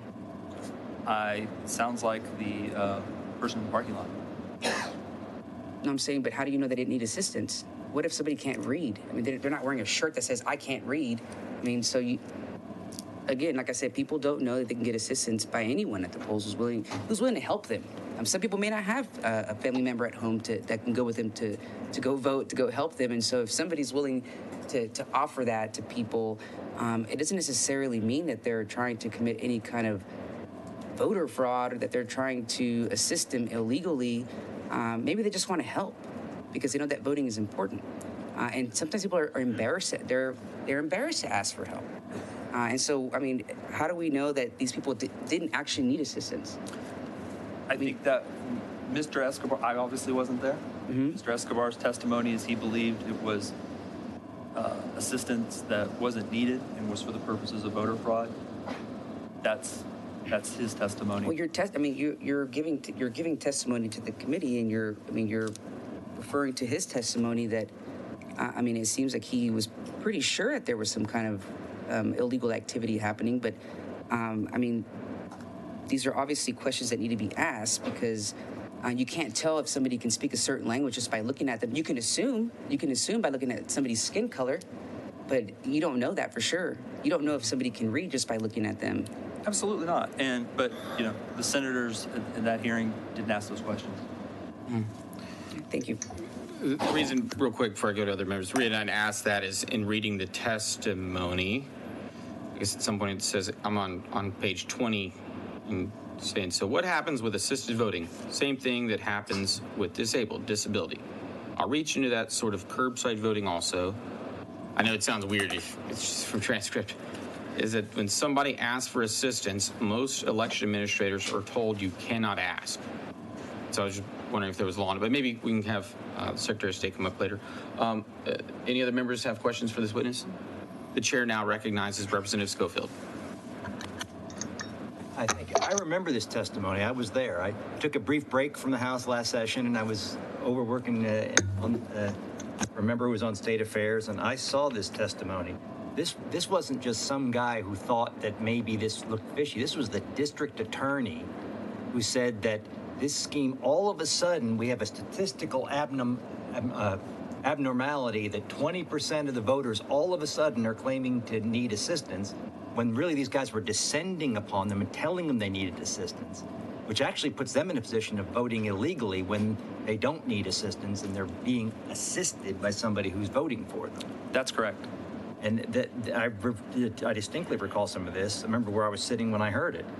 And we're talking about a scheme that we're starting to see other places too. And we've heard testimony on, I don't know if you saw it earlier today, that we have paid harvesters who are hanging out in the parking lot, latching on to voters, telling them they need assistance, and they're their assistant. The voter doesn't know the difference. Some of the voters, I think the testimony was, thought those people worked for the presiding judge.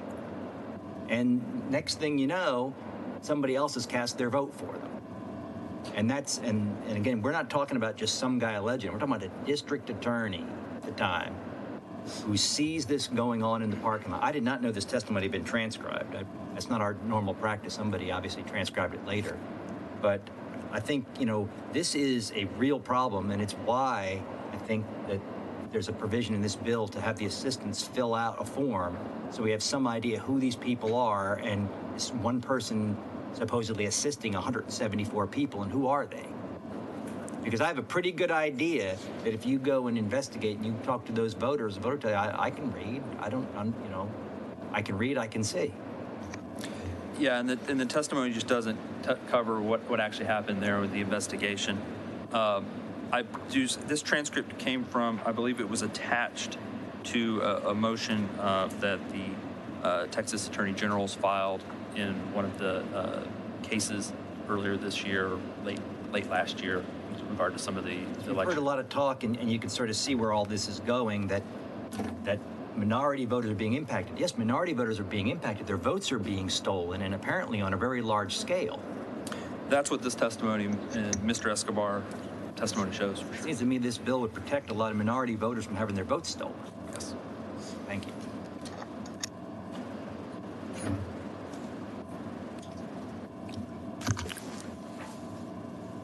I'm going to alternate. Members, I now recognize Representative Busey.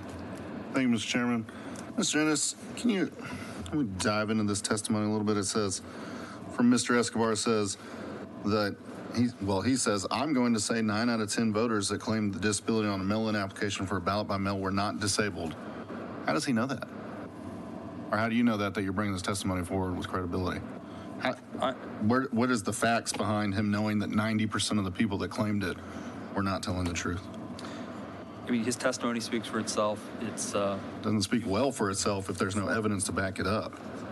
So we're just saying 90. He can just say 90% the Senate bought it, but we like to have facts over here.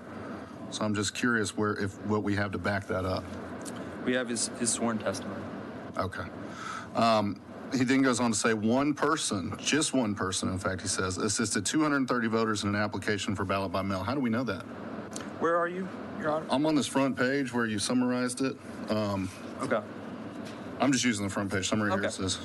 It says the section 1, 2, 3, 4, 5 paragraphs down, our investigation has showed that we had one person, just one person, assist 230 voters in an application for ballot by mail. Just one. And it says again.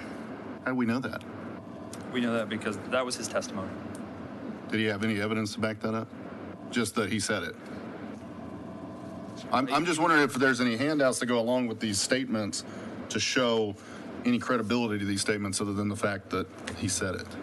Other than being the district attorney at the time of the 229th district and providing sworn testimony in front of a Senate committee, no. We have his testimony, and that's all we have. I appreciate it, Mr. Ennis. If you'd asked Mr. Escobar to send us any facts to go along with this, it sure would help with the general statements being made here. Thank you, sir. The chair now recognizes Representative Swanson. Thank you, Mr. Chairman. Now, isn't it true that a voter who does feel they need assistance can bring anyone with them that they want, correct? Yes, that's the law. Okay, and so that could be their child, their spouse, their parent, their friend, their neighbor, all those people they can bring with them, right? I believe that's correct. If right. they need assistance, okay. And so if they don't have someone like that available, wouldn't you agree that instead of being assisted by a total stranger that they know nothing about, who's not taken an oath, who's not been vetted by anyone, instead of being assisted by them, shouldn't they be assisted by the election judge, the alternate judge, the clerks, the people who have taken the oath? They're known by people, they've been vetted, and they know how to help without breaking the law, how to point out, like, this is how the machine works, or read. They're trained on that. They know also to bring it. I'm speaking as a longtime election judge, and we always brought in a member of the other party, and we both stood there so that there was evidence that we were not leading that person, that we were just saying, explaining, and which one, here's what it is, and which one do you want to do? And so then, we'd point, if they were able to reach, they did the vote themselves. And isn't that the way that assisting should be done? It should be done with both members of both parties present with that person. And these are people who've taken an oath, and we know who they are. Their names are on everything. We've got their social security numbers because they want their paycheck to be mailed to them. We know everything. It's true, right? Okay. So we know everything about that person. And if there are complaints, we know exactly where they live and we can go get them. As opposed to some total stranger who we know nothing about, who keeps coming and telling them that they need assistance somehow. Which one is better? Should it be those people who are actually in there and are trained? We know who they are. They've taken the oath. Aren't those the people who should be assisting if you don't bring someone with you? Absolutely. And I think that's what we want. And I think that's the bill is there to move things in that direction. And like you said, when you have the election judges assisting, you have both parties. Exactly. You have both sides represented. Everything is fair. There's no not even coercion, suggestion to vote a certain way. Right. Or some of the more egregious cases we've heard in testimony earlier about actually punching the button for the voter and the voter walking out and saying, "Who did I vote for?" I believe that testimony was maybe early when we talked to a couple witnesses. But yeah, I mean, that's exactly right. You want. Thank you. There are people who are trained and sworn and paid and everything to be there and assist. There is no reason for people to be approached by total strangers we know nothing about, and they're not identified or anything. So I just really appreciate your testimony.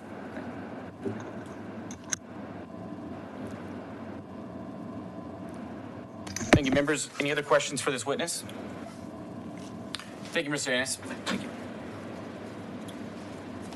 I'm going to give a few on deck. A heads up. James Slattery. Rolando Rodriguez. Okay. And then, one second, Mr. Rodriguez.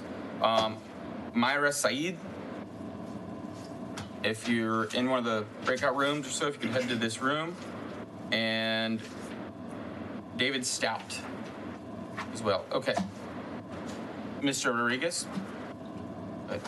I got your name is Rolando Rodriguez, Latinos for America First. Yes, sir. So you're representing, you are for this bill. I am, yes. Okay. You may proceed. Thank you. Well, before reading my testimony, I just want to mention that this is my first time ever working in an election process, and that I am very happy of doing it. And it's an honor and it's a pleasure doing this for our country. Good afternoon. My name is Rolando Rodriguez. I am here today on behalf of Latino for America First, and I am from the Rio Grande Valley, and I am in favor of HB 6. I took my son Rolando Rodriguez to the polling place to be a poll watcher. I went inside with him since it was his first time participating. Immediately, the judge told him to go to the corner, far away corner there of the room, and also told him that he could not go outside. She also told him that if he would go outside the room, he could not come back after 5 hours. Immediately, I told this lady that she wasn't right, that he could go outside and cross the 100 feet line to make a phone call if he witnessed something wrong. She replied to me and said, no, he cannot go outside. If he does, he cannot come back after 5 hours. She repeated that to me. Finally, I told this lady that I was coming back in about an hour. I had to drive about 10 miles. I went to our UOP office to get the actual instructions, and I highlighted exactly where it says that a poll watcher can make a phone call if necessary. Then I drove back to the polling place and give her the instructions. And then she said, well, he can go outside as long as he doesn't take long doing the call. I don't know why she made me drive 20 miles back and forth. And she wasn't very nice either. I know one thing. In the Rio Grande Valley, this is the first time Democrats have opposition in over 100 years. And thank God we were able to do that in a few months. Myself, with my friends, Demesio and Juan Manuel, and many other patriots. And we almost turned the valley red, working hard these past few months. And I believe that maybe why this lady and almost every judge from the whole county, they were not happy. And for me, it was first time learning experience for me. And since all the people, most of the people, now from the whole Rio Grande Valley knows me and my friends because of the Trump caravans. We are the creators of the Trump trains, and we became kind of famous. So all these people, started coming to me, hey, Rolando, this was my experience, at the polling place. Well, years before, our UOP office, it was almost closed, no people there. But since we started the caravans, we started having, thank God, lots of patriots, and we changed the valley. Anyway,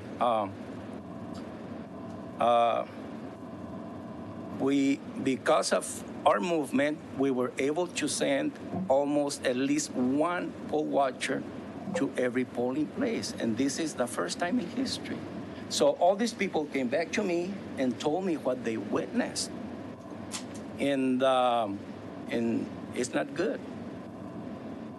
In the first time for me participating in an election process, I found out what they've been doing for years. And that's why I am in favor of HB6. We need to protect our voting process with integrity. So I thank you all for this brief cocaine. Thank you. And yeah, they came with this, they were shocked because many of them, they were kicked out from the, from being, from their duty, as being poll watchers. And many came to me and told me, hey, why so many people comes to the curbside with rental cars? And yes, and many other stories. Is my time over or what? You'll be able to say more because we'll ask you questions if you'd like to. The rest of Well, let me just mention couple of more things here. You'll probably get to say it when we ask you questions, I promise. Okay. Yeah. How about this one? Ms. Rodriguez, it sounds like you have more to say. Could you tell me some of the things on your notes there? Excuse me? Excuse me? Could you tell me some other things? It sounded like you had some things to tell me. Yeah, one of the things, we have a mayor, the city of FAR, Mr. Ambrosio Hernandez. He went to the polling place, to one of the polling places in his city, with these people from an organization called La Lupe, which for me is nothing like a socialist organization, really. That's what they look like. He goes there with a big cooler of hot tacos to give to all the people in line, that went to vote. Okay. Well, that's legal in Texas. And they crowd that 100 feet yard line. Mm-hmm. They were almost inside. Yeah. And he's the mayor of the city. Well, that's electioneering. Speak to fraud. Could you tell me? Do you have any examples of unlawful assistance or things that you think were a problem or election fraud? What we did is we called all the poll watchers. They came to our GOP office, mm-hmm. and we have lots of affidavits, and we do have them. Yeah. Wow, thank you. Members, are there any questions for Mr. Rodriguez? The chair recognizes Representative Swanson. Thank you, Mr. Chairman. And thank you for coming. It sounds like you have a great deal of evidence, and I'd like to hear any more stories. I was particularly interested in what you said about many people showing up in rental cars. Can you elaborate on that? Well, the people that we send out as poll watchers, that was their experience in different areas of the county. That's what they came back and told me. But you know what? I'm going to give a chance to my friends here. I think one of them that is here, he experienced personally something like that. Yeah. Okay, thank you. Sure. Juan Manuel Gonzalez. Members, any other questions for Ms. Rodriguez? Ms. Rodriguez, thank you.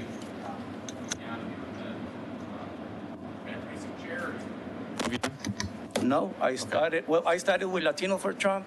Then now with Bianca, now we are Latino. I've been looking for a spot to let people know the first election I lost was for precinct chair. And so the guy three doors down beat me. He deserved it. Thank you, Mr. Rodriguez. Thank you. Very kind. Okay, did any of the people whose names I called come in? Come on up, James. Slattery. Okay, we're going to get it right. I'm in. All right, so you're representing the Texas Civil Rights Project, and you're against the bill? You're against the bill? All right, and your name is James Slattery? Okay. I have copies right here.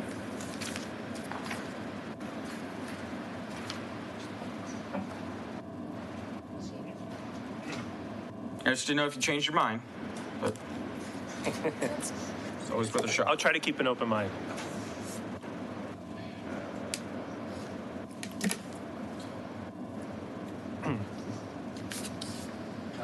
I'm James Slattery, testifying against HB6 for the Texas Civil Rights Project.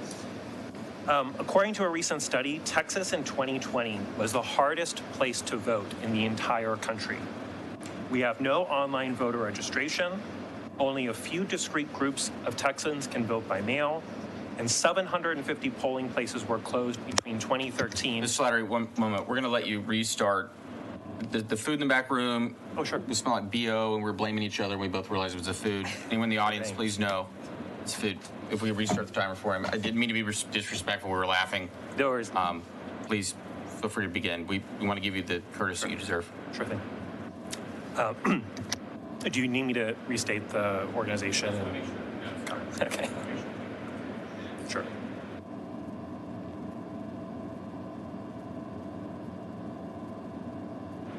Okay. According to a recent study, Texas in 2020 was the hardest place to vote in the entire country. We have no online voter registration, only a few discrete groups of Texans can vote by mail, and 750 polling places closed between 2013 and 2019 in Texas, predominantly in communities of color. HB 6 would make it even harder to vote in Texas on a number of fronts, but I will just focus on two in this testimony. First, Section 505's prohibition against soliciting a vote-by-mail application would likely cover nearly any statement, verbal, written, or online, by a government employee about vote-by-mail. For instance, statements by public officials about the mere existence of vote-by-mail, or explanations about how to apply for and cast a mail ballot, could be interpreted as efforts to encourage and therefore solicit people to vote by mail. It absolutely would have led to more individuals being infected with COVID last year if elections had not been able to freely promote vote by mail. Similarly, posting a vote by mail application on a county's website could be considered distributing it to someone unsolicited. This provision would create powerful incentives for counties to remove all outward-facing messaging about vote by mail and to refrain from even oral communications with voters about vote by mail. Because the right to vote is only meaningful if voters have information on how to exercise it, these draconian restrictions threaten to make vote by mail a dead letter in Texas. Separately, the provisions in Article 6 are impractical and possibly dangerous. It creates a new judicial process prioritizing certain election cases and risks unintended consequences. As currently written, Section 601 through 604 would give priority treatment to certain election cases filed within 60 days of an election. The new fast-track procedure comes with no explicit safety valve to give priority to cases that involve literal life and death during this pre-election period, such as family violence, the safety of children, or other threats to the physical and mental well-being of Texans. Further, this process isn't limited to just a November election, but applies whenever there is a general or special election, which is quite frequent in Texas. Mr. Slattery, I'm looking over this. It sounds a lot like the things you just said. You had mentioned your concern that posting an application to vote by mail on the county's internet website you believe would be soliciting? I believe it could be interpreted that way. Earlier we had the thing with the Secretary of State's office say he saw that more as a request, as when you download it, the person's requesting it. Yeah. We see that in computer programming as well, right? That they're literally submitting a request for a document that would be a request and not soliciting. Well, it's sort of the chicken and the egg, right? You're putting it out there, and by putting the link on the website, the reasonably foreseeable consequence of doing so is that someone is going to download it. And so you are, in a sense, soliciting an application by knowingly putting it out there, and the most likely consequence is someone is going to download it. Okay. Well, I do want you to know that the Division Director of Elections at the Secretary of State's office believes that that's not the case. I would note you did at one point, though, also say that he sometimes may come up here and say things that are not always strictly accurate. Did I thought I said the question is whether if things went bad, he would still have a job. Mr. Slattery, could you tell me about your concerns with Article 6? I don't know if I heard that, and I'm seeing it. Do you like the things allowing these priorities to happen within 60 days of an election? I see it in your testimony. Sure. So my concern is that, so for instance, Section 602, it says that the Supreme Court or Court of Appeals shall prioritize over any other proceeding, pending or filed in the court, a proceeding for one of these cases. And it's a blanket rule that doesn't have an exception or any kind of latitude for any other case that, one might say these are politicians squabbling in court. Whereas, there are serious family custody cases, cases where people need a TRO because their life is in danger, and there's no acknowledgement of that here. Okay. Thank you. Members, any other questions for this witness? Yeah. The chair recognizes Representative Busey. Thank you, Mr. Chairman. Mr. Slattery, thank you for being here. Section 104 of the bill talks about the election code being applied evenly and that the conduct of elections should be uniform and consistent. We heard examples given earlier today about how that's not always true based on the size of a county and stuff like that. Can you talk about how some Texas voters would be more adversely affected than others by the provision of this bill? Yeah, so I think one that is the most obvious is the new assistant form, which in order to access assistance, you will have to disclose, among other things, the reason the assistance is necessary, which in many cases is a sensitive medical condition, right? So you have cataracts and you can't see very well, or you have MS, and so you need help physically marking and holding the ballot. And so in order to access the ballot, you're going to have to now choose between essentially telling the government, hey, I have these conditions that otherwise is protected and confidential, or potentially not voting at all. And that is a burden not imposed on people without those conditions. I think a more subtle, less obvious version of that is having to do with poll watcher provisions. So you all have talked a lot about, the authority of presiding judges to deal with poll watchers in polling places. And, that discussion cannot happen outside of the history and the context of there being a particular problem in Texas's history of partisan poll watchers acting like a vigilante force against people of color within polling places. And so to now sharply restrict the ability of presiding judges to respond to disruptive poll watchers in the wake of that history of them being particularly aggressive toward certain groups of Texans, people of color most especially, I think we can say that those provisions will affect them sharply more than other Texans. I appreciate that. Right out the bat when you came up, I think joking with the chairman, you talked about keeping an open mind in relation to if you were for or against the bill. This bill says relating to election security right at the top, right at the beginning. What are other proposals that you think could actually make elections in Texas more secure that we should be considering putting into this bill? So, we've talked a lot about election security, election integrity today, and I'm kind of astonished that we are now, I think, 12 hours into the hearing, and I don't think anyone has mentioned online voter registration, which would actually be maybe the best way to make sure that the voter registration rolls are updated in real time with accurate information. One of the facts about Texas elections that I can never get out of my head is Jackie Callanan, the Bexar County Elections Administrator, saying on a panel one time, one of the big problems they have administering the voter registration system is that it is a paper-based system that relies on handwriting that's about as bad as mine. And they're literally taking paper forms from people whose handwriting they can't really decipher. And these county employees will take the form and go around from desk to desk saying, hey, can you read this? What do you think it says? And that's one reason that, to the extent there are errors in the voter registration rolls, that is a key point in which it happens. And obviously an online voter registration system doesn't require on something as basic as reading handwriting. So, if this bill is truly about election security, or if that is truly one of the focuses of this legislative session, I don't understand why that's not a part of it. I think the other thing that comes to mind is, you all have talked a lot about the security of the vote by mail system, ballots going everywhere and, applications going everywhere. But Texas could have what 45 other states have, and that is an online tracker for vote by mail. So that way a voter can go online at any time and know, I've submitted my application, here it is in the process, here's where my ballot is. But again, unless I missed it, that hasn't been a part of the discussion today.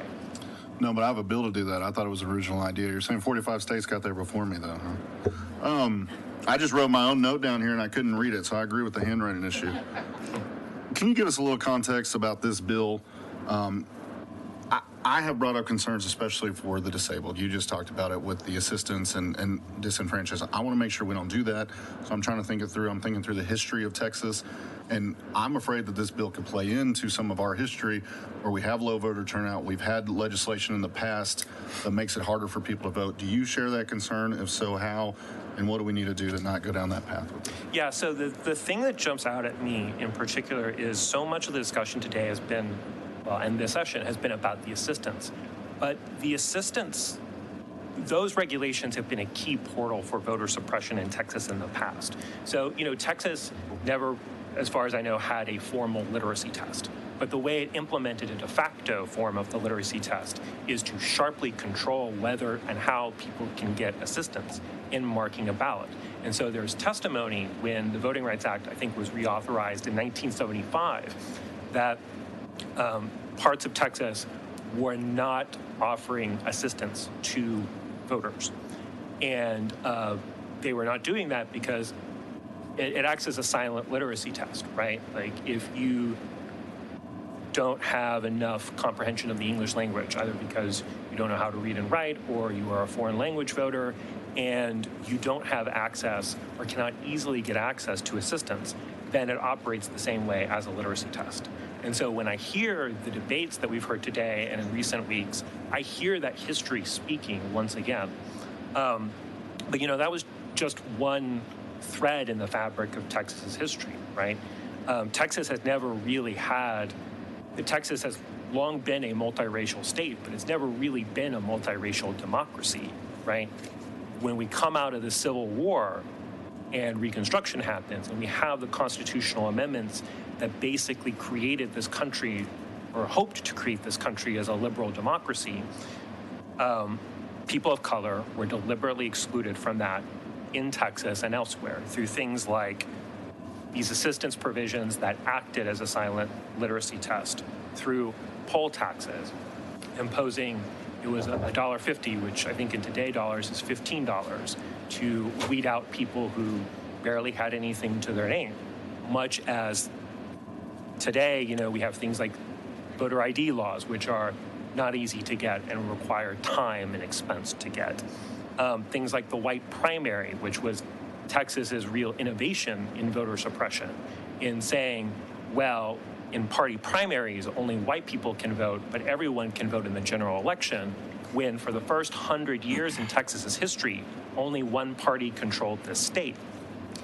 And that only gets us to the Voting Rights Act, And so we have the Voting Rights Act, we have pre-clearance, and even during the time between 1965 and 2013, when Texas had to get its voting laws approved by the Justice Department because of that ugly history, you had things like Prairie View, where they tried to impose a property qualification on voters, because that way the predominantly white residents of the county could exclude the African American college students at Prairie View because they didn't own property in the county. And then once you get to Shelby County, you have those things like Prairie View, like the fact that in every redistricting cycle since the VRA was enacted, Texas's maps have been struck down as racist. You have this thing holding the lid on voter suppression in Texas. And as soon as that comes off, the voter ID law gets implemented the next day. You have things like SB 9. You have a surge of these bills being introduced in Texas and across the South. And so that's a long history, but this isn't just one bill. This is a bill that comes at the end of that long chain of events that we've never fully reckoned with, and we see echoes of it, including in these assistance provisions. right now. I appreciate your input and your history and your knowledge. I hope to continue for us to all work with you and try to figure out how to have safe and secure and accessible elections for everybody. Thank you. Thanks, sir. Thank you, Mr. Chairman. Members, any other questions for this witness? The chair recognizes Representative Representative Beckley. Wow, I moved and I got a beard. I wish I could grow a beard. There may be a time. Anyways, it's been a long day, guys. So we're talking about, I've read a couple places where everybody's like talking about how the voter ID laws didn't decrease because we had a record turnout. But where in of the United States, do you know the number of where we are in voter turnout compared to other states? It is either 50 or close to 50. Yeah, so we're still at the bottom. Even though we had a record turnout in 2020, we're still at the bottom as far as turnout. Yeah. Do you have any ideas as to why that is? So I would say, the voter turnout number is not the end of the story, right? Because it's simply the output, right? It doesn't tell you definitively, well, how difficult was it to get there, right? Like if you climb to the top of Mount Everest and you say, like, here I am at the top of Mount Everest, that doesn't mean it was easy getting there, right? So, so according to the study that I cite to in the testimony, these scholars at, I think, Northern Illinois University, what they have tried to do is quantify, like, the cost of voting, treat these barriers as imposing something akin to a tax or a price that people pay, or like a toll on a toll road, and give it a figure or a weight. And what they have found, making Texas literally the hardest place to vote, are all the ways that Texas right now is unusual. So, and having a vote by mail system that only applies to a very small number of Texans, people who are over 65, who will be out of the county for the entire voting period, people who are disabled, and a couple other smaller categories. But there are plenty of states where every eligible voter can vote by mail. No online voter registration. It's been nearly 20 years since I think Arizona became the first state to allow you to go online and safely and securely input your information into the voter registration system. So things like that are barriers that the more barriers you put, it's like running a relay race. You have to keep jumping over them. And, at a certain point, it's going to weed people out. Yeah, I mean, and it's not just the states, other states that have online voting at a much higher rate. There's other countries that are 100% online. And they're compulsory, where everybody has to vote. Like, you're fined if you don't. And I think it's not just the barriers themselves, which are bad enough, but it's the message that people get from them, right? When the government is making it hard to vote, the message that people will naturally take away from it is, we don't want you to vote, and we would rather not listen to you. And that has a demoralizing effect on people. I'm very concerned that the county person that came in here, Ms. Hawthorne, told us 20% of the mail-in ballots were thrown out. I'm very concerned about that number. And, I really think that we should be doing things to make sure that doesn't happen than all of this. Thank you. Thank you. Members, any other questions? The chair recognizes Representative Chaton. Yeah, thank you, Chair. So it's a little hard to just overlook the talk of the argument that we're not a multiracial democracy at this point. But and I appreciate the diversity in this room and the actions this bill takes to protect diverse communities when it comes to their votes getting stolen with ballot harvesting or voter assistance. But you were talking to Representative Busey about the poll watchers, and I know we've talked about it once before. There's an important role. Would you agree that there's an important role that poll watchers play in elections?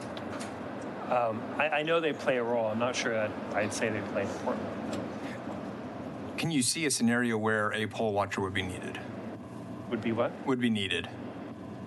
No. Okay. Yeah, I think that I'll just tell you, I believe a poll watcher is very important to ensuring that you have someone in the polling location, tabulation area, or ballot board area to make sure that the process and procedures that we put in law are being properly conducted. And so that's an important role. And I haven't heard any situations where intimidation occurred that wasn't addressed by law enforcement or presiding judge. But I do know of a situation in Fort Bend County, my county, where armed personnel were put in there by a district attorney's office that did override presiding judge and did conduct and do things that were outside of what the law allows. And if we had poll watchers able to do their job correctly, I think that could have been prevented. And so I just wanted to point out, you can have bad actors in any of these positions, but poll watchers, I believe, play an important role in making sure that what's happening in the polling locations is what's supposed to occur. And so I don't know if you agree with any of that or not. So I think even if you assume that that's true, and even if you assume some of the things that we've heard today about, poll watchers having these problems, if there is a solution to that, it's not in this bill. So what this bill is doing is limiting the ability of presiding judges to remove poll watchers to just offenses related to the conduct of the election, which is itself kind of a vague term. But taking it for what it is, that still leaves out a number of reasons that a presiding judge might necessarily and legitimately remove a poll watcher. So for instance, if a poll watcher starts using a controlled substance in the polling place, if a poll watcher is intoxicated at a polling place,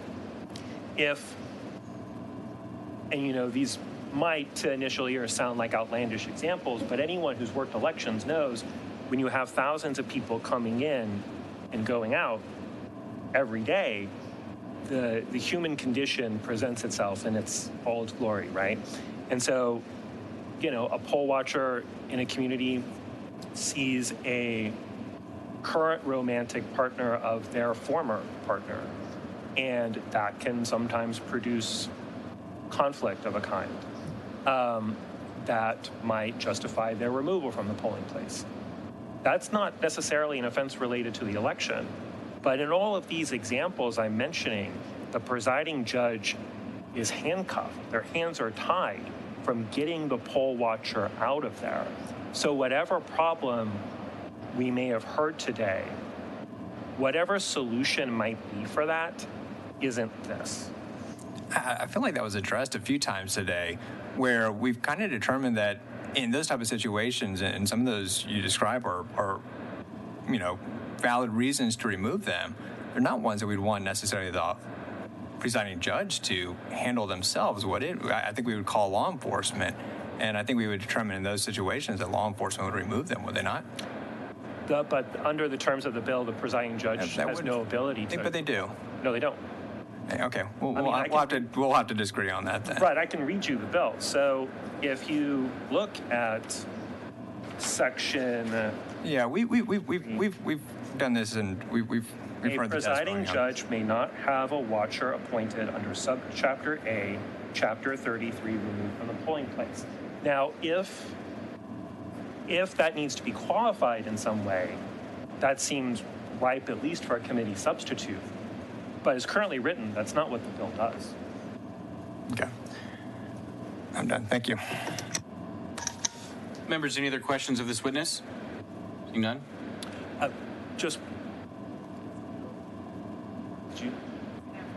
The chair recognizes Representative Beckley.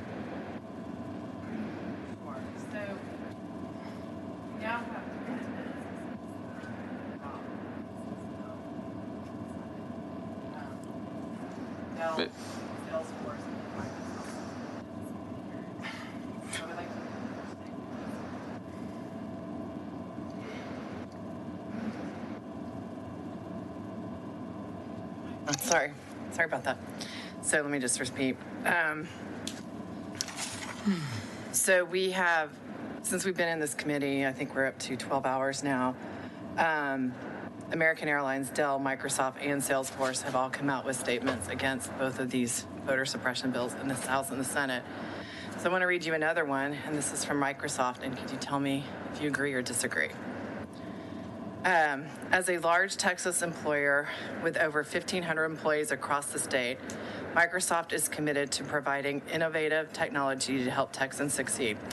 Consistent with our mission, we would also believe that a healthy business requires a healthy community, and a healthy community requires everyone to have the right to vote legally, conveniently, and securely. For that reason, we are writing to express concerns about House Bill 6, which would make several amendments to the Texas election laws. We believe that the right to vote is the most cherished aspect of the democracy, and that we should empower all Americans from all walks of life to register and vote conveniently, safely, and securely. We are concerned that HB 6 would prevent local election officials from proactively providing absentee ballot applications and ballot materials to all Texas voters. Microsoft is headquartered near Seattle, in a county and state where our elections are conducted entirely by mail, and where our firsthand experience leads us to believe that voting by mail can make voting more convenient and more secure. For that reason, we would encourage you to explore ways to make the secure use of absentee ballots more accessible to all Texas voters. We also believe strongly in encouraging all Americans to engage in civic participation, and we encourage Microsoft employees to get involved, whether by registering to vote, making their voice heard, or serving as volunteers. However, we are concerned that HB 6 could criminalize honest mistakes made by volunteer poll workers, which would give us pause before encouraging our employees to volunteer and secure those roles. We recognize that administrating elections is challenging and complex.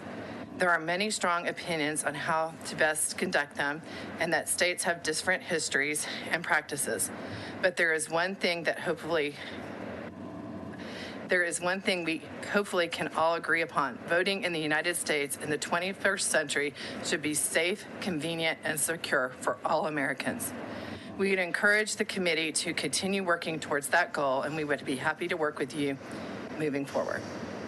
That sounds like a really powerful statement, and I'm not sure I would disagree with that. One thing I do find curious, and I feel the need to sort of make sure the committee is aware of this. You know, when I walked in, I noticed that there are at least 10 members of the audience in open violation of Rule 4, Section 8A.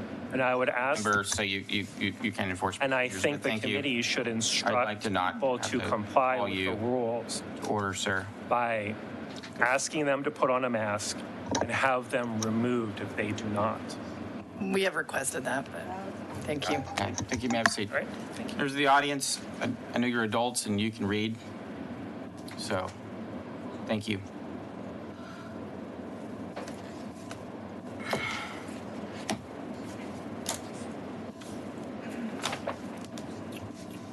Did anyone else show up that I maybe called or told them to be on deck earlier? Okay. By the way, what's your name in the front row, ma'am? Okay, and yeah, awesome. Myra Sayed, please come forward. And members, I'll remind you, we have 181 remaining to testify. We will be probably closing registration shortly. Just FYI. Okay, Myra Sayed, yes. I have you down as representing yourself. Yes. And show you're against the bill. Is that correct? Yes, sir. You may proceed with your testimony. Thank you. Hello, representatives. My name is Myra Sayed, and I'm a junior at the University of Texas at Austin. And I'm triple majoring in international relations, government, and Middle Eastern studies. I'm here representing myself, a college student, my family, made up of Pakistani immigrants, and the American people, to oppose HB 6, which is blatantly unconstitutional and goes against the foundation of American politics and our natural rights. As a government student, I'm currently learning about the teachings of John Locke, someone who I believe you all should be reminded of, who has set forth the foundations of American politics and emphasized our natural rights. such as voting. HB 6 goes against John Locke's teachings by restricting Americans' access to their voting polls, by intimidating them with poll watchers, and blocking absentee voting, especially during a pandemic. Those who support and sponsor HB 6 are not here to protect voter integrity. You are here to protect your seats and are willing to go against the natural rights set forth in the Constitution to do so, but the future isn't bleak. I represent the generation who watched this display of mediocrity within our government. We are angry because we know how this government should operate. We know what our natural rights are, and the fact that those who are supposed to represent us are willing to pass bills that go against the Constitution. So the only advantage for me, for you all to keep your seats, is that it will be warm whenever I take over. Thank you, and I will not be taking any questions. Have a nice day.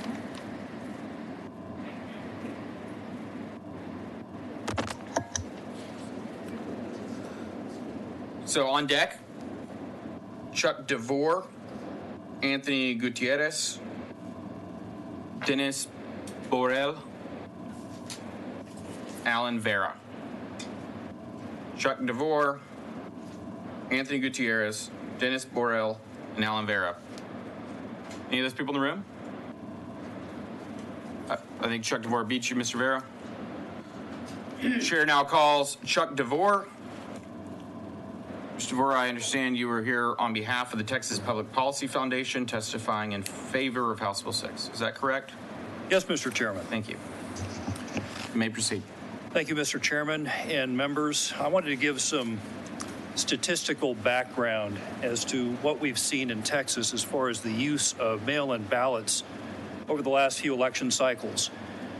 We've seen a growth without really any change at all to the underlying statutes that govern their use, which suggests that perhaps we're seeing kind of a de facto change in Texas election law.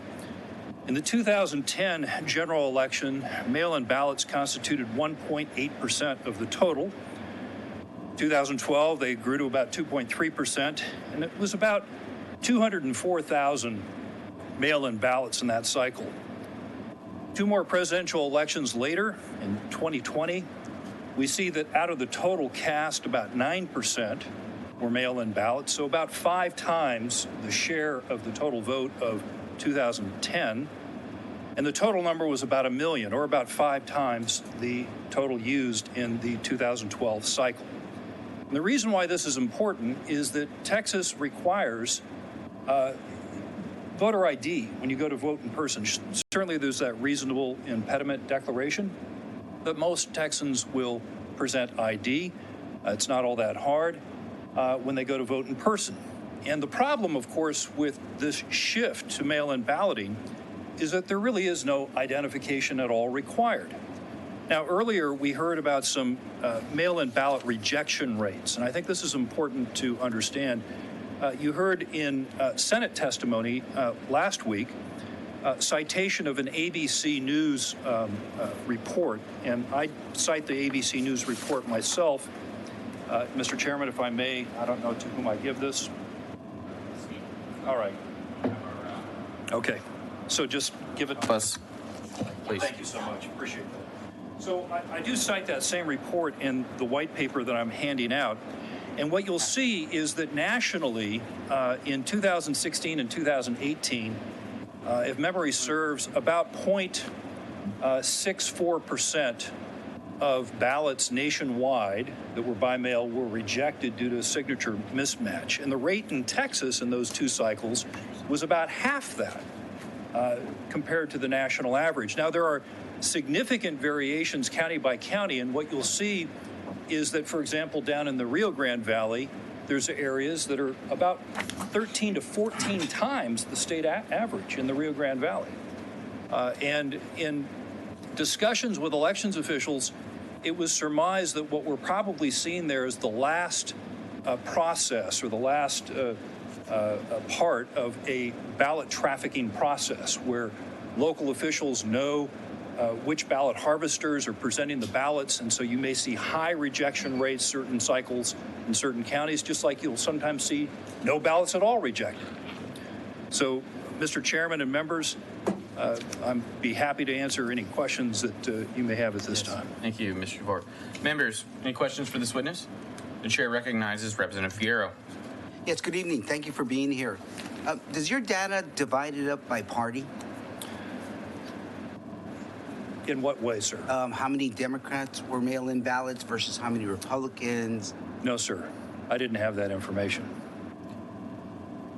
And this increase has nothing to do with the pandemic or people being afraid of social distancing, right? Precincts being closed in minority or areas. It had nothing to do with any of that. That's a great question, because what I found was that in 2018, in the hard-fought U.S. Senate primary, at the time the most expensive Senate race in history, that from 2016, when you would have expected a pretty heavy turnout during a presidential cycle, to 2018, the use of mail-in ballots about doubled in just those 2 years.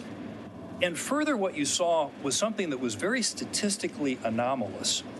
If you looked at the average age of people asking for mail-in ballots who were under the age of 65 between 2016 and 2018, in 2016, it was exactly where you would expect it to be statistically. It was 42 years old, the midpoint between 18 and 65. But in the 2018 cycle, the average age of those people who requested mail-in ballots plummeted by 6 years, from age 42 to age 36. And what that told me is that from a practical standpoint, a lot of Texans who were young were checking the disability box.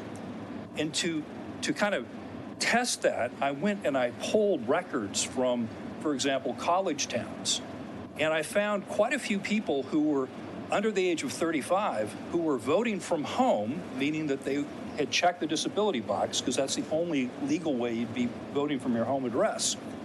And so that was interesting evidence to me that suggested that perhaps there were third-party groups or campaigns that were telling voters, look, no one will ever prosecute anybody for checking the disability box. We don't even have a good definition for it.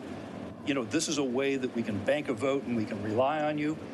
And that's one of my concerns, is you're seeing this growth in the share of votes by mail, even though the legislature has approved, not to my knowledge, any changes in election code that would have encouraged the expansion of vote by mail. Okay, now, is that data that you just quoted in here, or is it? I cite it in there, yes, sir. So could you share that data with the committee? Maybe we could send it through the... Well, yes, sir, it's in the report. I do mention it in there. Okay. Yes, sir. Members, any other questions for Mr. DeVore? The chair recognizes Representative Schofield. Thank you, members. Oh, pardon me. Mr. DeVore, I don't know why, of all the testimony, yours put me in mind of this, but when you were discussing mail ballots, I'm reminded of the debate on the House floor on the voter ID bill, when all of my Democrat colleagues were up on the mic saying that we don't need voter ID. All the fraud happens in mail ballots. Just, anybody wants to go back and look at the tape? That's an unfortunate historical notation there. Any other members, any other questions? I've got one. With kind of my, I guess, loyalty to, I don't know, maybe rules of procedure, I'm going to try and make it relevant to the bill. So the bill does deal with roll cleanup with deceased voters, right? I see you've got some discussions of voter roll maintenance and cleanup. Any concerns right now of your studies? Yes, Mr. Chairman, my estimate was that if you look at deceased voters, if you look at voters that are voting out of state, if you look at voters that... Wait, so you're saying there are voters voting out of state that are from Texas? Or from another state voting in Texas, yes. We have one of the higher numbers around the country, as I recall. I think I have a provision on that in the bill. And so if you look at those three categories, the other one being people registered from non-residential addresses. So we're talking, industrial addresses or business addresses. And then lastly, if you look at the number of individuals that are likely not yet eligible to vote, either because they're in the process of becoming naturalized or maybe they aren't and they're here illegally, if you look at the individual counties that have to send in, and presumably all the counties do, I wasn't able to get a straight answer about this, but when jury duty notices are sent out to the counties and people check the box that I can't serve on the jury because I'm not a U.S. citizen, eventually those reports get sent to the Secretary of State. And approximately 3,600 people, approximately 6,000 people per year, as I recall, it's in my report, check that box. And if you extrapolate to the number of people that are called for jury duty in Texas, you get a number of about maybe 36,000 people that are probably registered to vote. And if you add that to those other categories I mentioned, that's about 75,000 people. It's probably better than where we were in 2007 when there was a comprehensive audit done on people who were not properly registered in the state of Texas. Although that audit did not include, as I recall, non-citizens. So in these other categories, we are doing a little better. But the concern that I've got, Mr. Chairman, is that those 75,000 people constitute some ready raw material for fraud because you have individuals that are registered that ought not to be. Thank you. That's a good point. Members, any other questions? All right, but before that, since we're going to go at 8:30, I'm going to make an announcement, and you're still going to, I got some questions for you. For everybody, members of the audience, those in overflow rooms. We will be closing witness registration for all bills listed on the public notice at 9 p.m. We're not, we'd hope to make the announcement to do it by 7 p.m., but a little busy, so it's going to be by 9. So at this time, we've had over 200 people register over the past 12 and a half hours. Registration has been open. We will still have over 175 to call on for House Bill 6 alone. As you know, we still need to get through a lot of other business tonight. I encourage everyone watching online to utilize the public comment portion of the House website to let us know your thoughts on all of the bills that we're hearing today. And again, if you haven't registered, please do so by 9 p.m. on the electronic registration kiosk outside the room. Thank you. At this time, members, any other questions? The chair recognizes Representative Swanson. Yes, thank you, Mr. Chairman. Thank you for coming, Mr. DeVore. I wanted to ask you to comment on the problem that we have in Harris County, that we will have dozens and dozens of people who will register at say a UPS box, like in a little UPS store, someplace like that. And funny thing, they're not only all at the UPS store, they all have the exact same box. And obviously, this is totally illegal. You can't register at anything that's not a residence. And I would like to ask if you are seeing this in other parts of the state and just get you to comment on it. Yes, Representative Swanson, we have seen this. There are a couple of explanations that might be somewhat innocuous that my understanding is it's a case where law has not caught up with practice or practicality. So if I may, there may be three different explanations, two of which are somewhat benign and one of which is not so benign. The two that are benign are that in some cases you have these residential mail services where, and you'll see this particularly like in someone's house, where they have an extra business and they represent people almost like a P.O. box or mailboxes, et cetera. And so what you'll see is that these may often be individuals that are frequently on travel. They want someone to be able to collect the mail for them.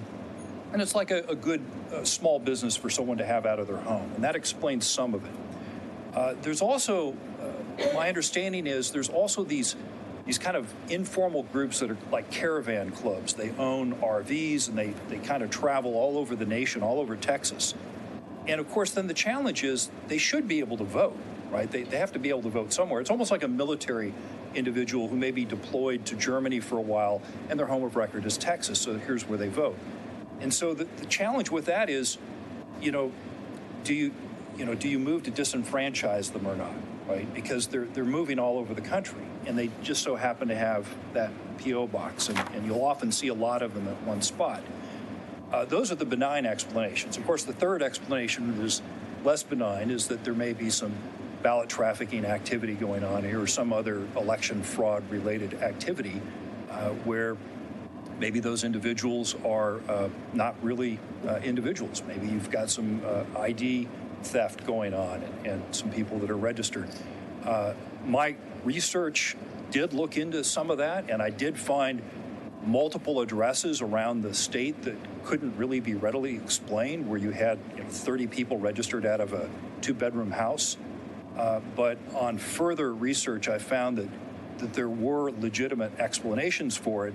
I just didn't have the resources to go in and, play a private investigator and find out what exactly was going on at that residence.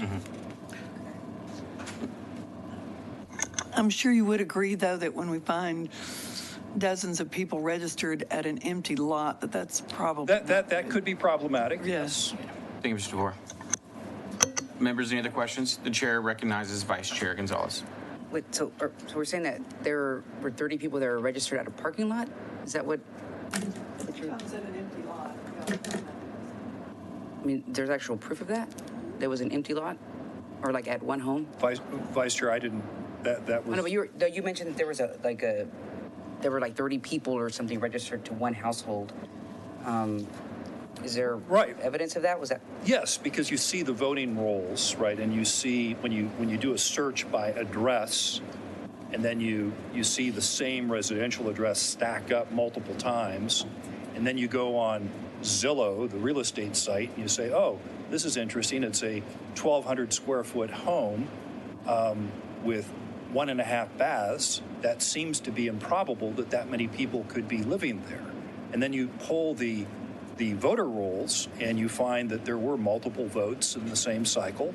So clearly something's going on there. And as I mentioned in my testimony, in some instances, what I would find is that there would be a home-based business there that was like a home-based mailboxes, et cetera, where the person was basically running a mail service out of their home. And in all likelihood, many of those registrations could have been benign. They could have been easily and legally explainable. I just didn't have the resources to be able to cross-check and to make that own determination myself. Thank you, Mr. DeVore. So I do want to remind everybody, we still have 179 witnesses. So you're not sure if it was something that was shady. It was you're just assuming because you said you didn't have the resources. No, I never assumed it was shady or not. That's why I gave the 3 examples, 2 of which were benign and 1 of which was less so. It could have very well been like a place that was like a shelter or halfway home that maybe people registered to vote there, and so it's kind of transient, right? I mean, we really don't know. I did check into that in some of the homes, and I didn't find any specific shelters or transient homes in the examples that I had found. But I'm sure that exists, yes. Well, I thought you just said you didn't have the resources to actually know for certain what was going on. I checked out several of them to the extent that I could. Like I said, looking at Zava Search, doing internet-based searches, looking at Zillow. So I did a bit of that, yes. Okay. But I'm one person. Okay, thank you. You mentioned a bit ago, too, and I don't know if it was a part of a question or part of your testimony. You mentioned undocumented immigrants, and I was trying to remember in what regards you were referring to that. Yes, Vice Chair. I was specifically referring to reports that are made by counties to the Secretary of State in response to a requirement that when they send out the jury duty notices, there is a spot on the postcard that says, I am not eligible to serve because I'm not a citizen. And so we, of course, don't know because the form doesn't indicate whether or not that person is in the middle of being naturalized and they're on that path. We don't know why they're not a citizen, but they did check that box. And if you extrapolate those numbers based on how many are received in the state every year versus how many people serve on jury duty every year, the rough estimate that I came up with was approximately 36,000 individuals who are not citizens, a portion of whom could be here illegally, a portion, of course, could be on the naturalization track. We don't know. We don't have the data to suggest what the ratio might be. They're just not citizens. But they are registered to vote. I mean, I just find that a hard comparison, just because, I mean, for one, we know it's hard to get people out for jury duty. I mean, I'm an attorney, and I think it's very important. I've always wanted to be picked for a jury, but it's hard, you know, people just don't show up. We also know that it's also really hard for us to get Americans to go show up to vote. I mean, and that's just a fact. And I understand the process of what, you know, I've done a little bit of immigration law. I mean, it's a long process for somebody to, you know, when they apply for, you know, immigration benefits, if they're, you know, if they happen to be lucky enough for there to be a pathway for them, and I highly doubt that they're going to risk that their application being denied over trying to vote or register to vote. And sometimes that's just because they don't know that they can't vote, or somebody says, hey, fill out this voter registration card, and they fill it out. I mean, that could mean that they could be denied their immigration benefits. That's absolutely I just don't true. think that somebody's willing to do that. Yeah, that's absolutely true. Unfortunately, since the passage of the Motor Voter Act in the 90s, what you often see at around the country with departments of motor vehicles and here in Texas as well is that there's like this presumption that we need to try to get you to register to vote when we get you some ID. This happened with a relative in my house that I've taken care of for 10 years who is we have power of attorney. They're not mentally competent. But when we moved to Texas 10 years ago, we got a Texas ID. This individual couldn't drive, but we got a Texas ID. And sure enough, got registered to vote. Now, we've never voted for this relative who lives with us because they're not capable of understanding what's going on, right? It's not appropriate. But they still got registered. Thankfully, they recently got purged off the voter rolls after about 10 years. But I think this is an example. We never affirmatively tried to register this individual to vote. They were registered. And I think that happened in the process of getting that Texas ID. Similarly, when I was walking my own precinct for re-election in California, and I was knocking on doors just to knock off my own precinct, I remember very clearly at the end of my street knocking on a door of a registered voter, and I asked if the individual was there, and the person looked at me with surprise, and he said, "I'm not a citizen." His last name was Mr. Wong, and in my neighborhood, about half of the neighborhood was either from Taiwan or mainland China. And so, I mean, I'm like looking at my voter rolls, and there he is right there. He's registered, and he's telling me he's not a citizen and he's not registered. And you think, well, how did this happen? Well, I'm guessing probably motor voter was Thank you, Mr. The mechanism. Possibly, but that was in California, not in Texas. That's absolutely correct, yes. Thanks, Stuart. For last question, you study a lot of numbers. How did Texas in November or this last general election, I don't know, fare and vote turnout? I guess. So, according to Statistica, as a share of eligible people eligible to vote, we were 43rd out of the states this last time. So we weren't 49th or 50th. We were 43rd. Certainly could do better. Mm-hmm. But one of the things I thought was fascinating was that Hawaii, who is said to have some of the most permissive voting laws in the country, if memory serves, they were 48th in voter turnout. So perhaps permissive voting laws don't necessarily mean higher turnout. I don't know, at least in that case. At least we smoked Hawaii, so there you go. Thank you. Thank you, Mr. DeVore. Thank you, Mr. Chairman and members. Appreciate it. Thank you. Good evening. The chair now calls Dennis Burrell. Dennis Burrell.